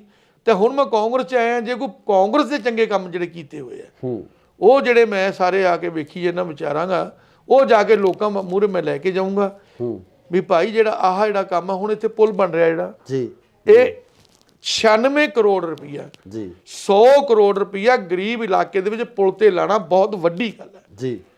ਇਸ ਇਲਾਕੇ ਦੇ ਵਿੱਚ 40 ਸਾਲ ਦੀ ਮੰਗ ਸੀ ਕਿ ਪੁਲ ਬਣਨਾ ਚਾਹੀਦਾ ਜੀ। ਤੇ ਜੇ ਮੈਂ ਹੁਣ ਜਾ ਕੇ ਲੋਕਾਂ ਤੱਕ ਇਹ ਮੁੱਦਾ ਜਾ ਕੇ ਲੈ ਕੇ ਜਾਣਾ ਹੈ ਜੀ ਵੀ ਇਹ ਪੁਲ ਜਿਹੜਾ ਆਪਾਂ ਨੂੰ 40 ਸਾਲ ਤੋਂ ਲੋੜ ਸੀ, ਆਪਾਂ ਨੂੰ ਕੋਈ ਬੰਦਾ ਬਿਮਾਰ ਹੋ ਜਾਂਦਾ ਸੀਗਾ, ਉਹ ਐਂਬੂਲੈਂਸ 2-2 ਘੰਟੇ ਘੰਟਾ ਜਾਮ 'ਚ ਫਸਿਆ ਰਹਿੰਦਾ ਸੀਗਾ ਜੀ ਜੀ ਜੀ। ਅਗਰ ਕੋਈ ਲੇਡੀ ਸਾਡੀ ਕੋਈ ਭੈਣ ਬੀਬੀ ਢਿੱਲੀ ਮੱਠੀ ਹੋ ਜਾਂਦੀ, ਜੇ ਉਹਨਾਂ ਨੂੰ ਹਸਪਤਾਲ ਲਿਜਾਣਾ ਪੈਂਦਾ ਸੀ, ਤਾਂ ਵੀ ਉਹਨਾਂ ਨੂੰ ਵਿਚਾਰੀਆਂ ਨੂੰ ਬੱਚਿਆਂ ਨੂੰ ਵੀ ਉੱਥੇ 2-2 ਘੰਟੇ ਅੱਧਾ ਘੰਟਾ ਜਾਮ 'ਚ ਰੁਕਣਾ ਪੈਂਦਾ ਸੀ, ਫਾਟਕ ਲੱਗਿਆ ਹੁੰਦਾ ਸੀ। ਕਈ ਵਾਰੀ ਤਾਂ ਇਹ ਪੋਜੀਸ਼ਨ ਹੁੰਦੀ ਸੀ ਕਿ ਜਦੋਂ ਕਿਤੇ ਅਸੀਂ ਰਾਮਬਾਗ ਜਾਂਦੇ ਹੁੰਦੇ ਸੀਗੇ ਲੈ ਕੇ, ਦੇਖੋ ਆਪਾਂ ਸਾਹਮਣੇ ਜਿਉਣਾ ਮਰਨਾ ਜੀ ਜੀ ਜੀ, ਉਦੋਂ ਵੀ ਕਈ ਵਾਰੀ ਅਸੀਂ ਵੇਖਦੇ ਸਾਨੂੰ ਡੈੱਡ ਬੋਡੀ ਲੈ ਕੇ ਖੜਨਾ ਪੈਂਦਾ ਸੀਗਾ। ਇਹ ਕਿਹਦੇ ਕਾਲ ਚ ਅਪਰੂਵ ਹੋਇਆ? ਇਹ ਦੇਖੋ ਗੱਲ ਸੁਣੋ, ਇਹ ਮਨਪ੍ਰੀਤ ਸਿੰਘ ਬਾਦਲ ਨੇ ਆ ਕੇ ਜਿਹੜਾ ਇਹਨੂੰ ਪਾਸ ਕਰਾ ਕੇ ਇਹਨੂੰ ਸ਼ੁਰੂ ਕਰਾਇਆ ਜੀ। ਹੁਣ ਇਹ ਬਣ ਰਿਹਾ ਤਕਰੀਬਨ 60 ਪੈਸੇ ਤਿਆਰ ਹੋਇਆ ਪਿਆ। ਇਧਰਲੀ ਪਾਸੇ ਗੇੜਾ ਮਾਰ ਕੇ ਦੇਖਣਾ, ਉੱਤੇ ਰੱਖਤੇ ਸਾਰੇ ਜੀ। ਤੇ ਨਾਲ ਹੀ ਸਕੂਲ ਆ, ਮੇਰੇ ਨਾਲ ਕੰਧ ਲੱਗਦੀ ਹੈ ਜੀ ਜੀ ਜੀ। 4 ਕਰੋੜ ਰੁਪਏ ਦੀ ਲਾਗਤ ਨਾਲ ਜੀ ਸਾਰੀ ਬਿਲਡਿੰਗ ਵਧੀਆ ਬਣਾਈ ਜੀ ਜੀ। ਔਰ ਸਾਰਾ ਜੇ ਸਕੂਲ ਅੰਦਰ ਦੇਖੋ ਸਾਰਾ ਕੰਪਿਊਟਰਾਈਜ਼, ਸਭ ਚੀਜ਼ਾਂ ਫੁੱਲ। ਮਨਪ੍ਰੀਤ ਬਾਦਲ ਦੇ ਕੰਮ ਕਿਵੇਂ ਹੋਇਆ? 5 ਸਾਲ ਸਰਕਾਰ ਰਹੀ ਆ, ਹਾਲਾਂਕਿ ਮੁਲਾਜ਼ਮਾਂ ਦਾ ਬਹੁਤ ਵੱਡਾ ਵਿਰੋਧ ਕੀਤਾ ਜਾ ਰਿਹਾ ਮਨਪ੍ਰੀਤ ਬਾਦਲ ਦਾ, ਮੁਲਾਜ਼ਮ ਖਫਾ ਨਹੀਂ ਮਨਪ੍ਰੀਤ ਬਾਦਲ ਤੋਂ। ਤੁਸੀਂ ਉਹਨਾਂ ਦੇ ਕੰਮਾਂ ਨੂੰ ਕਿਵੇਂ ਦੇਖਦੇ ਹੋ ਕਿ ਬਠਿੰਡੇ ਦੇ ਵਿੱਚ ਉਹਨਾਂ ਨੇ ਕੰਮ ਕਿੱਦਾਂ ਦੇ ਕੀਤੇ? ਦੇਖੋ ਜਿਹੜੇ ਡਿਵੈਲਪਮੈਂਟ ਦੇ ਕੰਮ ਹੈਗੇ ਜੀ, ਡਿਵੈਲਪਮੈਂਟ ਦੇ ਕੰਮ ਬਹੁਤ ਦੱਬ ਕੇ ਕੀਤੇ ਜੀ। ਮੈਂ ਦੱਸੀ ਨਾ 100 ਕਰੋੜ ਦਾ ਤਾਂ ਪੁਲ ਹੀ ਹੈ, 96 ਕਰੋੜ ਦਾ ਜੀ। ਆ 4 ਕਰੋੜ ਰੁਪਇਆ ਸਕੂਲ ਤੇ ਲਾਇਆ ਨਾਲ ਹੀ ਆ ਪਰਲੇ ਪਾਸੇ ਜੀ ਜੀ ਜੀ। ਔਰ ਆ ਨਾਲ ਹੀ ਇੱਥੇ ਹੈਗਾ ਜੀ ਭਗਵਾਨ ਵਾਲਮੀਕੀ ਆਸ਼ਰਮ ਹੈ ਜੀ, 4.5-5 ਕਰੋੜ ਰੁਪਈਆ ਇੱਥੇ ਵੀ ਲਗਾਇਆ ਜੀ। ਨੇੜੇ ਦੱਸ ਰਿਹਾ ਮੈਂ ਜੀ ਜੀ ਜੀ। ਆ ਰਿੰਗ ਰੋਡ ਹੈਗਾ ਜੀ, ਇੱਥੇ 95-97 ਕਰੋੜ ਉੱਥੇ ਲਾ ਰਿੰਗ ਰੋਡ ਤੇ ਜੀ, ਤਕਰੀਬਨ ਕੰਪਲੀਟ ਹੋ ਜਾਏਗਾ। ਔਰ ਮੈਂ ਕਹਾਂਗਾ ਨਹਿਰ ਬਾਰ-ਬਾਰ ਟੁੱਟਦੀ ਸੀਗੀ ਜੀ, ਇਹ ਨਹਿਰ ਜਿਹੜੀ ਆ ਹੁਣ ਫਾਈਨਲ ਹੈ ਜੀ। ਨਹਿਰ ਜਿਹੜੀ ਹੈਗੀ ਆ ਹੁਣ ਇਸ ਨੂੰ ਪੱਕਾ ਕਰਤਾ, ਤੁਸੀਂ ਵੇਖੀ ਹੋਊਗੀ। ਬਿਲਕੁਲ ਬਿਲਕੁਲ। ਉਹਦੇ ਨਾਲ ਇੱਕ ਸੈਰਗਾਹ ਬਣਾ ਰਹੇ ਜੀ ਜਿਹੜੀ 8-9 ਕਿਲੋਮੀਟਰ ਲੰਬੀ ਹੈ ਜੀ। ਔਰ ਉਹ ਸੈਰਗਾਹ ਜਦੋਂ ਤਿਆਰ ਹੋਗੀ ਲੋਕਾਂ ਨੂੰ ਬੜਾ ਵੱਡਾ ਉਹਦਾ ਸਹੂਲਤ ਮਿਲੇਗੀ ਸਿਹਤ ਪੱਖੋਂ। ਔਰ ਇਸ ਦੇ ਨਾਲ ਜਿਹੜਾ ਕਾਰਪੋਰੇਸ਼ਨ ਦੇ ਸੰਬੰਧ ਦੇ ਵਿੱਚ ਜਿਹੜਾ ਬਾਰ-ਬਾਰ ਜਿਹੜਾ ਸਰੱਜ ਕਰੇ ਟੁੱਟ ਜਾਂਦਾ ਸੀਗਾ ਉਹਦੇ ਵਾਸਤੇ 10 ਕਿੱਲੇ ਜ਼ਮੀਨ ਲੈ ਕੇ, ਜਿੱਥੇ ਆ ਹੈਗਾ ਆਪਣਾ ਕੀ ਨਾਂ ਦਾ ਡੰਪ ਹੈ, ਜਿੱਥੇ ਆਪਣਾ ਟ੍ਰੀਟਮੈਂਟ ਪਲਾਂਟ ਵੀ ਲੱਗਿਆ ਹੋਇਆ, ਉੱਥੇ 10 ਕਿੱਲਿਆਂ ਡੱਗ ਬਣਾਇਆ ਬਹੁਤ ਵੱਡਾ ਜੀ ਵੀ ਜੇ ਕਿਤੇ ਟੁੱਟ ਜਾਵੇ ਕਿਤੇ ਸਲੱਜ ਕੈਰੀਅਰ ਤੇ ਸਾਰਾ ਬਾਰਿਸ਼ ਦਾ ਪਾਣੀ 10 ਕਿੱਲਿਆਂ ਵਿੱਚ ਆ ਕੇ ਖੜ ਜਾਵੇ ਜੀ। ਉਸ ਤੋਂ ਇਲਾਵਾ ਜੀ ਅੱਜ ਜਿੱਥੇ ਆਪਾਂ ਆਪਣਾ ਰਜਿੰਦਰਾ ਕਾਲਜ ਹੈ ਜਿੱਥੇ ਗੱਡੀਆਂ ਖੜਦੀਆਂ ਜੀ ਜਿੱਥੇ ਕੂੜੇ ਢੋਣ ਵਾਲੀ ਗੱਡੀਆਂ ਖੜਦੀਆਂ, ਦੇਖਿਆ ਨਾ ਤੁਸੀਂ, ਮੇਨ ਰੋਡ ਤੇ ਹੈ ਜੀ। ਉਹ ਕਾਰਪੋਰੇਸ਼ਨ ਦਾ 100 ਕਰੋੜ ਦੀ ਪ੍ਰਾਪਰਟੀ, ਕਾਰਪੋਰੇਸ਼ਨ ਦੀ ਉਦੋਂ ਵੱਧ ਦੀ ਪ੍ਰਾਪਰਟੀ ਹੋਊਗੀ ਉਹ ਕਾਰਪੋਰੇਸ਼ਨ ਦੇ ਵੱਲ ਆਈ ਜੀ। ਹਾਂ, ਸਾਡਾ ਉੱਥੇ ਕਬਜ਼ਾ ਕਾਰਪੋਰੇਸ਼ਨ ਦਾ, ਗੱਡੀਆਂ ਖੜਦੀਆਂ। ਉਦੋਂ ਮੈਂ ਬਤੌਰ ਮੇਅਰ ਸੀ, ਇਹ ਮਿਨਿਸਟਰ ਹੁੰਦੇ ਸੀਗੇ। ਔਰ ਮੈਂ ਗੱਲ ਕਹਾਂਗਾ ਵੀ ਕੋਈ ਇੰਨੇ ਕਈ ਕੰਮ ਐਸੇ ਹੈ ਜਿਹੜੇ ਮੈਂ ਸਾਰੇ ਹੁਣ ਵੇਖਾਂਗਾ। ਔਰ ਜੇ ਮੈਂ ਗੱਲ ਕਰਦੇ ਆ ਨਾਲ ਹੀ ਅਮਰਪੁਰਾ ਬਸਤੀ ਹੈ, ਇੱਥੇ 4 ਕਿੱਲੇ ਜ਼ਮੀਨ ਰਿਕਵਾਇਰ ਕਰਕੇ ਵਕਫ ਬੋਰਡ ਦੀ, ਉਹਦੇ ਵਿੱਚ ਬਹੁਤ ਵਧੀਆ ਤਰੀਕੇ ਨਾਲ ਇੱਕ ਪਾਰਕ ਤਿਆਰ ਕਰ ਰਹੇ ਆ। ਔਰ ਨਾਲ ਹੀ ਇੱਥੇ ਇੱਕ ਪਾਰਕ ਬਣਾਇਆ ਹਾਜ਼ੀ ਰਤਨ, ਜਿੱਥੇ ਹੈ ਨਾ ਜਿੱਥੇ ਆਪਣਾ ਹਸਪੀਟਲ ਹੈ ਉਹਦੇ ਨਾਲ ਦੇਖਿਆ ਇੱਕ ਪਾਰਕ ਬਣਿਆ ਜੀ। ਪਰ ਇਹ ਚਿੜੀ ਛਿੱਕਾ ਉਹ ਦੂਜਾ ਖੇਡਣ ਵਾਲਾ ਹੀ ਬਣਾਇਆ ਜੀ। ਮਤਲਬ ਕਾਫੀ ਜਿਹੜਾ ਹੈ ਉਦਮ ਸਿੰਘ ਨਗਰ ਪਾਰਕ ਬਣਾਇਆ ਜੀ, ਜਿਹੜੀ ਵੇਰਕਾ ਮਿਲ ਸੀ ਉਹਦੀ ਬੈਕ ਸਾਈਡ ਤੇ। ਦੇਖੋ ਸਮਾਜਿਕ ਕੁਝ ਕੰਮ ਐਸੇ ਹੁੰਦੇ ਆ, ਬੱਚਿਆਂ ਨੂੰ ਖੇਡਣ ਵਾਸਤੇ ਥਾਂ ਜਗ੍ਹਾ ਚਾਹੀਦੀ ਹੈ, ਬਜ਼ੁਰਗਾਂ ਨੂੰ ਬੈਠਣ ਵਾਸਤੇ ਚਾਹੀਦਾ ਹੈ। ਔਰ ਜਦੋਂ ਕੋਈ ਵਿਚਾਰਾ ਮੀਆਂ ਬੀਬੀ ਉਹ ਦਿਮਾਗੀ ਤੌਰ ਤੇ ਵਿਚਾਰੇ ਘਰੇ ਬੈਠੇ ਹੀ ਉਹ ਹੋ ਜਾਂਦੇ ਨੇ, ਵਿਚਾਰੇ ਜੇ ਪਾਰਕ 'ਚ ਜਾ ਕੇ ਬਹਿੰਦੇ ਨੇ ਤੇ ਉਹਨੂੰ ਮਤਲਬ ਖੁਸ਼ੀਆਂ ਮੁੜਦੀਆਂ ਘਰਾਂ ਦੇ ਵਿੱਚ। ਕਾਫੀ ਜਾਣੀ ਕਿ ਇਹਨਾਂ ਲੋਕਾਂ ਦੇ ਵਾਸਤੇ ਜੋ ਕਰਿਆ ਹੈਗਾ ਕੰਮ ਕਾਫੀ ਹੋਏ ਨੇ। ਔਰ ਸਰਕਾਰਾਂ ਦੇ ਕੰਮ ਹੁੰਦੇ, ਕੁਝ ਕੰਮ ਹੋ ਜਾਂਦੇ, ਕੋਈ ਨਾਰਾਜ਼ਗੀਆਂ ਵੀ ਹੋ ਜਾਂਦੀਆਂ। ਔਰ ਉਹ ਜਿਹੜਾ ਕੰਮ ਹੈ ਕੈਂਟੀਨ ਕੋਈ 5-4 ਸਾਲਾਂ ਵਾਲਾ ਕੰਮ ਤਾਂ ਹੁੰਦਾ ਨਹੀਂ ਜੀ, ਕਿਉਂਕਿ ਜੇ ਅਗਰ ਆਪਾਂ ਬਠਿੰਡੇ ਨੂੰ ਬਣਾਉਣਾ ਹੋਵੇ ਤਾਂ 40-50 ਸਾਲ ਤੋਂ ਲਗਾਤਾਰ 20-25 ਸਾਲ ਲੱਗੇ ਰਵਾਂਗੇ ਫਿਰ ਜਾ ਕੇ ਸਿਰੇ ਲੱਗੇ। ਮੇਰੇ ਸਾਹਿਬ ਇੱਕ ਹੋਰ ਸਵਾਲ ਆ, ਲਾਸਟ ਸਵਾਲ ਤੁਹਾਨੂੰ ਕਰਨਾ ਚਾਹੁੰਦਾ ਕਿ ਅਗਰ ਅਕਾਲੀ ਦਲ ਵਾਂਗੂ ਕਾਂਗਰਸ ਵੱਲੋਂ ਵੀ ਇਹ ਸ਼ਬਦੀ ਹਮਲੇ ਹੋਣ ਤੁਹਾਡੇ ਤੇ ਕਿ ਅਕਾਲੀ ਦਲ ਤੋਂ ਆਏ ਹੋਏ ਆ, ਫਿਰ ਕੀ ਹੋਊਗਾ? ਵੀ ਅਕਾਲੀ ਦਲ ਤੋਂ ਉਹ ਤਾਂ ਸਾਰਿਆਂ ਨੂੰ ਪਤਾ ਜੀ ਵੀ ਮੈਂ ਅਕਾਲੀ ਦਲ ਚੋਂ ਆਇਆ ਹੈਗਾ। ਅਗਰ ਇਹੀ ਵਰਤਾਰਾ ਤੁਹਾਡੇ ਨਾਲ ਇੱਧਰ ਕਾਂਗਰਸ 'ਚ ਹੁੰਦਾ ਹੈ, ਵੀ ਜੇ ਇਹੀ ਵਰਤਾਰਾ ਹੁੰਦਾ ਜੀ ਇਹਦੇ 'ਚ ਦੇਖੋ ਇਹ ਤਾਂ ਹੁਣ ਗਾਂ ਮੇਰੀ ਕਿਸਮਤ ਹੈ ਵੀ ਇਹਦੇ 'ਚ ਕੀ ਹੋਣਾ। ਲੇਕਿਨ ਇੱਕ ਗੱਲ ਜ਼ਰੂਰ ਹੈ ਵੀ ਜਿਹੜੀ ਸਿਆਸਤ ਹੈ ਇਹ ਪੈਸੇ ਵਾਲੇ ਦੀ ਹੈ ਜੀ। ਜੇ ਹੋ ਸਕਦਾ ਕਿ ਮੈਂ ਵੀ ਕਿਤੇ ਮਾੜਾ ਮੋਟਾ ਕੋਈ 4 ਪੈਸਿਆਂ ਵਾਲਾ ਬੰਦਾ ਹੁੰਦਾ, ਮੈਂ ਵੀ ਖੁੱਲ੍ਹ ਕੇ ਲੋਕਾਂ ਦੀ ਪਬਲਿਕ ਦੀ ਸੇਵਾ ਕਰ ਸਕਦਾ ਸੀ, ਪਰ ਜਿੰਨੀ ਮੇਰੇ ਕੋਲ ਹੋ ਸਕੂਗੀ ਮੈਂ ਉਨੀ ਕਰਾਂਗਾ। ਸੋ ਇਹ ਸਨ ਸਾਬਕਾ ਮੇਅਰ ਬਲਵੰਤ ਰਾਏ ਨਾਥ, ਜਿਨ੍ਹਾਂ ਵੱਲੋਂ ਅਕਾਲੀ ਦਲ ਨੂੰ ਅਲਵਿਦਾ ਕਹਿ ਕੇ ਕਾਂਗਰਸ ਦਾ ਪੱਲਾ ਫੜ ਲਿਆ ਗਿਆ ਤੇ ਇਸ ਨੂੰ ਘਰ ਵਾਪਸੀ ਵੀ ਕਿਹਾ ਜਾ ਸਕਦਾ ਹੈ। ਸੇ ਨਾਲ ਹੀ ਇਹਨਾਂ ਵੱਲੋਂ ਮਨਪ੍ਰੀਤ ਬਾਦਲ ਦੇ ਕੰਮਾਂ ਦੀ ਸ਼ਲਾਘਾ ਕੀਤੀ ਹੈ, ਉਹਨਾਂ ਵੱਲੋਂ ਕੀਤੇ ਹੋਏ ਕੰਮਾਂ ਦੀ ਉਸਤਤ ਕੀਤੀ ਗਈ ਹੈ। ਪਰ ਆਮ ਲੋਕ ਮਨਪ੍ਰੀਤ ਬਾਦਲ ਦੇ ਕੰਮਾਂ ਨੂੰ ਕਿਸ ਤਰ੍ਹਾਂ ਦੇਖਦੇ ਆ, ਇਸ ਇਲਾਕੇ ਦੇ ਲੋਕ ਮਨਪ੍ਰੀਤ ਬਾਦਲ ਦੇ ਕੰਮਾਂ ਨੂੰ ਕਿਸ ਤਰ੍ਹਾਂ ਦੇਖਦੇ ਆ, ਇਹ ਆਉਣ ਵਾਲੀ 20 ਤਰੀਕ ਨੂੰ ਕਨਫਰਮ ਹੋ ਜਾਵੇਗਾ, ਪਤਾ ਲੱਗ ਜਾਵੇਗਾ। ਪਰ ਹਰ ਇੱਕ ਪਾਰਟੀ ਆਪਣੇ ਕੰਮਾਂ ਨੂੰ ਸਲਾਹੁੰਦੀ ਹੈ, ਹਰ ਇੱਕ ਪਾਰਟੀ ਆਪਣੇ ਕੀਤੇ ਹੋਏ ਕੰਮਾਂ ਦੀ ਉਸਤਤ ਕਰਦੀ ਹੈ। ਸੋ ਜੁੜੇ ਰਹੋ ਇੰਡੋਜ਼ ਟੀਵੀ ਆਸਟ੍ਰੇਲੀਆ ਨਾਲ। ਧੰਨਵਾਦ। ਨਾ ਸਰ, ਪਹਿਲਾ ਸਵਾਲ ਇਹੀ ਆ ਕਿ ਇਹੋ ਜਿਹੀਆਂ ਕਿਹੜੀਆਂ ਪ੍ਰਸਥਿਤੀਆਂ ਬਣੀਆਂ ਜਿਸ ਕਾਰਨ ਤੁਹਾਨੂੰ ਅਕਾਲੀ ਦਲ ਤੋਂ ਕਿਨਾਰਾ ਕਰਕੇ ਕਾਂਗਰਸ ਦਾ ਪੱਲਾ ਫੜਨਾ ਪਿਆ? ਇਹੋ ਜਿਹੇ ਕਿਹੜੇ ਹਾਲਾਤ ਸਨ? ਬਠਿੰਡੇ ਨੂੰ ਜਿਹੜਾ ਹਿੰਦੁਸਤਾਨ ਦੇ ਨਕਸ਼ੇ ਤੇ ਲਿਆਉਣ ਵਾਸਤੇ ਜੀ ਮੈਂ ਦਿਨ ਪਰ ਰਾਤ ਇੱਕ ਕਰਨ ਦੀ ਕੋਸ਼ਿਸ਼ ਕੀਤੀ ਜੀ। ਜਿੰਨੀ ਜਤਾ ਸ਼ਕਤੀ ਸੀ ਸਰੀਰਕ ਤੌਰ ਤੇ, ਮਾਨਸਿਕ ਤੌਰ ਤੇ ਜੀ। ਔਰ ਮੈਂ ਇਸ ਨੂੰ ਜਿਹੜਾ ਹੈਗਾ ਪੰਜਾਬ ਦੇ ਵਿੱਚ 3 ਦਫਾ ਬਠਿੰਡੇ ਨੂੰ 1 ਨੰਬਰ ਤੇ ਲੈ ਕੇ ਆਇਆ ਜਦੋਂ ਮੈਂ ਸੀਟ ਤੇ ਬੈਠਿਆ ਸੀ ਜੀ। ਪਰ ਲੇਕਿਨ ਕੈਂਟੀ ਨਿਊਜ਼ ਮੈਂ ਦੇਖੀ ਗਿਆ, ਇੱਕ ਤਾਂ ਮੇਰੇ ਤੇ ਇਹੀ ਲੱਛਣ ਨਹੀਂ ਲੱਗਣੋਂ ਹਟੇ ਵੀ ਇਹ ਕਾਂਗਰਸੀ ਹੈ ਜੀ, ਇਹ ਫਲਾਣਾ। ਮੈਂ ਇੱਕ ਮੇਅਰ ਸੀ, ਨਾ ਕਿ ਮੈਂ ਕੋਈ ਕਿਸੇ ਪਾਰਟੀ ਦਾ ਪ੍ਰਧਾਨ ਬੈਠਿਆ। ਫਿਰ ਉਹ ਇਲੈਕਸ਼ਨ ਆ ਗਏ ਜੀ, ਜਿਹੜੇ ਐਮਸੀ ਦੇ ਸੀ ਮੈਨੂੰ ਕਹਿੰਦੇ ਐਮਸੀ ਇਲੈਕਸ਼ਨ ਲੜ ਲਓ। ਔਰ ਉਦੋਂ ਕਿਤੇ ਕੁਦਰਤੀ ਮੈਨੂੰ ਪੈਰਾਲਾਈਜ਼ ਹੋ ਕੇ ਹਟਿਆ ਸੀਗਾ। ਉਦੋਂ ਮੈਨੂੰ ਡਾਕਟਰ ਕਹਿੰਦਾ ਵੀ ਐਤਕੀ ਥੋੜਾ ਤੁਸੀਂ ਠੰਡ ਦੇ ਵਿੱਚ ਬਾਲਾ ਕੰਮ ਨਹੀਂ ਕਰਨਾ। ਇਸ ਗੱਲ ਤੋਂ ਰੁੱਸ ਗਏ। ਜਿੱਥੇ ਆਪਣੀ ਇੱਜ਼ਤ ਨਹੀਂ ਹੈ, ਜਿੱਥੇ ਆਪਾਂ ਨੂੰ ਸਤਿਕਾਰ ਹੋਣਾ ਚਾਹੀਦਾ, ਜਦੋਂ ਉਹਦੇ 'ਚ ਮੈਨੂੰ ਕਮੀ ਲੱਗੀ ਤਾਂ ਮੈਂ ਛੱਡ ਦਿੱਤਾ। ਅੱਛਾ, ਮੈਨੂੰ ਕਹਿੰਦੇ ਮੇਅਰ ਬਣਾਤਾ, ਕੱਲ ਪਰਸੋਂ ਦਾ ਫੇਸਬੁੱਕ ਤੇ ਤੁਰਿਆ ਆਂਦਾ ਮੇਅਰ ਬਣਾ ਕੇ ਮੈਂ ਕੋਈ ਡਾਕਾ ਮਾਰਿਆ ਕਿਤੇ? ਜੇ ਮੇਅਰ ਬਣਾਇਆ ਮੈਨੂੰ, ਮੈਂ ਇਹਦੇ 18 ਘੰਟੇ ਕੰਮ ਕੀਤਾ ਜੀ। ਮੈਂ ਇੰਨੀ ਮਿਹਨਤ ਕੀਤੀ, ਮੈਨੂੰ 2 ਵਾਰੀ ਪੈਰਾਲਾਈਜ਼ ਵੀ ਹੋ ਗਿਆ। ਮੈਂ ਕਦੀ ਝੂਠੀ ਗੱਲ ਨਹੀਂ ਕਦੀ ਕਹੀ ਜੀ। ਨਾ ਨਾ ਨਾ ਨਾ, ਜੇ ਅਗਰ ਵੀ ਜੈ ਜੈਕਾਰ ਕਰਨੀ ਆਪਣੇ ਲੀਡਰ ਦੀ ਝੂਠੀ, ਮੇਰੇ ਤੋਂ ਅੱਜ ਨਹੀਂ ਹੁੰਦੀ, ਕੱਲ ਨਹੀਂ ਹੁੰਦੀ। ਜੇ ਅਗਰ ਕੋਈ ਗੱਲ ਉਹਦੀ ਆ ਜਾਂਦੀ ਹੈ ਜੈ ਜੈਕਾਰ ਕਰਨ ਵਾਲੀ, ਠੋਕ ਕੇ ਕਰਦਾ, ਚਾਹੇ ਮੈਨੂੰ ਕੋਈ ਚੰਗਾ ਕਹੇ ਚਾਹੇ ਮਾੜਾ ਕਹੇ। ਸਤਿ ਸ਼੍ਰੀ ਅਕਾਲ ਜੀ, ਤੁਸੀਂ ਦੇਖ ਰਹੇ ਹੋ ਇੰਡੋਜ਼ ਟੀਵੀ ਆਸਟ੍ਰੇਲੀਆ ਤੇ ਮੈਂ ਹਾਂ ਗੁਰਿਕਬਾਲ ਸਿੰਘ। ਪੰਜਾਬ ਦੀ ਸਿਆਸਤ ਇਸ ਸਮੇਂ 2022 ਦੇ ਵਿਧਾਨ ਸਭਾ ਇਲੈਕਸ਼ਨ ਨੂੰ ਲੈ ਕੇ ਲਗਾਤਾਰ ਭਖੀ ਹੋਈ ਹੈ ਤੇ ਇਸ ਭਖੀ ਹੋਈ ਸਿਆਸਤ ਦੇ ਦੌਰਾਨ ਕਿਤੇ ਨਾ ਕਿਤੇ ਸਿਆਸੀ ਪਾਰਟੀਆਂ ਦੇ ਵਿੱਚ ਇੱਕ ਦੂਜੇ ਦੇ ਤਰਫ ਦੂਸਰੀਆਂ ਪਾਰਟੀਆਂ ਦੇ ਕੈਂਡੀਡੇਟ ਖਿੱਚਣ ਨੂੰ ਲੈ ਕੇ ਵੀ ਜਿਹੜੀ ਲਾਲਸਾ ਹੈ ਉਹ ਜਾਗੀ ਹੁੰਦੀ ਆ। ਸੋ ਇਸੇ ਸਮੇਂ ਦੌਰਾਨ ਬਠਿੰਡਾ ਦੇ ਵਿੱਚ ਜੋ ਅਕਾਲੀ ਦਲ ਤੋਂ ਸਾਬਕਾ ਮੇਅਰ ਸਨ, ਉਹ ਕਾਂਗਰਸ ਦੇ ਵਿੱਚ ਉਹਨਾਂ ਵੱਲੋਂ ਸ਼ਮੂਲੀਅਤ ਕੀਤੀ ਗਈ ਹੈ। ਕੀ ਕਾਰਨ ਸੀ? ਆਖਰ ਇਹੋ ਜਿਹੀਆਂ ਕਿਹੜੀਆਂ ਪ੍ਰਸਥਿਤੀਆਂ ਬਣੀਆਂ ਜਿਸ ਕਾਰਨ ਉਹਨਾਂ ਨੂੰ ਅਕਾਲੀ ਦਲ ਛੱਡ ਕੇ ਕਾਂਗਰਸ ਦੇ ਵਿੱਚ ਸ਼ਾਮਲ ਹੋਣਾ ਪਿਆ? ਸਾਡੇ ਨਾਲ ਮੌਜੂਦ ਨੇ ਮੇਅਰ ਬਲਵੰਤ ਰਾਏ ਨਾਥ ਜੀ, ਉਹਨਾਂ ਨਾਲ ਗੱਲਬਾਤ ਕਰਾਂਗੇ।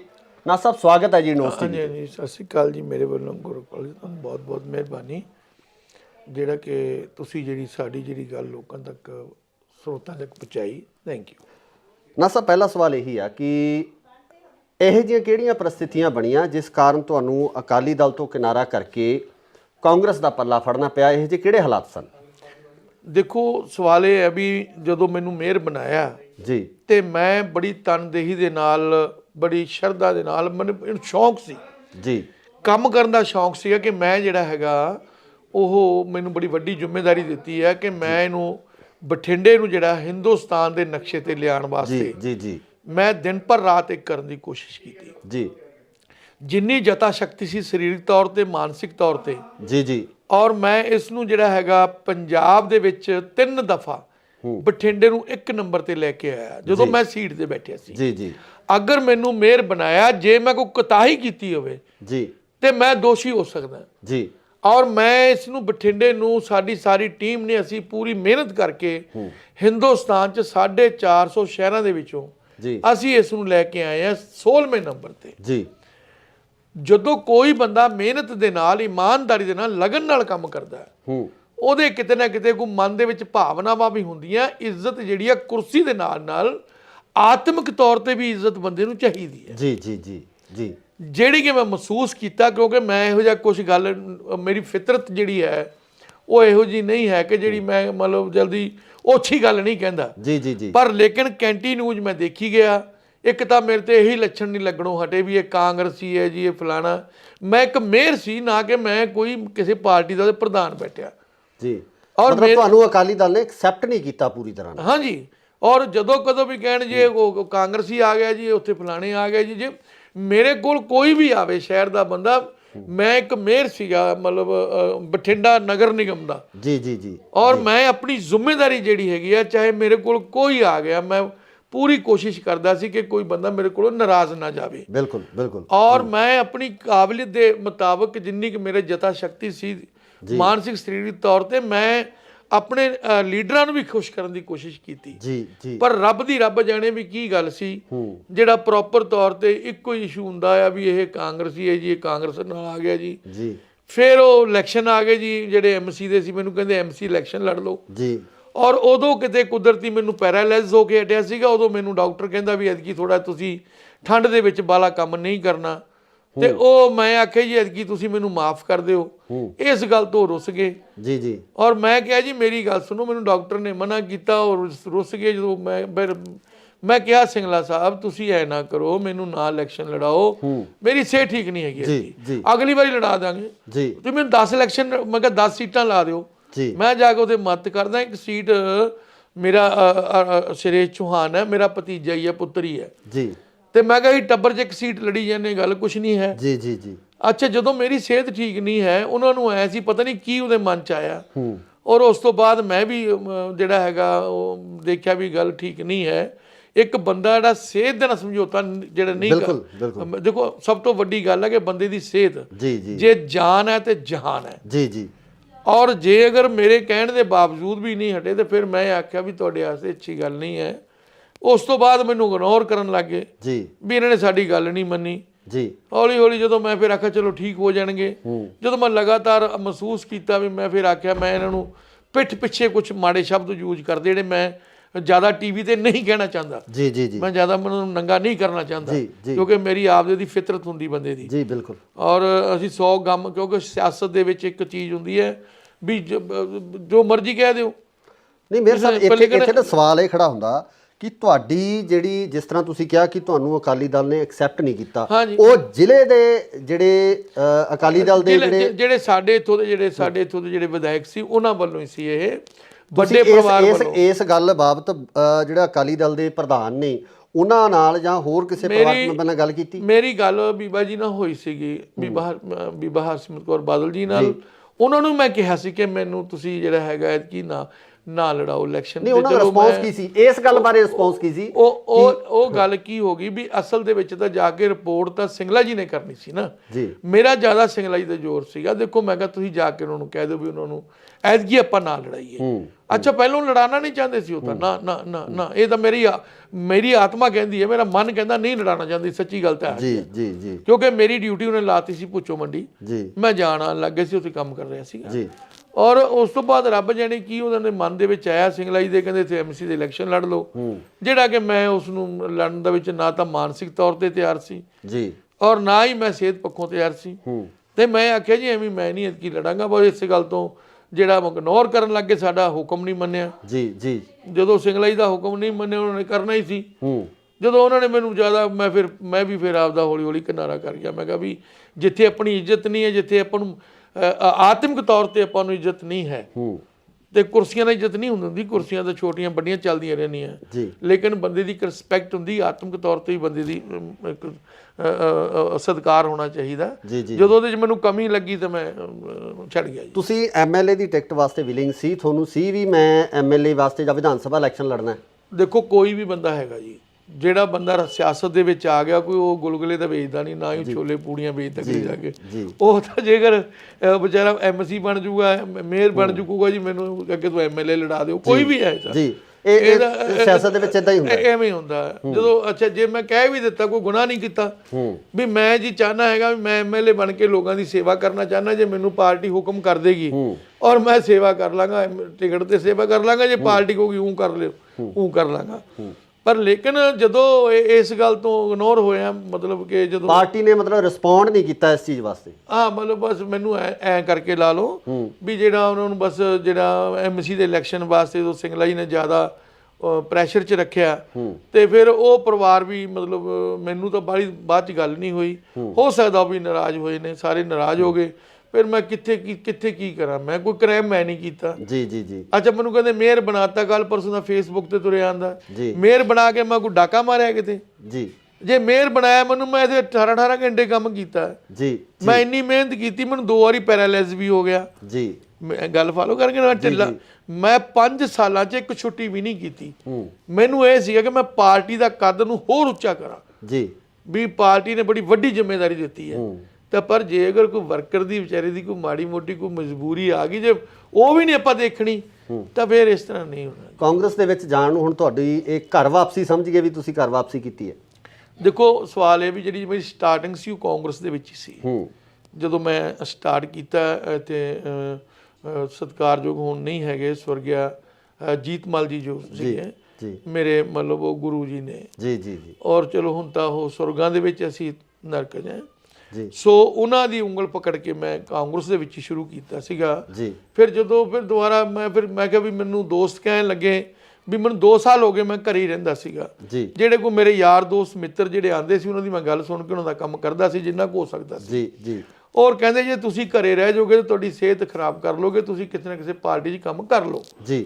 ਤੇ ਉਹਨਾਂ ਨੇ ਆ ਕੇ ਪ੍ਰੇਰਨਾ ਕੀਤੀ, ਕਹਿੰਦੇ ਤੁਸੀਂ ਐ ਨਾ ਕਰੋ, ਘਰੇ ਨਾ ਬੈਠੋ, ਤੁਸੀਂ ਕੰਮ ਕਰੋ ਜੀ। ਮੈਂ ਚਲੋ ਕਾਂਗਰਸ ਜੁਆਇਨ ਕਰ ਲਈ, ਜਿੱਥੇ ਮੈਨੂੰ ਹੁਕਮ ਕਰਨਗੇ, ਜਿਹੋ ਜਿਹੀ ਸੇਵਾ ਲਾਣਗੇ ਮੈਂ ਚੱਕ ਕੇ ਕਰੀ। ਹੁਣ ਤੁਸੀਂ ਚਾਹਵਾਨ ਹੋ ਕਿ ਕਾਂਗਰਸ ਵੱਲੋਂ ਵੀ ਤੁਹਾਨੂੰ ਟਿਕਟ ਦਿੱਤੀ ਜਾਵੇ, ਜਾਂ ਕਾਂਗਰਸ ਵੱਲੋਂ ਤੁਸੀਂ ਇਲੈਕਸ਼ਨ ਲੜਨਾ ਚਾਹੋਗੇ? ਸਰ ਮੈਨੂੰ ਤਾਂ ਜੇਕਰ ਕਾਂਗਰਸ ਪਾਰਟੀ ਅਗਰ ਚਾਹੇ ਮੈਨੂੰ ਟਿਕਟ ਲੜਨੀ, ਮੈਂ ਸ਼ੌਕ ਨਾਲ ਲੜਾਂਗਾ ਜੀ, ਜੀ ਸਦਕੇ ਲੜਾਂਗਾ, ਮਿਹਨਤ ਨਾਲ ਲੜਾਂਗਾ, ਔਰ ਉਹਨਾਂ ਨੂੰ ਲਾਂਭਾ ਨਹੀਂ ਆਣ ਦੇਵਾਂਗਾ ਤੇ ਜੇ ਕਹੂਗੀ ਕਾਂਗਰਸ ਪਾਰਟੀ ਵੀ ਇੱਕ ਵਰਕਰ ਦੇ ਥਰੂ ਕੰਮ ਕਰਨਾ, ਉਹ ਵੀ ਕਰੀ ਜਾਵਾਂਗੇ। ਨਹੀਂ, ਕਾਂਗਰਸ ਦਾ ਇੱਕ ਸਿਸਟਮ ਹੈ ਜਿਹਦੇ ਵਿੱਚ ਟਿਕਟ ਲਈ ਅਪਲਾਈ ਕੀਤਾ ਜਾਂਦਾ, ਅਪਲਾਈ ਕਰਨ ਤੋਂ ਬਾਅਦ ਹਾਈ ਕਮਾਂਡ ਉਹਨੂੰ ਅਪਰੂਵ ਕਰਦੀ ਹੈ, ਪੀਸੀਸੀ ਅਪਰੂਵ ਕਰਕੇ ਭੇਜਦੇ, ਤਾਂ ਅਪਲਾਈ ਕਰੋਗੇ? ਉਹਦੇ 'ਚ ਇਹ ਹੋਇਆ ਕਿ ਮੈਂ ਕਾਫੀ ਲੇਟ ਹੋਇਆ ਜੀ। ਜੇ ਮੈਂ ਇਹ 4 ਮਹੀਨੇ ਪਹਿਲੋਂ ਆਉਂਦਾ ਤਾਂ 100% ਹੀ ਮਤਲਬ ਮੈਂ ਕਿਤੇ ਨਾ ਕਿਤੇ ਇਲੈਕਸ਼ਨ ਲੜਦਾ ਹੁੰਦਾ, ਤੇ ਜੋ ਹੁਣ ਮੇਰੇ ਭਾਗਾਂ 'ਚ ਹੋਊਗਾ ਕੋਈ ਗੱਲ ਨਹੀਂ ਹੈ। ਹੁਣ ਮਨਪ੍ਰੀਤ ਨਾਲ ਤੁਹਾਡੀ ਕੀ ਅੰਡਰਸਟੈਂਡਿੰਗ ਹੈ? ਮਨਪ੍ਰੀਤ ਨਾਲ, ਕਿਉਂਕਿ ਪਹਿਲਾਂ ਇੱਕ ਦੂਜੇ ਦੇ ਖਿਲਾਫ ਖੜੇ ਸੀ, ਹਾਂਜੀ, ਕਿਉਂਕਿ ਤੁਸੀਂ ਅਕਾਲੀ ਦਲ ਤੋਂ ਸੀ, ਉਹ ਕਾਂਗਰਸ ਤੋਂ ਸੀ। ਹੁਣ ਮਨਪ੍ਰੀਤ ਨਾਲ ਅੰਡਰਸਟੈਂਡਿੰਗ ਉਹ ਬਣ ਪਾਊਗੀ ਜਿਹੜੀ ਪਿਛਲੇ ਲੰਬੇ ਸਮੇਂ ਤੋਂ ਇੱਕ ਦੂਜੇ ਦੇ ਮੂਹਰੇ ਖੜਦੇ ਰਹੇ? ਦੇਖੋ, ਦੋ ਚੀਜ਼ਾਂ ਨੇ। ਮੈਂ ਕਦੀ ਨਾ ਕੱਚੀ ਜੀ ਜਾਂ ਰੁੱਖੀ ਜੀ ਰਾਜਨੀਤਿਕ ਨਹੀਂ ਕੀਤੀ, ਝੂਠੀ ਜੀ। ਝੂਠੀ ਰਾਜਨੀਤਿਕ ਇਹ ਹੁੰਦੀ ਹੈਗੀ ਕਿ ਆਪਾਂ ਕੰਮ ਨਹੀਂ ਕਰਨਾ, ਧੰਦਾ ਨਹੀਂ ਕਰਨਾ, ਐਵੇਂ ਕਿਸੇ ਨੂੰ ਗਾਲਾਂ ਕੱਢ ਕੇ ਆਪਾਂ ਲੀਡਰ ਬਣ ਜੀ, ਉਵੇਂ ਗੱਲ ਨਹੀਂ ਹੈਗੀ। ਜੀ। ਮੈਂ ਜ਼ਮੀਨੀ ਤੌਰ ਤੇ ਮਤਲਬ ਆਪਦੀ ਲੋਕਾਂ ਦੀ ਗਰੀਬਾਂ ਨਾਲ ਥੱਲੇ ਜ਼ਮੀਨੀ ਸਿੱਤਰ ਤੇ ਜੁੜਿਆ ਹੋਇਆ ਜੀ। ਔਰ ਮੈਂ ਮਹਿਸੂਸ ਕਰਦਾ ਹੈਗਾ ਕਿ ਮੈਂ ਜਦੋਂ ਵੀ ਪਹਿਲਾਂ ਅਕਾਲੀ ਦਲ ਦੇ ਵਿੱਚ ਸੀਗਾ ਜੀ, ਮੈਂ ਜੋ ਅਕਾਲੀ ਦਲ ਨੇ 16 ਨੇ ਕੰਮ ਕਰਿਆ ਸੀ, ਮੈਂ ਆਪਣੀ ਪਾਰਟੀ ਦੀ ਗੱਲ ਠੋਕ ਵਜਾ ਕੇ ਕਹਿੰਦਾ ਸੀ ਜੀ। ਇੱਕ ਗੱਲ ਵੀ ਲਾਗ ਲਪੇਟਣਾ ਨਹੀਂ ਕਹਿੰਦਾ ਸੀਗਾ। ਜੀ। ਨੰਬਰ 2, ਮੈਂ ਕਦੀ ਝੂਠੀ ਗੱਲ ਨਹੀਂ ਕਦੀ ਕਹੀ ਜੀ। ਨਾ। ਜੇ ਅਗਰ ਵੀ ਜੈ ਜੈਕਾਰ ਕਰਨੀ ਆਪਣੇ ਲੀਡਰ ਦੀ ਝੂਠੀ, ਮੇਰੇ ਤੋਂ ਅੱਜ ਨਹੀਂ ਹੁੰਦੀ, ਕੱਲ ਨਹੀਂ ਹੁੰਦੀ। ਜੇ ਅਗਰ ਕੋਈ ਗੱਲ ਉਹਦੀ ਆ ਜਾਂਦੀ ਹੈ ਜੈ ਜੈਕਾਰ ਕਰਨ ਵਾਲੀ, ਠੋਕ ਕੇ ਕਰਦਾ, ਚਾਹੇ ਮੈਨੂੰ ਕੋਈ ਚੰਗਾ ਕਹੇ ਚਾਹੇ ਮਾੜਾ ਕਹੇ, ਅਗਰ ਜੇ ਲੀਡਰ ਦਾ ਮੇਰਾ ਚੰਗਾ ਕੰਮ ਕਰਦਾ। ਇਸੇ ਤਰੀਕੇ ਨਾਲ ਜੇ ਮੈਂ ਅਕਾਲੀ ਦਲ ਵਿੱਚ ਸੀਗਾ, ਅਗਰ ਮੈਂ ਜਿਹੜੀ ਗੱਲ ਸੱਚ ਸੀ ਸੱਚ ਕਹਿੰਦਾ, ਜਿਹੜੀ ਗੱਲ ਮੈਨੂੰ ਲੱਗਦਾ ਹੀ ਮੇਰੀ ਪਾਰਟੀ ਕਰ ਰਹੀ ਹੈ ਉਸ ਦੀ ਮੈਂ ਆਪਦਾ ਗੁਣਗਾਨ ਕਰਦਾ ਸੀ। ਤੇ ਹੁਣ ਮੈਂ ਕਾਂਗਰਸ 'ਚ ਆਇਆ, ਜੇ ਕੋਈ ਕਾਂਗਰਸ ਦੇ ਚੰਗੇ ਕੰਮ ਜਿਹੜੇ ਕੀਤੇ ਹੋਏ ਆ ਉਹ ਜਿਹੜੇ ਮੈਂ ਸਾਰੇ ਆ ਕੇ ਵੇਖੀ ਜਾਂਦਾ ਵਿਚਾਰਾਂਗਾ, ਉਹ ਜਾ ਕੇ ਲੋਕਾਂ ਮੂਹਰੇ ਮੈਂ ਲੈ ਕੇ ਜਾਊਂਗਾ ਵੀ ਭਾਈ ਜਿਹੜਾ ਜਿਹੜਾ ਕੰਮ ਆ, ਹੁਣ ਇੱਥੇ ਪੁਲ ਬਣ ਰਿਹਾ ਜਿਹੜਾ ਇਹ 96 ਕਰੋੜ ਰੁਪਈਆ 100 ਕਰੋੜ ਰੁਪਈਆ ਗਰੀਬ ਇਲਾਕੇ ਦੇ ਵਿੱਚ ਪੁਲ ਤੇ ਲਾਣਾ ਬਹੁਤ ਵੱਡੀ ਗੱਲ ਹੈ ਜੀ। ਇਸ ਇਲਾਕੇ ਦੇ ਵਿੱਚ 40 ਸਾਲ ਦੀ ਮੰਗ ਸੀ ਕਿ ਪੁਲ ਬਣਨਾ ਚਾਹੀਦਾ ਜੀ। ਤੇ ਜੇ ਮੈਂ ਹੁਣ ਜਾ ਕੇ ਲੋਕਾਂ ਤੱਕ ਇਹ ਮੁੱਦਾ ਜਾ ਕੇ ਲੈ ਕੇ ਜਾਣਾ ਹੈ ਜੀ ਵੀ ਇਹ ਪੁਲ ਜਿਹੜਾ ਆਪਾਂ ਨੂੰ 40 ਸਾਲ ਤੋਂ ਲੋੜ ਸੀ, ਆਪਾਂ ਨੂੰ ਕੋਈ ਬੰਦਾ ਬਿਮਾਰ ਹੋ ਜਾਂਦਾ ਸੀਗਾ, ਉਹ ਐਂਬੂਲੈਂਸ 2-2 ਘੰਟੇ ਘੰਟਾ ਜਾਮ 'ਚ ਫਸਿਆ ਰਹਿੰਦਾ ਸੀਗਾ ਜੀ। ਅਗਰ ਕੋਈ ਲੇਡੀ ਸਾਡੀ ਕੋਈ ਭੈਣ ਬੀਬੀ ਢਿੱਲੀ ਮੱਠੀ ਹੋ ਜਾਂਦੀ, ਜੇ ਉਹਨੂੰ ਹਸਪਤਾਲ ਲਿਜਾਣਾ ਪੈਂਦਾ ਸੀ, ਤਾਂ ਵੀ ਉਹਨਾਂ ਨੂੰ ਵਿਚਾਰੀਆਂ ਨੂੰ, ਬੱਚਿਆਂ ਨੂੰ ਵੀ ਉੱਥੇ 2-2 ਘੰਟੇ ਅੱਧਾ ਘੰਟਾ ਜਾਮ 'ਚ ਰੁਕਣਾ ਪੈਂਦਾ ਸੀ, ਫਾਟਕ ਲੱਗਿਆ ਹੁੰਦਾ ਸੀ। ਕਈ ਵਾਰੀ ਤਾਂ ਇਹ ਪੋਜੀਸ਼ਨ ਹੁੰਦੀ ਸੀ ਕਿ ਜਦੋਂ ਕਿਤੇ ਅਸੀਂ ਰਾਮਬਾਗ ਜਾਂਦੇ ਹੁੰਦੇ ਸੀਗੇ ਲੈ ਕੇ, ਦੇਖੋ ਆਪਾਂ ਸਾਹਮਣੇ ਜਿਉਣਾ ਮਰਨਾ ਜੀ, ਉਦੋਂ ਵੀ ਕਈ ਵਾਰੀ ਅਸੀਂ ਵੇਖਦੇ ਸਾਨੂੰ ਡੈੱਡ ਬੋਡੀ ਲੈ ਕੇ ਖੜਨਾ ਪੈਂਦਾ ਸੀਗਾ। ਇਹ ਕਿਹਦੇ ਕਾਲ ਚ ਅਪਰੂਵ ਹੋਇਆ ਹੈ? ਇਹ ਦੇਖੋ ਗੱਲ ਸੁਣੋ, ਇਹ ਮਨਪ੍ਰੀਤ ਸਿੰਘ ਬਾਦਲ ਨੇ ਆ ਕੇ ਜਿਹੜਾ ਇਹਨੂੰ ਪਾਸ ਕਰਾ ਕੇ ਇਹਨੂੰ ਸ਼ੁਰੂ ਕਰਾਇਆ ਜੀ। ਹੁਣ ਇਹ ਬਣ ਰਿਹਾ ਤਕਰੀਬਨ 60 ਪੈਸੇ ਤਿਆਰ ਹੋਇਆ ਹੋਇਆ। ਇਧਰਲੀ ਪਾਸੇ ਗੇੜਾ ਮਾਰ ਕੇ ਦੇਖਣਾ, ਉੱਤੇ ਰੱਖਤੇ ਸਾਰੇ ਜੀ। ਤੇ ਨਾਲ ਹੀ ਸਕੂਲ ਹੈ, ਮੇਰੇ ਨਾਲ ਕੰਧ ਲੱਗਦੀ ਹੈ ਜੀ। 4 ਕਰੋੜ ਰੁਪਏ ਦੀ ਲਾਗਤ ਨਾਲ ਜੀ ਸਾਰੀ ਬਿਲਡਿੰਗ ਵਧੀਆ ਬਣਾਈ ਜੀ। ਔਰ ਸਾਰਾ ਜੇ ਸਕੂਲ ਅੰਦਰ ਦੇਖੋ, ਸਾਰਾ ਕੰਪਿਊਟਰਾਈਜ਼, ਸਭ ਚੀਜ਼ਾਂ ਫੁੱਲ। ਮਨਪ੍ਰੀਤ ਬਾਦਲ ਦੇ ਕੰਮ ਕਿਵੇਂ ਹੋਇਆ? 5 ਸਾਲ ਸਰਕਾਰ ਰਹੀ ਹੈ, ਹਾਲਾਂਕਿ ਮੁਲਾਜ਼ਮਾਂ ਦਾ ਬਹੁਤ ਵੱਡਾ ਵਿਰੋਧ ਕੀਤਾ ਜਾ ਰਿਹਾ ਮਨਪ੍ਰੀਤ ਬਾਦਲ ਦਾ। ਮੁਲਾਜ਼ਮ ਖਫਾ ਨਹੀਂ ਮਨਪ੍ਰੀਤ ਬਾਦਲ ਤੋਂ। ਤੁਸੀਂ ਉਹਨਾਂ ਦੇ ਕੰਮਾਂ ਨੂੰ ਕਿਵੇਂ ਦੇਖਦੇ ਹੋ ਕਿ ਬਠਿੰਡੇ ਦੇ ਵਿੱਚ ਉਹਨਾਂ ਨੇ ਕੰਮ ਕਿੱਦਾਂ ਦੇ? ਦੇਖੋ, ਜਿਹੜੇ ਡਿਵੈਲਪਮੈਂਟ ਦੇ ਕੰਮ ਹੈਗੇ ਜੀ, ਡਿਵੈਲਪਮੈਂਟ ਦੇ ਕੰਮ ਬਹੁਤ ਦੱਬ ਕੇ ਕੀਤੇ ਜੀ। ਮੈਂ ਦੱਸੀ ਨਾ 100 ਕਰੋੜ ਦਾ ਤਾਂ ਪੁਲ ਹੀ ਹੈ, 96 ਕਰੋੜ ਦਾ ਜੀ। 4 ਕਰੋੜ ਰੁਪਇਆ ਸਕੂਲ ਤੇ ਲਾਇਆ, ਨਾਲ ਹੀ ਆ ਪਰਲੇ ਪਾਸੇ ਜੀ। ਔਰ ਨਾਲ ਹੀ ਇੱਥੇ ਹੈਗਾ ਜੀ ਭਗਵਾਨ ਵਾਲਮੀਕੀ ਆਸ਼ਰਮ ਹੈ ਜੀ, 4.5 ਕਰੋੜ ਰੁਪਈਆ ਇੱਥੇ ਵੀ ਲਗਾਇਆ ਜੀ। ਨੇੜੇ ਦੱਸ ਰਿਹਾ ਮੈਂ ਜੀ। ਰਿੰਗ ਰੋਡ ਹੈਗਾ ਜੀ, ਇੱਥੇ 95-97 ਕਰੋੜ ਉੱਥੇ ਲਾ ਰਹੇ ਰਿੰਗ ਰੋਡ ਤੇ ਜੀ, ਤਕਰੀਬਨ ਕੰਪਲੀਟ ਹੋ ਜਾਏਗਾ। ਔਰ ਮੈਂ ਕਹਾਂਗਾ ਨਹਿਰ ਬਾਰ-ਬਾਰ ਟੁੱਟਦੀ ਸੀਗੀ ਜੀ, ਇਹ ਨਹਿਰ ਜਿਹੜੀ ਆ ਹੁਣ ਫਾਈਨਲ ਹੈ ਜੀ। ਇਹ ਨਹਿਰ ਜਿਹੜੀ ਹੈਗੀ ਆ ਹੁਣ ਇਸ ਨੂੰ ਪੱਕਾ ਕਰਤਾ, ਤੁਸੀਂ ਵੇਖੀ ਹੋਊਗੀ। ਬਿਲਕੁਲ। ਉਹਦੇ ਨਾਲ ਇੱਕ ਸੈਰਗਾ ਬਣਾ ਰਹੇ ਜੀ, ਜਿਹੜੀ 8-9 ਕਿਲੋਮੀਟਰ ਲੰਬੀ ਹੈ ਜੀ। ਔਰ ਉਹ ਸੈਰਗਾ ਜੋ ਤਿਆਰ ਹੋਗੀ, ਲੋਕਾਂ ਨੂੰ ਬੜਾ ਵੱਡਾ ਉਹਦਾ ਅਸੂਲਤ ਮਿਲੇਗੀ ਸਿਹਤ ਪੱਖੋਂ। ਔਰ ਇਸ ਦੇ ਨਾਲ ਜਿਹੜਾ ਕਾਰਪੋਰੇਸ਼ਨ ਦੇ ਸੰਬੰਧ ਦੇ ਵਿੱਚ ਜਿਹੜਾ ਬਾਰ-ਬਾਰ ਜਿਹੜਾ ਸਰੱਜ ਕਰੇ ਟੁੱਟ ਜਾਂਦਾ ਸੀਗਾ, ਉਹਦੇ ਵਾਸਤੇ 10 ਕਿੱਲੇ ਜ਼ਮੀਨ ਲੈ ਕੇ, ਜਿੱਥੇ ਆ ਹੈਗਾ ਆਪਣਾ ਕੀ ਨਾਂ ਦਾ ਡੰਪ ਹੈ, ਜਿੱਥੇ ਆਪਣਾ ਟ੍ਰੀਟਮੈਂਟ ਪਲਾਂਟ ਵੀ ਲੱਗਿਆ ਹੋਇਆ, ਉੱਥੇ 10 ਕਿੱਲਿਆਂ ਡੱਗ ਬਣਾਇਆ ਬਹੁਤ ਵੱਡਾ ਜੀ, ਵੀ ਜੇ ਕਿਤੇ ਟੁੱਟ ਜਾਵੇ ਕਿਤੇ ਸਲੱਜ ਕੈਰੀਅਰ ਤੇ ਸਾਰਾ ਬਾਰਿਸ਼ ਦਾ ਪਾਣੀ 10 ਕਿੱਲਿਆਂ ਵਿੱਚ ਆ ਕੇ ਖੜ ਜਾਵੇ ਜੀ। ਉਸ ਤੋਂ ਇਲਾਵਾ ਜੀ ਅੱਜ ਜਿੱਥੇ ਆਪਾਂ ਆਪਣਾ ਰਜਿੰਦਰਾ ਕਾਲਜ ਹੈ, ਜਿੱਥੇ ਗੱਡੀਆਂ ਖੜਦੀਆਂ ਜੀ, ਜਿੱਥੇ ਕੂੜੇ ਢੋਣ ਵਾਲੀ ਗੱਡੀਆਂ ਖੜਦੀਆਂ, ਦੇਖਿਆ ਨਾ ਤੁਸੀਂ, ਮੇਨ ਰੋਡ ਤੇ ਹੈ ਜੀ। ਉਹ ਕਾਰਪੋਰੇਸ਼ਨ ਦਾ 100 ਕਰੋੜ ਦੀ ਪ੍ਰਾਪਰਟੀ, ਕਾਰਪੋਰੇਸ਼ਨ ਦੀ ਉਦੋਂ ਵੱਧ ਦੀ ਪ੍ਰਾਪਰਟੀ ਹੋਊਗੀ ਜੀ। ਉਹ ਕਾਰਪੋਰੇਸ਼ਨ ਦੇ ਵੱਲ ਆਈ ਜੀ ਹਾਂ, ਸਾਡਾ ਉੱਥੇ ਕਬਜ਼ਾ ਕਾਰਪੋਰੇਸ਼ਨ ਦਾ, ਜੀ ਗੱਡੀਆਂ ਖੜਦੀਆਂ। ਉਦੋਂ ਮੈਂ ਬਤੌਰ ਮੇਅਰ ਸੀ, ਇਹ ਮਿਨਿਸਟਰ ਹੁੰਦੇ ਸੀਗੇ। ਜੀ ਔਰ ਮੈਂ ਗੱਲ ਕਹਾਂਗਾ ਵੀ ਕੋਈ ਇੰਨੇ ਕੰਮ, ਕਈ ਕੰਮ ਐਸੇ ਹੈ ਜਿਹੜੇ ਮੈਂ ਸਾਰੇ ਹੁਣ ਵੇਖਾਂਗਾ। ਔਰ ਜੇ ਮੈਂ ਗੱਲ ਕਰਦਿਆਂ ਨਾਲ ਹੀ ਅਮਰਪੁਰਾ ਬਸਤੀ ਹੈ, ਇੱਥੇ 4 ਕਿੱਲੇ ਜ਼ਮੀਨ ਰਿਕਵਾਇਰ ਕਰਕੇ ਵਕਫ ਬੋਰਡ ਦੀ, ਉਹਦੇ ਵਿੱਚ ਬਹੁਤ ਵਧੀਆ ਤਰੀਕੇ ਨਾਲ ਇੱਕ ਪਾਰਕ ਤਿਆਰ ਕਰ ਰਹੇ ਆ ਜੀ। ਔਰ ਨਾਲ ਹੀ ਇੱਥੇ ਨਾਲ ਇੱਕ ਪਾਰਕ ਬਣਾਇਆ ਹਾਜ਼ੀ ਰਤਨ, ਜਿੱਥੇ ਹੈ ਨਾ, ਜਿੱਥੇ ਆਪਣਾ ਹਸਪੀਟਲ ਹੈ, ਜੀ ਜੀ ਜੀ, ਉਹਦੇ ਨਾਲ ਦੇਖਿਆ ਇੱਕ ਪਾਰਕ ਬਣਿਆ ਜੀ। ਜੀ ਜੀ ਜੀ। ਪਰ ਇਹ ਚਿੜੀ ਛਿੱਕਾ ਉਹ ਦੂਜਾ ਖੇਡਣ ਵਾਲਾ ਹੀ ਬਣਾਇਆ ਜੀ। ਮਤਲਬ ਕਾਫੀ ਜਿਹੜਾ ਹੈ, ਊਧਮ ਸਿੰਘ ਨਗਰ ਪਾਰਕ ਬਣਾਇਆ ਜੀ, ਜਿਹੜੀ ਵੇਰਕਾ ਮਿਲ ਸੀ ਉਹਦੀ ਬੈਕ ਸਾਈਡ ਤੇ। ਦੇਖੋ ਸਮਾਜਿਕ ਕੁਝ ਕੰਮ ਐਸੇ ਹੁੰਦੇ ਆ, ਬੱਚਿਆਂ ਨੂੰ ਖੇਡਣ ਵਾਸਤੇ ਥਾਂ ਚਾਹੀਦੀ, ਜਗ੍ਹਾ ਚਾਹੀਦੀ ਹੈ, ਬਜ਼ੁਰਗਾਂ ਨੂੰ ਬੈਠਣ ਵਾਸਤੇ ਚਾਹੀਦਾ ਹੈ। ਔਰ ਜਦੋਂ ਕੋਈ ਵਿਚਾਰਾ ਮੀਆਂ ਬੀਬੀ ਉਹ ਦਿਮਾਗੀ ਤੌਰ ਤੇ ਵਿਚਾਰੇ ਘਰੇ ਬੈਠੇ ਬੈਠੇ ਹੀ ਉਹ ਹੋ ਜਾਂਦੇ ਨੇ ਵਿਚਾਰੇ, ਜੇ ਪਾਰਕ 'ਚ ਜਾ ਕੇ ਬਹਿੰਦੇ ਨੇ ਤੇ ਉਹਨੂੰ ਮਤਲਬ ਖੁਸ਼ੀਆਂ ਮੁੜਦੀਆਂ ਘਰਾਂ ਦੇ ਵਿੱਚ। ਕਾਫੀ ਜਾਣੀ ਕਿ ਇਹਨਾਂ ਲੋਕਾਂ ਦੇ ਵਾਸਤੇ ਜੋ ਕਰਿਆ ਹੈਗਾ ਕੰਮ ਕਾਫੀ ਹੋਏ ਨੇ। ਔਰ ਸਰਕਾਰਾਂ ਦੇ ਕੰਮ ਹੁੰਦੇ, ਕੁਝ ਕੰਮ ਹੋ ਜਾਂਦੇ, ਕੋਈ ਨਾਰਾਜ਼ਗੀਆਂ ਵੀ ਹੋ ਜਾਂਦੀਆਂ। ਔਰ ਉਹ ਜਿਹੜਾ ਕੰਮ ਹੈ ਕੈਂਟੀਨ ਨੂੰ, ਕੋਈ 5-4 ਸਾਲਾਂ ਵਾਲਾ ਕੰਮ ਤਾਂ ਹੁੰਦਾ ਨਹੀਂ ਜੀ, ਕਿਉਂਕਿ ਜੇ ਅਗਰ ਆਪਾਂ ਬਠਿੰਡੇ ਨੂੰ ਬਣਾਉਣਾ ਹੋਵੇ ਤਾਂ 40-50 ਸਾਲ ਤੋਂ ਲਗਾਤਾਰ 20-25 ਸਾਲ ਲੱਗੇ ਰਵਾਂਗੇ ਫਿਰ ਜਾ ਕੇ ਸਿਰੇ ਲੱਗੇ। ਮੇਰੇ ਸਾਹਿਬ ਇੱਕ ਹੋਰ ਸਵਾਲ ਆ, ਲਾਸਟ ਸਵਾਲ ਤੁਹਾਨੂੰ ਕਰਨਾ ਚਾਹੁੰਦਾ ਕਿ ਅਗਰ ਅਕਾਲੀ ਦਲ ਵਾਂਗੂ ਕਾਂਗਰਸ ਵੱਲੋਂ ਵੀ ਇਹ ਸ਼ਬਦੀ ਹਮਲੇ ਹੋਣ ਤੁਹਾਡੇ ਤੇ, ਕਿ ਅਕਾਲੀ ਦਲ ਤੋਂ ਆਏ ਹੋਏ ਆ, ਫਿਰ ਕੀ ਹੋਊਗਾ? ਵੀ ਅਕਾਲੀ ਦਲ ਤੋਂ ਉਹ ਤਾਂ ਸਾਰਿਆਂ ਨੂੰ ਪਤਾ ਜੀ ਵੀ ਮੈਂ ਅਕਾਲੀ ਦਲ ਚੋਂ ਆਇਆ ਹੈਗਾ। ਨਹੀਂ, ਅਗਰ ਇਹੀ ਵਰਤਾਰਾ ਤੁਹਾਡੇ ਨਾਲ ਇੱਧਰ ਕਾਂਗਰਸ 'ਚ ਹੁੰਦਾ ਹੈ, ਵੀ ਜੇ ਇਹੀ ਵਰਤਾਰਾ ਹੁੰਦਾ ਜੀ ਜੀ ਜੀ, ਇਹਦੇ 'ਚ ਦੇਖੋ, ਇਹ ਤਾਂ ਹੁਣ ਗਾਂ ਮੇਰੀ ਕਿਸਮਤ ਹੈ ਵੀ ਇਹਦੇ 'ਚ ਕੀ ਹੋਣਾ। ਲੇਕਿਨ ਇੱਕ ਗੱਲ ਜ਼ਰੂਰ ਹੈ ਵੀ ਜਿਹੜੀ ਸਿਆਸਤ ਹੈ ਇਹ ਪੈਸੇ ਵਾਲੇ ਦੀ ਹੈ ਜੀ। ਜੇ ਹੋ ਸਕਦਾ ਕਿ ਮੈਂ ਵੀ ਕਿਤੇ ਮਾੜਾ ਮੋਟਾ ਕੋਈ 4 ਪੈਸਿਆਂ ਵਾਲਾ ਬੰਦਾ ਹੁੰਦਾ, ਮੈਂ ਵੀ ਖੁੱਲ੍ਹ ਕੇ ਲੋਕਾਂ ਦੀ ਪਬਲਿਕ ਦੀ ਸੇਵਾ ਕਰ ਸਕਦਾ ਸੀ, ਪਰ ਜਿੰਨੀ ਮੇਰੇ ਕੋਲ ਹੋ ਸਕੂਗੀ ਮੈਂ ਉਨੀ ਕਰਾਂਗਾ। ਸੋ ਇਹ ਸਨ ਸਾਬਕਾ ਮੇਅਰ ਬਲਵੰਤ ਰਾਏ ਨਾਥ, ਜਿਨ੍ਹਾਂ ਵੱਲੋਂ ਅਕਾਲੀ ਦਲ ਨੂੰ ਅਲਵਿਦਾ ਕਹਿ ਕੇ ਕਾਂਗਰਸ ਦਾ ਪੱਲਾ ਫੜ ਲਿਆ ਗਿਆ ਤੇ ਇਸ ਨੂੰ ਘਰ ਵਾਪਸੀ ਵੀ ਕਿਹਾ ਜਾ ਸਕਦਾ ਹੈ। ਸੇ ਨਾਲ ਹੀ ਇਹਨਾਂ ਵੱਲੋਂ ਮਨਪ੍ਰੀਤ ਬਾਦਲ ਦੇ ਕੰਮਾਂ ਦੀ ਸ਼ਲਾਘਾ ਕੀਤੀ ਆ, ਉਹਨਾਂ ਵੱਲੋਂ ਕੀਤੇ ਹੋਏ ਕੰਮਾਂ ਦੀ ਉਸਤਤ ਕੀਤੀ ਗਈ ਹੈ। ਪਰ ਆਮ ਲੋਕ ਮਨਪ੍ਰੀਤ ਬਾਦਲ ਦੇ ਕੰਮਾਂ ਨੂੰ ਕਿਸ ਤਰ੍ਹਾਂ ਦੇਖਦੇ ਆ, ਇਸ ਇਲਾਕੇ ਦੇ ਲੋਕ ਮਨਪ੍ਰੀਤ ਬਾਦਲ ਦੇ ਕੰਮਾਂ ਨੂੰ ਕਿਸ ਤਰ੍ਹਾਂ ਦੇਖਦੇ ਆ, ਇਹ ਆਉਣ ਵਾਲੀ 20 ਤਰੀਕ ਨੂੰ ਕਨਫਰਮ ਹੋ ਜਾਵੇਗਾ, ਪਤਾ ਲੱਗ ਜਾਵੇਗਾ। ਪਰ ਹਰ ਇੱਕ ਪਾਰਟੀ ਆਪਣੇ ਕੰਮਾਂ ਨੂੰ ਸੁਣਾਉਂਦੀ ਹੈ, ਹਰ ਇੱਕ ਪਾਰਟੀ ਆਪਣੇ ਕੀਤੇ ਹੋਏ ਕੰਮਾਂ ਦੀ ਉਸਤਤ ਕਰਦੀ ਹੈ। ਸੋ ਜੁੜੇ ਰਹੋ ਇੰਡੋਜ਼ ਟੀਵੀ ਆਸਟ੍ਰੇਲੀਆ ਨਾਲ। ਧੰਨਵਾਦ। ਨਾ ਸਰ, ਪਹਿਲਾ ਸਵਾਲ ਇਹੀ ਆ ਕਿ ਇਹੋ ਜਿਹੀਆਂ ਕਿਹੜੀਆਂ ਪ੍ਰਸਥਿਤੀਆਂ ਬਣੀਆਂ ਜਿਸ ਕਾਰਨ ਤੁਹਾਨੂੰ ਅਕਾਲੀ ਦਲ ਤੋਂ ਕਿਨਾਰਾ ਕਰਕੇ ਕਾਂਗਰਸ ਦਾ ਪੱਲਾ ਫੜਨਾ ਪਿਆ? ਇਹੋ ਜਿਹੇ ਕਿਹੜੇ ਹਾਲਾਤ ਸਨ? ਬਠਿੰਡੇ ਨੂੰ ਜਿਹੜਾ ਹਿੰਦੁਸਤਾਨ ਦੇ ਨਕਸ਼ੇ ਤੇ ਲਿਆਉਣ ਵਾਸਤੇ ਜੀ ਜੀ ਮੈਂ ਦਿਨ ਪਰ ਰਾਤ ਇੱਕ ਕਰਨ ਦੀ ਕੋਸ਼ਿਸ਼ ਕੀਤੀ ਜੀ। ਜਿੰਨੀ ਜਤਾ ਸ਼ਕਤੀ ਸੀ ਸਰੀਰਕ ਤੌਰ ਤੇ, ਮਾਨਸਿਕ ਤੌਰ ਤੇ ਜੀ ਜੀ। ਔਰ ਮੈਂ ਇਸ ਨੂੰ ਜਿਹੜਾ ਹੈਗਾ ਪੰਜਾਬ ਦੇ ਵਿੱਚ 3 ਦਫਾ ਬਠਿੰਡੇ ਨੂੰ 1 ਨੰਬਰ ਤੇ ਲੈ ਕੇ ਆਇਆ ਜਦੋਂ ਮੈਂ ਸੀਟ ਤੇ ਬੈਠਿਆ ਸੀ। ਜੀ ਜੀ। ਪਰ ਲੇਕਿਨ ਕੈਂਟੀ ਨਿਊਜ਼ ਮੈਂ ਦੇਖੀ ਗਿਆ, ਇੱਕ ਤਾਂ ਮੇਰੇ ਤੇ ਇਹੀ ਲੱਛਣ ਨਹੀਂ ਲੱਗਣੋਂ ਹਟੇ ਵੀ ਇਹ ਕਾਂਗਰਸੀ ਹੈ ਜੀ, ਇਹ ਫਲਾਣਾ। ਮੈਂ ਇੱਕ ਮੇਅਰ ਸੀ, ਨਾ ਕਿ ਮੈਂ ਕੋਈ ਕਿਸੇ ਪਾਰਟੀ ਦਾ ਪ੍ਰਧਾਨ ਬੈਠਿਆ। ਫਿਰ ਉਹ ਇਲੈਕਸ਼ਨ ਆ ਗਏ ਜੀ, ਜਿਹੜੇ ਐਮਸੀ ਦੇ ਸੀ, ਮੈਨੂੰ ਕਹਿੰਦੇ ਐਮਸੀ ਇਲੈਕਸ਼ਨ ਲੜ ਲਓ। ਔਰ ਉਦੋਂ ਕਿਤੇ ਕੁਦਰਤੀ ਮੈਨੂੰ ਪੈਰਾਲਾਈਜ਼ ਹੋ ਕੇ ਹਟਿਆ ਸੀਗਾ। ਉਦੋਂ ਮੈਨੂੰ ਡਾਕਟਰ ਕਹਿੰਦਾ ਵੀ ਐਤਕੀ ਥੋੜਾ ਤੁਸੀਂ ਠੰਡ ਦੇ ਵਿੱਚ ਬਾਲਾ ਕੰਮ ਨਹੀਂ ਕਰਨਾ।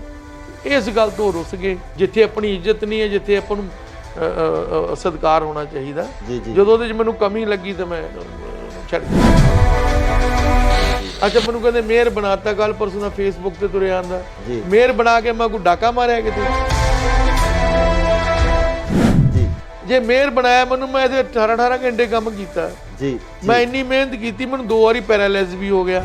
ਮੈਂ ਕਦੀ ਝੂਠੀ ਗੱਲ ਨਹੀਂ ਕਦੀ ਕਹੀ ਜੀ। ਨਾ ਨਾ ਨਾ ਨਾ, ਜੇ ਅਗਰ ਵੀ ਜੈ ਜੈਕਾਰ ਕਰਨੀ ਆਪਣੇ ਲੀਡਰ ਦੀ ਝੂਠੀ, ਮੇਰੇ ਤੋਂ ਅੱਜ ਨਹੀਂ ਹੁੰਦੀ, ਕੱਲ ਨਹੀਂ ਹੁੰਦੀ। ਜੇ ਅਗਰ ਕੋਈ ਗੱਲ ਉਹਦੀ ਆ ਜਾਂਦੀ ਹੈ ਜੈ ਜੈਕਾਰ ਕਰਨ ਵਾਲੀ, ਠੋਕ ਕੇ ਕਰਦਾ, ਚਾਹੇ ਮੈਨੂੰ ਕੋਈ ਚੰਗਾ ਕਹੇ ਤੇ ਮਾੜਾ ਕਹੇ।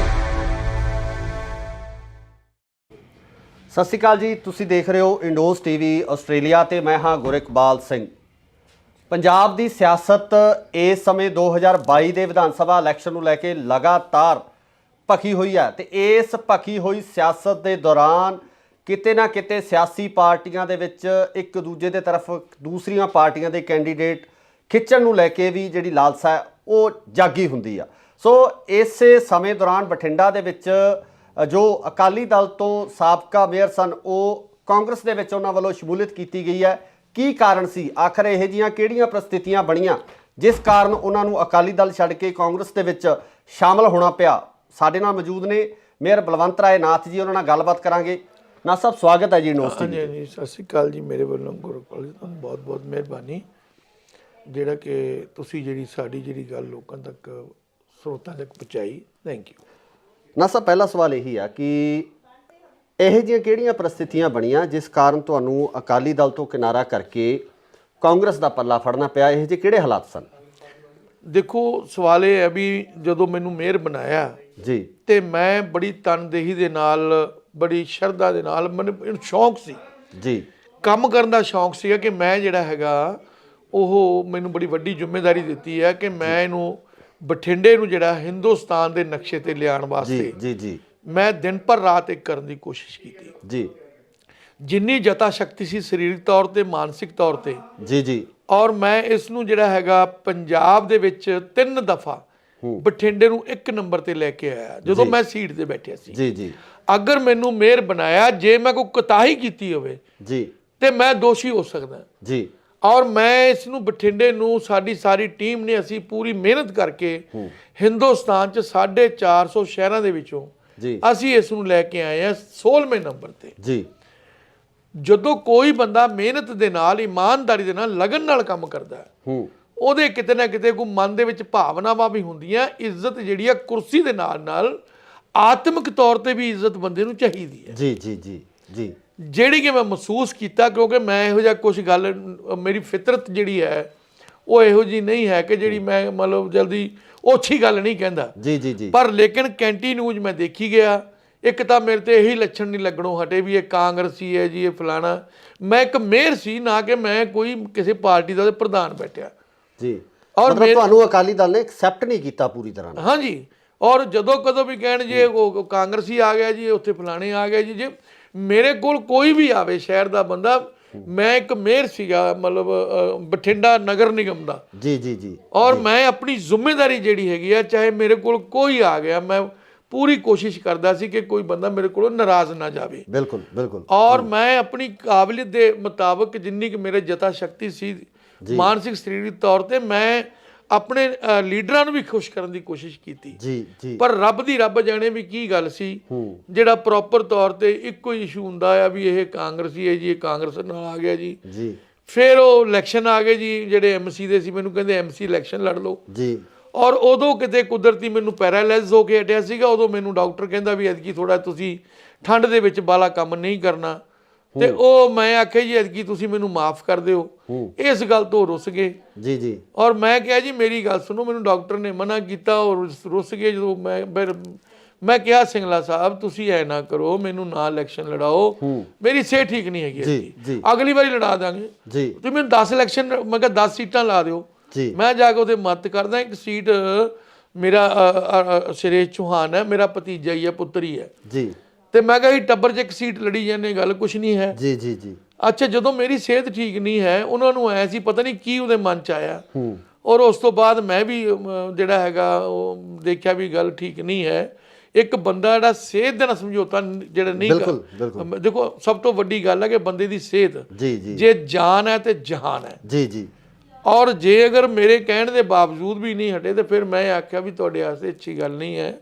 ਉਸ ਤੋਂ ਬਾਅਦ ਮੈਨੂੰ ਇਗਨੋਰ ਕਰਨ ਲੱਗ ਗਏ ਜੀ, ਵੀ ਇਹਨਾਂ ਨੇ ਸਾਡੀ ਗੱਲ ਨਹੀਂ ਮੰਨੀ ਜੀ। ਹੌਲੀ ਹੌਲੀ ਜਦੋਂ ਮੈਂ ਫਿਰ ਆਖਿਆ ਚਲੋ ਠੀਕ ਹੋ ਜਾਣਗੇ, ਜਦੋਂ ਮੈਂ ਲਗਾਤਾਰ ਮਹਿਸੂਸ ਕੀਤਾ ਵੀ ਮੈਂ ਫਿਰ ਆਖਿਆ ਮੈਂ ਇਹਨਾਂ ਨੂੰ ਪਿੱਠ ਪਿੱਛੇ ਕੁਝ ਮਾੜੇ ਸ਼ਬਦ ਯੂਜ਼ ਕਰਦੇ, ਜਿਹੜੇ ਮੈਂ ਜ਼ਿਆਦਾ ਟੀਵੀ ਤੇ ਨਹੀਂ ਕਹਿਣਾ ਚਾਹੁੰਦਾ ਜੀ ਜੀ ਜੀ। ਮੈਂ ਜ਼ਿਆਦਾ ਮੈਨੂੰ ਨੰਗਾ ਨਹੀਂ ਕਰਨਾ ਚਾਹੁੰਦਾ, ਕਿਉਂਕਿ ਮੇਰੀ ਆਪਦੇ ਦੀ ਫਿਤਰਤ ਹੁੰਦੀ ਬੰਦੇ ਦੀ ਜੀ। ਬਿਲਕੁਲ। ਔਰ ਅਸੀਂ 100 ਗਮ, ਕਿਉਂਕਿ ਸਿਆਸਤ ਦੇ ਵਿੱਚ ਇੱਕ ਚੀਜ਼ ਹੁੰਦੀ ਹੈ ਵੀ ਜੋ ਮਰਜ਼ੀ ਕਹਿ ਦਿਓ। ਨਹੀਂ ਮੇਰੇ ਸਾਹਿਬ, ਇੱਥੇ ਤਾਂ ਸਵਾਲ ਇਹ ਖੜਾ ਹੁੰਦਾ ਕਿ ਤੁਹਾਡੀ ਜਿਹੜੀ, ਜਿਸ ਤਰ੍ਹਾਂ ਤੁਸੀਂ ਕਿਹਾ ਕਿ ਤੁਹਾਨੂੰ ਅਕਾਲੀ ਦਲ ਨੇ ਐਕਸੈਪਟ ਨਹੀਂ ਕੀਤਾ, ਉਹ ਜ਼ਿਲ੍ਹੇ ਦੇ ਜਿਹੜੇ ਅਕਾਲੀ ਦਲ ਦੇ ਜਿਹੜੇ ਸਾਡੇ ਇੱਥੋਂ ਦੇ ਜਿਹੜੇ ਵਿਧਾਇਕ ਸੀ, ਉਹਨਾਂ ਵੱਲੋਂ ਹੀ ਸੀ ਇਹ ਵੱਡੇ ਪਰਿਵਾਰ ਵੱਲੋਂ। ਇਸ ਗੱਲ ਬਾਬਤ ਜਿਹੜਾ ਅਕਾਲੀ ਦਲ ਦੇ ਪ੍ਰਧਾਨ ਨੇ ਉਹਨਾਂ ਨਾਲ ਜਾਂ ਹੋਰ ਕਿਸੇ ਪਰਿਵਾਰਕ ਮੈਂਬਰ ਨਾਲ ਗੱਲ ਕੀਤੀ? ਮੇਰੀ ਗੱਲ ਬੀਬਾ ਜੀ ਨਾਲ ਹੋਈ ਸੀਗੀ, ਬੀਬਾ ਹਰਸਿਮਰਤ ਕੌਰ ਬਾਦਲ ਜੀ ਨਾਲ। ਉਹਨਾਂ ਨੂੰ ਮੈਂ ਕਿਹਾ ਸੀ ਕਿ ਮੈਨੂੰ ਤੁਸੀਂ ਜਿਹੜਾ ਹੈਗਾ ਕੀ ਨਾ ਨਾ ਲੜਾਓ ਇਲੈਕਸ਼ਨ। ਨਹੀਂ, ਉਹਨਾਂ ਦਾ ਰਿਸਪੌਂਸ ਕੀ ਸੀ ਇਸ ਗੱਲ ਬਾਰੇ? ਰਿਸਪੌਂਸ ਕੀ ਸੀ? ਉਹ ਗੱਲ ਕੀ ਹੋ ਗਈ ਵੀ ਅਸਲ ਦੇ ਵਿੱਚ ਤਾਂ ਜਾ ਕੇ ਰਿਪੋਰਟ ਤਾਂ ਸਿੰਗਲਾ ਜੀ ਨੇ ਕਰਨੀ ਸੀ ਨਾ ਜੀ। ਮੇਰਾ ਜ਼ਿਆਦਾ ਸਿੰਗਲਾ ਜੀ ਦਾ ਜ਼ੋਰ ਸੀਗਾ। ਦੇਖੋ ਮੈਂ ਕਿਹਾ ਤੁਸੀਂ ਜਾ ਕੇ ਉਹਨਾਂ ਨੂੰ ਕਹਿ ਦਿਓ ਵੀ ਉਹਨਾਂ ਨੂੰ ਐਤਕੀ ਆਪਾਂ ਨਾ ਲੜਾਈਏ। ਅੱਛਾ, ਪਹਿਲਾਂ ਲੜਾਉਣਾ ਨਹੀਂ ਚਾਹੁੰਦੇ ਸੀ ਉਹ ਤਾਂ ਨਾ ਨਾ ਨਾ ਨਾ, ਇਹ ਤਾਂ ਮੇਰੀ ਆਤਮਾ ਕਹਿੰਦੀ ਹੈ, ਮੇਰਾ ਮਨ ਕਹਿੰਦਾ ਨਹੀਂ ਲੜਾਉਣਾ ਚਾਹੁੰਦੀ, ਸੱਚੀ ਗੱਲ ਤਾਂ ਹੈ ਜੀ ਜੀ ਜੀ। ਕਿਉਂਕਿ ਮੇਰੀ ਡਿਊਟੀ ਉਹਨੇ ਲਾਤੀ ਸੀ ਭੁੱਚੋ ਮੰਡੀ ਜੀ, ਮੈਂ ਜਾਣ ਆਉਣ ਲੱਗ ਗਿਆ ਸੀ, ਉੱਥੇ ਕੰਮ ਕਰ ਰਿਹਾ ਸੀਗਾ ਜੀ। ਔਰ ਉਸ ਤੋਂ ਬਾਅਦ ਰੱਬ ਜਾਣੇ ਕੀ ਉਹਨਾਂ ਦੇ ਮਨ ਦੇ ਵਿੱਚ ਆਇਆ, ਸਿੰਗਲਾ ਜੀ ਦੇ ਕਹਿੰਦੇ ਇੱਥੇ ਐਮਸੀ ਦੇ ਇਲੈਕਸ਼ਨ ਲੜ ਲਓ, ਜਿਹੜਾ ਕਿ ਮੈਂ ਉਸ ਨੂੰ ਲੜਨ ਦੇ ਵਿੱਚ ਨਾ ਤਾਂ ਮਾਨਸਿਕ ਤੌਰ ਤੇ ਤਿਆਰ ਸੀ ਜੀ ਔਰ ਨਾ ਹੀ ਮੈਂ ਸਿਹਤ ਪੱਖੋਂ ਤਿਆਰ ਸੀ। ਤੇ ਮੈਂ ਆਖਿਆ ਜੀ ਐਵੇਂ ਮੈਂ ਨਹੀਂ ਐਤਕੀ ਲੜਾਂਗਾ, ਬਸ ਇਸੇ ਗੱਲ ਤੋਂ ਜਿਹੜਾ ਇਗਨੋਰ ਕਰਨ ਲੱਗੇ, ਸਾਡਾ ਹੁਕਮ ਨਹੀਂ ਮੰਨਿਆ। ਜੀ ਜੀ। ਜਦੋਂ ਸਿੰਗਲਾ ਜੀ ਦਾ ਹੁਕਮ ਨਹੀਂ ਮੰਨਿਆ, ਉਹਨਾਂ ਨੇ ਕਰਨਾ ਹੀ ਸੀ। ਜਦੋਂ ਉਹਨਾਂ ਨੇ ਮੈਨੂੰ ਜ਼ਿਆਦਾ ਮੈਂ ਵੀ ਫਿਰ ਆਪਦਾ ਹੌਲੀ ਹੌਲੀ ਕਿਨਾਰਾ ਕਰ ਗਿਆ। ਮੈਂ ਕਿਹਾ ਵੀ ਜਿੱਥੇ ਆਪਣੀ ਇੱਜ਼ਤ ਨਹੀਂ ਹੈ, ਜਿੱਥੇ ਆਪਾਂ ਨੂੰ ਆਤਮਿਕ ਤੌਰ ਤੇ ਆਪਾਂ ਨੂੰ ਇੱਜ਼ਤ ਨਹੀਂ ਹੈ, ਤੇ ਕੁਰਸੀਆਂ ਦੀ ਇੱਜ਼ਤ ਨਹੀਂ ਹੁੰਦੀ, ਕੁਰਸੀਆਂ ਤਾਂ ਛੋਟੀਆਂ ਵੱਡੀਆਂ ਚੱਲਦੀਆਂ ਰਹਿੰਦੀਆਂ, ਲੇਕਿਨ ਬੰਦੇ ਦੀ ਇੱਕ ਰਿਸਪੈਕਟ ਹੁੰਦੀ, ਆਤਮਿਕ ਤੌਰ ਤੇ ਹੀ ਬੰਦੇ ਦੀ ਇੱਕ ਸਤਿਕਾਰ ਹੋਣਾ ਚਾਹੀਦਾ। ਜਦੋਂ ਉਹਦੇ 'ਚ ਮੈਨੂੰ ਕਮੀ ਲੱਗੀ ਤਾਂ ਮੈਂ ਛੱਡ ਗਿਆ ਜੀ। ਤੁਸੀਂ ਐਮਐਲਏ ਦੀ ਟਿਕਟ ਵਾਸਤੇ ਵਿਲਿੰਗ ਸੀ? ਤੁਹਾਨੂੰ ਸੀ ਵੀ ਮੈਂ ਐਮਐਲਏ ਵਾਸਤੇ ਜਾਂ ਵਿਧਾਨ ਸਭਾ ਇਲੈਕਸ਼ਨ ਲੜਨਾ? ਦੇਖੋ, ਕੋਈ ਵੀ ਬੰਦਾ ਹੈਗਾ ਜੀ, ਜਿਹੜਾ ਬੰਦਾ ਸਿਆਸਤ ਦੇ ਵਿੱਚ ਆ ਗਿਆ, ਕੋਈ ਉਹ ਗੁਲਗੁਲੇ ਤਾਂ ਵੇਚਦਾ ਨਹੀਂ, ਨਾ ਹੀ ਛੋਲੇ ਪੂੜੀਆਂ ਵੇਚਦਾ ਕਿਤੇ ਜਾ ਕੇ।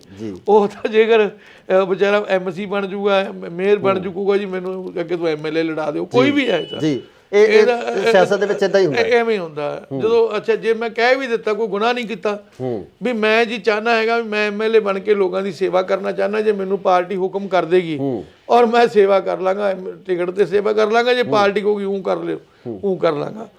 ਪਰ ਲੇਕਿਨ ਜਦੋਂ ਇਸ ਗੱਲ ਤੋਂ ਇਗਨੋਰ ਹੋਇਆ, ਮਤਲਬ ਕਿ ਜਦੋਂ ਪਾਰਟੀ ਨੇ ਮਤਲਬ ਰਿਸਪੌਂਡ ਨਹੀਂ ਕੀਤਾ ਇਸ ਚੀਜ਼ ਵਾਸਤੇ, ਮਤਲਬ ਬਸ ਮੈਨੂੰ ਐ ਕਰਕੇ ਲਾ ਲਓ ਵੀ ਜਿਹੜਾ ਉਹਨਾਂ ਨੂੰ ਬਸ ਜਿਹੜਾ ਐਮਸੀ ਦੇ ਇਲੈਕਸ਼ਨ ਵਾਸਤੇ ਜਦੋਂ ਸਿੰਗਲਾ ਜੀ ਨੇ ਜ਼ਿਆਦਾ ਪ੍ਰੈਸ਼ਰ 'ਚ ਰੱਖਿਆ, ਤੇ ਫਿਰ ਉਹ ਪਰਿਵਾਰ ਵੀ ਮਤਲਬ ਮੈਨੂੰ ਤਾਂ ਬਾਅਦ 'ਚ ਗੱਲ ਨਹੀਂ ਹੋਈ, ਹੋ ਸਕਦਾ ਉਹ ਵੀ ਨਾਰਾਜ਼ ਹੋਏ ਨੇ, ਸਾਰੇ ਨਾਰਾਜ਼ ਹੋ ਗਏ। ਫਿਰ ਮੈਂ ਕਿੱਥੇ ਕੀ ਕਰਾਂ, ਮੈਂ ਕੋਈ ਕ੍ਰਾਈਮ ਮੈਂ ਨਹੀਂ ਕੀਤਾ। ਜੀ ਜੀ ਜੀ। ਅੱਛਾ, ਮੈਨੂੰ ਕਹਿੰਦੇ ਮੇਅਰ ਬਣਾਤਾ, ਕੱਲ ਪਰਸੋਂ ਦਾ ਫੇਸਬੁੱਕ ਤੇ ਤੁਰਿਆ ਆਂਦਾ ਮੇਅਰ ਬਣਾ ਕੇ ਮੈਂ ਕੋਈ ਡਾਕਾ ਮਾਰਿਆ ਕਿਤੇ ਜੀ? ਜੇ ਮੇਅਰ ਬਣਾਇਆ ਮੈਨੂੰ, ਮੈਂ ਇਹਦੇ 18 ਘੰਟੇ ਕੰਮ ਕੀਤਾ ਜੀ, ਮੈਂ ਇੰਨੀ ਮਿਹਨਤ ਕੀਤੀ, ਮੈਨੂੰ 2 ਵਾਰੀ ਪੈਰਾਲਾਈਜ਼ ਵੀ ਹੋ ਗਿਆ ਜੀ। ਮੈਂ ਗੱਲ ਫਾਲੋ ਕਰਕੇ ਨਾ ਚੱਲਾ, ਮੈਂ 5 ਸਾਲਾਂ 'ਚ ਇੱਕ ਛੁੱਟੀ ਵੀ ਨਹੀਂ ਕੀਤੀ। ਮੈਨੂੰ ਇਹ ਸੀਗਾ ਕਿ ਮੈਂ ਪਾਰਟੀ ਦਾ ਕੱਦ ਨੂੰ ਹੋਰ ਉੱਚਾ ਕਰਾਂ ਜੀ, ਵੀ ਪਾਰਟੀ ਨੇ ਬੜੀ ਵੱਡੀ ਜ਼ਿੰਮੇਵਾਰੀ ਦਿੱਤੀ ਹੈ। ਤਾਂ ਪਰ ਜੇ ਅਗਰ ਕੋਈ ਵਰਕਰ ਦੀ ਵਿਚਾਰੇ ਦੀ ਕੋਈ ਮਾੜੀ ਮੋਟੀ ਕੋਈ ਮਜਬੂਰੀ ਆ ਗਈ, ਜੇ ਉਹ ਵੀ ਨਹੀਂ ਆਪਾਂ ਦੇਖਣੀ, ਤਾਂ ਫਿਰ ਇਸ ਤਰ੍ਹਾਂ ਨਹੀਂ ਹੋਣਾ। ਕਾਂਗਰਸ ਦੇ ਵਿੱਚ ਜਾਣ ਨੂੰ ਹੁਣ ਤੁਹਾਡੀ ਇਹ ਘਰ ਵਾਪਸੀ ਸਮਝ ਗਏ ਵੀ ਤੁਸੀਂ ਘਰ ਵਾਪਸੀ ਕੀਤੀ ਹੈ? ਦੇਖੋ, ਸਵਾਲ ਇਹ ਵੀ ਜਿਹੜੀ ਮੇਰੀ ਸਟਾਰਟਿੰਗ ਸੀ ਉਹ ਕਾਂਗਰਸ ਦੇ ਵਿੱਚ ਹੀ ਸੀ। ਜਦੋਂ ਮੈਂ ਸਟਾਰਟ ਕੀਤਾ ਤੇ ਸਤਿਕਾਰਯੋਗ ਹੁਣ ਨਹੀਂ ਹੈਗੇ, ਸਵਰਗਿਆ ਜੀਤਮਲ ਜੀ ਜੋ ਸੀਗੇ ਮੇਰੇ, ਮਤਲਬ ਉਹ ਗੁਰੂ ਜੀ ਨੇ ਜੀ ਜੀ ਜੀ, ਔਰ ਚਲੋ ਹੁਣ ਤਾਂ ਉਹ ਸੁਰਗਾਂ ਦੇ ਵਿੱਚ, ਅਸੀਂ ਨਰਕ ਜਾਏ ਜੀ। ਸੋ ਉਹਨਾਂ ਦੀ ਉਂਗਲ ਪਕੜ ਕੇ ਮੈਂ ਕਾਂਗਰਸ ਦੇ ਵਿੱਚ ਹੀ ਸ਼ੁਰੂ ਕੀਤਾ ਸੀਗਾ ਜੀ। ਫਿਰ ਜਦੋਂ ਦੁਬਾਰਾ ਮੈਂ ਕਿਹਾ ਵੀ ਮੈਨੂੰ ਦੋਸਤ ਕਹਿਣ ਲੱਗੇ ਵੀ ਮੈਨੂੰ 2 ਸਾਲ ਹੋ ਗਏ ਮੈਂ ਘਰੇ ਹੀ ਰਹਿੰਦਾ ਸੀਗਾ ਜੀ। ਜਿਹੜੇ ਕੋਈ ਮੇਰੇ ਯਾਰ ਦੋਸਤ ਮਿੱਤਰ ਜਿਹੜੇ ਆਉਂਦੇ ਸੀ, ਉਹਨਾਂ ਦੀ ਮੈਂ ਗੱਲ ਸੁਣ ਕੇ ਉਹਨਾਂ ਦਾ ਕੰਮ ਕਰਦਾ ਸੀ ਜਿੰਨਾ ਕੁ ਹੋ ਸਕਦਾ ਸੀ ਜੀ ਜੀ। ਔਰ ਕਹਿੰਦੇ ਜੇ ਤੁਸੀਂ ਘਰੇ ਰਹਿ ਜਾਓਗੇ ਤਾਂ ਤੁਹਾਡੀ ਸਿਹਤ ਖਰਾਬ ਕਰ ਲੋਗੇ, ਤੁਸੀਂ ਕਿਸੇ ਨਾ ਕਿਸੇ ਪਾਰਟੀ 'ਚ ਕੰਮ ਕਰ ਲਓ ਜੀ। ਤੇ ਉਹਨਾਂ ਨੇ ਆ ਕੇ ਪ੍ਰੇਰਨਾ ਕੀਤੀ, ਕਹਿੰਦੇ ਤੁਸੀਂ ਐ ਨਾ ਕਰੋ, ਘਰੇ ਨਾ ਬੈਠੋ, ਤੁਸੀਂ ਕੰਮ ਕਰੋ ਜੀ। ਮੈਂ ਚਲੋ ਕਾਂਗਰਸ ਜੁਆਇਨ ਕਰ ਲਈ, ਜਿੱਥੇ ਮੈਨੂੰ ਹੁਕਮ ਕਰਨਗੇ, ਜਿਹੋ ਜਿਹੀ ਸੇਵਾ ਲਾਣਗੇ ਮੈਂ ਚੱਕ ਕੇ ਕਰੀ। ਹੁਣ ਤੁਸੀਂ ਚਾਹਵਾਨ ਹੋ ਕਿ ਕਾਂਗਰਸ ਵੱਲੋਂ ਵੀ ਤੁਹਾਨੂੰ ਟਿਕਟ ਦਿੱਤੀ ਜਾਵੇ, ਜਾਂ ਕਾਂਗਰਸ ਵੱਲੋਂ ਤੁਸੀਂ ਇਲੈਕਸ਼ਨ ਲੜਨਾ ਚਾਹੋਗੇ? ਸਰ, ਮੈਨੂੰ ਤਾਂ ਜੇਕਰ ਕਾਂਗਰਸ ਪਾਰਟੀ ਅਗਰ ਚਾਹੇ ਮੈਨੂੰ ਟਿਕਟ ਲੜਨੀ, ਮੈਂ ਸ਼ੌਕ ਨਾਲ ਲੜਾਂਗਾ ਜੀ, ਸਦਕੇ ਲੜਾਂਗਾ, ਮਿਹਨਤ ਨਾਲ ਲੜਾਂਗਾ, ਔਰ ਉਹਨਾਂ ਨੂੰ ਲਾਂਭਾ ਨਹੀਂ ਆਣ ਦੇਵਾਂਗਾ। ਤੇ ਜੇ ਕਹੂਗੀ ਕਾਂਗਰਸ ਪਾਰਟੀ ਵੀ ਇੱਕ ਵਰਕਰ ਦੇ ਥਰੂ ਕੰਮ ਕਰਨਾ, ਉਹ ਵੀ ਕਰੀ ਜਾਵਾਂ। ਨਹੀਂ, ਕਾਂਗਰਸ ਦਾ ਇੱਕ ਸਿਸਟਮ ਹੈ ਜਿਹਦੇ ਵਿੱਚ ਟਿਕਟ ਲਈ ਅਪਲਾਈ ਕੀਤਾ ਜਾਂਦਾ, ਅਪਲਾਈ ਕਰਨ ਤੋਂ ਬਾਅਦ ਹਾਈ ਕਮਾਂਡ ਉਹਨੂੰ ਅਪਰੂਵ ਕਰਦੀ ਹੈ, ਪੀਸੀਸੀ ਅਪਰੂਵ ਕਰਕੇ ਭੇਜਦਾ, ਅਪਲਾਈ ਕਰੋਗੇ? ਉਹਦੇ 'ਚ ਇਹ ਹੋਇਆ ਕਿ ਮੈਂ ਕਾਫੀ ਲੇਟ ਹੋਇਆ ਜੀ। ਜੇ ਮੈਂ ਇਹ 4 ਮਹੀਨੇ ਪਹਿਲੋਂ ਆਉਂਦਾ ਤਾਂ 100% ਹੀ ਮਤਲਬ ਮੈਂ ਕਿਤੇ ਨਾ ਕਿਤੇ ਇਲੈਕਸ਼ਨ ਲੜਦਾ ਹੁੰਦਾ, ਤੇ ਜੋ ਹੁਣ ਮੇਰੇ ਭਾਗਾਂ 'ਚ ਹੋਊਗਾ ਕੋਈ ਗੱਲ ਨਹੀਂ ਹੈ। ਹੁਣ ਮਨਪ੍ਰੀਤ ਨਾਲ ਤੁਹਾਡੀ ਕੀ ਅੰਡਰਸਟੈਂਡਿੰਗ ਹੈ? ਮਨਪ੍ਰੀਤ ਨਾਲ, ਕਿਉਂਕਿ ਪਹਿਲਾਂ ਇੱਕ ਦੂਜੇ ਦੇ ਖਿਲਾਫ ਖੜੇ ਸੀ, ਹਾਂਜੀ, ਕਿਉਂਕਿ ਤੁਸੀਂ ਅਕਾਲੀ ਦਲ ਤੋਂ ਸੀ, ਉਹ ਕਾਂਗਰਸ ਤੋਂ ਸੀ। ਹੁਣ ਮਨਪ੍ਰੀਤ ਨਾਲ ਅੰਡਰਸਟੈਂਡਿੰਗ ਉਹ ਬਣ ਪਾਊਗੀ ਜਿਹੜੀ ਪਿਛਲੇ ਲੰਬੇ ਸਮੇਂ ਤੋਂ ਇੱਕ ਦੂਜੇ ਦੇ ਮੂਹਰੇ ਖੜਦੇ ਰਹੇ? ਦੇਖੋ, 2 ਚੀਜ਼ਾਂ ਨੇ, ਮੈਂ ਕਦੀ ਨਾ ਕੱਚੀ ਜੀ ਜਾਂ ਰੁੱਖੀ ਜੀ ਰਾਜਨੀਤਿਕ ਨਹੀਂ ਕੀਤੀ, ਝੂਠੀ ਜੀ ਝੂਠੀ ਰਾਜਨੀਤਿਕ ਇਹ ਹੁੰਦੀ ਹੈਗੀ ਕਿ ਆਪਾਂ ਕੰਮ ਨਹੀਂ ਕਰਨਾ, ਧੰਦਾ ਨਹੀਂ ਕਰਨਾ, ਐਵੇਂ ਕਿਸੇ ਨੂੰ ਗਾਲਾਂ ਕੱਢ ਕੇ ਆਪਾਂ ਲੀਡਰ ਬਣ ਜੀ, ਉਵੇਂ ਗੱਲ ਨਹੀਂ ਹੈਗੀ ਜੀ ਜੀ। ਮੈਂ ਜ਼ਮੀਨੀ ਤੌਰ ਤੇ ਮਤਲਬ ਆਪਦੀ ਲੋਕਾਂ ਦੀ ਗਰੀਬਾਂ ਨਾਲ ਥੱਲੇ ਜ਼ਮੀਨੀ ਸਤਰ ਤੇ ਜੁੜਿਆ ਹੋਇਆ ਜੀ। ਔਰ ਮੈਂ ਮਹਿਸੂਸ ਕਰਦਾ ਹੈਗਾ ਕਿ ਮੈਂ ਜਦੋਂ ਵੀ ਪਹਿਲਾਂ ਅਕਾਲੀ ਦਲ ਦੇ ਵਿੱਚ ਸੀਗਾ ਜੀ, ਮੈਂ ਜੋ ਅਕਾਲੀ ਦਲ ਨੇ 16 ਨੇ ਕੰਮ ਕਰਿਆ ਸੀ ਮੈਂ ਆਪਣੀ ਪਾਰਟੀ ਦੀ ਗੱਲ ਠੋਕ ਵਜਾ ਕੇ ਕਹਿੰਦਾ ਸੀ ਜੀ, ਇੱਕ ਗੱਲ ਵੀ ਲਾਗ ਲਪੇਟਣਾ ਨਹੀਂ ਕਹਿੰਦਾ ਸੀਗਾ ਜੀ, ਜੀ, ਜੀ, ਨੰਬਰ 2 ਮੈਂ ਕਦੀ ਝੂਠੀ ਗੱਲ ਨਹੀਂ ਕਦੀ ਕਹੀ ਜੀ, ਨਾ ਨਾ ਨਾ ਨਾ ਜੇ ਅਗਰ ਵੀ ਜੈ ਜੈਕਾਰ ਕਰਨੀ ਆਪਣੇ ਲੀਡਰ ਦੀ ਝੂਠੀ ਮੇਰੇ ਤੋਂ ਅੱਜ ਨਹੀਂ ਹੁੰਦੀ ਕੱਲ ਨਹੀਂ ਹੁੰਦੀ ਜੀ, ਜੇ ਅਗਰ ਕੋਈ ਗੱਲ ਉਹਦੀ ਆ ਜਾਂਦੀ ਹੈ ਜੈ ਜੈਕਾਰ ਕਰਨ ਵਾਲੀ ਠੋਕ ਕੇ ਕਰਦਾ ਚਾਹੇ ਮੈਨੂੰ ਕੋਈ ਚੰਗਾ ਕਹੇ ਚਾਹੇ ਮਾੜਾ ਕਹੇ ਜੀ, ਅਗਰ ਜੇ ਲੀਡਰ ਦਾ ਮੇਰਾ ਚੰਗਾ ਕੰਮ ਕਰਦਾ ਇਸੇ ਤਰੀਕੇ ਨਾਲ ਜੇ ਮੈਂ ਅਕਾਲੀ ਦਲ ਵਿੱਚ ਸੀਗਾ ਅਗਰ ਮੈਂ ਜਿਹੜੀ ਗੱਲ ਸੱਚ ਸੀ ਸੱਚ ਕਹਿੰਦਾ ਜਿਹੜੀ ਗੱਲ ਮੈਨੂੰ ਲੱਗਦਾ ਮੇਰੀ ਪਾਰਟੀ ਕਰ ਰਹੀ ਹੈ ਉਸ ਦੀ ਮੈਂ ਆਪਦਾ ਗੁਣਗਾਨ ਕਰਦਾ ਸੀ ਤੇ ਹੁਣ ਮੈਂ ਕਾਂਗਰਸ 'ਚ ਆਇਆ ਜੇ ਕੋਈ ਕਾਂਗਰਸ ਦੇ ਚੰਗੇ ਕੰਮ ਜਿਹੜੇ ਕੀਤੇ ਹੋਏ ਆ ਉਹ ਜਿਹੜੇ ਮੈਂ ਸਾਰੇ ਆ ਕੇ ਵੇਖੀ ਇਹਨਾਂ ਵਿਚਾਰਾਂਗਾ ਉਹ ਜਾ ਕੇ ਲੋਕਾਂ ਮੂਹਰੇ ਮੈਂ ਲੈ ਕੇ ਜਾਊਂਗਾ ਵੀ ਭਾਈ ਜਿਹੜਾ ਜਿਹੜਾ ਕੰਮ ਆ ਹੁਣ ਇੱਥੇ ਪੁਲ ਬਣ ਰਿਹਾ ਜਿਹੜਾ ਜੀ, ਇਹ 96 ਕਰੋੜ ਰੁਪਈਆ ਜੀ, 100 ਕਰੋੜ ਰੁਪਈਆ ਗਰੀਬ ਇਲਾਕੇ ਦੇ ਵਿੱਚ ਪੁਲ ਤੇ ਲਾਣਾ ਬਹੁਤ ਵੱਡੀ ਗੱਲ ਹੈ ਜੀ, ਇਸ ਇਲਾਕੇ ਦੇ ਵਿੱਚ 40 ਸਾਲ ਦੀ ਮੰਗ ਸੀ ਕਿ ਪੁਲ ਬਣਨਾ ਚਾਹੀਦਾ ਜੀ, ਤੇ ਜੇ ਮੈਂ ਹੁਣ ਜਾ ਕੇ ਲੋਕਾਂ ਤੱਕ ਇਹ ਮੁੱਦਾ ਜਾ ਕੇ ਲੈ ਕੇ ਜਾਣਾ ਹੈ ਜੀ, ਵੀ ਇਹ ਪੁਲ ਜਿਹੜਾ ਆਪਾਂ ਨੂੰ 40 ਸਾਲ ਤੋਂ ਲੋੜ ਸੀ ਆਪਾਂ ਨੂੰ ਕੋਈ ਬੰਦਾ ਬਿਮਾਰ ਹੋ ਜਾਂਦਾ ਸੀਗਾ ਉਹ ਐਂਬੂਲੈਂਸ 2-2 ਘੰਟੇ ਘੰਟਾ ਜਾਮ 'ਚ ਫਸਿਆ ਰਹਿੰਦਾ ਸੀਗਾ ਜੀ, ਜੀ, ਜੀ, ਅਗਰ ਕੋਈ ਲੇਡੀ ਸਾਡੀ ਕੋਈ ਭੈਣ ਬੀਬੀ ਢਿੱਲੀ ਮੱਠੀ ਹੋ ਜਾਂਦੀ ਜੇ ਉਹਨੂੰ ਹਸਪਤਾਲ ਲਿਜਾਣਾ ਪੈਂਦਾ ਸੀ ਤਾਂ ਵੀ ਉਹਨਾਂ ਨੂੰ ਵਿਚਾਰੀਆਂ ਨੂੰ ਬੱਚਿਆਂ ਨੂੰ ਵੀ ਉੱਥੇ 2-2 ਘੰਟੇ ਅੱਧਾ ਘੰਟਾ ਜਾਮ 'ਚ ਰੁਕਣਾ ਪੈਂਦਾ ਸੀ ਫਾਟਕ ਲੱਗਿਆ ਹੁੰਦਾ ਸੀ ਕਈ ਵਾਰੀ ਤਾਂ ਇਹ ਪੋਜੀਸ਼ਨ ਹੁੰਦੀ ਸੀ ਕਿ ਜਦੋਂ ਕਿਤੇ ਅਸੀਂ ਆਰਾਮ ਬਾਗ ਜਾਂਦੇ ਹੁੰਦੇ ਸੀਗੇ ਲੈ ਕੇ ਦੇਖੋ ਆਪਾਂ ਸਭ ਨੇ ਜਿਉਣਾ ਮਰਨਾ ਜੀ, ਜੀ, ਜੀ, ਉਦੋਂ ਵੀ ਕਈ ਵਾਰੀ ਅਸੀਂ ਵੇਖਦੇ ਸਾਨੂੰ ਡੈੱਡ ਬੋਡੀ ਲੈ ਕੇ ਖੜਨਾ ਪੈਂਦਾ ਸੀਗਾ ਇਹ ਕਿਹਦੇ ਕਾਲ ਚ ਅਪਰੂਵ ਹੋਇਆ ਹੈ ਇਹ ਦੇਖੋ ਗੱਲ ਸੁਣੋ ਇਹ ਮਨਪ੍ਰੀਤ ਸਿੰਘ ਬਾਦਲ ਨੇ ਆ ਕੇ ਜਿਹੜਾ ਇਹਨੂੰ ਪਾਸ ਕਰਾ ਕੇ ਇਹਨੂੰ ਸ਼ੁਰੂ ਕਰਾਇਆ ਜੀ ਹੁਣ ਇਹ ਬਣ ਰਿਹਾ ਤਕਰੀਬਨ 60 ਪੈਸੇ ਤਿਆਰ ਹੋਇਆ ਹੋਇਆ ਇਧਰਲੀ ਪਾਸੇ ਗੇੜਾ ਮਾਰ ਕੇ ਦੇਖਣਾ ਉੱਤੇ ਰੱਖਤੇ ਸਾਰੇ ਜੀ ਤੇ ਨਾਲ ਹੀ ਸਕੂਲ ਆ ਮੇਰੇ ਨਾਲ ਕੰਧ ਲੱਗਦੀ ਹੈ ਜੀ, ਜੀ, ਜੀ, 4 ਕਰੋੜ ਰੁਪਏ ਦੀ ਲਾਗਤ ਨਾਲ ਜੀ ਸਾਰੀ ਬਿਲਡਿੰਗ ਵਧੀਆ ਬਣਾਈ ਜੀ ਜੀ ਔਰ ਸਾਰਾ ਜੇ ਸਕੂਲ ਅੰਦਰ ਦੇਖੋ ਸਾਰਾ ਕੰਪਿਊਟਰਾਈਜ਼ ਸਭ ਚੀਜ਼ਾਂ ਫੁੱਲ ਮਨਪ੍ਰੀਤ ਬਾਦਲ ਦੇ ਕੰਮ ਕਿਵੇਂ ਹੋਇਆ 5 ਸਾਲ ਸਰਕਾਰ ਰਹੀ ਆ ਹਾਲਾਂਕਿ ਮੁਲਾਜ਼ਮਾਂ ਦਾ ਬਹੁਤ ਵੱਡਾ ਵਿਰੋਧ ਕੀਤਾ ਜਾ ਰਿਹਾ ਮਨਪ੍ਰੀਤ ਬਾਦਲ ਦਾ ਮੁਲਾਜ਼ਮ ਖਫਾ ਨਹੀਂ ਮਨਪ੍ਰੀਤ ਬਾਦਲ ਤੋਂ ਤੁਸੀਂ ਉਹਨਾਂ ਦੇ ਕੰਮਾਂ ਨੂੰ ਕਿਵੇਂ ਦੇਖਦੇ ਹੋ ਕਿ ਬਠਿੰਡੇ ਦੇ ਵਿੱਚ ਉਹਨਾਂ ਨੇ ਕੰਮ ਕਿੱਦਾਂ ਦੇ ਦੇਖੋ ਜਿਹੜੇ ਡਿਵੈਲਪਮੈਂਟ ਦੇ ਕੰਮ ਹੈਗੇ ਜੀ ਡਿਵੈਲਪਮੈਂਟ ਦੇ ਕੰਮ ਬਹੁਤ ਦੱਬ ਕੇ ਕੀਤੇ ਜੀ ਮੈਂ ਦੱਸੀ ਨਾ 100 ਕਰੋੜ ਦਾ ਤਾਂ ਪੁਲ ਹੀ ਹੈ 96 ਕਰੋੜ ਦਾ ਜੀ ਆ 4 ਕਰੋੜ ਰੁਪਏ ਸਕੂਲ ਤੇ ਲਾਇਆ ਨਾਲ ਹੀ ਆ ਪਰਲੇ ਪਾਸੇ ਜੀ ਜੀ ਜੀ ਔਰ ਆ ਨਾਲ ਹੀ ਇੱਥੇ ਹੈਗਾ ਜੀ ਭਗਵਾਨ ਵਾਲਮੀਕੀ ਆਸ਼ਰਮ ਹੈ ਜੀ 4.5 ਕਰੋੜ ਰੁਪਈਆ ਇੱਥੇ ਵੀ ਲਗਾਇਆ ਜੀ ਨੇੜੇ ਦੱਸ ਰਿਹਾ ਮੈਂ ਜੀ ਜੀ ਜੀ ਆ ਰਿੰਗ ਰੋਡ ਹੈਗਾ ਜੀ ਇੱਥੇ 95-97 ਕਰੋੜ ਉੱਥੇ ਲਾ ਰਿੰਗ ਰੋਡ ਤੇ ਜੀ ਤਕਰੀਬਨ ਕੰਪਲੀਟ ਹੋ ਜਾਏਗਾ ਔਰ ਮੈਂ ਕਹਾਂਗਾ ਨਹਿਰ ਬਾਰ-ਬਾਰ ਟੁੱਟਦੀ ਸੀਗੀ ਜੀ ਇਹ ਨਹਿਰ ਜਿਹੜੀ ਆ ਹੁਣ ਫਾਈਨਲ ਹੈ ਜੀ ਇਹ ਨਹਿਰ ਜਿਹੜੀ ਹੈਗੀ ਆ ਹੁਣ ਇਸ ਨੂੰ ਪੱਕਾ ਕਰਤਾ ਤੁਸੀਂ ਵੇਖੀ ਹੋਊਗੀ ਬਿਲਕੁਲ ਬਿਲਕੁਲ ਉਹਦੇ ਨਾਲ ਇੱਕ ਸੈਰਗਾ ਬਣਾ ਰਹੇ ਜੀ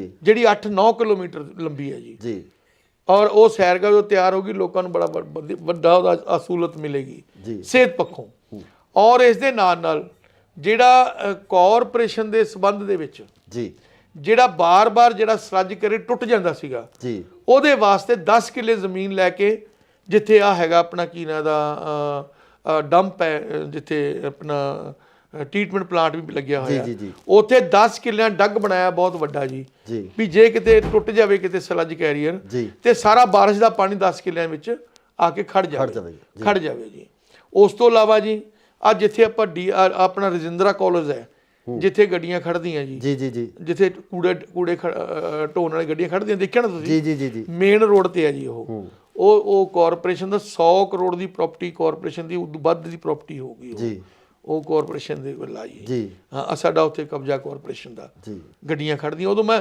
ਬਤੌਰ ਮੇਅਰ ਸੀ ਇਹ ਮਿਨਿਸਟਰ ਹੁੰਦੇ ਸੀਗੇ ਜੀ ਔਰ ਮੈਂ ਗੱਲ ਕਹਾਂਗਾ ਵੀ ਕੋਈ ਇੰਨੇ ਕਈ ਕੰਮ ਐਸੇ ਹੈ ਜਿਹੜੇ ਮੈਂ ਸਾਰੇ ਹੁਣ ਵੇਖਾਂਗਾ ਔਰ ਜੇ ਮੈਂ ਗੱਲ ਕਰਦਿਆਂ ਨਾਲ ਹੀ ਅਮਰਪੁਰਾ ਬਸਤੀ ਹੈ ਇੱਥੇ 4 ਕਿੱਲੇ ਜ਼ਮੀਨ ਰਿਕਵਾਇਰ ਕਰਕੇ ਵਕਫ ਬੋਰਡ ਦੀ ਉਹਦੇ ਵਿੱਚ ਬਹੁਤ ਵਧੀਆ ਤਰੀਕੇ ਨਾਲ ਇੱਕ ਪਾਰਕ ਤਿਆਰ ਕਰ ਰਹੇ ਆ ਜੀ ਔਰ ਨਾਲ ਹੀ ਇੱਥੇ ਨਾਲ ਇੱਕ ਪਾਰਕ ਬਣਾਇਆ ਹਾਜ਼ੀ ਰਤਨ ਜਿੱਥੇ ਹੈ ਨਾ ਜਿੱਥੇ ਆਪਣਾ ਹਸਪੀਟਲ ਹੈ ਜੀ ਉਹਦੇ ਨਾਲ ਦੇਖਿਆ ਇੱਕ ਪਾਰਕ ਬਣਿਆ ਜੀ ਪਰ ਇਹ ਚਿੜੀ ਛਿੱਕਾ ਉਹ ਦੂਜਾ ਖੇਡਣ ਵਾਲਾ ਹੀ ਬਣਾਇਆ ਜੀ ਮਤਲਬ ਕਾਫੀ ਜਿਹੜਾ ਹੈ ਕੂਦਮ ਸਿੰਘ ਨਗਰ ਪਾਰਕ ਬਣਾਇਆ ਜੀ ਜਿਹੜੀ ਵੇਰਕਾ ਮਿਲ ਸੀ ਉਹਦੀ ਬੈਕ ਸਾਈਡ ਤੇ ਦੇਖੋ ਸਮਾਜਿਕ ਕੁਝ ਕੰਮ ਐਸੇ ਹੁੰਦੇ ਆ ਬੱਚਿਆਂ ਨੂੰ ਖੇਡਣ ਵਾਸਤੇ ਥਾਂ ਜਗ੍ਹਾ ਚਾਹੀਦੀ ਹੈ ਬਜ਼ੁਰਗਾਂ ਨੂੰ ਬੈਠਣ ਵਾਸਤੇ ਚਾਹੀਦਾ ਹੈ ਔਰ ਜਦੋਂ ਕੋਈ ਵਿਚਾਰਾ ਮੀਆਂ ਬੀਬੀ ਉਹਨੂੰ ਦਿਮਾਗੀ ਤੌਰ ਤੇ ਵਿਚਾਰੇ ਘਰੇ ਬੈਠੇ ਉਹ ਹੋ ਜਾਂਦੇ ਨੇ ਵਿਚਾਰੇ, ਜੇ ਪਾਰਕ 'ਚ ਜਾ ਕੇ ਬਹਿੰਦੇ ਨੇ ਤੇ ਉਹਨੂੰ ਮਤਲਬ ਖੁਸ਼ੀਆਂ ਮੁੜਦੀਆਂ ਘਰਾਂ ਦੇ ਵਿੱਚ। ਕਾਫੀ ਜਾਣੀ ਕਿ ਇਹਨਾਂ ਲੋਕਾਂ ਦੇ ਵਾਸਤੇ ਜੋ ਕਰਿਆ ਹੈਗਾ ਕੰਮ ਕਾਫੀ ਹੋਏ ਨੇ। ਔਰ ਸਰਕਾਰਾਂ ਦੇ ਕੰਮ ਹੁੰਦੇ, ਕੁਝ ਕੰਮ ਹੋ ਜਾਂਦੇ, ਕੋਈ ਨਾਰਾਜ਼ਗੀਆਂ ਵੀ ਹੋ ਜਾਂਦੀਆਂ। ਔਰ ਉਹ ਜਿਹੜਾ ਕੰਮ ਹੈ ਕੈਂਟੀਨ ਕੋਈ 5-4 ਸਾਲਾਂ ਵਾਲਾ ਕੰਮ ਤਾਂ ਹੁੰਦਾ ਨਹੀਂ ਜੀ, ਕਿਉਂਕਿ ਜੇ ਅਗਰ ਆਪਾਂ ਬਠਿੰਡੇ ਨੂੰ ਬਣਾਉਣਾ ਹੋਵੇ ਤਾਂ 40-50 ਸਾਲ ਤੋਂ ਲਗਾਤਾਰ 20-25 ਸਾਲ ਲੱਗੇ ਰਵਾਂਗੇ ਫਿਰ ਜਾ ਕੇ ਸਿਰੇ ਲੱਗੇ। ਮੇਰੇ ਸਾਹਿਬ ਇੱਕ ਹੋਰ ਸਵਾਲ ਆ, ਲਾਸਟ ਸਵਾਲ ਤੁਹਾਨੂੰ ਕਰਨਾ ਚਾਹੁੰਦਾ ਕਿ ਅਗਰ ਅਕਾਲੀ ਦਲ ਵਾਂਗੂ ਕਾਂਗਰਸ ਵੱਲੋਂ ਵੀ ਇਹ ਸ਼ਬਦੀ ਹਮਲੇ ਹੋਣ ਤੁਹਾਡੇ ਦੀ ਕਿ ਅਕਾਲੀ ਦਲ ਤੋਂ ਆਏ ਹੋਏ ਆ, ਫਿਰ ਕੀ ਹੋਊਗਾ? ਵੀ ਅਕਾਲੀ ਦਲ ਤੋਂ ਉਹ ਤਾਂ ਸਾਰਿਆਂ ਨੂੰ ਪਤਾ ਜੀ ਵੀ ਮੈਂ ਅਕਾਲੀ ਦਲ ਚੋਂ ਆਇਆ ਹੈਗਾ। ਇਹ ਤਾਂ ਅਗਰ ਇਹੀ ਵਰਤਾਰਾ ਤੁਹਾਡੇ ਨਾਲ ਇੱਧਰ ਕਾਂਗਰਸ 'ਚ ਹੁੰਦਾ ਹੈ, ਵੀ ਜੇ ਇਹੀ ਵਰਤਾਰਾ ਹੁੰਦਾ ਜੀ ਜੀ ਜੀ, ਇਹਦੇ 'ਚ ਦੇਖੋ ਇਹ ਤਾਂ ਹੁਣ ਗਾਂ ਮੇਰੀ ਕਿਸਮਤ ਹੈ ਵੀ ਇਹਦੇ 'ਚ ਕੀ ਹੋਣਾ। ਲੇਕਿਨ ਇੱਕ ਗੱਲ ਜ਼ਰੂਰ ਹੈ ਵੀ ਜਿਹੜੀ ਸਿਆਸਤ ਹੈ ਇਹ ਪੈਸੇ ਵਾਲੇ ਦੀ ਹੈ ਜੀ। ਜੇ ਹੋ ਸਕਦਾ ਕਿ ਮੈਂ ਵੀ ਕਿਤੇ ਮਾੜਾ ਮੋਟਾ ਕੋਈ 4 ਪੈਸਿਆਂ ਵਾਲਾ ਬੰਦਾ ਹੁੰਦਾ, ਮੈਂ ਵੀ ਖੁੱਲ੍ਹ ਕੇ ਲੋਕਾਂ ਦੀ ਪਬਲਿਕ ਦੀ ਸੇਵਾ ਕਰ ਸਕਦਾ ਸੀ, ਪਰ ਜਿੰਨੀ ਮੇਰੇ ਕੋਲ ਹੋ ਸਕੂਗੀ ਮੈਂ ਉਨੀ ਕਰਾਂਗਾ। ਸੋ ਇਹ ਸਨ ਸਾਬਕਾ ਮੇਅਰ ਬਲਵੰਤ ਰਾਏ ਨਾਥ, ਜਿਨ੍ਹਾਂ ਵੱਲੋਂ ਅਕਾਲੀ ਦਲ ਨੂੰ ਅਲਵਿਦਾ ਕਹਿ ਕੇ ਕਾਂਗਰਸ ਦਾ ਪੱਲਾ ਫੜ ਲਿਆ ਗਿਆ ਤੇ ਇਸ ਨੂੰ ਘਰ ਵਾਪਸੀ ਵੀ ਕਿਹਾ ਜਾ ਸਕਦਾ ਹੈ। ਤੇ ਨਾਲ ਹੀ ਇਹਨਾਂ ਵੱਲੋਂ ਮਨਪ੍ਰੀਤ ਬਾਦਲ ਦੇ ਕੰਮਾਂ ਦੀ ਸ਼ਲਾਘਾ ਕੀਤੀ ਆ, ਉਹਨਾਂ ਵੱਲੋਂ ਕੀਤੇ ਹੋਏ ਕੰਮਾਂ ਦੀ ਉਸਤਤ ਕੀਤੀ ਗਈ ਹੈ। ਪਰ ਆਮ ਲੋਕ ਮਨਪ੍ਰੀਤ ਬਾਦਲ ਦੇ ਕੰਮਾਂ ਨੂੰ ਕਿਸ ਤਰ੍ਹਾਂ ਦੇਖਦੇ ਆ, ਇਸ ਇਲਾਕੇ ਦੇ ਲੋਕ ਮਨਪ੍ਰੀਤ ਬਾਦਲ ਦੇ ਕੰਮਾਂ ਨੂੰ ਕਿਸ ਤਰ੍ਹਾਂ ਦੇਖਦੇ ਆ, ਇਹ ਆਉਣ ਵਾਲੀ 20 ਤਰੀਕ ਨੂੰ ਕਨਫਰਮ ਹੋ ਜਾਵੇਗਾ, ਪਤਾ ਲੱਗ ਜਾਵੇਗਾ। ਪਰ ਹਰ ਇੱਕ ਪਾਰਟੀ ਆਪਣੇ ਕੰਮਾਂ ਨੂੰ ਸੁਣਾਉਂਦੀ ਹੈ, ਹਰ ਇੱਕ ਪਾਰਟੀ ਆਪਣੇ ਕੀਤੇ ਹੋਏ ਕੰਮਾਂ ਦੀ ਉਸਤਤ ਕਰਦੀ ਹੈ। ਸੋ ਜੁੜੇ ਰਹੋ ਇੰਡੋਜ਼ ਟੀਵੀ ਆਸਟ੍ਰੇਲੀਆ ਨਾਲ। ਧੰਨਵਾਦ। ਨਾ ਸਰ, ਪਹਿਲਾ ਸਵਾਲ ਇਹੀ ਆ ਕਿ ਇਹੋ ਜਿਹੀਆਂ ਕਿਹੜੀਆਂ ਪਰਿਸਥਿਤੀਆਂ ਬਣੀਆਂ ਜਿਸ ਕਾਰਨ ਤੁਹਾਨੂੰ ਅਕਾਲੀ ਦਲ ਤੋਂ ਕਿਨਾਰਾ ਕਰਕੇ ਕਾਂਗਰਸ ਦਾ ਪੱਲਾ ਫੜਨਾ ਪਿਆ? ਇਹੋ ਜਿਹੇ ਕਿਹੜੇ ਹਾਲਾਤ ਸਨ? ਬਠਿੰਡੇ ਨੂੰ ਜਿਹੜਾ ਹਿੰਦੁਸਤਾਨ ਦੇ ਨਕਸ਼ੇ ਤੇ ਲਿਆਉਣ ਵਾਸਤੇ ਜੀ ਜੀ ਮੈਂ ਦਿਨ ਪਰ ਰਾਤ ਇੱਕ ਕਰਨ ਦੀ ਕੋਸ਼ਿਸ਼ ਕੀਤੀ ਜੀ। ਜਿੰਨੀ ਜਤਾ ਸ਼ਕਤੀ ਸੀ ਸਰੀਰਕ ਤੌਰ ਤੇ, ਮਾਨਸਿਕ ਤੌਰ ਤੇ ਜੀ ਜੀ। ਔਰ ਮੈਂ ਇਸ ਨੂੰ ਜਿਹੜਾ ਹੈਗਾ ਪੰਜਾਬ ਦੇ ਵਿੱਚ 3 ਦਫਾ ਬਠਿੰਡੇ ਨੂੰ 1 ਨੰਬਰ ਤੇ ਲੈ ਕੇ ਆਇਆ ਜਦੋਂ ਮੈਂ ਸੀਟ ਤੇ ਬੈਠਿਆ ਸੀ ਜੀ ਜੀ। ਪਰ ਲੇਕਿਨ ਕੈਂਟੀ ਨਿਊਜ਼ ਮੈਂ ਦੇਖੀ ਗਿਆ, ਇੱਕ ਤਾਂ ਮੇਰੇ ਤੇ ਇਹੀ ਲੱਛਣ ਨਹੀਂ ਲੱਗਣੋਂ ਹਟੇ ਵੀ ਇਹ ਕਾਂਗਰਸੀ ਹੈ ਜੀ, ਇਹ ਫਲਾਣਾ। ਮੈਂ ਇੱਕ ਮੇਅਰ ਸੀ, ਨਾ ਕਿ ਮੈਂ ਕੋਈ ਕਿਸੇ ਪਾਰਟੀ ਦਾ ਪ੍ਰਧਾਨ ਬੈਠਿਆ। ਫਿਰ ਉਹ ਇਲੈਕਸ਼ਨ ਆ ਗਏ ਜੀ, ਜਿਹੜੇ ਐਮਸੀ ਦੇ ਸੀ ਮੈਨੂੰ ਕਹਿੰਦੇ ਐਮਸੀ ਇਲੈਕਸ਼ਨ ਲੜ ਲਓ। ਔਰ ਉਦੋਂ ਕਿਤੇ ਕੁਦਰਤੀ ਮੈਨੂੰ ਪੈਰਾਲਾਈਜ਼ ਹੋ ਕੇ ਹਟਿਆ ਸੀਗਾ। ਉਦੋਂ ਮੈਨੂੰ ਡਾਕਟਰ ਕਹਿੰਦਾ ਵੀ ਐਤਕੀ ਥੋੜਾ ਤੁਸੀਂ ਠੰਡ ਦੇ ਵਿੱਚ ਬਾਲਾ ਕੰਮ ਨਹੀਂ ਕਰਨਾ। ਇਸ ਗੱਲ ਤੋਂ ਰੁੱਸ ਗਏ। ਜਿੱਥੇ ਆਪਣੀ ਇੱਜ਼ਤ ਨਹੀਂ ਹੈ, ਜਿੱਥੇ ਆਪਾਂ ਨੂੰ ਸਤਿਕਾਰ ਹੋਣਾ ਚਾਹੀਦਾ, ਜਦੋਂ ਉਹਦੇ 'ਚ ਮੈਨੂੰ ਕਮੀ ਲੱਗੀ ਤਾਂ ਮੈਂ ਛੱਡ ਦਿੱਤਾ। ਅੱਛਾ, ਮੈਨੂੰ ਕਹਿੰਦੇ ਮੇਅਰ ਬਣਾਤਾ, ਕੱਲ ਪਰਸੋਂ ਦਾ ਫੇਸਬੁੱਕ ਤੇ ਤੁਰਿਆ ਆਂਦਾ ਮੇਅਰ ਬਣਾ ਕੇ ਮੈਂ ਕੋਈ ਡਾਕਾ ਮਾਰਿਆ ਕਿਤੇ? ਜੇ ਮੇਅਰ ਬਣਾਇਆ ਮੈਨੂੰ, ਮੈਂ ਇਹਦੇ 18 ਘੰਟੇ ਕੰਮ ਕੀਤਾ ਜੀ। ਮੈਂ ਇੰਨੀ ਮਿਹਨਤ ਕੀਤੀ, ਮੈਨੂੰ 2 ਵਾਰੀ ਪੈਰਾਲਾਈਜ਼ ਵੀ ਹੋ ਗਿਆ। ਮੈਂ ਕਦੀ ਝੂਠੀ ਗੱਲ ਨਹੀਂ ਕਦੀ ਕਹੀ ਜੀ, ਨਾ ਨਾ ਨਾ ਨਾ। ਜੇ ਅਗਰ ਵੀ ਜੈ ਜੈਕਾਰ ਕਰਨੀ ਆਪਣੇ ਲੀਡਰ ਦੀ ਝੂਠੀ, ਮੇਰੇ ਤੋਂ ਅੱਜ ਨਹੀਂ ਹੁੰਦੀ, ਕੱਲ ਨਹੀਂ ਹੁੰਦੀ। ਜੇ ਅਗਰ ਕੋਈ ਗੱਲ ਉਹਦੀ ਆ ਜਾਂਦੀ ਹੈ ਜੈ ਜੈਕਾਰ ਕਰਨ ਵਾਲੀ, ਠੋਕ ਕੇ ਕਰਦਾ, ਚਾਹੇ ਮੈਨੂੰ ਕੋਈ ਚੰਗਾ ਕਹੇ ਚਾਹੇ ਮਾੜਾ ਕਹੇ। ਸਤਿ ਸ਼੍ਰੀ ਅਕਾਲ ਜੀ, ਤੁਸੀਂ ਦੇਖ ਰਹੇ ਹੋ ਇੰਡੋਜ਼ ਟੀਵੀ ਆਸਟ੍ਰੇਲੀਆ ਤੇ ਮੈਂ ਹਾਂ ਗੁਰਿਕਬਾਲ ਸਿੰਘ। ਪੰਜਾਬ ਦੀ ਸਿਆਸਤ ਇਸ ਸਮੇਂ 2022 ਦੇ ਵਿਧਾਨ ਸਭਾ ਇਲੈਕਸ਼ਨ ਨੂੰ ਲੈ ਕੇ ਲਗਾਤਾਰ ਭਖੀ ਹੋਈ ਹੈ ਤੇ ਇਸ ਭਖੀ ਹੋਈ ਸਿਆਸਤ ਦੇ ਦੌਰਾਨ ਕਿਤੇ ਨਾ ਕਿਤੇ ਸਿਆਸੀ ਪਾਰਟੀਆਂ ਦੇ ਵਿੱਚ ਇੱਕ ਦੂਜੇ ਦੇ ਤਰਫ ਦੂਸਰੀਆਂ ਪਾਰਟੀਆਂ ਦੇ ਕੈਂਡੀਡੇਟ ਖਿੱਚਣ ਨੂੰ ਲੈ ਕੇ ਵੀ ਜਿਹੜੀ ਲਾਲਸਾ ਹੈ ਉਹ ਜਾਗੀ ਹੁੰਦੀ ਆ। ਸੋ ਇਸੇ ਸਮੇਂ ਦੌਰਾਨ ਬਠਿੰਡਾ ਦੇ ਵਿੱਚ ਜੋ ਅਕਾਲੀ ਦਲ ਤੋਂ ਸਾਬਕਾ ਮੇਅਰ ਸਨ, ਉਹ ਕਾਂਗਰਸ ਦੇ ਵਿੱਚ ਉਹਨਾਂ ਵੱਲੋਂ ਸ਼ਮੂਲੀਅਤ ਕੀਤੀ ਗਈ ਹੈ। ਕੀ ਕਾਰਨ ਸੀ? ਆਖਰ ਇਹੋ ਜਿਹੀਆਂ ਕਿਹੜੀਆਂ ਪ੍ਰਸਥਿਤੀਆਂ ਬਣੀਆਂ ਜਿਸ ਕਾਰਨ ਉਹਨਾਂ ਨੂੰ ਅਕਾਲੀ ਦਲ ਛੱਡ ਕੇ ਕਾਂਗਰਸ ਦੇ ਵਿੱਚ ਸ਼ਾਮਲ ਹੋਣਾ ਪਿਆ? ਸਾਡੇ ਨਾਲ ਮੌਜੂਦ ਨੇ ਮੇਅਰ ਬਲਵੰਤ ਰਾਏ ਨਾਥ ਜੀ, ਉਹਨਾਂ ਨਾਲ ਗੱਲਬਾਤ ਕਰਾਂਗੇ। ਨਾ ਸਾਹਿਬ, ਸਵਾਗਤ ਹੈ ਜੀ ਇੰਡੋਜ਼ ਟੀਵੀ। ਹਾਂਜੀ, ਸਤਿ ਸ਼੍ਰੀ ਅਕਾਲ ਜੀ। ਮੇਰੇ ਵੱਲੋਂ ਗੁਰਪਾਲ ਜੀ ਤੁਹਾਨੂੰ ਬਹੁਤ ਬਹੁਤ ਮਿਹਰਬਾਨੀ, ਜਿਹੜਾ ਕਿ ਤੁਸੀਂ ਜਿਹੜੀ ਸਾਡੀ ਜਿਹੜੀ ਗੱਲ ਲੋਕਾਂ ਤੱਕ, ਸਰੋਤਾਂ ਤੱਕ ਪਹੁੰਚਾਈ। Thank you. ਨਾ ਸਾਹਿਬ, ਪਹਿਲਾ ਸਵਾਲ ਇਹੀ ਆ ਕਿ ਇਹੋ ਜਿਹੀਆਂ ਕਿਹੜੀਆਂ ਪ੍ਰਸਥਿਤੀਆਂ ਬਣੀਆਂ ਜਿਸ ਕਾਰਨ ਤੁਹਾਨੂੰ ਅਕਾਲੀ ਦਲ ਤੋਂ ਕਿਨਾਰਾ ਕਰਕੇ ਕਾਂਗਰਸ ਦਾ ਪੱਲਾ ਫੜਨਾ ਪਿਆ? ਇਹੋ ਜਿਹੇ ਕਿਹੜੇ ਹਾਲਾਤ ਸਨ?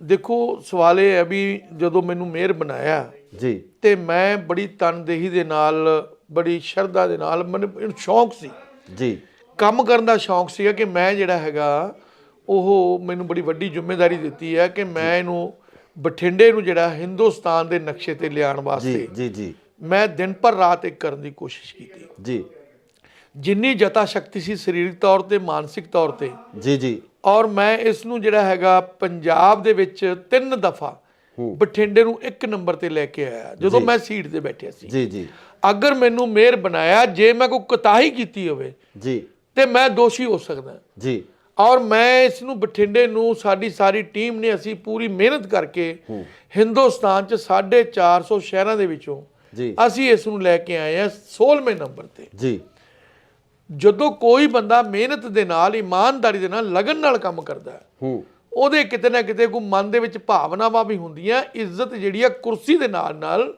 ਆਤਮਿਕ ਤੌਰ ਤੇ ਵੀ ਇੱਜ਼ਤ ਬੰਦੇ ਨੂੰ ਚਾਹੀਦੀ ਹੈ। ਜੀ ਜੀ ਜੀ ਜੀ, ਜਿਹੜੀ ਕਿ ਮੈਂ ਮਹਿਸੂਸ ਕੀਤਾ, ਕਿਉਂਕਿ ਮੈਂ ਇਹੋ ਜਿਹਾ ਕੁਝ ਗੱਲ, ਮੇਰੀ ਫਿਤਰਤ ਜਿਹੜੀ ਹੈ ਉਹ ਇਹੋ ਜਿਹੀ ਨਹੀਂ ਹੈ ਕਿ ਜਿਹੜੀ ਮੈਂ ਮਤਲਬ ਜਲਦੀ ਓਛੀ ਗੱਲ ਨਹੀਂ ਕਹਿੰਦਾ। ਜੀ ਜੀ ਜੀ, ਪਰ ਲੇਕਿਨ ਕੈਂਟੀ ਨਿਊਜ਼ ਮੈਂ ਦੇਖੀ ਗਿਆ, ਇੱਕ ਤਾਂ ਮੇਰੇ ਤੇ ਇਹੀ ਲੱਛਣ ਨਹੀਂ ਲੱਗਣੋਂ ਹਟੇ ਵੀ ਇਹ ਕਾਂਗਰਸੀ ਹੈ ਜੀ, ਇਹ ਫਲਾਣਾ।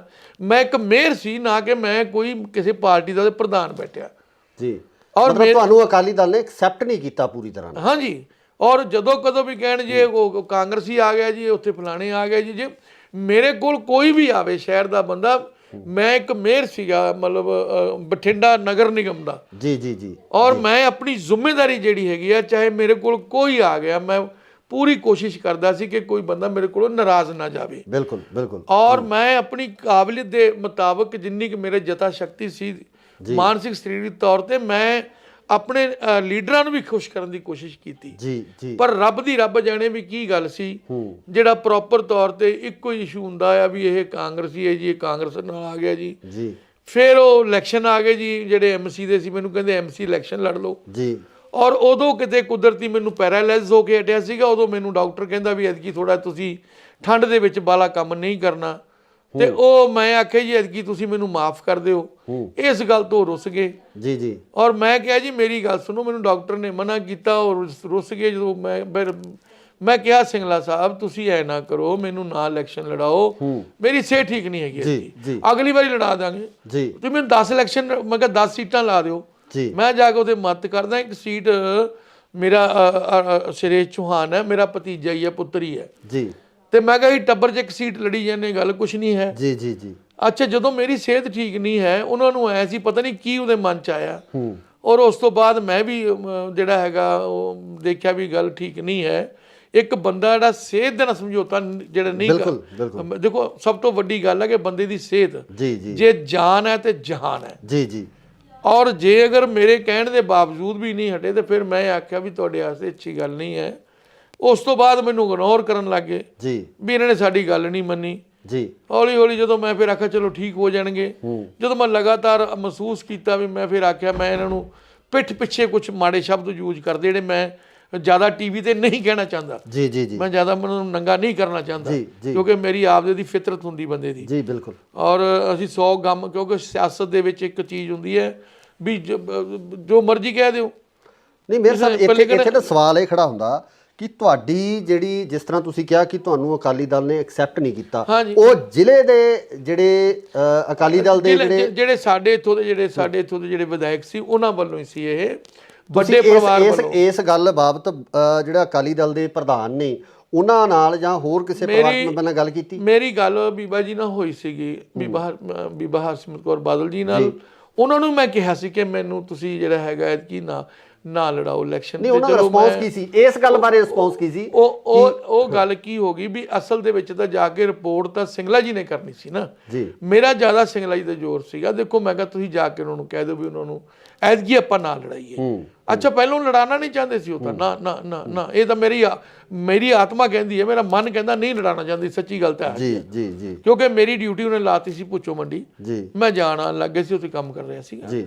ਔਰ ਉਸ ਤੋਂ ਬਾਅਦ ਰੱਬ ਜਾਣੇ ਕੀ ਉਹਨਾਂ ਦੇ ਮਨ ਦੇ ਵਿੱਚ ਆਇਆ, ਸਿੰਗਲਾ ਜੀ ਦੇ ਕਹਿੰਦੇ ਇੱਥੇ ਐਮਸੀ ਦੇ ਇਲੈਕਸ਼ਨ ਲੜ ਲਓ, ਜਿਹੜਾ ਕਿ ਮੈਂ ਉਸ ਨੂੰ ਲੜਨ ਦੇ ਵਿੱਚ ਨਾ ਤਾਂ ਮਾਨਸਿਕ ਤੌਰ ਤੇ ਤਿਆਰ ਸੀ ਜੀ, ਔਰ ਨਾ ਹੀ ਮੈਂ ਸਿਹਤ ਪੱਖੋਂ ਤਿਆਰ ਸੀ। ਤੇ ਮੈਂ ਆਖਿਆ ਜੀ ਐਵੇਂ ਮੈਂ ਨਹੀਂ ਐਤਕੀ ਲੜਾਂਗਾ। ਬਸ ਇਸੇ ਗੱਲ ਤੋਂ ਜਿਹੜਾ ਇਗਨੋਰ ਕਰਨ ਲੱਗੇ, ਸਾਡਾ ਹੁਕਮ ਨਹੀਂ ਮੰਨਿਆ ਜੀ ਜੀ। ਜਦੋਂ ਸਿੰਗਲਾ ਜੀ ਦਾ ਹੁਕਮ ਨਹੀਂ ਮੰਨਿਆ, ਉਹਨਾਂ ਨੇ ਕਰਨਾ ਹੀ ਸੀ। ਜਦੋਂ ਉਹਨਾਂ ਨੇ ਮੈਨੂੰ ਜ਼ਿਆਦਾ, ਮੈਂ ਵੀ ਫਿਰ ਆਪਦਾ ਹੌਲੀ ਹੌਲੀ ਕਿਨਾਰਾ ਕਰ ਗਿਆ। ਮੈਂ ਕਿਹਾ ਵੀ ਜਿੱਥੇ ਆਪਣੀ ਇੱਜ਼ਤ ਨਹੀਂ ਹੈ, ਜਿੱਥੇ ਆਪਾਂ ਨੂੰ ਆਤਮਿਕ ਤੌਰ ਤੇ ਆਪਾਂ ਨੂੰ ਇੱਜ਼ਤ ਨਹੀਂ ਹੈ, ਤੇ ਕੁਰਸੀਆਂ ਦੀ ਇੱਜ਼ਤ ਨਹੀਂ ਹੁੰਦੀ, ਕੁਰਸੀਆਂ ਤਾਂ ਛੋਟੀਆਂ ਵੱਡੀਆਂ ਚੱਲਦੀਆਂ ਰਹਿੰਦੀਆਂ ਜੀ, ਲੇਕਿਨ ਬੰਦੇ ਦੀ ਇੱਕ ਰਿਸਪੈਕਟ ਹੁੰਦੀ, ਆਤਮਿਕ ਤੌਰ ਤੇ ਹੀ ਬੰਦੇ ਦੀ ਇੱਕ ਸਤਿਕਾਰ ਹੋਣਾ ਚਾਹੀਦਾ। ਜਦੋਂ ਉਹਦੇ 'ਚ ਮੈਨੂੰ ਕਮੀ ਲੱਗੀ ਤਾਂ ਮੈਂ ਛੱਡ ਗਿਆ ਜੀ। ਤੁਸੀਂ ਐਮਐਲਏ ਦੀ ਟਿਕਟ ਵਾਸਤੇ ਵਿਲਿੰਗ ਸੀ, ਤੁਹਾਨੂੰ ਸੀ ਵੀ ਮੈਂ ਐਮਐਲਏ ਵਾਸਤੇ ਜਾਂ ਵਿਧਾਨ ਸਭਾ ਇਲੈਕਸ਼ਨ ਲੜਨਾ ਹੈ? ਦੇਖੋ ਕੋਈ ਵੀ ਬੰਦਾ ਹੈਗਾ ਜੀ, ਜਿਹੜਾ ਬੰਦਾ ਸਿਆਸਤ ਦੇ ਵਿੱਚ ਆ ਗਿਆ, ਕੋਈ ਉਹ ਗੁਲਗੁਲੇ ਤਾਂ ਵੇਚਦਾ ਨਹੀਂ, ਨਾ ਹੀ ਛੋਲੇ ਪੂੜੀਆਂ ਵੇਚਦਾ ਕਿਤੇ ਜਾ ਕੇ।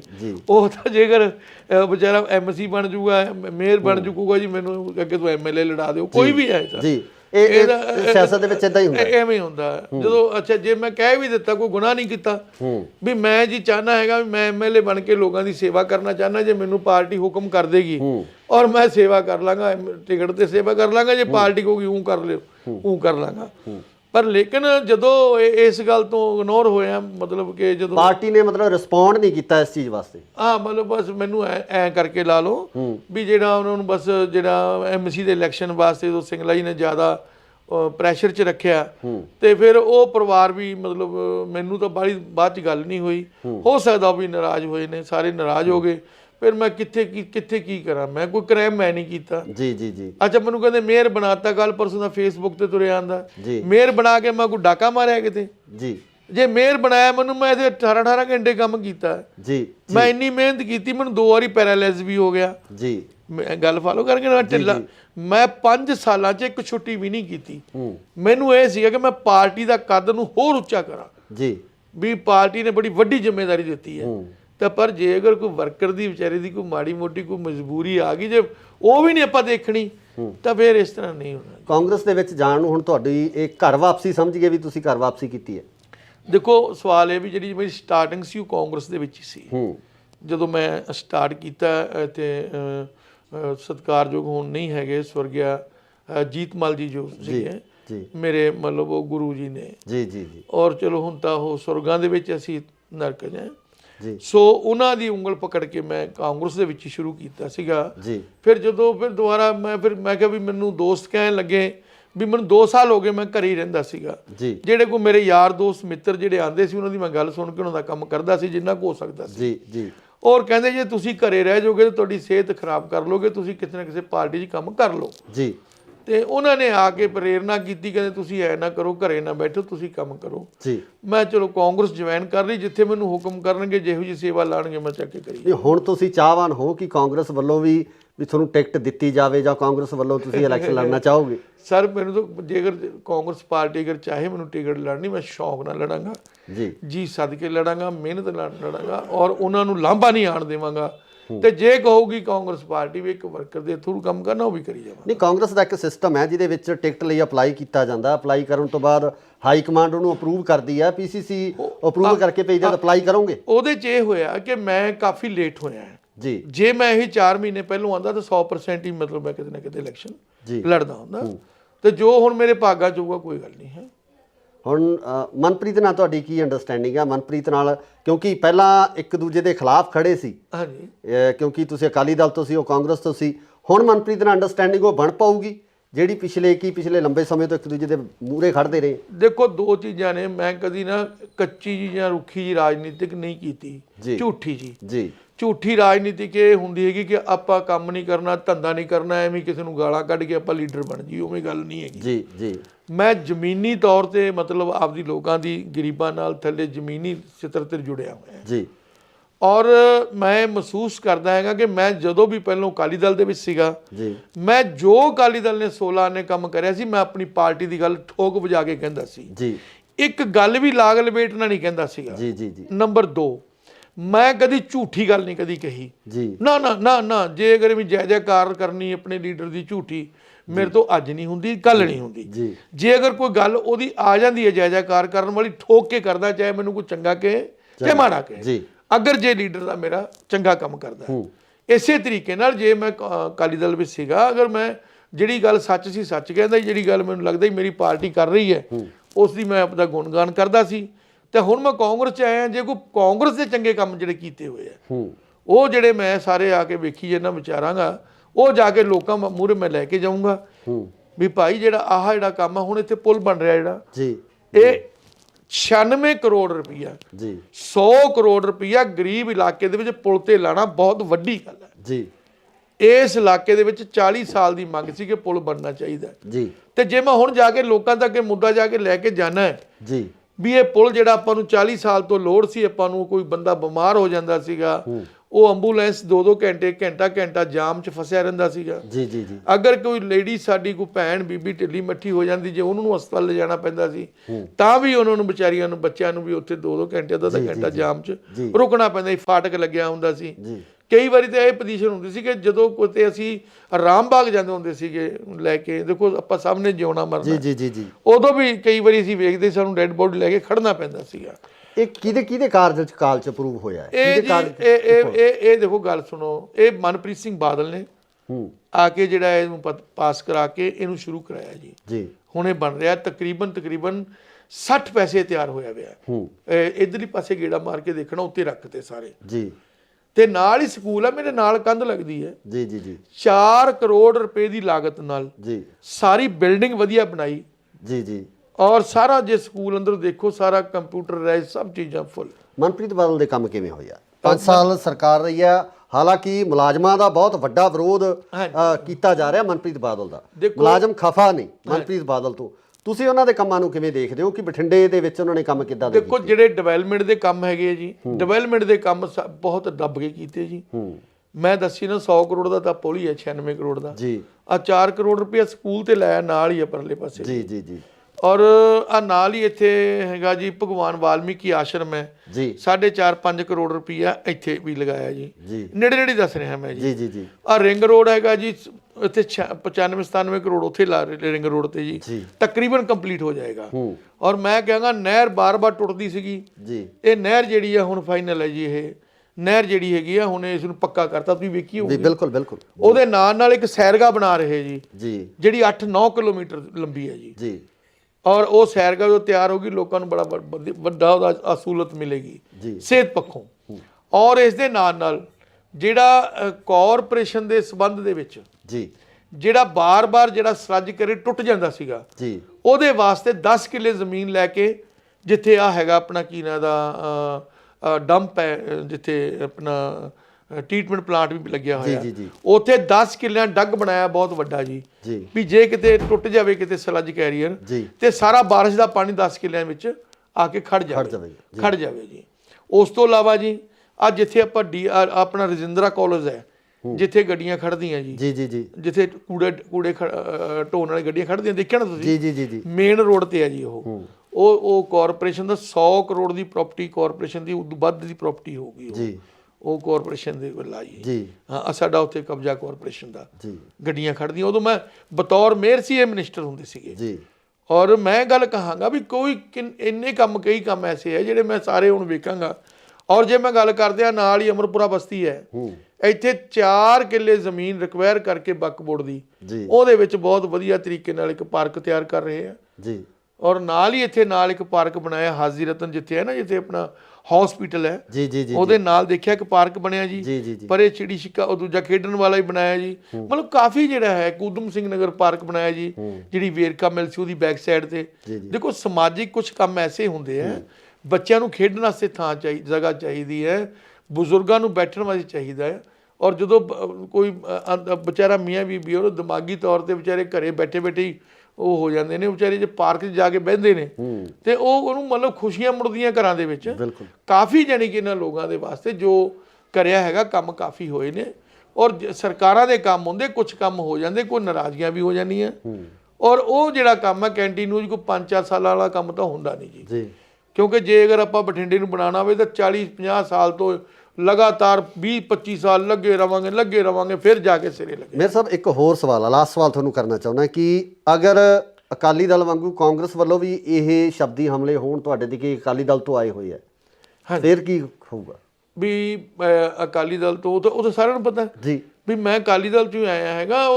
ਅਗਰ ਇਹੀ ਵਰਤਾਰਾ ਤੁਹਾਡੇ ਨਾਲ ਇੱਧਰ ਕਾਂਗਰਸ 'ਚ ਹੁੰਦਾ ਹੈ, ਵੀ ਜੇ ਇਹੀ ਵਰਤਾਰਾ ਹੁੰਦਾ ਜੀ ਜੀ ਜੀ, ਇਹਦੇ 'ਚ ਦੇਖੋ ਇਹ ਤਾਂ ਹੁਣ ਗਾਂ ਮੇਰੀ ਕਿਸਮਤ ਹੈ ਵੀ ਇਹਦੇ 'ਚ ਕੀ ਹੋਣਾ।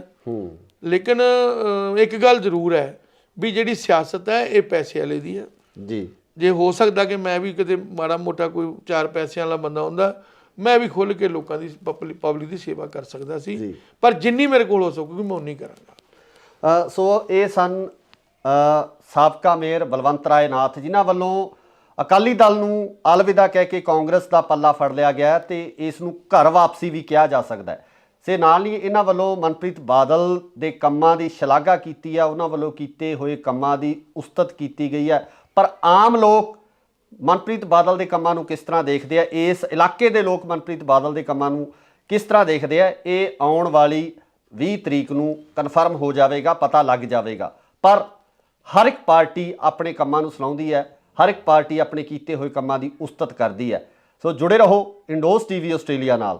ਧੰਨਵਾਦ। ਨਾ ਸਰ, ਪਹਿਲਾ ਸਵਾਲ ਇਹੀ ਆ ਕਿ ਇਹੋ ਜਿਹੀਆਂ ਕਿਹੜੀਆਂ ਪ੍ਰਸਥਿਤੀਆਂ ਬਣੀਆਂ ਜਿਸ ਕਾਰਨ ਤੁਹਾਨੂੰ ਅਕਾਲੀ ਦਲ ਤੋਂ ਕਿਨਾਰਾ ਕਰਕੇ ਕਾਂਗਰਸ ਦਾ ਪੱਲਾ ਫੜਨਾ ਪਿਆ? ਇਹੋ ਜਿਹੇ ਕਿਹੜੇ ਹਾਲਾਤ ਸਨ? ਬਠਿੰਡੇ ਨੂੰ ਜਿਹੜਾ ਹਿੰਦੁਸਤਾਨ ਦੇ ਨਕਸ਼ੇ ਤੇ ਲਿਆਉਣ ਵਾਸਤੇ ਜੀ ਮੈਂ ਦਿਨ ਪਰ ਰਾਤ ਇੱਕ ਕਰਨ ਦੀ ਕੋਸ਼ਿਸ਼ ਕੀਤੀ ਜੀ। ਜਿੰਨੀ ਜਤਾ ਸ਼ਕਤੀ ਸੀ ਸਰੀਰਕ ਤੌਰ ਤੇ, ਮਾਨਸਿਕ ਤੌਰ ਤੇ ਜੀ। ਔਰ ਮੈਂ ਇਸ ਨੂੰ ਜਿਹੜਾ ਹੈਗਾ ਪੰਜਾਬ ਦੇ ਵਿੱਚ 3 ਦਫਾ ਬਠਿੰਡੇ ਨੂੰ 1 ਨੰਬਰ ਤੇ ਲੈ ਕੇ ਆਇਆ ਜਦੋਂ ਮੈਂ ਸੀਟ ਤੇ ਬੈਠਿਆ ਸੀ। ਜੀ। ਪਰ ਲੇਕਿਨ ਕੈਂਟੀ ਨਿਊਜ਼ ਮੈਂ ਦੇਖੀ ਗਿਆ, ਇੱਕ ਤਾਂ ਮੇਰੇ ਤੇ ਇਹੀ ਲੱਛਣ ਨਹੀਂ ਲੱਗਣੋਂ ਹਟੇ ਵੀ ਇਹ ਕਾਂਗਰਸੀ ਹੈ ਜੀ, ਇਹ ਫਲਾਣਾ।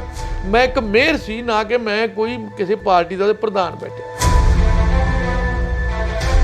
ਫਿਰ ਉਹ ਇਲੈਕਸ਼ਨ ਆ ਗਏ ਜੀ, ਜਿਹੜੇ ਐਮਸੀ ਦੇ ਸੀ ਮੈਨੂੰ ਕਹਿੰਦੇ ਐਮਸੀ ਇਲੈਕਸ਼ਨ ਲੜ ਲਓ। ਔਰ ਉਦੋਂ ਕਿਤੇ ਕੁਦਰਤੀ ਮੈਨੂੰ ਪੈਰਾਲਾਈਜ਼ ਹੋ ਕੇ ਹਟਿਆ ਸੀਗਾ। ਉਦੋਂ ਮੈਨੂੰ ਡਾਕਟਰ ਕਹਿੰਦਾ ਵੀ ਐਤਕੀ ਥੋੜਾ ਤੁਸੀਂ ਠੰਡ ਦੇ ਵਿੱਚ ਬਾਲਾ ਕੰਮ ਨਹੀਂ ਕਰਨਾ।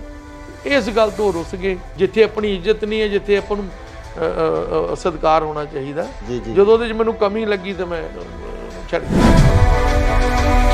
ਅੱਛਾ, ਮੈਨੂੰ ਕਹਿੰਦੇ ਮੇਅਰ ਬਣਾਤਾ, ਕੱਲ ਪਰਸੋਂ ਦਾ ਫੇਸਬੁੱਕ ਤੇ ਤੁਰਿਆ ਆਂਦਾ ਮੇਅਰ ਬਣਾ ਕੇ ਮੈਂ ਕੋਈ ਡਾਕਾ ਮਾਰਿਆ ਕਿਤੇ?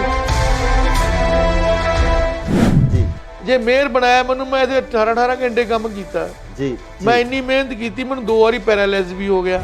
ਮੈਂ ਕਦੀ ਝੂਠੀ ਗੱਲ ਨਹੀਂ ਕਦੀ ਕਹੀ ਜੀ। ਨਾ ਜੇ ਅਗਰ ਵੀ ਜੈ ਜੈਕਾਰ ਕਰਨੀ ਆਪਣੇ ਲੀਡਰ ਦੀ ਝੂਠੀ, ਮੇਰੇ ਤੋਂ ਅੱਜ ਨਹੀਂ ਹੁੰਦੀ, ਕੱਲ ਨਹੀਂ ਹੁੰਦੀ। ਜੇ ਅਗਰ ਕੋਈ ਗੱਲ ਉਹਦੀ ਆ ਜਾਂਦੀ ਹੈ ਜੈ ਜੈਕਾਰ ਕਰਨ ਵਾਲੀ, ਠੋਕ ਕੇ ਕਰਦਾ, ਚਾਹੇ ਮੈਨੂੰ ਕੋਈ ਚੰਗਾ ਕਹੇ ਚਾਹੇ ਮਾੜਾ ਕਹੇ। ਸਤਿ ਸ਼੍ਰੀ ਅਕਾਲ ਜੀ, ਤੁਸੀਂ ਦੇਖ ਰਹੇ ਹੋ ਇੰਡੋਜ਼ ਟੀਵੀ ਆਸਟ੍ਰੇਲੀਆ ਤੇ ਮੈਂ ਹਾਂ ਗੁਰਿਕਬਾਲ ਸਿੰਘ। ਪੰਜਾਬ ਦੀ ਸਿਆਸਤ ਇਸ ਸਮੇਂ 2022 ਦੇ ਵਿਧਾਨ ਸਭਾ ਇਲੈਕਸ਼ਨ ਨੂੰ ਲੈ ਕੇ ਲਗਾਤਾਰ ਭਖੀ ਹੋਈ ਹੈ ਤੇ ਇਸ ਭਖੀ ਹੋਈ ਸਿਆਸਤ ਦੇ ਦੌਰਾਨ ਕਿਤੇ ਨਾ ਕਿਤੇ ਸਿਆਸੀ ਪਾਰਟੀਆਂ ਦੇ ਵਿੱਚ ਇੱਕ ਦੂਜੇ ਦੇ ਤਰਫ ਦੂਸਰੀਆਂ ਪਾਰਟੀਆਂ ਦੇ ਕੈਂਡੀਡੇਟ ਖਿੱਚਣ ਨੂੰ ਲੈ ਕੇ ਵੀ ਜਿਹੜੀ ਲਾਲਸਾ ਹੈ ਉਹ ਜਾਗੀ ਹੁੰਦੀ ਆ। ਸੋ ਇਸੇ ਸਮੇਂ ਦੌਰਾਨ ਬਠਿੰਡਾ ਦੇ ਵਿੱਚ ਜੋ ਅਕਾਲੀ ਦਲ ਤੋਂ ਸਾਬਕਾ ਮੇਅਰ ਸਨ, ਉਹ ਕਾਂਗਰਸ ਦੇ ਵਿੱਚ ਉਹਨਾਂ ਵੱਲੋਂ ਸ਼ਮੂਲੀਅਤ ਕੀਤੀ ਗਈ ਹੈ। ਕੀ ਕਾਰਨ ਸੀ? ਆਖਰ ਇਹੋ ਜਿਹੀਆਂ ਕਿਹੜੀਆਂ ਪ੍ਰਸਥਿਤੀਆਂ ਬਣੀਆਂ ਜਿਸ ਕਾਰਨ ਉਹਨਾਂ ਨੂੰ ਅਕਾਲੀ ਦਲ ਛੱਡ ਕੇ ਕਾਂਗਰਸ ਦੇ ਵਿੱਚ ਸ਼ਾਮਲ ਹੋਣਾ ਪਿਆ? ਸਾਡੇ ਨਾਲ ਮੌਜੂਦ ਨੇ ਮੇਅਰ ਬਲਵੰਤ ਰਾਏ ਨਾਥ ਜੀ, ਉਹਨਾਂ ਨਾਲ ਗੱਲਬਾਤ ਕਰਾਂਗੇ। ਨਾਥ ਸਾਹਿਬ, ਸਵਾਗਤ ਹੈ ਜੀ ਯੂਨੀਵਰਸਿਟੀ। ਹਾਂਜੀ, ਸਤਿ ਸ਼੍ਰੀ ਅਕਾਲ ਜੀ। ਮੇਰੇ ਵੱਲੋਂ ਗੁਰਪਾਲ ਜੀ ਤੁਹਾਨੂੰ ਬਹੁਤ ਬਹੁਤ ਮਿਹਰਬਾਨੀ, ਜਿਹੜਾ ਕਿ ਤੁਸੀਂ ਜਿਹੜੀ ਸਾਡੀ ਜਿਹੜੀ ਗੱਲ ਲੋਕਾਂ ਤੱਕ, ਸਰੋਤਾਂ ਤੱਕ ਪਹੁੰਚਾਈ। Thank you. ਨਾਥ ਸਾਹਿਬ, ਪਹਿਲਾ ਸਵਾਲ ਇਹੀ ਆ ਕਿ ਇਹੋ ਜਿਹੀਆਂ ਕਿਹੜੀਆਂ ਪ੍ਰਸਥਿਤੀਆਂ ਬਣੀਆਂ ਜਿਸ ਕਾਰਨ ਤੁਹਾਨੂੰ ਅਕਾਲੀ ਦਲ ਤੋਂ ਕਿਨਾਰਾ ਕਰਕੇ ਕਾਂਗਰਸ ਦਾ ਪੱਲਾ ਫੜਨਾ ਪਿਆ? ਇਹੋ ਜਿਹੇ ਕਿਹੜੇ ਹਾਲਾਤ ਸਨ? ਦੇਖੋ, ਸਵਾਲ ਇਹ ਹੈ ਵੀ ਜਦੋਂ ਮੈਨੂੰ ਮੇਅਰ ਬਣਾਇਆ ਜੀ ਤੇ ਮੈਂ ਬੜੀ ਤਨਦੇਹੀ ਦੇ ਨਾਲ, ਬੜੀ ਸ਼ਰਧਾ ਦੇ ਨਾਲ, ਮੈਨੂੰ ਸ਼ੌਂਕ ਸੀ ਜੀ, ਕੰਮ ਕਰਨ ਦਾ ਸ਼ੌਂਕ ਸੀਗਾ ਕਿ ਮੈਂ ਜਿਹੜਾ ਹੈਗਾ ਉਹ ਮੈਨੂੰ ਬੜੀ ਵੱਡੀ ਜ਼ਿੰਮੇਵਾਰੀ ਦਿੱਤੀ ਹੈ ਕਿ ਮੈਂ ਇਹਨੂੰ ਬਠਿੰਡੇ ਨੂੰ ਜਿਹੜਾ ਹਿੰਦੁਸਤਾਨ ਦੇ ਨਕਸ਼ੇ ਤੇ ਲਿਆਉਣ ਵਾਸਤੇ ਜੀ ਮੈਂ ਦਿਨ ਪਰ ਰਾਤ ਇੱਕ ਕਰਨ ਦੀ ਕੋਸ਼ਿਸ਼ ਕੀਤੀ ਜੀ। ਜਿੰਨੀ ਜਤਾ ਸ਼ਕਤੀ ਸੀ ਸਰੀਰਕ ਤੌਰ ਤੇ, ਮਾਨਸਿਕ ਤੌਰ ਤੇ ਜੀ। ਔਰ ਮੈਂ ਇਸ ਨੂੰ ਜਿਹੜਾ ਹੈਗਾ ਪੰਜਾਬ ਦੇ ਵਿੱਚ 3 ਦਫਾ ਬਠਿੰਡੇ ਨੂੰ 1 ਨੰਬਰ ਤੇ ਲੈ ਕੇ ਆਇਆ ਜਦੋਂ ਮੈਂ ਸੀਟ ਤੇ ਬੈਠਿਆ ਸੀ ਜੀ। ਅਗਰ ਮੈਨੂੰ ਮੇਅਰ ਬਣਾਇਆ, ਜੇ ਮੈਂ ਕੋਈ ਕੁਤਾਹੀ ਕੀਤੀ ਹੋਵੇ ਜੀ ਤੇ ਮੈਂ ਦੋਸ਼ੀ ਹੋ ਸਕਦਾ ਜੀ। ਔਰ ਮੈਂ ਇਸ ਨੂੰ ਬਠਿੰਡੇ ਨੂੰ, ਸਾਡੀ ਸਾਰੀ ਟੀਮ ਨੇ, ਅਸੀਂ ਪੂਰੀ ਮਿਹਨਤ ਕਰਕੇ ਹਿੰਦੁਸਤਾਨ 'ਚ 450 ਸ਼ਹਿਰਾਂ ਦੇ ਵਿੱਚੋਂ ਅਸੀਂ ਇਸ ਨੂੰ ਲੈ ਕੇ ਆਏ ਹਾਂ 16ਵੇਂ ਨੰਬਰ ਤੇ ਜੀ।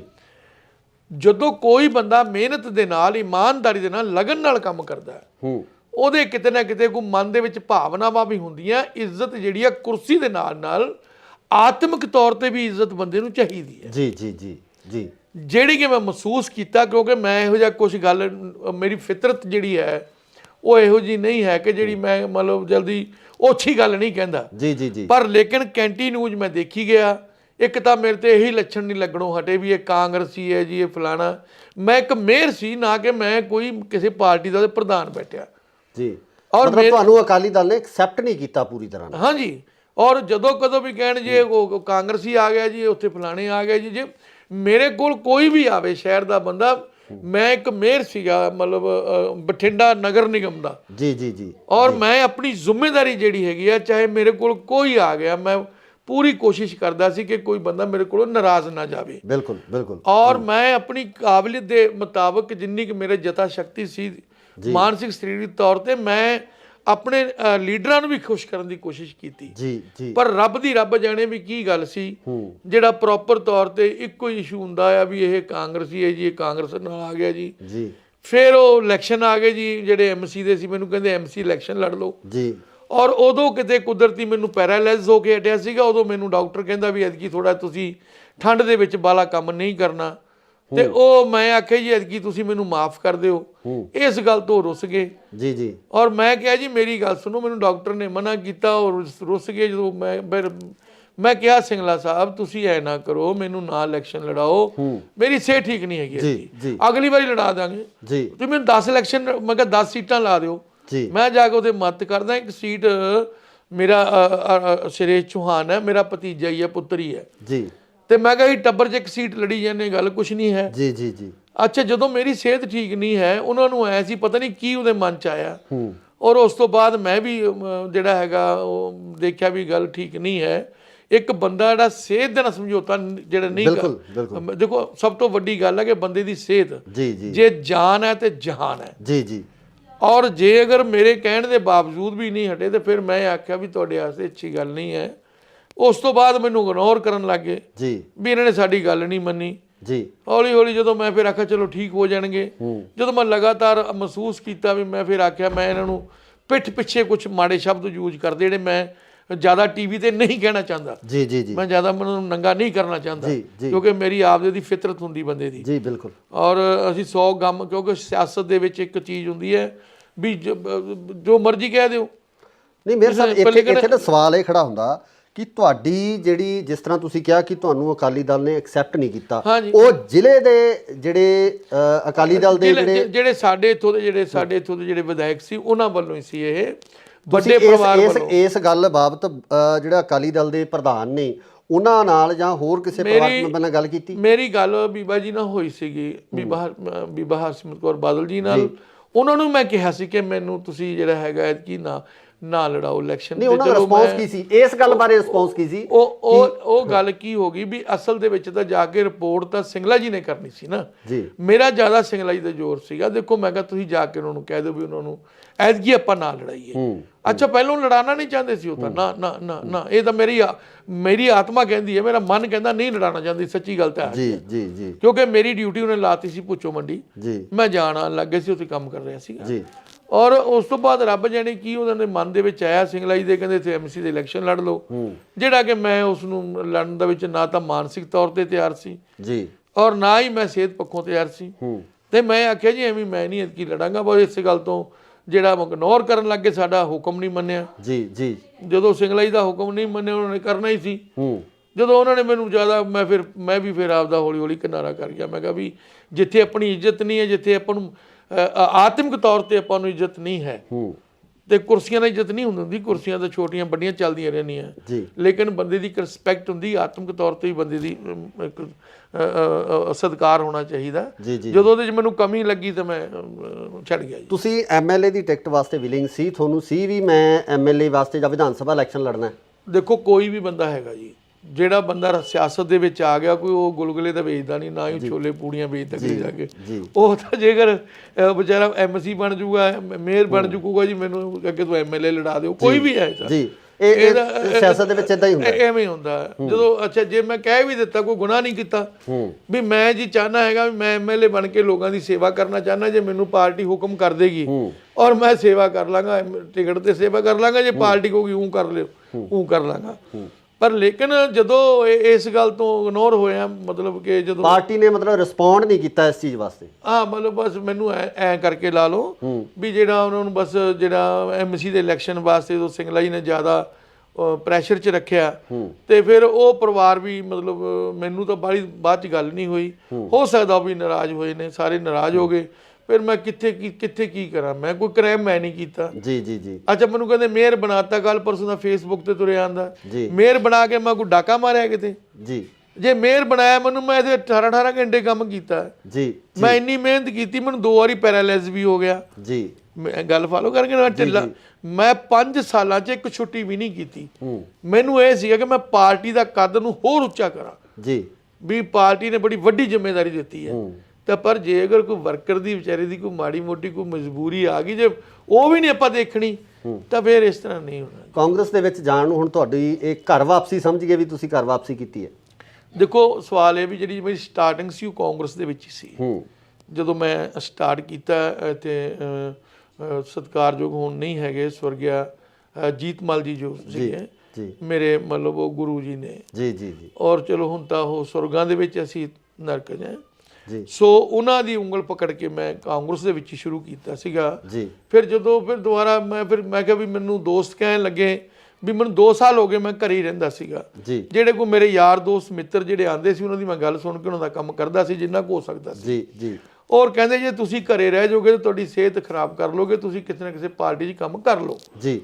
ਤੇ ਉਹਨਾਂ ਨੇ ਆ ਕੇ ਪ੍ਰੇਰਨਾ ਕੀਤੀ, ਕਹਿੰਦੇ ਤੁਸੀਂ ਐ ਨਾ ਕਰੋ, ਘਰੇ ਨਾ ਬੈਠੋ, ਤੁਸੀਂ ਕੰਮ ਕਰੋ ਜੀ। ਮੈਂ ਚਲੋ ਕਾਂਗਰਸ ਜੁਆਇਨ ਕਰ ਲਈ, ਜਿੱਥੇ ਮੈਨੂੰ ਹੁਕਮ ਕਰਨਗੇ, ਜਿਹੋ ਜਿਹੀ ਸੇਵਾ ਲਾਣਗੇ ਮੈਂ ਚੱਕ ਕੇ ਕਰੀ। ਹੁਣ ਤੁਸੀਂ ਚਾਹਵਾਨ ਹੋ ਕਿ ਕਾਂਗਰਸ ਵੱਲੋਂ ਵੀ ਤੁਹਾਨੂੰ ਟਿਕਟ ਦਿੱਤੀ ਜਾਵੇ, ਜਾਂ ਕਾਂਗਰਸ ਵੱਲੋਂ ਤੁਸੀਂ ਇਲੈਕਸ਼ਨ ਲੜਨਾ ਚਾਹੋਗੇ? ਸਰ ਮੈਨੂੰ ਤਾਂ ਜੇਕਰ ਕਾਂਗਰਸ ਪਾਰਟੀ ਅਗਰ ਚਾਹੇ ਮੈਨੂੰ ਟਿਕਟ ਲੜਨੀ, ਮੈਂ ਸ਼ੌਕ ਨਾਲ ਲੜਾਂਗਾ ਜੀ ਸਦਕੇ ਲੜਾਂਗਾ, ਮਿਹਨਤ ਨਾਲ ਲੜਾਂਗਾ, ਔਰ ਉਹਨਾਂ ਨੂੰ ਲਾਂਭਾ ਨਹੀਂ ਆਣ ਦੇਵਾਂਗਾ।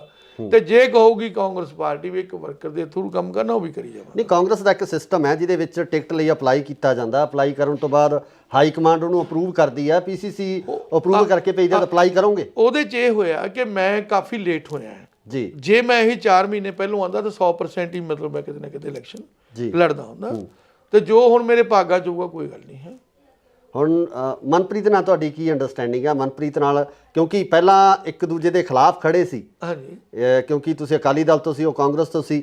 ਹੁਣ ਮਨਪ੍ਰੀਤ ਨਾਲ ਅੰਡਰਸਟੈਂਡਿੰਗ ਉਹ ਬਣ ਪਾਊਗੀ ਜਿਹੜੀ ਪਿਛਲੇ ਲੰਬੇ ਸਮੇਂ ਤੋਂ ਇੱਕ ਦੂਜੇ ਦੇ ਮੂਹਰੇ ਖੜਦੇ ਰਹੇ? ਦੇਖੋ 2 ਚੀਜ਼ਾਂ ਨੇ, ਮੈਂ ਕਦੀ ਨਾ ਕੱਚੀ ਜੀ ਜਾਂ ਰੁੱਖੀ ਜੀ ਰਾਜਨੀਤਿਕ ਨਹੀਂ ਕੀਤੀ, ਝੂਠੀ ਜੀ। ਝੂਠੀ ਰਾਜਨੀਤਿਕ ਇਹ ਹੁੰਦੀ ਹੈਗੀ ਕਿ ਆਪਾਂ ਕੰਮ ਨਹੀਂ ਕਰਨਾ, ਧੰਦਾ ਨਹੀਂ ਕਰਨਾ, ਐਵੇਂ ਕਿਸੇ ਨੂੰ ਗਾਲਾਂ ਕੱਢ ਕੇ ਆਪਾਂ ਲੀਡਰ ਬਣ ਜੀ, ਉਵੇਂ ਗੱਲ ਨਹੀਂ ਹੈਗੀ ਜੀ ਜੀ।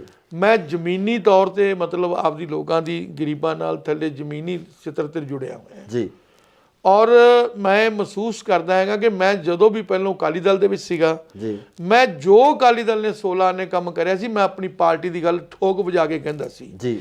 ਇੱਕ ਗੱਲ ਵੀ ਲਾਗ ਲਪੇਟਣਾ ਨਹੀਂ ਕਹਿੰਦਾ ਸੀਗਾ ਜੀ ਜੀ ਜੀ। ਨੰਬਰ 2, ਮੈਂ ਕਦੀ ਝੂਠੀ ਗੱਲ ਨਹੀਂ ਕਦੀ ਕਹੀ ਜੀ। ਨਾ ਨਾ ਨਾ ਨਾ, ਜੇ ਅਗਰ ਵੀ ਜੈ ਜੈਕਾਰ ਕਰਨੀ ਆਪਣੇ ਲੀਡਰ ਦੀ ਝੂਠੀ, ਮੇਰੇ ਤੋਂ ਅੱਜ ਨਹੀਂ ਹੁੰਦੀ, ਕੱਲ ਨਹੀਂ ਹੁੰਦੀ। ਜੇ ਅਗਰ ਕੋਈ ਗੱਲ ਉਹਦੀ ਆ ਜਾਂਦੀ ਹੈ ਜੈ ਜੈਕਾਰ ਕਰਨ ਵਾਲੀ, ਠੋਕ ਕੇ ਕਰਦਾ, ਚਾਹੇ ਮੈਨੂੰ ਕੋਈ ਚੰਗਾ ਕਹੇ ਚਾਹੇ ਮਾੜਾ ਕਹੇ, ਅਗਰ ਜੇ ਲੀਡਰ ਦਾ ਮੇਰਾ ਚੰਗਾ ਕੰਮ ਕਰਦਾ। ਇਸੇ ਤਰੀਕੇ ਨਾਲ ਜੇ ਮੈਂ ਅਕਾਲੀ ਦਲ ਵਿੱਚ ਸੀਗਾ, ਅਗਰ ਮੈਂ ਜਿਹੜੀ ਗੱਲ ਸੱਚ ਸੀ ਸੱਚ ਕਹਿੰਦਾ, ਜਿਹੜੀ ਗੱਲ ਮੈਨੂੰ ਲੱਗਦਾ ਮੇਰੀ ਪਾਰਟੀ ਕਰ ਰਹੀ ਹੈ ਉਸ ਦੀ ਮੈਂ ਆਪਦਾ ਗੁਣਗਾਨ ਕਰਦਾ ਸੀ। ਤੇ ਹੁਣ ਮੈਂ ਕਾਂਗਰਸ 'ਚ ਆਇਆ, ਜੇ ਕੋਈ ਕਾਂਗਰਸ ਦੇ ਚੰਗੇ ਕੰਮ ਜਿਹੜੇ ਕੀਤੇ ਹੋਏ ਆ, ਉਹ ਜਿਹੜੇ ਮੈਂ ਸਾਰੇ ਆ ਕੇ ਵੇਖੀ ਜਾਂਦਾ ਵਿਚਾਰਾਂਗਾ, ਉਹ ਜਾ ਕੇ ਲੋਕਾਂ ਮੂਹਰੇ ਮੈਂ ਲੈ ਕੇ ਜਾਊਂਗਾ ਵੀ ਭਾਈ ਜਿਹੜਾ ਆਹ ਜਿਹੜਾ ਕੰਮ ਆ, ਹੁਣ ਇੱਥੇ ਪੁਲ ਬਣ ਰਿਹਾ ਜਿਹੜਾ ਜੀ, ਇਹ 96 ਕਰੋੜ ਰੁਪਈਆ ਜੀ, 100 ਕਰੋੜ ਰੁਪਈਆ ਗਰੀਬ ਇਲਾਕੇ ਦੇ ਵਿੱਚ ਪੁਲ ਤੇ ਲਾਣਾ ਬਹੁਤ ਵੱਡੀ ਗੱਲ ਹੈ ਜੀ।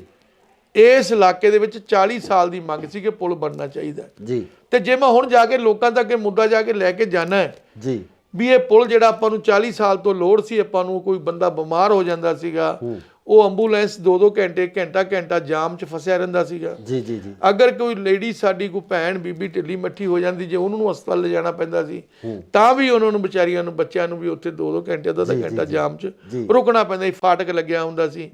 ਕਈ ਵਾਰੀ ਤਾਂ ਇਹ ਪੋਜੀਸ਼ਨ ਹੁੰਦੀ ਸੀ ਕਿ ਜਦੋਂ ਕਿਤੇ ਅਸੀਂ ਆਰਾਮ ਬਾਗ ਜਾਂਦੇ ਹੁੰਦੇ ਸੀਗੇ ਲੈ ਕੇ, ਦੇਖੋ ਆਪਾਂ ਸਾਹਮਣੇ ਜਿਉਣਾ ਮਰਨਾ ਜੀ ਜੀ ਜੀ, ਉਦੋਂ ਵੀ ਕਈ ਵਾਰੀ ਅਸੀਂ ਵੇਖਦੇ ਸਾਨੂੰ ਡੈੱਡ ਬੋਡੀ ਲੈ ਕੇ ਖੜਨਾ ਪੈਂਦਾ ਸੀਗਾ। ਇਹ ਕਿਹਦੇ ਕਾਲ ਚ ਅਪਰੂਵ ਹੋਇਆ ਹੈ? ਇਹ ਦੇਖੋ ਗੱਲ ਸੁਣੋ, ਇਹ ਮਨਪ੍ਰੀਤ ਸਿੰਘ ਬਾਦਲ ਨੇ ਆ ਕੇ ਜਿਹੜਾ ਇਹਨੂੰ ਪਾਸ ਕਰਾ ਕੇ ਇਹਨੂੰ ਸ਼ੁਰੂ ਕਰਾਇਆ ਜੀ ਜੀ। ਹੁਣ ਇਹ ਬਣ ਰਿਹਾ ਤਕਰੀਬਨ 60 ਪੈਸੇ ਤਿਆਰ ਹੋਇਆ ਹੋਇਆ। ਇਧਰਲੀ ਪਾਸੇ ਗੇੜਾ ਮਾਰ ਕੇ ਦੇਖਣਾ, ਉੱਤੇ ਰੱਖਤੇ ਸਾਰੇ ਜੀ। ਤੇ ਨਾਲ ਹੀ ਸਕੂਲ ਆ, ਮੇਰੇ ਨਾਲ ਕੰਧ ਲੱਗਦੀ ਹੈ ਜੀ ਜੀ ਜੀ। 4 ਕਰੋੜ ਰੁਪਏ ਦੀ ਲਾਗਤ ਨਾਲ ਜੀ ਸਾਰੀ ਬਿਲਡਿੰਗ ਵਧੀਆ ਬਣਾਈ ਜੀ ਜੀ। ਔਰ ਸਾਰਾ ਜੇ ਸਕੂਲ ਅੰਦਰ ਦੇਖੋ, ਸਾਰਾ ਕੰਪਿਊਟਰਾਈਜ਼, ਸਭ ਚੀਜ਼ਾਂ ਫੁੱਲ। ਮਨਪ੍ਰੀਤ ਬਾਦਲ ਦੇ ਕੰਮ ਕਿਵੇਂ ਹੋਇਆ? 5 ਸਾਲ ਸਰਕਾਰ ਰਹੀ ਆ, ਹਾਲਾਂਕਿ ਮੁਲਾਜ਼ਮਾਂ ਦਾ ਬਹੁਤ ਵੱਡਾ ਵਿਰੋਧ ਕੀਤਾ ਜਾ ਰਿਹਾ ਮਨਪ੍ਰੀਤ ਬਾਦਲ ਦਾ। ਮੁਲਾਜ਼ਮ ਖਫਾ ਨਹੀਂ ਮਨਪ੍ਰੀਤ ਬਾਦਲ ਤੋਂ। ਤੁਸੀਂ ਉਹਨਾਂ ਦੇ ਕੰਮਾਂ ਨੂੰ ਕਿਵੇਂ ਦੇਖਦੇ ਹੋ ਕਿ ਬਠਿੰਡੇ ਦੇ ਵਿੱਚ ਉਹਨਾਂ ਨੇ ਕੰਮ ਕਿੱਦਾਂ ਦੇ ਦੇਖੋ ਜਿਹੜੇ ਡਿਵੈਲਪਮੈਂਟ ਦੇ ਕੰਮ ਹੈਗੇ ਆ ਜੀ, ਡਿਵੈਲਪਮੈਂਟ ਦੇ ਕੰਮ ਬਹੁਤ ਦੱਬ ਕੇ ਕੀਤੇ ਜੀ। ਮੈਂ ਦੱਸੀ ਨਾ 100 ਕਰੋੜ ਦਾ ਤਾਂ ਪੁਲ ਹੀ ਹੈ, 96 ਕਰੋੜ ਦਾ ਜੀ। ਆ 4 ਕਰੋੜ ਰੁਪਇਆ ਸਕੂਲ ਤੇ ਲਾਇਆ ਨਾਲ ਹੀ ਆ ਪਰਲੇ ਪਾਸੇ ਜੀ ਜੀ ਜੀ। ਔਰ ਆ ਨਾਲ ਹੀ ਇੱਥੇ ਹੈਗਾ ਜੀ ਭਗਵਾਨ ਵਾਲਮੀਕੀ ਆਸ਼ਰਮ ਹੈ ਜੀ, 4.5-5 ਕਰੋੜ ਰੁਪਇਆ ਇੱਥੇ ਵੀ ਲਗਾਇਆ ਜੀ। ਨੇੜੇ ਨੇੜੇ ਦੱਸ ਰਿਹਾ ਮੈਂ ਜੀ। ਜੀ ਜੀ। ਆ ਰਿੰਗ ਰੋਡ ਹੈਗਾ ਜੀ ਇੱਥੇ 95-97 ਕਰੋੜ ਉੱਥੇ ਲਾ ਰਿੰਗ ਰੋਡ ਤੇ ਜੀ, ਤਕਰੀਬਨ ਕੰਪਲੀਟ ਹੋ ਜਾਏਗਾ। ਔਰ ਮੈਂ ਕਹਾਂਗਾ ਨਹਿਰ ਬਾਰ-ਬਾਰ ਟੁੱਟਦੀ ਸੀਗੀ ਜੀ, ਇਹ ਨਹਿਰ ਜਿਹੜੀ ਆ ਹੁਣ ਫਾਈਨਲ ਹੈ ਜੀ। ਇਹ ਨਹਿਰ ਜਿਹੜੀ ਹੈਗੀ ਆ ਹੁਣ ਇਸ ਨੂੰ ਪੱਕਾ ਕਰਤਾ, ਤੁਸੀਂ ਵੇਖੀ ਹੋਊਗੀ। ਬਿਲਕੁਲ ਬਿਲਕੁਲ। ਉਹਦੇ ਨਾਲ ਇੱਕ ਸੈਰਗਾਹ ਬਣਾ ਰਹੇ ਜੀ ਜਿਹੜੀ 8-9 ਕਿਲੋਮੀਟਰ ਲੰਬੀ ਹੈ ਜੀ। ਔਰ ਉਹ ਸੈਰਗਾਹ ਜੋ ਤਿਆਰ ਹੋਗੀ ਲੋਕਾਂ ਨੂੰ ਬੜਾ ਵੱਡਾ ਉਹਦਾ ਸਹੂਲਤ ਮਿਲੇਗੀ ਸਿਹਤ ਪੱਖੋਂ। ਔਰ ਇਸ ਦੇ ਨਾਲ ਜਿਹੜਾ ਕਾਰਪੋਰੇਸ਼ਨ ਦੇ ਸੰਬੰਧ ਦੇ ਵਿੱਚ ਜੀ ਜਿਹੜਾ ਬਾਰ-ਬਾਰ ਜਿਹੜਾ ਸਰੱਜ ਕਰੇ ਟੁੱਟ ਜਾਂਦਾ ਸੀਗਾ ਜੀ, ਉਹਦੇ ਵਾਸਤੇ 10 ਕਿੱਲੇ ਜ਼ਮੀਨ ਲੈ ਕੇ ਜਿੱਥੇ ਆ ਹੈਗਾ ਆਪਣਾ ਕੀ ਨਾਂ ਦਾ ਡੰਪ ਹੈ, ਜਿੱਥੇ ਆਪਣਾ ਟ੍ਰੀਟਮੈਂਟ ਪਲਾਂਟ ਵੀ ਲੱਗਿਆ ਹੋਇਆ, ਉੱਥੇ 10 ਕਿੱਲਿਆਂ ਡੱਗ ਬਣਾਇਆ ਬਹੁਤ ਵੱਡਾ ਜੀ ਵੀ ਜੇ ਕਿਤੇ ਟੁੱਟ ਜਾਵੇ ਕਿਤੇ ਸਲੱਜ ਕੈਰੀਅਰ ਤੇ ਸਾਰਾ ਬਾਰਿਸ਼ ਦਾ ਪਾਣੀ 10 ਕਿੱਲਿਆਂ ਵਿੱਚ ਆ ਕੇ ਖੜ ਜਾਵੇ ਜੀ। ਉਸ ਤੋਂ ਇਲਾਵਾ ਜੀ ਅੱਜ ਜਿੱਥੇ ਆਪਾਂ ਆਪਣਾ ਰਜਿੰਦਰਾ ਕਾਲਜ ਹੈ ਜਿੱਥੇ ਗੱਡੀਆਂ ਖੜਦੀਆਂ ਜੀ ਜੀ ਜੀ, ਜਿੱਥੇ ਕੂੜੇ ਢੋਣ ਵਾਲੀ ਗੱਡੀਆਂ ਖੜਦੀਆਂ ਦੇਖਿਆ ਨਾ ਤੁਸੀਂ ਜੀ ਜੀ ਜੀ, ਮੇਨ ਰੋਡ ਤੇ ਹੈ ਜੀ। ਉਹ ਕਾਰਪੋਰੇਸ਼ਨ ਦਾ 100 ਕਰੋੜ ਦੀ ਪ੍ਰਾਪਰਟੀ, ਕਾਰਪੋਰੇਸ਼ਨ ਦੀ ਉਦੋਂ ਵੱਧ ਦੀ ਪ੍ਰਾਪਰਟੀ ਹੋਊਗੀ ਜੀ, ਉਹ ਕਾਰਪੋਰੇਸ਼ਨ ਦੇ ਵੱਲ ਆਈ ਜੀ। ਹਾਂ ਸਾਡਾ ਉੱਥੇ ਕਬਜ਼ਾ ਕਾਰਪੋਰੇਸ਼ਨ ਦਾ ਜੀ, ਗੱਡੀਆਂ ਖੜਦੀਆਂ। ਉਦੋਂ ਮੈਂ ਬਤੌਰ ਮੇਅਰ ਸੀ, ਇਹ ਮਿਨਿਸਟਰ ਹੁੰਦੇ ਸੀਗੇ ਜੀ। ਔਰ ਮੈਂ ਗੱਲ ਕਹਾਂਗਾ ਵੀ ਕੋਈ ਇੰਨੇ ਕੰਮ ਕਈ ਕੰਮ ਐਸੇ ਹੈ ਜਿਹੜੇ ਮੈਂ ਸਾਰੇ ਹੁਣ ਵੇਖਾਂਗਾ।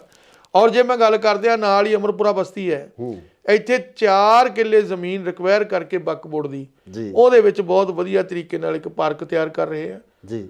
ਔਰ ਨਾਲ ਹੀ ਇੱਥੇ ਨਾਲ ਇੱਕ ਪਾਰਕ ਬਣਾਇਆ ਹਾਜ਼ੀ ਰਤਨ, ਜਿੱਥੇ ਹੈ ਨਾ ਜਿੱਥੇ ਆਪਣਾ ਹਸਪੀਟਲ ਹੈ ਜੀ ਜੀ ਜੀ, ਉਹਦੇ ਨਾਲ ਦੇਖਿਆ ਇੱਕ ਪਾਰਕ ਬਣਿਆ ਜੀ। ਪਰ ਇਹ ਚਿੜੀ ਛਿੱਕਾ ਉਹ ਦੂਜਾ ਖੇਡਣ ਵਾਲਾ ਹੀ ਬਣਾਇਆ ਜੀ। ਮਤਲਬ ਕਾਫੀ ਜਿਹੜਾ ਹੈ ਉਦਮ ਸਿੰਘ ਨਗਰ ਪਾਰਕ ਬਣਾਇਆ ਜੀ, ਜਿਹੜੀ ਵੇਰਕਾ ਮਿਲ ਸੀ ਉਹਦੀ ਬੈਕ ਸਾਈਡ ਤੇ। ਦੇਖੋ ਸਮਾਜਿਕ ਕੁਝ ਕੰਮ ਐਸੇ ਹੁੰਦੇ ਆ, ਬੱਚਿਆਂ ਨੂੰ ਖੇਡਣ ਵਾਸਤੇ ਥਾਂ ਜਗ੍ਹਾ ਚਾਹੀਦੀ ਹੈ, ਬਜ਼ੁਰਗਾਂ ਨੂੰ ਬੈਠਣ ਵਾਸਤੇ ਚਾਹੀਦਾ ਹੈ।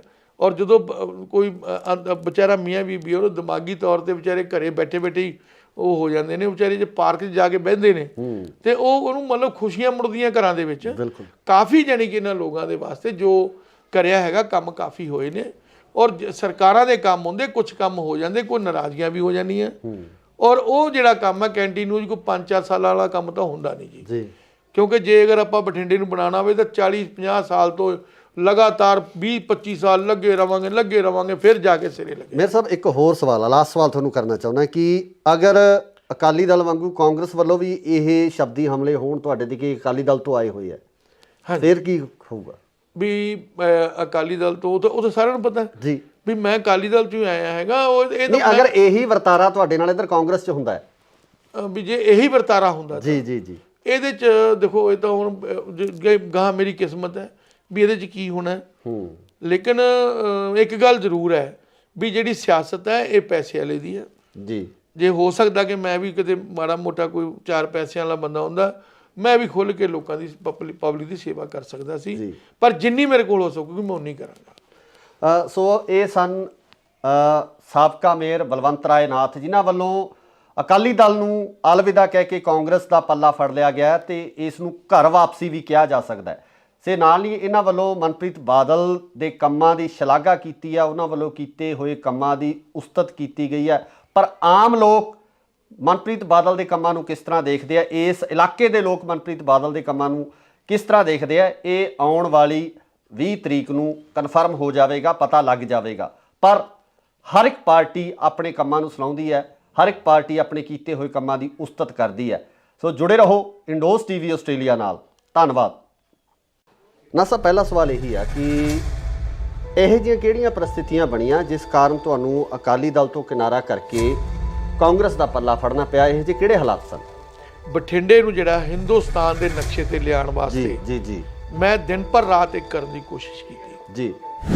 ਜਿੰਨੀ ਜਤਾ ਸ਼ਕਤੀ ਸੀ ਸਰੀਰਕ ਤੌਰ ਤੇ, ਮਾਨਸਿਕ ਤੌਰ ਤੇ ਜੀ ਜੀ। ਔਰ ਮੈਂ ਇਸ ਨੂੰ ਜਿਹੜਾ ਹੈਗਾ ਪੰਜਾਬ ਦੇ ਵਿੱਚ 3 ਦਫਾ ਬਠਿੰਡੇ ਨੂੰ 1 ਨੰਬਰ ਤੇ ਲੈ ਕੇ ਆਇਆ ਜਦੋਂ ਮੈਂ ਸੀਟ ਤੇ ਬੈਠਿਆ ਸੀ ਜੀ ਜੀ। ਪਰ ਲੇਕਿਨ ਕੈਂਟੀ ਨਿਊਜ਼ ਮੈਂ ਦੇਖੀ ਗਿਆ ਇੱਕ ਤਾਂ ਮੇਰੇ ਤੇ ਇਹੀ ਲੱਛਣ ਨਹੀਂ ਲੱਗਣੋਂ ਹਟੇ ਵੀ ਇਹ ਕਾਂਗਰਸੀ ਹੈ ਜੀ, ਇਹ ਫਲਾਣਾ। ਮੈਂ ਇੱਕ ਮੇਅਰ ਸੀ, ਨਾ ਕਿ ਮੈਂ ਕੋਈ ਕਿਸੇ ਪਾਰਟੀ ਦਾ ਪ੍ਰਧਾਨ ਬੈਠਿਆ। ਫਿਰ ਉਹ ਇਲੈਕਸ਼ਨ ਆ ਗਏ ਜੀ, ਜਿਹੜੇ ਐਮਸੀ ਦੇ ਸੀ, ਮੈਨੂੰ ਕਹਿੰਦੇ ਐਮਸੀ ਇਲੈਕਸ਼ਨ ਲੜ ਲਓ। ਔਰ ਉਦੋਂ ਕਿਤੇ ਕੁਦਰਤੀ ਮੈਨੂੰ ਪੈਰਾਲਾਈਜ਼ ਹੋ ਕੇ ਹਟਿਆ ਸੀਗਾ। ਉਦੋਂ ਮੈਨੂੰ ਡਾਕਟਰ ਕਹਿੰਦਾ ਵੀ ਐਤਕੀ ਥੋੜਾ ਤੁਸੀਂ ਠੰਡ ਦੇ ਵਿੱਚ ਬਾਲਾ ਕੰਮ ਨਹੀਂ ਕਰਨਾ। ਇਸ ਗੱਲ ਤੋਂ ਰੁੱਸ ਗਏ। ਜਿੱਥੇ ਆਪਣੀ ਇੱਜ਼ਤ ਨਹੀਂ ਹੈ, ਜਿੱਥੇ ਆਪਾਂ ਨੂੰ ਸਤਿਕਾਰ ਹੋਣਾ ਚਾਹੀਦਾ, ਜਦੋਂ ਉਹਦੇ 'ਚ ਮੈਨੂੰ ਕਮੀ ਲੱਗੀ ਤਾਂ ਮੈਂ ਛੱਡ ਦਿੱਤਾ। ਅੱਛਾ, ਮੈਨੂੰ ਕਹਿੰਦੇ ਮੇਅਰ ਬਣਾਤਾ, ਕੱਲ ਪਰਸੋਂ ਦਾ ਫੇਸਬੁੱਕ ਤੇ ਤੁਰਿਆ ਆਂਦਾ ਮੇਅਰ ਬਣਾ ਕੇ ਮੈਂ ਕੋਈ ਡਾਕਾ ਮਾਰਿਆ ਕਿਤੇ। ਜੇ ਮੇਅਰ ਬਣਾਇਆ ਮੈਨੂੰ, ਮੈਂ ਇਹਦੇ 18 ਘੰਟੇ ਕੰਮ ਕੀਤਾ ਜੀ। ਮੈਂ ਇੰਨੀ ਮਿਹਨਤ ਕੀਤੀ, ਮੈਨੂੰ 2 ਵਾਰੀ ਪੈਰਾਲਾਈਜ਼ ਵੀ ਹੋ ਗਿਆ। ਮੈਂ ਕਦੀ ਝੂਠੀ ਗੱਲ ਨਹੀਂ ਕਦੀ ਕਹੀ ਜੀ। ਨਾ ਨਾ ਨਾ ਨਾ, ਜੇ ਅਗਰ ਵੀ ਜੈ ਜੈਕਾਰ ਕਰਨੀ ਆਪਣੇ ਲੀਡਰ ਦੀ ਝੂਠੀ, ਮੇਰੇ ਤੋਂ ਅੱਜ ਨਹੀਂ ਹੁੰਦੀ, ਕੱਲ ਨਹੀਂ ਹੁੰਦੀ। ਜੇ ਅਗਰ ਕੋਈ ਗੱਲ ਉਹਦੀ ਆ ਜਾਂਦੀ ਹੈ ਜੈ ਜੈਕਾਰ ਕਰਨ ਵਾਲੀ, ਠੋਕ ਕੇ ਕਰਦਾ, ਚਾਹੇ ਮੈਨੂੰ ਕੋਈ ਚੰਗਾ ਕਹੇ ਤੇ ਮਾੜਾ ਕਹੇ। ਸਤਿ ਸ਼੍ਰੀ ਅਕਾਲ ਜੀ, ਤੁਸੀਂ ਦੇਖ ਰਹੇ ਹੋ ਇੰਡੋਜ਼ ਟੀਵੀ ਆਸਟ੍ਰੇਲੀਆ ਤੇ ਮੈਂ ਹਾਂ ਗੁਰਿਕਬਾਲ ਸਿੰਘ। ਪੰਜਾਬ ਦੀ ਸਿਆਸਤ ਇਸ ਸਮੇਂ 2022 ਦੇ ਵਿਧਾਨ ਸਭਾ ਇਲੈਕਸ਼ਨ ਨੂੰ ਲੈ ਕੇ ਲਗਾਤਾਰ ਭਖੀ ਹੋਈ ਹੈ ਤੇ ਇਸ ਭਖੀ ਹੋਈ ਸਿਆਸਤ ਦੇ ਦੌਰਾਨ ਕਿਤੇ ਨਾ ਕਿਤੇ ਸਿਆਸੀ ਪਾਰਟੀਆਂ ਦੇ ਵਿੱਚ ਇੱਕ ਦੂਜੇ ਦੇ ਤਰਫ ਦੂਸਰੀਆਂ ਪਾਰਟੀਆਂ ਦੇ ਕੈਂਡੀਡੇਟ ਖਿੱਚਣ ਨੂੰ ਲੈ ਕੇ ਵੀ ਜਿਹੜੀ ਲਾਲਸਾ ਹੈ ਉਹ ਜਾਗੀ ਹੁੰਦੀ ਆ। ਸੋ ਇਸੇ ਸਮੇਂ ਦੌਰਾਨ ਬਠਿੰਡਾ ਦੇ ਵਿੱਚ ਜੋ ਅਕਾਲੀ ਦਲ ਤੋਂ ਸਾਬਕਾ ਮੇਅਰ ਸਨ, ਉਹ ਕਾਂਗਰਸ ਦੇ ਵਿੱਚ ਉਹਨਾਂ ਵੱਲੋਂ ਸ਼ਮੂਲੀਅਤ ਕੀਤੀ ਗਈ ਹੈ। ਕੀ ਕਾਰਨ ਸੀ? ਆਖਰ ਇਹੋ ਜਿਹੀਆਂ ਕਿਹੜੀਆਂ ਪ੍ਰਸਥਿਤੀਆਂ ਬਣੀਆਂ ਜਿਸ ਕਾਰਨ ਉਹਨਾਂ ਨੂੰ ਅਕਾਲੀ ਦਲ ਛੱਡ ਕੇ ਕਾਂਗਰਸ ਦੇ ਵਿੱਚ ਸ਼ਾਮਲ ਹੋਣਾ ਪਿਆ? ਸਾਡੇ ਨਾਲ ਮੌਜੂਦ ਨੇ ਮੇਅਰ ਬਲਵੰਤ ਰਾਏ ਨਾਥ ਜੀ, ਉਹਨਾਂ ਨਾਲ ਗੱਲਬਾਤ ਕਰਾਂਗੇ। ਨਾਥ ਸਾਹਿਬ, ਸਵਾਗਤ ਹੈ ਜੀ ਇੰਡੋਜ਼ ਟੀਵੀ। ਹਾਂਜੀ, ਸਤਿ ਸ਼੍ਰੀ ਅਕਾਲ ਜੀ। ਮੇਰੇ ਵੱਲੋਂ ਗੁਰਪਾਲ ਜੀ, ਤੁਹਾਨੂੰ ਬਹੁਤ ਬਹੁਤ ਮਿਹਰਬਾਨੀ, ਜਿਹੜਾ ਕਿ ਤੁਸੀਂ ਜਿਹੜੀ ਸਾਡੀ ਜਿਹੜੀ ਗੱਲ ਲੋਕਾਂ ਤੱਕ, ਸਰੋਤਾਂ ਤੱਕ ਪਹੁੰਚਾਈ। Thank you. ਨਾਥ ਸਾਹਿਬ, ਪਹਿਲਾ ਸਵਾਲ ਇਹੀ ਆ ਕਿ ਇਹੋ ਜਿਹੀਆਂ ਕਿਹੜੀਆਂ ਪ੍ਰਸਥਿਤੀਆਂ ਬਣੀਆਂ ਜਿਸ ਕਾਰਨ ਤੁਹਾਨੂੰ ਅਕਾਲੀ ਦਲ ਤੋਂ ਕਿਨਾਰਾ ਕਰਕੇ ਕਾਂਗਰਸ ਦਾ ਪੱਲਾ ਫੜਨਾ ਪਿਆ? ਇਹੋ ਜਿਹੇ ਕਿਹੜੇ ਹਾਲਾਤ ਸਨ? ਦੇਖੋ, ਸਵਾਲ ਇਹ ਹੈ ਵੀ ਜਦੋਂ ਮੈਨੂੰ ਮੇਅਰ ਬਣਾਇਆ ਜੀ, ਤੇ ਮੈਂ ਬੜੀ ਤਨਦੇਹੀ ਦੇ ਨਾਲ, ਬੜੀ ਸ਼ਰਧਾ ਦੇ ਨਾਲ, ਮੈਨੂੰ ਸ਼ੌਂਕ ਸੀ ਜੀ, ਕੰਮ ਕਰਨ ਦਾ ਸ਼ੌਂਕ ਸੀਗਾ ਕਿ ਮੈਂ ਜਿਹੜਾ ਹੈਗਾ, ਉਹ ਮੈਨੂੰ ਬੜੀ ਵੱਡੀ ਜ਼ਿੰਮੇਵਾਰੀ ਦਿੱਤੀ ਹੈ ਕਿ ਮੈਂ ਇਹਨੂੰ ਬਠਿੰਡੇ ਨੂੰ ਜਿਹੜਾ ਹਿੰਦੁਸਤਾਨ ਦੇ ਨਕਸ਼ੇ ਤੇ ਲਿਆਉਣ ਵਾਸਤੇ ਜੀ ਜੀ ਮੈਂ ਦਿਨ ਭਰ ਰਾਤ ਇੱਕ ਕਰਨ ਦੀ ਕੋਸ਼ਿਸ਼ ਕੀਤੀ ਜੀ। ਜਿੰਨੀ ਜਤਾ ਸ਼ਕਤੀ ਸੀ ਸਰੀਰਕ ਤੌਰ ਤੇ, ਮਾਨਸਿਕ ਤੌਰ ਤੇ ਜੀ ਜੀ। ਔਰ ਮੈਂ ਇਸ ਨੂੰ ਜਿਹੜਾ ਹੈਗਾ ਪੰਜਾਬ ਦੇ ਵਿੱਚ 3 ਦਫਾ ਬਠਿੰਡੇ ਨੂੰ 1 ਨੰਬਰ ਤੇ ਲੈ ਕੇ ਆਇਆ ਜਦੋਂ ਮੈਂ ਸੀਟ ਤੇ ਬੈਠਿਆ ਸੀ ਜੀ ਜੀ। ਅਗਰ ਮੈਨੂੰ ਮੇਅਰ ਬਣਾਇਆ, ਜੇ ਮੈਂ ਕੋਈ ਕੁਤਾਹੀ ਕੀਤੀ ਹੋਵੇ ਜੀ ਤੇ ਮੈਂ ਦੋਸ਼ੀ ਹੋ ਸਕਦਾ ਜੀ। ਔਰ ਮੈਂ ਇਸ ਨੂੰ ਬਠਿੰਡੇ ਨੂੰ, ਸਾਡੀ ਸਾਰੀ ਟੀਮ ਨੇ, ਅਸੀਂ ਪੂਰੀ ਮਿਹਨਤ ਕਰਕੇ ਹਿੰਦੁਸਤਾਨ 'ਚ 450 ਸ਼ਹਿਰਾਂ ਦੇ ਵਿੱਚੋਂ ਅਸੀਂ ਇਸ ਨੂੰ ਲੈ ਕੇ ਆਏ ਹਾਂ 16ਵੇਂ ਨੰਬਰ ਤੇ ਜੀ। ਜਦੋਂ ਕੋਈ ਬੰਦਾ ਮਿਹਨਤ ਦੇ ਨਾਲ, ਇਮਾਨਦਾਰੀ ਦੇ ਨਾਲ, ਲਗਨ ਨਾਲ ਕੰਮ ਕਰਦਾ ਹੈ, ਉਹਦੇ ਕਿਤੇ ਨਾ ਕਿਤੇ ਕੋਈ ਮਨ ਦੇ ਵਿੱਚ ਭਾਵਨਾਵਾਂ ਵੀ ਹੁੰਦੀਆਂ। ਇੱਜ਼ਤ ਜਿਹੜੀ ਆ ਕੁਰਸੀ ਦੇ ਨਾਲ ਨਾਲ ਆਤਮਿਕ ਤੌਰ ਤੇ ਵੀ ਇੱਜ਼ਤ ਬੰਦੇ ਨੂੰ ਚਾਹੀਦੀ ਹੈ ਜੀ ਜੀ ਜੀ ਜੀ, ਜਿਹੜੀ ਕਿ ਮੈਂ ਮਹਿਸੂਸ ਕੀਤਾ। ਕਿਉਂਕਿ ਮੈਂ ਇਹੋ ਜਿਹਾ ਕੁਛ ਗੱਲ, ਮੇਰੀ ਫਿਤਰਤ ਜਿਹੜੀ ਹੈ ਉਹ ਇਹੋ ਜਿਹੀ ਨਹੀਂ ਹੈ ਕਿ ਜਿਹੜੀ ਮੈਂ ਮਤਲਬ ਜਲਦੀ ਓਛੀ ਗੱਲ ਨਹੀਂ ਕਹਿੰਦਾ ਜੀ ਜੀ ਜੀ। ਪਰ ਲੇਕਿਨ ਕੰਟੀਨਿਊਜ ਮੈਂ ਦੇਖੀ ਗਿਆ। ਇੱਕ ਤਾਂ ਮੇਰੇ ਤੇ ਇਹੀ ਲੱਛਣ ਨਹੀਂ ਲੱਗਣੋਂ ਹਟੇ ਵੀ ਇਹ ਕਾਂਗਰਸੀ ਹੈ ਜੀ, ਇਹ ਫਲਾਣਾ। ਮੈਂ ਇੱਕ ਮੇਅਰ ਸੀ, ਨਾ ਕਿ ਮੈਂ ਕੋਈ ਕਿਸੇ ਪਾਰਟੀ ਦਾ ਪ੍ਰਧਾਨ ਬੈਠਿਆ ਜੀ। ਔਰ ਤੁਹਾਨੂੰ ਅਕਾਲੀ ਦਲ ਨੇ ਐਕਸੈਪਟ ਨਹੀਂ ਕੀਤਾ ਪੂਰੀ ਤਰ੍ਹਾਂ? ਹਾਂਜੀ।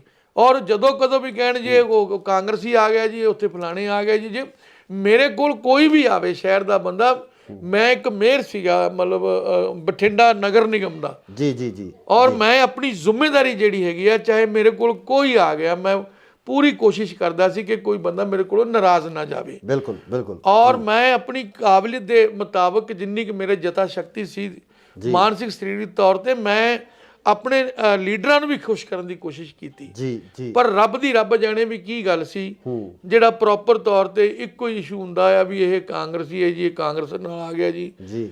ਫਿਰ ਉਹ ਇਲੈਕਸ਼ਨ ਆ ਗਏ ਜੀ, ਜਿਹੜੇ ਐਮਸੀ ਦੇ ਸੀ, ਮੈਨੂੰ ਕਹਿੰਦੇ ਐਮਸੀ ਇਲੈਕਸ਼ਨ ਲੜ ਲਓ ਜੀ। ਔਰ ਉਦੋਂ ਕਿਤੇ ਕੁਦਰਤੀ ਮੈਨੂੰ ਪੈਰਾਲਾਈਜ਼ ਹੋ ਕੇ ਹਟਿਆ ਸੀਗਾ। ਉਦੋਂ ਮੈਨੂੰ ਡਾਕਟਰ ਕਹਿੰਦਾ ਵੀ ਐਤਕੀ ਥੋੜਾ ਤੁਸੀਂ ਠੰਡ ਦੇ ਵਿੱਚ ਬਾਲਾ ਕੰਮ ਨਹੀਂ ਕਰਨਾ। ਤੇ ਉਹ ਮੈਂ ਆਖਿਆ ਜੀ ਐਤਕੀ ਤੁਸੀਂ ਮੈਨੂੰ ਮਾਫ ਕਰ ਦਿਓ।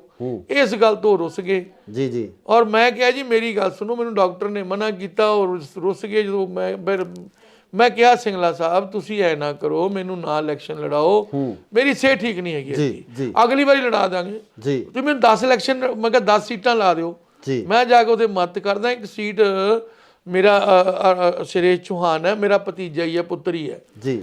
ਤੇ ਮੈਂ ਕਿਹਾ ਜੀ ਟੱਬਰ 'ਚ ਇੱਕ ਸੀਟ ਲੜੀ ਜਾਂਦੇ, ਗੱਲ ਕੁਛ ਨਹੀਂ ਹੈ। ਜੀ ਜੀ ਜੀ। ਅੱਛਾ, ਜਦੋਂ ਮੇਰੀ ਸਿਹਤ ਠੀਕ ਨਹੀਂ ਹੈ, ਉਹਨਾਂ ਨੂੰ ਐ ਸੀ ਪਤਾ ਨਹੀਂ ਕੀ ਉਹਦੇ ਮਨ 'ਚ ਆਇਆ, ਔਰ ਉਸ ਤੋਂ ਬਾਅਦ ਮੈਂ ਵੀ ਜਿਹੜਾ ਹੈਗਾ ਉਹ ਦੇਖਿਆ ਵੀ ਗੱਲ ਠੀਕ ਨਹੀਂ ਹੈ। ਇੱਕ ਬੰਦਾ ਜਿਹੜਾ ਸਿਹਤ ਦੇ ਨਾਲ ਸਮਝੌਤਾ ਜਿਹੜਾ ਨਹੀਂ ਕਰ, ਦੇਖੋ ਸਭ ਤੋਂ ਵੱਡੀ ਗੱਲ ਹੈ ਕਿ ਬੰਦੇ ਦੀ ਸਿਹਤ ਜੀ ਜੀ ਜੇ ਜਾਨ ਹੈ ਤੇ ਜਹਾਨ ਹੈ। ਜੀ ਜੀ।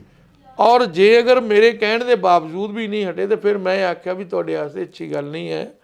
ਉਸ ਤੋਂ ਬਾਅਦ ਮੈਨੂੰ ਇਗਨੋਰ ਕਰਨ ਲੱਗ ਗਏ ਜੀ, ਵੀ ਇਹਨਾਂ ਨੇ ਸਾਡੀ ਗੱਲ ਨਹੀਂ ਮੰਨੀ ਜੀ। ਹੌਲੀ ਹੌਲੀ ਜਦੋਂ ਮੈਂ ਫਿਰ ਆਖਿਆ ਚਲੋ ਠੀਕ ਹੋ ਜਾਣਗੇ, ਜਦੋਂ ਮੈਂ ਲਗਾਤਾਰ ਮਹਿਸੂਸ ਕੀਤਾ ਵੀ ਮੈਂ ਫਿਰ ਆਖਿਆ ਮੈਂ ਇਹਨਾਂ ਨੂੰ ਪਿੱਠ ਪਿੱਛੇ ਕੁਝ ਮਾੜੇ ਸ਼ਬਦ ਯੂਜ਼ ਕਰਦੇ ਜਿਹੜੇ ਮੈਂ ਜ਼ਿਆਦਾ ਟੀਵੀ ਤੇ ਨਹੀਂ ਕਹਿਣਾ ਚਾਹੁੰਦਾ। ਜੀ ਜੀ ਜੀ। ਮੈਂ ਜ਼ਿਆਦਾ ਮੈਨੂੰ ਨੰਗਾ ਨਹੀਂ ਕਰਨਾ ਚਾਹੁੰਦਾ, ਕਿਉਂਕਿ ਮੇਰੀ ਆਪਦੇ ਦੀ ਫਿਤਰਤ ਹੁੰਦੀ ਬੰਦੇ ਦੀ। ਜੀ ਬਿਲਕੁਲ। ਔਰ ਅਸੀਂ 100 ਗਮ, ਕਿਉਂਕਿ ਸਿਆਸਤ ਦੇ ਵਿੱਚ ਇੱਕ ਚੀਜ਼ ਹੁੰਦੀ ਹੈ ਵੀ ਜੋ ਮਰਜ਼ੀ ਕਹਿ ਦਿਓ। ਨਹੀਂ ਮੇਰੇ ਸਾਹਿਬ ਇੱਥੇ ਤਾਂ ਸਵਾਲ ਇਹ ਖੜਾ ਹੁੰਦਾ ਕਿ ਤੁਹਾਡੀ ਜਿਹੜੀ, ਜਿਸ ਤਰ੍ਹਾਂ ਤੁਸੀਂ ਕਿਹਾ ਕਿ ਤੁਹਾਨੂੰ ਅਕਾਲੀ ਦਲ ਨੇ ਐਕਸੈਪਟ ਨਹੀਂ ਕੀਤਾ, ਉਹ ਜ਼ਿਲ੍ਹੇ ਦੇ ਜਿਹੜੇ ਅਕਾਲੀ ਦਲ ਦੇ ਜਿਹੜੇ ਸਾਡੇ ਇੱਥੋਂ ਦੇ ਜਿਹੜੇ ਵਿਧਾਇਕ ਸੀ ਉਹਨਾਂ ਵੱਲੋਂ ਹੀ ਸੀ ਇਹ ਵੱਡੇ ਪਰਿਵਾਰ ਵੱਲੋਂ। ਇਸ ਗੱਲ ਬਾਬਤ ਜਿਹੜਾ ਅਕਾਲੀ ਦਲ ਦੇ ਪ੍ਰਧਾਨ ਨੇ ਉਹਨਾਂ ਨਾਲ ਜਾਂ ਹੋਰ ਕਿਸੇ ਪਰਿਵਾਰਕ ਮੈਂਬਰ ਨਾਲ ਗੱਲ ਕੀਤੀ? ਮੇਰੀ ਗੱਲ ਬੀਬਾ ਜੀ ਨਾਲ ਹੋਈ ਸੀਗੀ, ਬੀਬਾ ਹਰਸਿਮਰਤ ਕੌਰ ਬਾਦਲ ਜੀ ਨਾਲ। ਉਹਨਾਂ ਨੂੰ ਮੈਂ ਕਿਹਾ ਸੀ ਕਿ ਮੈਨੂੰ ਤੁਸੀਂ ਜਿਹੜਾ ਹੈਗਾ ਕੀ ਨਾ ਲੜਾਓ ਇਲੈਕਸ਼ਨ। ਨਹੀਂ, ਉਹਨਾਂ ਦਾ ਰਿਸਪੌਂਸ ਕੀ ਸੀ ਇਸ ਗੱਲ ਬਾਰੇ? ਰਿਸਪੌਂਸ ਕੀ ਸੀ? ਉਹ ਗੱਲ ਕੀ ਹੋ ਗਈ ਵੀ ਅਸਲ ਦੇ ਵਿੱਚ ਤਾਂ ਜਾ ਕੇ ਰਿਪੋਰਟ ਤਾਂ ਸਿੰਗਲਾ ਜੀ ਨੇ ਕਰਨੀ ਸੀ ਨਾ ਜੀ। ਮੇਰਾ ਜ਼ਿਆਦਾ ਸਿੰਗਲਾ ਜੀ ਦਾ ਜ਼ੋਰ ਸੀਗਾ। ਦੇਖੋ ਮੈਂ ਕਿਹਾ ਤੁਸੀਂ ਜਾ ਕੇ ਉਹਨਾਂ ਨੂੰ ਕਹਿ ਦਿਓ ਵੀ ਉਹਨਾਂ ਨੂੰ ਐਤਕੀ ਆਪਾਂ ਨਾ ਲੜਾਈਏ। ਅੱਛਾ, ਪਹਿਲਾਂ ਲੜਾਉਣਾ ਨਹੀਂ ਚਾਹੁੰਦੇ ਸੀ ਉਹ ਤਾਂ ਨਾ ਨਾ ਨਾ ਨਾ, ਇਹ ਤਾਂ ਮੇਰੀ ਆਤਮਾ ਕਹਿੰਦੀ ਹੈ, ਮੇਰਾ ਮਨ ਕਹਿੰਦਾ ਨਹੀਂ ਲੜਾਉਣਾ ਚਾਹੁੰਦੀ। ਸੱਚੀ ਗੱਲ ਤਾਂ ਹੈ ਜੀ ਜੀ ਜੀ। ਕਿਉਂਕਿ ਮੇਰੀ ਡਿਊਟੀ ਉਹਨੇ ਲਾਤੀ ਸੀ ਭੁੱਚੋ ਮੰਡੀ, ਮੈਂ ਜਾਣ ਆਉਣ ਲੱਗ ਗਿਆ ਸੀ, ਉੱਥੇ ਕੰਮ ਕਰ ਰਿਹਾ ਸੀਗਾ ਜੀ। ਔਰ ਉਸ ਤੋਂ ਬਾਅਦ ਰੱਬ ਜਾਣੇ ਕੀ ਉਹਨਾਂ ਦੇ ਮਨ ਦੇ ਵਿੱਚ ਆਇਆ, ਸਿੰਗਲਾ ਜੀ ਦੇ ਕਹਿੰਦੇ ਇੱਥੇ ਐਮਸੀ ਦੇ ਇਲੈਕਸ਼ਨ ਲੜ ਲਓ, ਜਿਹੜਾ ਕਿ ਮੈਂ ਉਸ ਨੂੰ ਲੜਨ ਦੇ ਵਿੱਚ ਨਾ ਤਾਂ ਮਾਨਸਿਕ ਤੌਰ ਤੇ ਤਿਆਰ ਸੀ ਜੀ, ਔਰ ਨਾ ਹੀ ਮੈਂ ਸਿਹਤ ਪੱਖੋਂ ਤਿਆਰ ਸੀ। ਤੇ ਮੈਂ ਆਖਿਆ ਜੀ ਐਵੇਂ ਮੈਂ ਨਹੀਂ ਐਤਕੀ ਲੜਾਂਗਾ। ਬਸ ਇਸੇ ਗੱਲ ਤੋਂ ਜਿਹੜਾ ਇਗਨੋਰ ਕਰਨ ਲੱਗੇ, ਸਾਡਾ ਹੁਕਮ ਨਹੀਂ ਮੰਨਿਆ ਜੀ ਜੀ। ਜਦੋਂ ਸਿੰਗਲਾ ਜੀ ਦਾ ਹੁਕਮ ਨਹੀਂ ਮੰਨਿਆ, ਉਹਨਾਂ ਨੇ ਕਰਨਾ ਹੀ ਸੀ।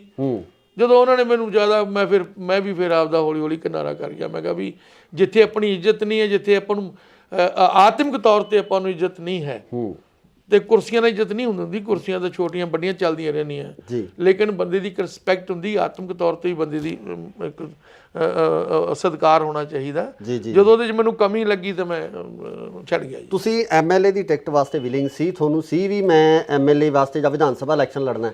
ਦੇਖੋ ਕੋਈ ਵੀ ਬੰਦਾ ਹੈਗਾ ਜੀ, ਜਿਹੜਾ ਬੰਦਾ ਸਿਆਸਤ ਦੇ ਵਿੱਚ ਆ ਗਿਆ, ਕੋਈ ਉਹ ਗੁਲਗੁਲੇ ਤਾਂ ਵੇਚਦਾ ਨਹੀਂ, ਨਾ ਹੀ ਛੋਲੇ ਪੂੜੀਆਂ ਵੇਚਦਾ ਕਿਤੇ ਜਾ ਕੇ। ਉਹ ਤਾਂ ਜੇਕਰ ਵਿਚਾਰਾ ਐਮਸੀ ਬਣ ਜੂਗਾ, ਮੇਅਰ ਬਣ ਜੂਗਾ ਜੀ, ਮੈਨੂੰ ਅੱਗੇ ਤੋਂ ਐਮਐਲਏ ਲੜਾ ਦਿਓ, ਕੋਈ ਵੀ ਹੈ ਜੀ। ਇਹ ਸਿਆਸਤ ਦੇ ਵਿੱਚ ਇਦਾਂ ਹੀ ਹੁੰਦਾ, ਐਵੇਂ ਹੁੰਦਾ ਜਦੋਂ। ਅੱਛਾ, ਜੇ ਮੈਂ ਕਹਿ ਵੀ ਦਿੱਤਾ, ਕੋਈ ਗੁਨਾਹ ਨਹੀਂ ਕੀਤਾ ਵੀ ਮੈਂ ਜੀ ਚਾਹਨਾ ਹੈਗਾ ਵੀ ਮੈਂ ਐਮਐਲਏ ਬਣ ਕੇ ਲੋਕਾਂ ਦੀ ਸੇਵਾ ਕਰਨਾ ਚਾਹਨਾ, ਜੇ ਮੈਨੂੰ ਪਾਰਟੀ ਹੁਕਮ ਕਰ ਦੇਗੀ ਔਰ ਮੈਂ ਸੇਵਾ ਕਰ ਲਾਂਗਾ, ਟਿਕਟ ਤੇ ਸੇਵਾ ਕਰ ਲਾਂਗਾ, ਜੇ ਪਾਰਟੀ ਕਹੂਗੀ ਉਹ ਕਰ ਲਿਓ ਉਹ ਕਰ ਲਾਂਗਾ। ਪਰ ਲੇਕਿਨ ਜਦੋਂ ਇਸ ਗੱਲ ਤੋਂ ਇਗਨੋਰ ਹੋਇਆ, ਮਤਲਬ ਕਿ ਜਦੋਂ ਪਾਰਟੀ ਨੇ ਮਤਲਬ ਰਿਸਪੌਂਡ ਨਹੀਂ ਕੀਤਾ ਇਸ ਚੀਜ਼ ਵਾਸਤੇ, ਮਤਲਬ ਬਸ ਮੈਨੂੰ ਐ ਕਰਕੇ ਲਾ ਲਓ ਵੀ ਜਿਹੜਾ ਉਹਨਾਂ ਨੂੰ ਬਸ ਜਿਹੜਾ ਐਮਸੀ ਦੇ ਇਲੈਕਸ਼ਨ ਵਾਸਤੇ ਜਦੋਂ ਸਿੰਗਲਾ ਜੀ ਨੇ ਜ਼ਿਆਦਾ ਪ੍ਰੈਸ਼ਰ 'ਚ ਰੱਖਿਆ, ਤੇ ਫਿਰ ਉਹ ਪਰਿਵਾਰ ਵੀ ਮਤਲਬ ਮੈਨੂੰ ਤਾਂ ਬਾਅਦ 'ਚ ਗੱਲ ਨਹੀਂ ਹੋਈ, ਹੋ ਸਕਦਾ ਉਹ ਵੀ ਨਾਰਾਜ਼ ਹੋਏ ਨੇ, ਸਾਰੇ ਨਾਰਾਜ਼ ਹੋ ਗਏ। ਫਿਰ ਮੈਂ ਕਿੱਥੇ ਕੀ ਕਰਾਂ, ਮੈਂ ਕੋਈ ਕ੍ਰਾਈਮ ਮੈਂ ਨਹੀਂ ਕੀਤਾ ਜੀ ਜੀ ਜੀ। ਅੱਛਾ, ਮੈਨੂੰ ਕਹਿੰਦੇ ਮੇਅਰ ਬਣਾਤਾ, ਕੱਲ ਪਰਸੋਂ ਦਾ ਫੇਸਬੁੱਕ ਤੇ ਤੁਰਿਆ ਆਂਦਾ ਮੇਅਰ ਬਣਾ ਕੇ ਮੈਂ ਕੋਈ ਡਾਕਾ ਮਾਰਿਆ ਕਿਤੇ ਜੀ? ਜੇ ਮੇਅਰ ਬਣਾਇਆ ਮੈਨੂੰ, ਮੈਂ ਇਹਦੇ 18 ਘੰਟੇ ਕੰਮ ਕੀਤਾ ਜੀ, ਮੈਂ ਇੰਨੀ ਮਿਹਨਤ ਕੀਤੀ, ਮੈਨੂੰ 2 ਵਾਰੀ ਪੈਰਾਲਾਈਜ਼ ਵੀ ਹੋ ਗਿਆ ਜੀ। ਮੈਂ ਗੱਲ ਫਾਲੋ ਕਰਕੇ ਨਾ ਢਿੱਲਾ, ਮੈਂ 5 ਸਾਲਾਂ 'ਚ ਇੱਕ ਛੁੱਟੀ ਵੀ ਨਹੀਂ ਕੀਤੀ। ਮੈਨੂੰ ਇਹ ਸੀਗਾ ਕਿ ਮੈਂ ਪਾਰਟੀ ਦਾ ਕੱਦ ਨੂੰ ਹੋਰ ਉੱਚਾ ਕਰਾਂ ਜੀ, ਵੀ ਪਾਰਟੀ ਨੇ ਬੜੀ ਵੱਡੀ ਜ਼ਿੰਮੇਵਾਰੀ ਦਿੱਤੀ ਹੈ। ਤਾਂ ਪਰ ਜੇ ਅਗਰ ਕੋਈ ਵਰਕਰ ਦੀ ਵਿਚਾਰੇ ਦੀ ਕੋਈ ਮਾੜੀ ਮੋਟੀ ਕੋਈ ਮਜਬੂਰੀ ਆ ਗਈ, ਜੇ ਉਹ ਵੀ ਨਹੀਂ ਆਪਾਂ ਦੇਖਣੀ, ਤਾਂ ਫਿਰ ਇਸ ਤਰ੍ਹਾਂ ਨਹੀਂ ਹੋਣਾ। ਕਾਂਗਰਸ ਦੇ ਵਿੱਚ ਜਾਣ ਨੂੰ ਹੁਣ ਤੁਹਾਡੀ ਇਹ ਘਰ ਵਾਪਸੀ ਸਮਝ ਗਏ ਵੀ ਤੁਸੀਂ ਘਰ ਵਾਪਸੀ ਕੀਤੀ ਹੈ? ਦੇਖੋ ਸਵਾਲ ਇਹ ਵੀ ਜਿਹੜੀ ਮੇਰੀ ਸਟਾਰਟਿੰਗ ਸੀ ਉਹ ਕਾਂਗਰਸ ਦੇ ਵਿੱਚ ਹੀ ਸੀ। ਜਦੋਂ ਮੈਂ ਸਟਾਰਟ ਕੀਤਾ ਇੱਥੇ ਸਤਿਕਾਰਯੋਗ ਹੁਣ ਨਹੀਂ ਹੈਗੇ, ਸਵਰਗਿਆ ਜੀਤਮਲ ਜੀ ਜੋ ਸੀਗੇ ਮੇਰੇ, ਮਤਲਬ ਉਹ ਗੁਰੂ ਜੀ ਨੇ ਜੀ ਜੀ ਜੀ, ਔਰ ਚਲੋ ਹੁਣ ਤਾਂ ਉਹ ਸੁਰਗਾਂ ਦੇ ਵਿੱਚ, ਅਸੀਂ ਨਰਕ ਜਾਏ ਜੀ। ਸੋ ਉਹਨਾਂ ਦੀ ਉਂਗਲ ਪਕੜ ਕੇ ਮੈਂ ਕਾਂਗਰਸ ਦੇ ਵਿੱਚ ਹੀ ਸ਼ੁਰੂ ਕੀਤਾ ਸੀਗਾ ਜੀ। ਫਿਰ ਜਦੋਂ ਦੁਬਾਰਾ ਮੈਂ ਕਿਹਾ ਵੀ ਮੈਨੂੰ ਦੋਸਤ ਕਹਿਣ ਲੱਗੇ ਵੀ ਮੈਨੂੰ 2 ਸਾਲ ਹੋ ਗਏ ਮੈਂ ਘਰੇ ਹੀ ਰਹਿੰਦਾ ਸੀਗਾ ਜੀ। ਜਿਹੜੇ ਕੋਈ ਮੇਰੇ ਯਾਰ ਦੋਸਤ ਮਿੱਤਰ ਜਿਹੜੇ ਆਉਂਦੇ ਸੀ, ਉਹਨਾਂ ਦੀ ਮੈਂ ਗੱਲ ਸੁਣ ਕੇ ਉਹਨਾਂ ਦਾ ਕੰਮ ਕਰਦਾ ਸੀ ਜਿੰਨਾ ਕੁ ਹੋ ਸਕਦਾ ਸੀ ਜੀ ਜੀ। ਔਰ ਕਹਿੰਦੇ ਜੇ ਤੁਸੀਂ ਘਰੇ ਰਹਿ ਜਾਓਗੇ ਤਾਂ ਤੁਹਾਡੀ ਸਿਹਤ ਖਰਾਬ ਕਰ ਲੋਗੇ, ਤੁਸੀਂ ਕਿਸੇ ਨਾ ਕਿਸੇ ਪਾਰਟੀ 'ਚ ਕੰਮ ਕਰ ਲਓ ਜੀ। ਤੇ ਉਹਨਾਂ ਨੇ ਆ ਕੇ ਪ੍ਰੇਰਨਾ ਕੀਤੀ, ਕਹਿੰਦੇ ਤੁਸੀਂ ਐ ਨਾ ਕਰੋ, ਘਰੇ ਨਾ ਬੈਠੋ, ਤੁਸੀਂ ਕੰਮ ਕਰੋ ਜੀ। ਮੈਂ ਚਲੋ ਕਾਂਗਰਸ ਜੁਆਇਨ ਕਰ ਲਈ, ਜਿੱਥੇ ਮੈਨੂੰ ਹੁਕਮ ਕਰਨਗੇ, ਜਿਹੋ ਜਿਹੀ ਸੇਵਾ ਲਾਣਗੇ ਮੈਂ ਚੱਕ ਕੇ ਕਰੀ। ਹੁਣ ਤੁਸੀਂ ਚਾਹਵਾਨ ਹੋ ਕਿ ਕਾਂਗਰਸ ਵੱਲੋਂ ਵੀ ਤੁਹਾਨੂੰ ਟਿਕਟ ਦਿੱਤੀ ਜਾਵੇ ਜਾਂ ਕਾਂਗਰਸ ਵੱਲੋਂ ਤੁਸੀਂ ਇਲੈਕਸ਼ਨ ਲੜਨਾ ਚਾਹੋਗੇ? ਸਰ ਮੈਨੂੰ ਤਾਂ ਜੇਕਰ ਕਾਂਗਰਸ ਪਾਰਟੀ ਅਗਰ ਚਾਹੇ ਮੈਨੂੰ ਟਿਕਟ ਲੜਨੀ, ਮੈਂ ਸ਼ੌਕ ਨਾਲ ਲੜਾਂਗਾ ਜੀ ਸਦਕੇ ਲੜਾਂਗਾ, ਮਿਹਨਤ ਨਾਲ ਲੜਾਂਗਾ ਔਰ ਉਹਨਾਂ ਨੂੰ ਲਾਂਭਾ ਨਹੀਂ ਆਣ ਦੇਵਾਂਗਾ। ਤੇ ਜੇ ਕਹੋਗੀ ਕਾਂਗਰਸ ਪਾਰਟੀ ਵੀ ਇੱਕ ਵਰਕਰ ਦੇ ਥਰੂ ਕੰਮ ਕਰਨਾ, ਉਹ ਵੀ ਕਰੀ ਜਾਵਾਂ। ਨਹੀਂ, ਕਾਂਗਰਸ ਦਾ ਇੱਕ ਸਿਸਟਮ ਹੈ ਜਿਹਦੇ ਵਿੱਚ ਟਿਕਟ ਲਈ ਅਪਲਾਈ ਕੀਤਾ ਜਾਂਦਾ, ਅਪਲਾਈ ਕਰਨ ਤੋਂ ਬਾਅਦ ਹਾਈ ਕਮਾਂਡ ਉਹਨੂੰ ਅਪਰੂਵ ਕਰਦੀ ਹੈ, ਪੀਸੀਸੀ ਅਪਰੂਵ ਕਰਕੇ ਭੇਜਦਾ। ਅਪਲਾਈ ਕਰੋਗੇ? ਉਹਦੇ 'ਚ ਇਹ ਹੋਇਆ ਕਿ ਮੈਂ ਕਾਫੀ ਲੇਟ ਹੋਇਆ ਜੀ। ਜੇ ਮੈਂ ਇਹ 4 ਮਹੀਨੇ ਪਹਿਲੋਂ ਆਉਂਦਾ ਤਾਂ 100% ਹੀ ਮਤਲਬ ਮੈਂ ਕਿਤੇ ਨਾ ਕਿਤੇ ਇਲੈਕਸ਼ਨ ਲੜਦਾ ਹੁੰਦਾ। ਤੇ ਜੋ ਹੁਣ ਮੇਰੇ ਭਾਗਾਂ 'ਚ ਹੋਊਗਾ ਕੋਈ ਗੱਲ ਨਹੀਂ ਹੈ। ਹੁਣ ਮਨਪ੍ਰੀਤ ਨਾਲ ਤੁਹਾਡੀ ਕੀ ਅੰਡਰਸਟੈਂਡਿੰਗ ਹੈ? ਮਨਪ੍ਰੀਤ ਨਾਲ, ਕਿਉਂਕਿ ਪਹਿਲਾਂ ਇੱਕ ਦੂਜੇ ਦੇ ਖਿਲਾਫ ਖੜੇ ਸੀ, ਹਾਂਜੀ, ਕਿਉਂਕਿ ਤੁਸੀਂ ਅਕਾਲੀ ਦਲ ਤੋਂ ਸੀ, ਉਹ ਕਾਂਗਰਸ ਤੋਂ ਸੀ। ਹੁਣ ਮਨਪ੍ਰੀਤ ਨਾਲ ਅੰਡਰਸਟੈਂਡਿੰਗ ਉਹ ਬਣ ਪਾਊਗੀ ਜਿਹੜੀ ਪਿਛਲੇ ਲੰਬੇ ਸਮੇਂ ਤੋਂ ਇੱਕ ਦੂਜੇ ਦੇ ਮੂਹਰੇ ਖੜਦੇ ਰਹੇ? ਦੇਖੋ, ਦੋ ਚੀਜ਼ਾਂ ਨੇ। ਮੈਂ ਕਦੀ ਨਾ ਕੱਚੀ ਜੀ ਜਾਂ ਰੁੱਖੀ ਜੀ ਰਾਜਨੀਤਿਕ ਨਹੀਂ ਕੀਤੀ, ਝੂਠੀ ਜੀ। ਝੂਠੀ ਰਾਜਨੀਤਿਕ ਇਹ ਹੁੰਦੀ ਹੈਗੀ ਕਿ ਆਪਾਂ ਕੰਮ ਨਹੀਂ ਕਰਨਾ, ਧੰਦਾ ਨਹੀਂ ਕਰਨਾ, ਐਵੇਂ ਕਿਸੇ ਨੂੰ ਗਾਲਾਂ ਕੱਢ ਕੇ ਆਪਾਂ ਲੀਡਰ ਬਣ ਜੀ, ਉਵੇਂ ਗੱਲ ਨਹੀਂ ਹੈਗੀ ਜੀ। ਮੈਂ ਜ਼ਮੀਨੀ ਤੌਰ ਤੇ ਮਤਲਬ ਆਪਦੀ ਲੋਕਾਂ ਦੀ ਗਰੀਬਾਂ ਨਾਲ ਥੱਲੇ ਜ਼ਮੀਨੀ ਸਤਰ ਤੇ ਜੁੜਿਆ ਹੋਇਆ ਜੀ। ਔਰ ਮੈਂ ਮਹਿਸੂਸ ਕਰਦਾ ਹੈਗਾ ਕਿ ਮੈਂ ਜਦੋਂ ਵੀ ਪਹਿਲਾਂ ਅਕਾਲੀ ਦਲ ਦੇ ਵਿੱਚ ਸੀਗਾ ਜੀ, ਮੈਂ ਜੋ ਅਕਾਲੀ ਦਲ ਨੇ 16 ਨੇ ਕੰਮ ਕਰਿਆ ਸੀ, ਮੈਂ ਆਪਣੀ ਪਾਰਟੀ ਦੀ ਗੱਲ ਠੋਕ ਵਜਾ ਕੇ ਕਹਿੰਦਾ ਸੀ ਜੀ। ਇੱਕ ਗੱਲ ਵੀ ਲਾਗ ਲਪੇਟਣਾ ਨਹੀਂ ਕਹਿੰਦਾ ਸੀਗਾ ਜੀ। ਨੰਬਰ 2, ਮੈਂ ਕਦੀ ਝੂਠੀ ਗੱਲ ਨਹੀਂ ਕਦੀ ਕਹੀ ਜੀ। ਨਾ ਨਾ ਨਾ ਨਾ, ਜੇ ਅਗਰ ਵੀ ਜੈ ਜੈਕਾਰ ਕਰਨੀ ਆਪਣੇ ਲੀਡਰ ਦੀ ਝੂਠੀ, ਮੇਰੇ ਤੋਂ ਅੱਜ ਨਹੀਂ ਹੁੰਦੀ, ਕੱਲ ਨਹੀਂ ਹੁੰਦੀ ਜੀ। ਜੇ ਅਗਰ ਕੋਈ ਗੱਲ ਉਹਦੀ ਆ ਜਾਂਦੀ ਹੈ ਜੈ ਜੈਕਾਰ ਕਰਨ ਵਾਲੀ, ਠੋਕ ਕੇ ਕਰਦਾ, ਚਾਹੇ ਮੈਨੂੰ ਕੋਈ ਚੰਗਾ ਕਹੇ ਚਾਹੇ ਮਾੜਾ ਕਹੇ ਜੀ, ਅਗਰ ਜੇ ਲੀਡਰ ਦਾ ਮੇਰਾ ਚੰਗਾ ਕੰਮ ਕਰਦਾ। ਇਸੇ ਤਰੀਕੇ ਨਾਲ ਜੇ ਮੈਂ ਅਕਾਲੀ ਦਲ ਵਿੱਚ ਸੀਗਾ, ਅਗਰ ਮੈਂ ਜਿਹੜੀ ਗੱਲ ਸੱਚ ਸੀ ਸੱਚ ਕਹਿੰਦਾ, ਜਿਹੜੀ ਗੱਲ ਮੈਨੂੰ ਲੱਗਦਾ ਮੇਰੀ ਪਾਰਟੀ ਕਰ ਰਹੀ ਹੈ ਉਸ ਦੀ ਮੈਂ ਆਪਦਾ ਗੁਣਗਾਨ ਕਰਦਾ ਸੀ। ਤੇ ਹੁਣ ਮੈਂ ਕਾਂਗਰਸ 'ਚ ਆਇਆ, ਜੇ ਕੋਈ ਕਾਂਗਰਸ ਦੇ ਚੰਗੇ ਕੰਮ ਜਿਹੜੇ ਕੀਤੇ ਹੋਏ ਆ ਉਹ ਜਿਹੜੇ ਮੈਂ ਸਾਰੇ ਆ ਕੇ ਵੇਖੀ ਜੇ ਨਾ ਵਿਚਾਰਾਂਗਾ, ਉਹ ਜਾ ਕੇ ਲੋਕਾਂ ਮੂਹਰੇ ਮੈਂ ਲੈ ਕੇ ਜਾਊਂਗਾ ਵੀ ਭਾਈ ਜਿਹੜਾ ਆਹ ਜਿਹੜਾ ਕੰਮ ਆ, ਹੁਣ ਇੱਥੇ ਪੁਲ ਬਣ ਰਿਹਾ ਜਿਹੜਾ ਜੀ, ਇਹ 96 ਕਰੋੜ ਰੁਪਈਆ ਜੀ, 100 ਕਰੋੜ ਰੁਪਈਆ ਗਰੀਬ ਇਲਾਕੇ ਦੇ ਵਿੱਚ ਪੁਲ ਤੇ ਲਾਣਾ ਬਹੁਤ ਵੱਡੀ ਗੱਲ ਹੈ ਜੀ। ਇਸ ਇਲਾਕੇ ਦੇ ਵਿੱਚ 40 ਸਾਲ ਦੀ ਮੰਗ ਸੀ ਕਿ ਪੁਲ ਬਣਨਾ ਚਾਹੀਦਾ ਜੀ। ਤੇ ਜੇ ਮੈਂ ਹੁਣ ਜਾ ਕੇ ਲੋਕਾਂ ਤੱਕ ਇਹ ਮੁੱਦਾ ਜਾ ਕੇ ਲੈ ਕੇ ਜਾਣਾ ਹੈ ਜੀ ਵੀ ਇਹ ਪੁਲ ਜਿਹੜਾ ਆਪਾਂ ਨੂੰ 40 ਸਾਲ ਤੋਂ ਲੋੜ ਸੀ, ਆਪਾਂ ਨੂੰ ਕੋਈ ਬੰਦਾ ਬਿਮਾਰ ਹੋ ਜਾਂਦਾ ਸੀਗਾ, ਉਹ ਐਂਬੂਲੈਂਸ 2-2 ਘੰਟੇ ਘੰਟਾ ਜਾਮ 'ਚ ਫਸਿਆ ਰਹਿੰਦਾ ਸੀਗਾ ਜੀ। ਅਗਰ ਕੋਈ ਲੇਡੀ ਸਾਡੀ ਕੋਈ ਭੈਣ ਬੀਬੀ ਢਿੱਲੀ ਮੱਠੀ ਹੋ ਜਾਂਦੀ, ਜੇ ਉਹਨੂੰ ਹਸਪਤਾਲ ਲਿਜਾਣਾ ਪੈਂਦਾ ਸੀ, ਤਾਂ ਵੀ ਉਹਨਾਂ ਨੂੰ ਵਿਚਾਰੀਆਂ ਨੂੰ, ਬੱਚਿਆਂ ਨੂੰ ਵੀ ਉੱਥੇ 2-2 ਘੰਟੇ ਅੱਧਾ ਘੰਟਾ ਜਾਮ 'ਚ ਰੁਕਣਾ ਪੈਂਦਾ ਸੀ, ਫਾਟਕ ਲੱਗਿਆ ਹੁੰਦਾ ਸੀ। ਕਈ ਵਾਰੀ ਤਾਂ ਇਹ ਪੋਜੀਸ਼ਨ ਹੁੰਦੀ ਸੀ ਕਿ ਜਦੋਂ ਕਿਤੇ ਅਸੀਂ ਰਾਮ ਬਾਗ ਜਾਂਦੇ ਹੁੰਦੇ ਸੀਗੇ ਲੈ ਕੇ, ਦੇਖੋ ਆਪਾਂ ਸਾਹਮਣੇ ਜਿਉਣਾ ਮਰਨਾ ਜੀ, ਉਦੋਂ ਵੀ ਕਈ ਵਾਰੀ ਅਸੀਂ ਵੇਖਦੇ ਸਾਨੂੰ ਡੈੱਡ ਬੋਡੀ ਲੈ ਕੇ ਖੜਨਾ ਪੈਂਦਾ ਸੀਗਾ। ਇਹ ਕਿਹਦੇ ਕਾਲ ਚ ਅਪਰੂਵ ਹੋਇਆ ਹੈ? ਇਹ ਦੇਖੋ ਗੱਲ ਸੁਣੋ, ਇਹ ਮਨਪ੍ਰੀਤ ਸਿੰਘ ਬਾਦਲ ਨੇ ਆ ਕੇ ਜਿਹੜਾ ਇਹਨੂੰ ਪਾਸ ਕਰਾ ਕੇ ਇਹਨੂੰ ਸ਼ੁਰੂ ਕਰਾਇਆ ਜੀ। ਹੁਣ ਇਹ ਬਣ ਰਿਹਾ ਤਕਰੀਬਨ 60 ਪੈਸੇ ਤਿਆਰ ਹੋਇਆ ਹੋਇਆ। ਇਧਰਲੀ ਪਾਸੇ ਗੇੜਾ ਮਾਰ ਕੇ ਦੇਖਣਾ, ਉੱਤੇ ਰੱਖਤੇ ਸਾਰੇ ਜੀ। ਤੇ ਨਾਲ ਹੀ ਸਕੂਲ ਆ, ਮੇਰੇ ਨਾਲ ਕੰਧ ਲੱਗਦੀ ਹੈ ਜੀ। 4 ਕਰੋੜ ਰੁਪਏ ਦੀ ਲਾਗਤ ਨਾਲ ਜੀ ਸਾਰੀ ਬਿਲਡਿੰਗ ਵਧੀਆ ਬਣਾਈ ਜੀ। ਔਰ ਸਾਰਾ ਜੇ ਸਕੂਲ ਅੰਦਰ ਦੇਖੋ, ਸਾਰਾ ਕੰਪਿਊਟਰਾਈਜ਼, ਸਭ ਚੀਜ਼ਾਂ ਫੁੱਲ। ਮਨਪ੍ਰੀਤ ਬਾਦਲ ਦੇ ਕੰਮ ਕਿਵੇਂ ਹੋਇਆ? 5 ਸਾਲ ਸਰਕਾਰ ਰਹੀ ਆ, ਹਾਲਾਂਕਿ ਮੁਲਾਜ਼ਮਾਂ ਦਾ ਬਹੁਤ ਵੱਡਾ ਵਿਰੋਧ ਕੀਤਾ ਜਾ ਰਿਹਾ ਮਨਪ੍ਰੀਤ ਬਾਦਲ ਦਾ। ਮੁਲਾਜ਼ਮ ਖਫਾ ਨਹੀਂ ਮਨਪ੍ਰੀਤ ਬਾਦਲ ਤੋਂ। ਤੁਸੀਂ ਉਹਨਾਂ ਦੇ ਕੰਮਾਂ ਨੂੰ ਕਿਵੇਂ ਦੇਖਦੇ ਹੋ ਕਿ ਬਠਿੰਡੇ ਦੇ ਵਿੱਚ ਉਹਨਾਂ ਨੇ ਕੰਮ ਕਿੱਦਾਂ ਦੇ? ਦੇਖੋ, ਜਿਹੜੇ ਡਿਵੈਲਪਮੈਂਟ ਦੇ ਕੰਮ ਹੈਗੇ ਜੀ, ਡਿਵੈਲਪਮੈਂਟ ਦੇ ਕੰਮ ਬਹੁਤ ਦੱਬ ਕੇ ਕੀਤੇ ਜੀ। ਮੈਂ ਦੱਸੀ ਨਾ 100 ਕਰੋੜ ਦਾ ਤਾਂ ਪੁਲ ਹੀ ਹੈ, 96 ਕਰੋੜ ਦਾ ਜੀ। ਆ 4 ਕਰੋੜ ਰੁਪਇਆ ਸਕੂਲ ਤੇ ਲਾਇਆ ਨਾਲ ਹੀ ਆ ਪਰਲੇ ਪਾਸੇ ਜੀ। ਔਰ ਆ ਨਾਲ ਹੀ ਇੱਥੇ ਹੈਗਾ ਜੀ ਭਗਵਾਨ ਵਾਲਮੀਕੀ ਆਸ਼ਰਮ ਹੈ ਜੀ, 4.5-5 ਕਰੋੜ ਰੁਪਈਆ ਇੱਥੇ ਵੀ ਲਗਾਇਆ ਜੀ। ਨੇੜੇ ਦੱਸ ਰਿਹਾ ਮੈਂ ਜੀ। ਆ ਰਿੰਗ ਰੋਡ ਹੈਗਾ ਜੀ, ਇੱਥੇ 95-97 ਕਰੋੜ ਉੱਥੇ ਲਾ ਰਹੇ ਰਿੰਗ ਰੋਡ ਤੇ ਜੀ, ਤਕਰੀਬਨ ਕੰਪਲੀਟ ਹੋ ਜਾਏਗਾ।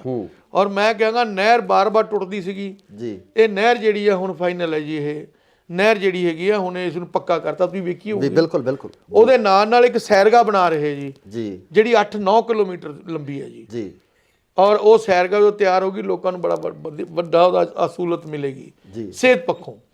ਔਰ ਇਸ ਦੇ ਨਾਲ ਜਿਹੜਾ ਕਾਰਪੋਰੇਸ਼ਨ ਦੇ ਸੰਬੰਧ ਦੇ ਵਿੱਚ ਜੀ ਜਿਹੜਾ ਬਾਰ-ਬਾਰ ਜਿਹੜਾ ਸਰੱਜ ਕਰੇ ਟੁੱਟ ਜਾਂਦਾ ਸੀਗਾ ਜੀ, ਉਹਦੇ ਵਾਸਤੇ 10 ਕਿੱਲੇ ਜ਼ਮੀਨ ਲੈ ਕੇ, ਜਿੱਥੇ ਆ ਹੈਗਾ ਆਪਣਾ ਕੀ ਨਾਂ ਦਾ ਡੰਪ ਹੈ ਜਿੱਥੇ ਆਪਣਾ ਟ੍ਰੀਟਮੈਂਟ ਪਲਾਂਟ ਵੀ ਲੱਗਿਆ ਹੋਇਆ, ਜੀ। ਉੱਥੇ 10 ਕਿੱਲਿਆਂ ਡੱਗ ਬਣਾਇਆ ਬਹੁਤ ਵੱਡਾ ਜੀ, ਵੀ ਜੇ ਕਿਤੇ ਟੁੱਟ ਜਾਵੇ ਕਿਤੇ ਸਲੱਜ ਕੈਰੀਅਰ ਤੇ ਸਾਰਾ ਬਾਰਿਸ਼ ਦਾ ਪਾਣੀ 10 ਕਿੱਲਿਆਂ ਵਿੱਚ ਆ ਕੇ ਖੜ ਜਾਵੇ ਜੀ। ਉਸ ਤੋਂ ਇਲਾਵਾ ਜੀ ਅੱਜ ਜਿੱਥੇ ਆਪਾਂ ਆਪਣਾ ਰਜਿੰਦਰਾ ਕਾਲਜ ਹੈ, ਜਿੱਥੇ ਗੱਡੀਆਂ ਖੜਦੀਆਂ ਜੀ, ਜਿੱਥੇ ਕੂੜੇ ਢੋਣ ਵਾਲੀ ਗੱਡੀਆਂ ਖੜਦੀਆਂ, ਦੇਖਿਆ ਨਾ ਤੁਸੀਂ? ਜੀ ਮੇਨ ਰੋਡ ਤੇ ਹੈ ਜੀ। ਉਹ ਕਾਰਪੋਰੇਸ਼ਨ ਦਾ 100 ਕਰੋੜ ਦੀ ਪ੍ਰਾਪਰਟੀ, ਕਾਰਪੋਰੇਸ਼ਨ ਦੀ ਉਦੋਂ ਵੱਧ ਦੀ ਪ੍ਰਾਪਰਟੀ ਹੋਊਗੀ ਜੀ, ਉਹ ਕਾਰਪੋਰੇਸ਼ਨ ਦੇ ਵੱਲ ਆਈ ਜੀ। ਹਾਂ, ਸਾਡਾ ਉੱਥੇ ਕਬਜ਼ਾ ਕਾਰਪੋਰੇਸ਼ਨ ਦਾ, ਗੱਡੀਆਂ ਖੜਦੀਆਂ। ਉਦੋਂ ਮੈਂ ਬਤੌਰ ਮੇਅਰ ਸੀ, ਇਹ ਮਿਨਿਸਟਰ ਹੁੰਦੇ ਸੀਗੇ ਜੀ। ਔਰ ਮੈਂ ਗੱਲ ਕਹਾਂਗਾ ਵੀ ਕੋਈ ਇੰਨੇ ਕੰਮ, ਕਈ ਕੰਮ ਐਸੇ ਹੈ ਜਿਹੜੇ ਮੈਂ ਸਾਰੇ ਹੁਣ ਵੇਖਾਂਗਾ। ਔਰ ਜੇ ਮੈਂ ਗੱਲ ਕਰਦੇ ਆ, ਨਾਲ ਹੀ ਅਮਰਪੁਰਾ ਬਸਤੀ ਹੈ, ਇੱਥੇ 4 ਕਿੱਲੇ ਜ਼ਮੀਨ ਰਿਕਵਾਇਰ ਕਰਕੇ ਵਕਫ ਬੋਰਡ ਦੀ, ਉਹਦੇ ਵਿੱਚ ਬਹੁਤ ਵਧੀਆ ਤਰੀਕੇ ਨਾਲ ਇੱਕ ਪਾਰਕ ਤਿਆਰ ਕਰ ਰਹੇ ਆ ਜੀ। ਔਰ ਨਾਲ ਹੀ ਇੱਥੇ ਨਾਲ ਇੱਕ ਪਾਰਕ ਬਣਾਇਆ ਹਾਜ਼ੀ ਰਤਨ, ਜਿੱਥੇ ਹੈ ਨਾ, ਜਿੱਥੇ ਆਪਣਾ ਹਸਪੀਟਲ ਹੈ, ਉਹਦੇ ਨਾਲ ਦੇਖਿਆ ਇੱਕ ਪਾਰਕ ਬਣਿਆ ਜੀ। ਪਰ ਇਹ ਚਿੜੀ ਛਿੱਕਾ ਉਹ ਦੂਜਾ ਖੇਡਣ ਵਾਲਾ ਹੀ ਬਣਾਇਆ ਜੀ। ਮਤਲਬ ਕਾਫੀ ਜਿਹੜਾ ਹੈ, ਊਧਮ ਸਿੰਘ ਨਗਰ ਪਾਰਕ ਬਣਾਇਆ ਜੀ, ਜਿਹੜੀ ਵੇਰਕਾ ਮਿਲ ਸੀ ਉਹਦੀ ਬੈਕ ਸਾਈਡ ਤੇ। ਦੇਖੋ, ਸਮਾਜਿਕ ਕੁਝ ਕੰਮ ਐਸੇ ਹੁੰਦੇ ਆ, ਬੱਚਿਆਂ ਨੂੰ ਖੇਡਣ ਵਾਸਤੇ ਥਾਂ ਜਗ੍ਹਾ ਚਾਹੀਦੀ ਹੈ, ਬਜ਼ੁਰਗਾਂ ਨੂੰ ਬੈਠਣ ਵਾਸਤੇ ਚਾਹੀਦਾ ਹੈ। ਔਰ ਜਦੋਂ ਕੋਈ ਵਿਚਾਰਾ ਮੀਆਂ ਬੀਬੀ, ਉਹ ਦਿਮਾਗੀ ਤੌਰ ਤੇ ਵਿਚਾਰੇ ਘਰੇ ਬੈਠੇ ਬੈਠੇ ਹੀ ਉਹ ਹੋ ਜਾਂਦੇ ਨੇ ਵਿਚਾਰੇ, ਜੇ ਪਾਰਕ 'ਚ ਜਾ ਕੇ ਬਹਿੰਦੇ ਨੇ ਤੇ ਉਹਨੂੰ ਮਤਲਬ ਖੁਸ਼ੀਆਂ ਮੁੜਦੀਆਂ ਘਰਾਂ ਦੇ ਵਿੱਚ। ਕਾਫੀ ਜਾਣੀ ਕਿ ਇਹਨਾਂ ਲੋਕਾਂ ਦੇ ਵਾਸਤੇ ਜੋ ਕਰਿਆ ਹੈਗਾ ਕੰਮ, ਕਾਫੀ ਹੋਏ ਨੇ। ਔਰ ਸਰਕਾਰਾਂ ਦੇ ਕੰਮ ਹੁੰਦੇ, ਕੁਝ ਕੰਮ ਹੋ ਜਾਂਦੇ, ਕੋਈ ਨਾਰਾਜ਼ਗੀਆਂ ਵੀ ਹੋ ਜਾਂਦੀਆਂ। ਔਰ ਉਹ ਜਿਹੜਾ ਕੰਮ ਹੈ ਕੰਟੀਨਿਊ, ਕੋਈ 5-4 ਸਾਲਾਂ ਵਾਲਾ ਕੰਮ ਤਾਂ ਹੁੰਦਾ ਨਹੀਂ ਜੀ। ਕਿਉਂਕਿ ਜੇ ਅਗਰ ਆਪਾਂ ਬਠਿੰਡੇ ਨੂੰ ਬਣਾਉਣਾ ਹੋਵੇ ਤਾਂ 40-50 ਸਾਲ ਤੋਂ ਲਗਾਤਾਰ 20-25 ਸਾਲ ਲੱਗੇ ਰਵਾਂਗੇ, ਫਿਰ ਜਾ ਕੇ ਸਿਰੇ ਲੱਗੇ। ਮੇਰੇ ਸਾਹਿਬ, ਇੱਕ ਹੋਰ ਸਵਾਲ ਆ, ਲਾਸਟ ਸਵਾਲ ਤੁਹਾਨੂੰ ਕਰਨਾ ਚਾਹੁੰਦਾ ਕਿ ਅਗਰ ਅਕਾਲੀ ਦਲ ਵਾਂਗੂ ਕਾਂਗਰਸ ਵੱਲੋਂ ਵੀ ਇਹ ਸ਼ਬਦੀ ਹਮਲੇ ਹੋਣ ਤੁਹਾਡੇ ਤੇ, ਕਿ ਅਕਾਲੀ ਦਲ ਤੋਂ ਆਏ ਹੋਏ ਆ, ਫਿਰ ਕੀ ਹੋਊਗਾ? ਵੀ ਅਕਾਲੀ ਦਲ ਤੋਂ ਉਹ ਤਾਂ ਸਾਰਿਆਂ ਨੂੰ ਪਤਾ ਜੀ ਵੀ ਮੈਂ ਅਕਾਲੀ ਦਲ ਚੋਂ ਆਇਆ ਹੈਗਾ। ਨਹੀਂ, ਅਗਰ ਇਹੀ ਵਰਤਾਰਾ ਤੁਹਾਡੇ ਨਾਲ ਇੱਧਰ ਕਾਂਗਰਸ 'ਚ ਹੁੰਦਾ ਹੈ, ਵੀ ਜੇ ਇਹੀ ਵਰਤਾਰਾ ਹੁੰਦਾ ਜੀ ਇਹਦੇ 'ਚ ਦੇਖੋ, ਇਹ ਤਾਂ ਹੁਣ ਗਾਹਾਂ ਮੇਰੀ ਕਿਸਮਤ ਹੈ ਵੀ ਇਹਦੇ 'ਚ ਕੀ ਹੋਣਾ। ਲੇਕਿਨ ਇੱਕ ਗੱਲ ਜ਼ਰੂਰ ਹੈ ਵੀ ਜਿਹੜੀ ਸਿਆਸਤ ਹੈ ਇਹ ਪੈਸੇ ਵਾਲੇ ਦੀ ਹੈ ਜੀ। ਜੇ ਹੋ ਸਕਦਾ ਕਿ ਮੈਂ ਵੀ ਕਿਤੇ ਮਾੜਾ ਮੋਟਾ ਕੋਈ 4 ਪੈਸਿਆਂ ਵਾਲਾ ਬੰਦਾ ਹੁੰਦਾ, ਮੈਂ ਵੀ ਖੁੱਲ੍ਹ ਕੇ ਲੋਕਾਂ ਦੀ ਪਬਲਿਕ ਦੀ ਸੇਵਾ ਕਰ ਸਕਦਾ ਸੀ, ਪਰ ਜਿੰਨੀ ਮੇਰੇ ਕੋਲ ਹੋ ਸਕੂਗੀ ਮੈਂ ਉਨੀ ਕਰਾਂਗਾ। ਸੋ ਇਹ ਸਨ ਸਾਬਕਾ ਮੇਅਰ ਬਲਵੰਤ ਰਾਏ ਨਾਥ, ਜਿਨ੍ਹਾਂ ਵੱਲੋਂ ਅਕਾਲੀ ਦਲ ਨੂੰ ਅਲਵਿਦਾ ਕਹਿ ਕੇ ਕਾਂਗਰਸ ਦਾ ਪੱਲਾ ਫੜ ਲਿਆ ਗਿਆ ਤੇ ਇਸ ਨੂੰ ਘਰ ਵਾਪਸੀ ਵੀ ਕਿਹਾ ਜਾ ਸਕਦਾ ਹੈ। ਤੇ ਨਾਲ ਹੀ ਇਹਨਾਂ ਵੱਲੋਂ ਮਨਪ੍ਰੀਤ ਬਾਦਲ ਦੇ ਕੰਮਾਂ ਦੀ ਸ਼ਲਾਘਾ ਕੀਤੀ ਆ, ਉਹਨਾਂ ਵੱਲੋਂ ਕੀਤੇ ਹੋਏ ਕੰਮਾਂ ਦੀ ਉਸਤਤ ਕੀਤੀ ਗਈ ਹੈ। ਪਰ ਆਮ ਲੋਕ ਮਨਪ੍ਰੀਤ ਬਾਦਲ ਦੇ ਕੰਮਾਂ ਨੂੰ ਕਿਸ ਤਰ੍ਹਾਂ ਦੇਖਦੇ ਆ, ਇਸ ਇਲਾਕੇ ਦੇ ਲੋਕ ਮਨਪ੍ਰੀਤ ਬਾਦਲ ਦੇ ਕੰਮਾਂ ਨੂੰ ਕਿਸ ਤਰ੍ਹਾਂ ਦੇਖਦੇ ਆ, ਇਹ ਆਉਣ ਵਾਲੀ 20 ਤਰੀਕ ਨੂੰ ਕਨਫਰਮ ਹੋ ਜਾਵੇਗਾ, ਪਤਾ ਲੱਗ ਜਾਵੇਗਾ। ਪਰ ਹਰ ਇੱਕ ਪਾਰਟੀ ਆਪਣੇ ਕੰਮਾਂ ਨੂੰ ਸੁਣਾਉਂਦੀ ਹੈ, ਹਰ ਇੱਕ ਪਾਰਟੀ ਆਪਣੇ ਕੀਤੇ ਹੋਏ ਕੰਮਾਂ ਦੀ ਉਸਤਤ ਕਰਦੀ ਹੈ। ਸੋ ਜੁੜੇ ਰਹੋ ਇੰਡੋਜ਼ ਟੀਵੀ ਆਸਟ੍ਰੇਲੀਆ ਨਾਲ। ਧੰਨਵਾਦ। ਨਾ ਸਰ, ਪਹਿਲਾ ਸਵਾਲ ਇਹੀ ਆ ਕਿ ਇਹੋ ਜਿਹੀਆਂ ਕਿਹੜੀਆਂ ਪ੍ਰਸਥਿਤੀਆਂ ਬਣੀਆਂ ਜਿਸ ਕਾਰਨ ਤੁਹਾਨੂੰ ਅਕਾਲੀ ਦਲ ਤੋਂ ਕਿਨਾਰਾ ਕਰਕੇ ਕਾਂਗਰਸ ਦਾ ਪੱਲਾ ਫੜਨਾ ਪਿਆ? ਇਹੋ ਜਿਹੇ ਕਿਹੜੇ ਹਾਲਾਤ ਸਨ? ਬਠਿੰਡੇ ਨੂੰ ਜਿਹੜਾ ਹਿੰਦੁਸਤਾਨ ਦੇ ਨਕਸ਼ੇ ਤੇ ਲਿਆਉਣ ਵਾਸਤੇ ਜੀ ਮੈਂ ਦਿਨ ਪਰ ਰਾਤ ਇੱਕ ਕਰਨ ਦੀ ਕੋਸ਼ਿਸ਼ ਕੀਤੀ ਜੀ। ਜਿੰਨੀ ਜਤਾ ਸ਼ਕਤੀ ਸੀ ਸਰੀਰਕ ਤੌਰ ਤੇ, ਮਾਨਸਿਕ ਤੌਰ ਤੇ ਜੀ। ਔਰ ਮੈਂ ਇਸ ਨੂੰ ਜਿਹੜਾ ਹੈਗਾ ਪੰਜਾਬ ਦੇ ਵਿੱਚ 3 ਦਫਾ ਬਠਿੰਡੇ ਨੂੰ 1 ਨੰਬਰ ਤੇ ਲੈ ਕੇ ਆਇਆ ਜਦੋਂ ਮੈਂ ਸੀਟ ਤੇ ਬੈਠਿਆ ਸੀ ਜੀ। ਪਰ ਲੇਕਿਨ ਕੈਂਟੀ ਨਿਊਜ਼ ਮੈਂ ਦੇਖੀ ਗਿਆ, ਇੱਕ ਤਾਂ ਮੇਰੇ ਤੇ ਇਹੀ ਲੱਛਣ ਨਹੀਂ ਲੱਗਣੋਂ ਹਟੇ ਵੀ ਇਹ ਕਾਂਗਰਸੀ ਹੈ ਜੀ, ਇਹ ਫਲਾਣਾ। ਮੈਂ ਇੱਕ ਮੇਅਰ ਸੀ, ਨਾ ਕਿ ਮੈਂ ਕੋਈ ਕਿਸੇ ਪਾਰਟੀ ਦਾ ਪ੍ਰਧਾਨ ਬੈਠਿਆ। ਫਿਰ ਉਹ ਇਲੈਕਸ਼ਨ ਆ ਗਏ ਜੀ, ਜਿਹੜੇ ਐਮਸੀ ਦੇ ਸੀ, ਮੈਨੂੰ ਕਹਿੰਦੇ ਐਮਸੀ ਇਲੈਕਸ਼ਨ ਲੜ ਲਓ। ਔਰ ਉਦੋਂ ਕਿਤੇ ਕੁਦਰਤੀ ਮੈਨੂੰ ਪੈਰਾਲਾਈਜ਼ ਹੋ ਕੇ ਹਟਿਆ ਸੀਗਾ। ਉਦੋਂ ਮੈਨੂੰ ਡਾਕਟਰ ਕਹਿੰਦਾ ਵੀ ਐਤਕੀ ਥੋੜਾ ਤੁਸੀਂ ਠੰਡ ਦੇ ਵਿੱਚ ਬਾਲਾ ਕੰਮ ਨਹੀਂ ਕਰਨਾ। ਇਸ ਗੱਲ ਤੋਂ ਰੁੱਸ ਗਏ। ਜਿੱਥੇ ਆਪਣੀ ਇੱਜ਼ਤ ਨਹੀਂ ਹੈ, ਜਿੱਥੇ ਆਪਾਂ ਨੂੰ ਸਤਿਕਾਰ ਹੋਣਾ ਚਾਹੀਦਾ, ਜਦੋਂ ਉਹਦੇ 'ਚ ਮੈਨੂੰ ਕਮੀ ਲੱਗੀ ਤਾਂ ਮੈਂ ਛੱਡ ਦਿੱਤਾ। ਅੱਛਾ, ਮੈਨੂੰ ਕਹਿੰਦੇ ਮੇਅਰ ਬਣਾਤਾ, ਕੱਲ ਪਰਸੋਂ ਦਾ ਫੇਸਬੁੱਕ ਤੇ ਤੁਰਿਆ ਆਂਦਾ ਮੇਅਰ ਬਣਾ ਕੇ ਮੈਂ ਕੋਈ ਡਾਕਾ ਮਾਰਿਆ ਕਿਤੇ? ਜੇ ਮੇਅਰ ਬਣਾਇਆ ਮੈਨੂੰ, ਮੈਂ ਇਹਦੇ 18 ਘੰਟੇ ਕੰਮ ਕੀਤਾ ਜੀ। ਮੈਂ ਇੰਨੀ ਮਿਹਨਤ ਕੀਤੀ, ਮੈਨੂੰ 2 ਵਾਰੀ ਪੈਰਾਲਾਈਜ਼ ਵੀ ਹੋ ਗਿਆ। ਮੈਂ ਕਦੀ ਝੂਠੀ ਗੱਲ ਨਹੀਂ ਕਦੀ ਕਹੀ ਜੀ। ਨਾ ਜੇ ਅਗਰ ਵੀ ਜੈ ਜੈਕਾਰ ਕਰਨੀ ਆਪਣੇ ਲੀਡਰ ਦੀ ਝੂਠੀ, ਮੇਰੇ ਤੋਂ ਅੱਜ ਨਹੀਂ ਹੁੰਦੀ, ਕੱਲ ਨਹੀਂ ਹੁੰਦੀ। ਜੇ ਅਗਰ ਕੋਈ ਗੱਲ ਉਹਦੀ ਆ ਜਾਂਦੀ ਹੈ ਜੈ ਜੈਕਾਰ ਕਰਨ ਵਾਲੀ, ਠੋਕ ਕੇ ਕਰਦਾ, ਚਾਹੇ ਮੈਨੂੰ ਕੋਈ ਚੰਗਾ ਕਹੇ ਚਾਹੇ ਮਾੜਾ ਕਹੇ। ਸਤਿ ਸ਼੍ਰੀ ਅਕਾਲ ਜੀ, ਤੁਸੀਂ ਦੇਖ ਰਹੇ ਹੋ ਇੰਡੋਜ਼ ਟੀਵੀ ਆਸਟ੍ਰੇਲੀਆ ਤੇ ਮੈਂ ਹਾਂ ਗੁਰਿਕਬਾਲ ਸਿੰਘ। ਪੰਜਾਬ ਦੀ ਸਿਆਸਤ ਇਸ ਸਮੇਂ 2022 ਦੇ ਵਿਧਾਨ ਸਭਾ ਇਲੈਕਸ਼ਨ ਨੂੰ ਲੈ ਕੇ ਲਗਾਤਾਰ ਭਖੀ ਹੋਈ ਹੈ ਤੇ ਇਸ ਭਖੀ ਹੋਈ ਸਿਆਸਤ ਦੇ ਦੌਰਾਨ ਕਿਤੇ ਨਾ ਕਿਤੇ ਸਿਆਸੀ ਪਾਰਟੀਆਂ ਦੇ ਵਿੱਚ ਇੱਕ ਦੂਜੇ ਦੇ ਤਰਫ ਦੂਸਰੀਆਂ ਪਾਰਟੀਆਂ ਦੇ ਕੈਂਡੀਡੇਟ ਖਿੱਚਣ ਨੂੰ ਲੈ ਕੇ ਵੀ ਜਿਹੜੀ ਲਾਲਸਾ ਹੈ ਉਹ ਜਾਗੀ ਹੁੰਦੀ ਆ। ਸੋ ਇਸੇ ਸਮੇਂ ਦੌਰਾਨ ਬਠਿੰਡਾ ਦੇ ਵਿੱਚ ਜੋ ਅਕਾਲੀ ਦਲ ਤੋਂ ਸਾਬਕਾ ਮੇਅਰ ਸਨ ਉਹ ਕਾਂਗਰਸ ਦੇ ਵਿੱਚ ਉਹਨਾਂ ਵੱਲੋਂ ਸ਼ਮੂਲੀਅਤ ਕੀਤੀ ਗਈ ਹੈ। ਕੀ ਕਾਰਨ ਸੀ? ਆਖਰ ਇਹੋ ਜਿਹੀਆਂ ਕਿਹੜੀਆਂ ਪ੍ਰਸਥਿਤੀਆਂ ਬਣੀਆਂ ਜਿਸ ਕਾਰਨ ਉਹਨਾਂ ਨੂੰ ਅਕਾਲੀ ਦਲ ਛੱਡ ਕੇ ਕਾਂਗਰਸ ਦੇ ਵਿੱਚ ਸ਼ਾਮਲ ਹੋਣਾ ਪਿਆ? ਸਾਡੇ ਨਾਲ ਮੌਜੂਦ ਨੇ ਮੇਅਰ ਬਲਵੰਤ ਰਾਏ ਨਾਥ ਜੀ, ਉਹਨਾਂ ਨਾਲ ਗੱਲਬਾਤ ਕਰਾਂਗੇ। ਨਾਥ ਸਾਹਿਬ ਸਵਾਗਤ ਹੈ ਜੀ ਨਿਊਜ਼ ਟੀਵੀ। ਹਾਂਜੀ, ਸਤਿ ਸ਼੍ਰੀ ਅਕਾਲ ਜੀ। ਮੇਰੇ ਵੱਲੋਂ ਗੁਰਪਾਲ ਜੀ ਤੁਹਾਨੂੰ ਬਹੁਤ ਬਹੁਤ ਮਿਹਰਬਾਨੀ ਜਿਹੜਾ ਕਿ ਤੁਸੀਂ ਸਾਡੀ ਗੱਲ ਲੋਕਾਂ ਤੱਕ ਸਰੋਤਾਂ ਤੱਕ ਪਹੁੰਚਾਈ। Thank you. ਨਾਥ ਸਾਹਿਬ, ਪਹਿਲਾ ਸਵਾਲ ਇਹੀ ਆ ਕਿ ਇਹੋ ਜਿਹੀਆਂ ਕਿਹੜੀਆਂ ਪ੍ਰਸਥਿਤੀਆਂ ਬਣੀਆਂ ਜਿਸ ਕਾਰਨ ਤੁਹਾਨੂੰ ਅਕਾਲੀ ਦਲ ਤੋਂ ਕਿਨਾਰਾ ਕਰਕੇ ਕਾਂਗਰਸ ਦਾ ਪੱਲਾ ਫੜਨਾ ਪਿਆ? ਇਹੋ ਜਿਹੇ ਕਿਹੜੇ ਹਾਲਾਤ ਸਨ? ਦੇਖੋ, ਸਵਾਲ ਇਹ ਹੈ ਵੀ ਜਦੋਂ ਮੈਨੂੰ ਮੇਅਰ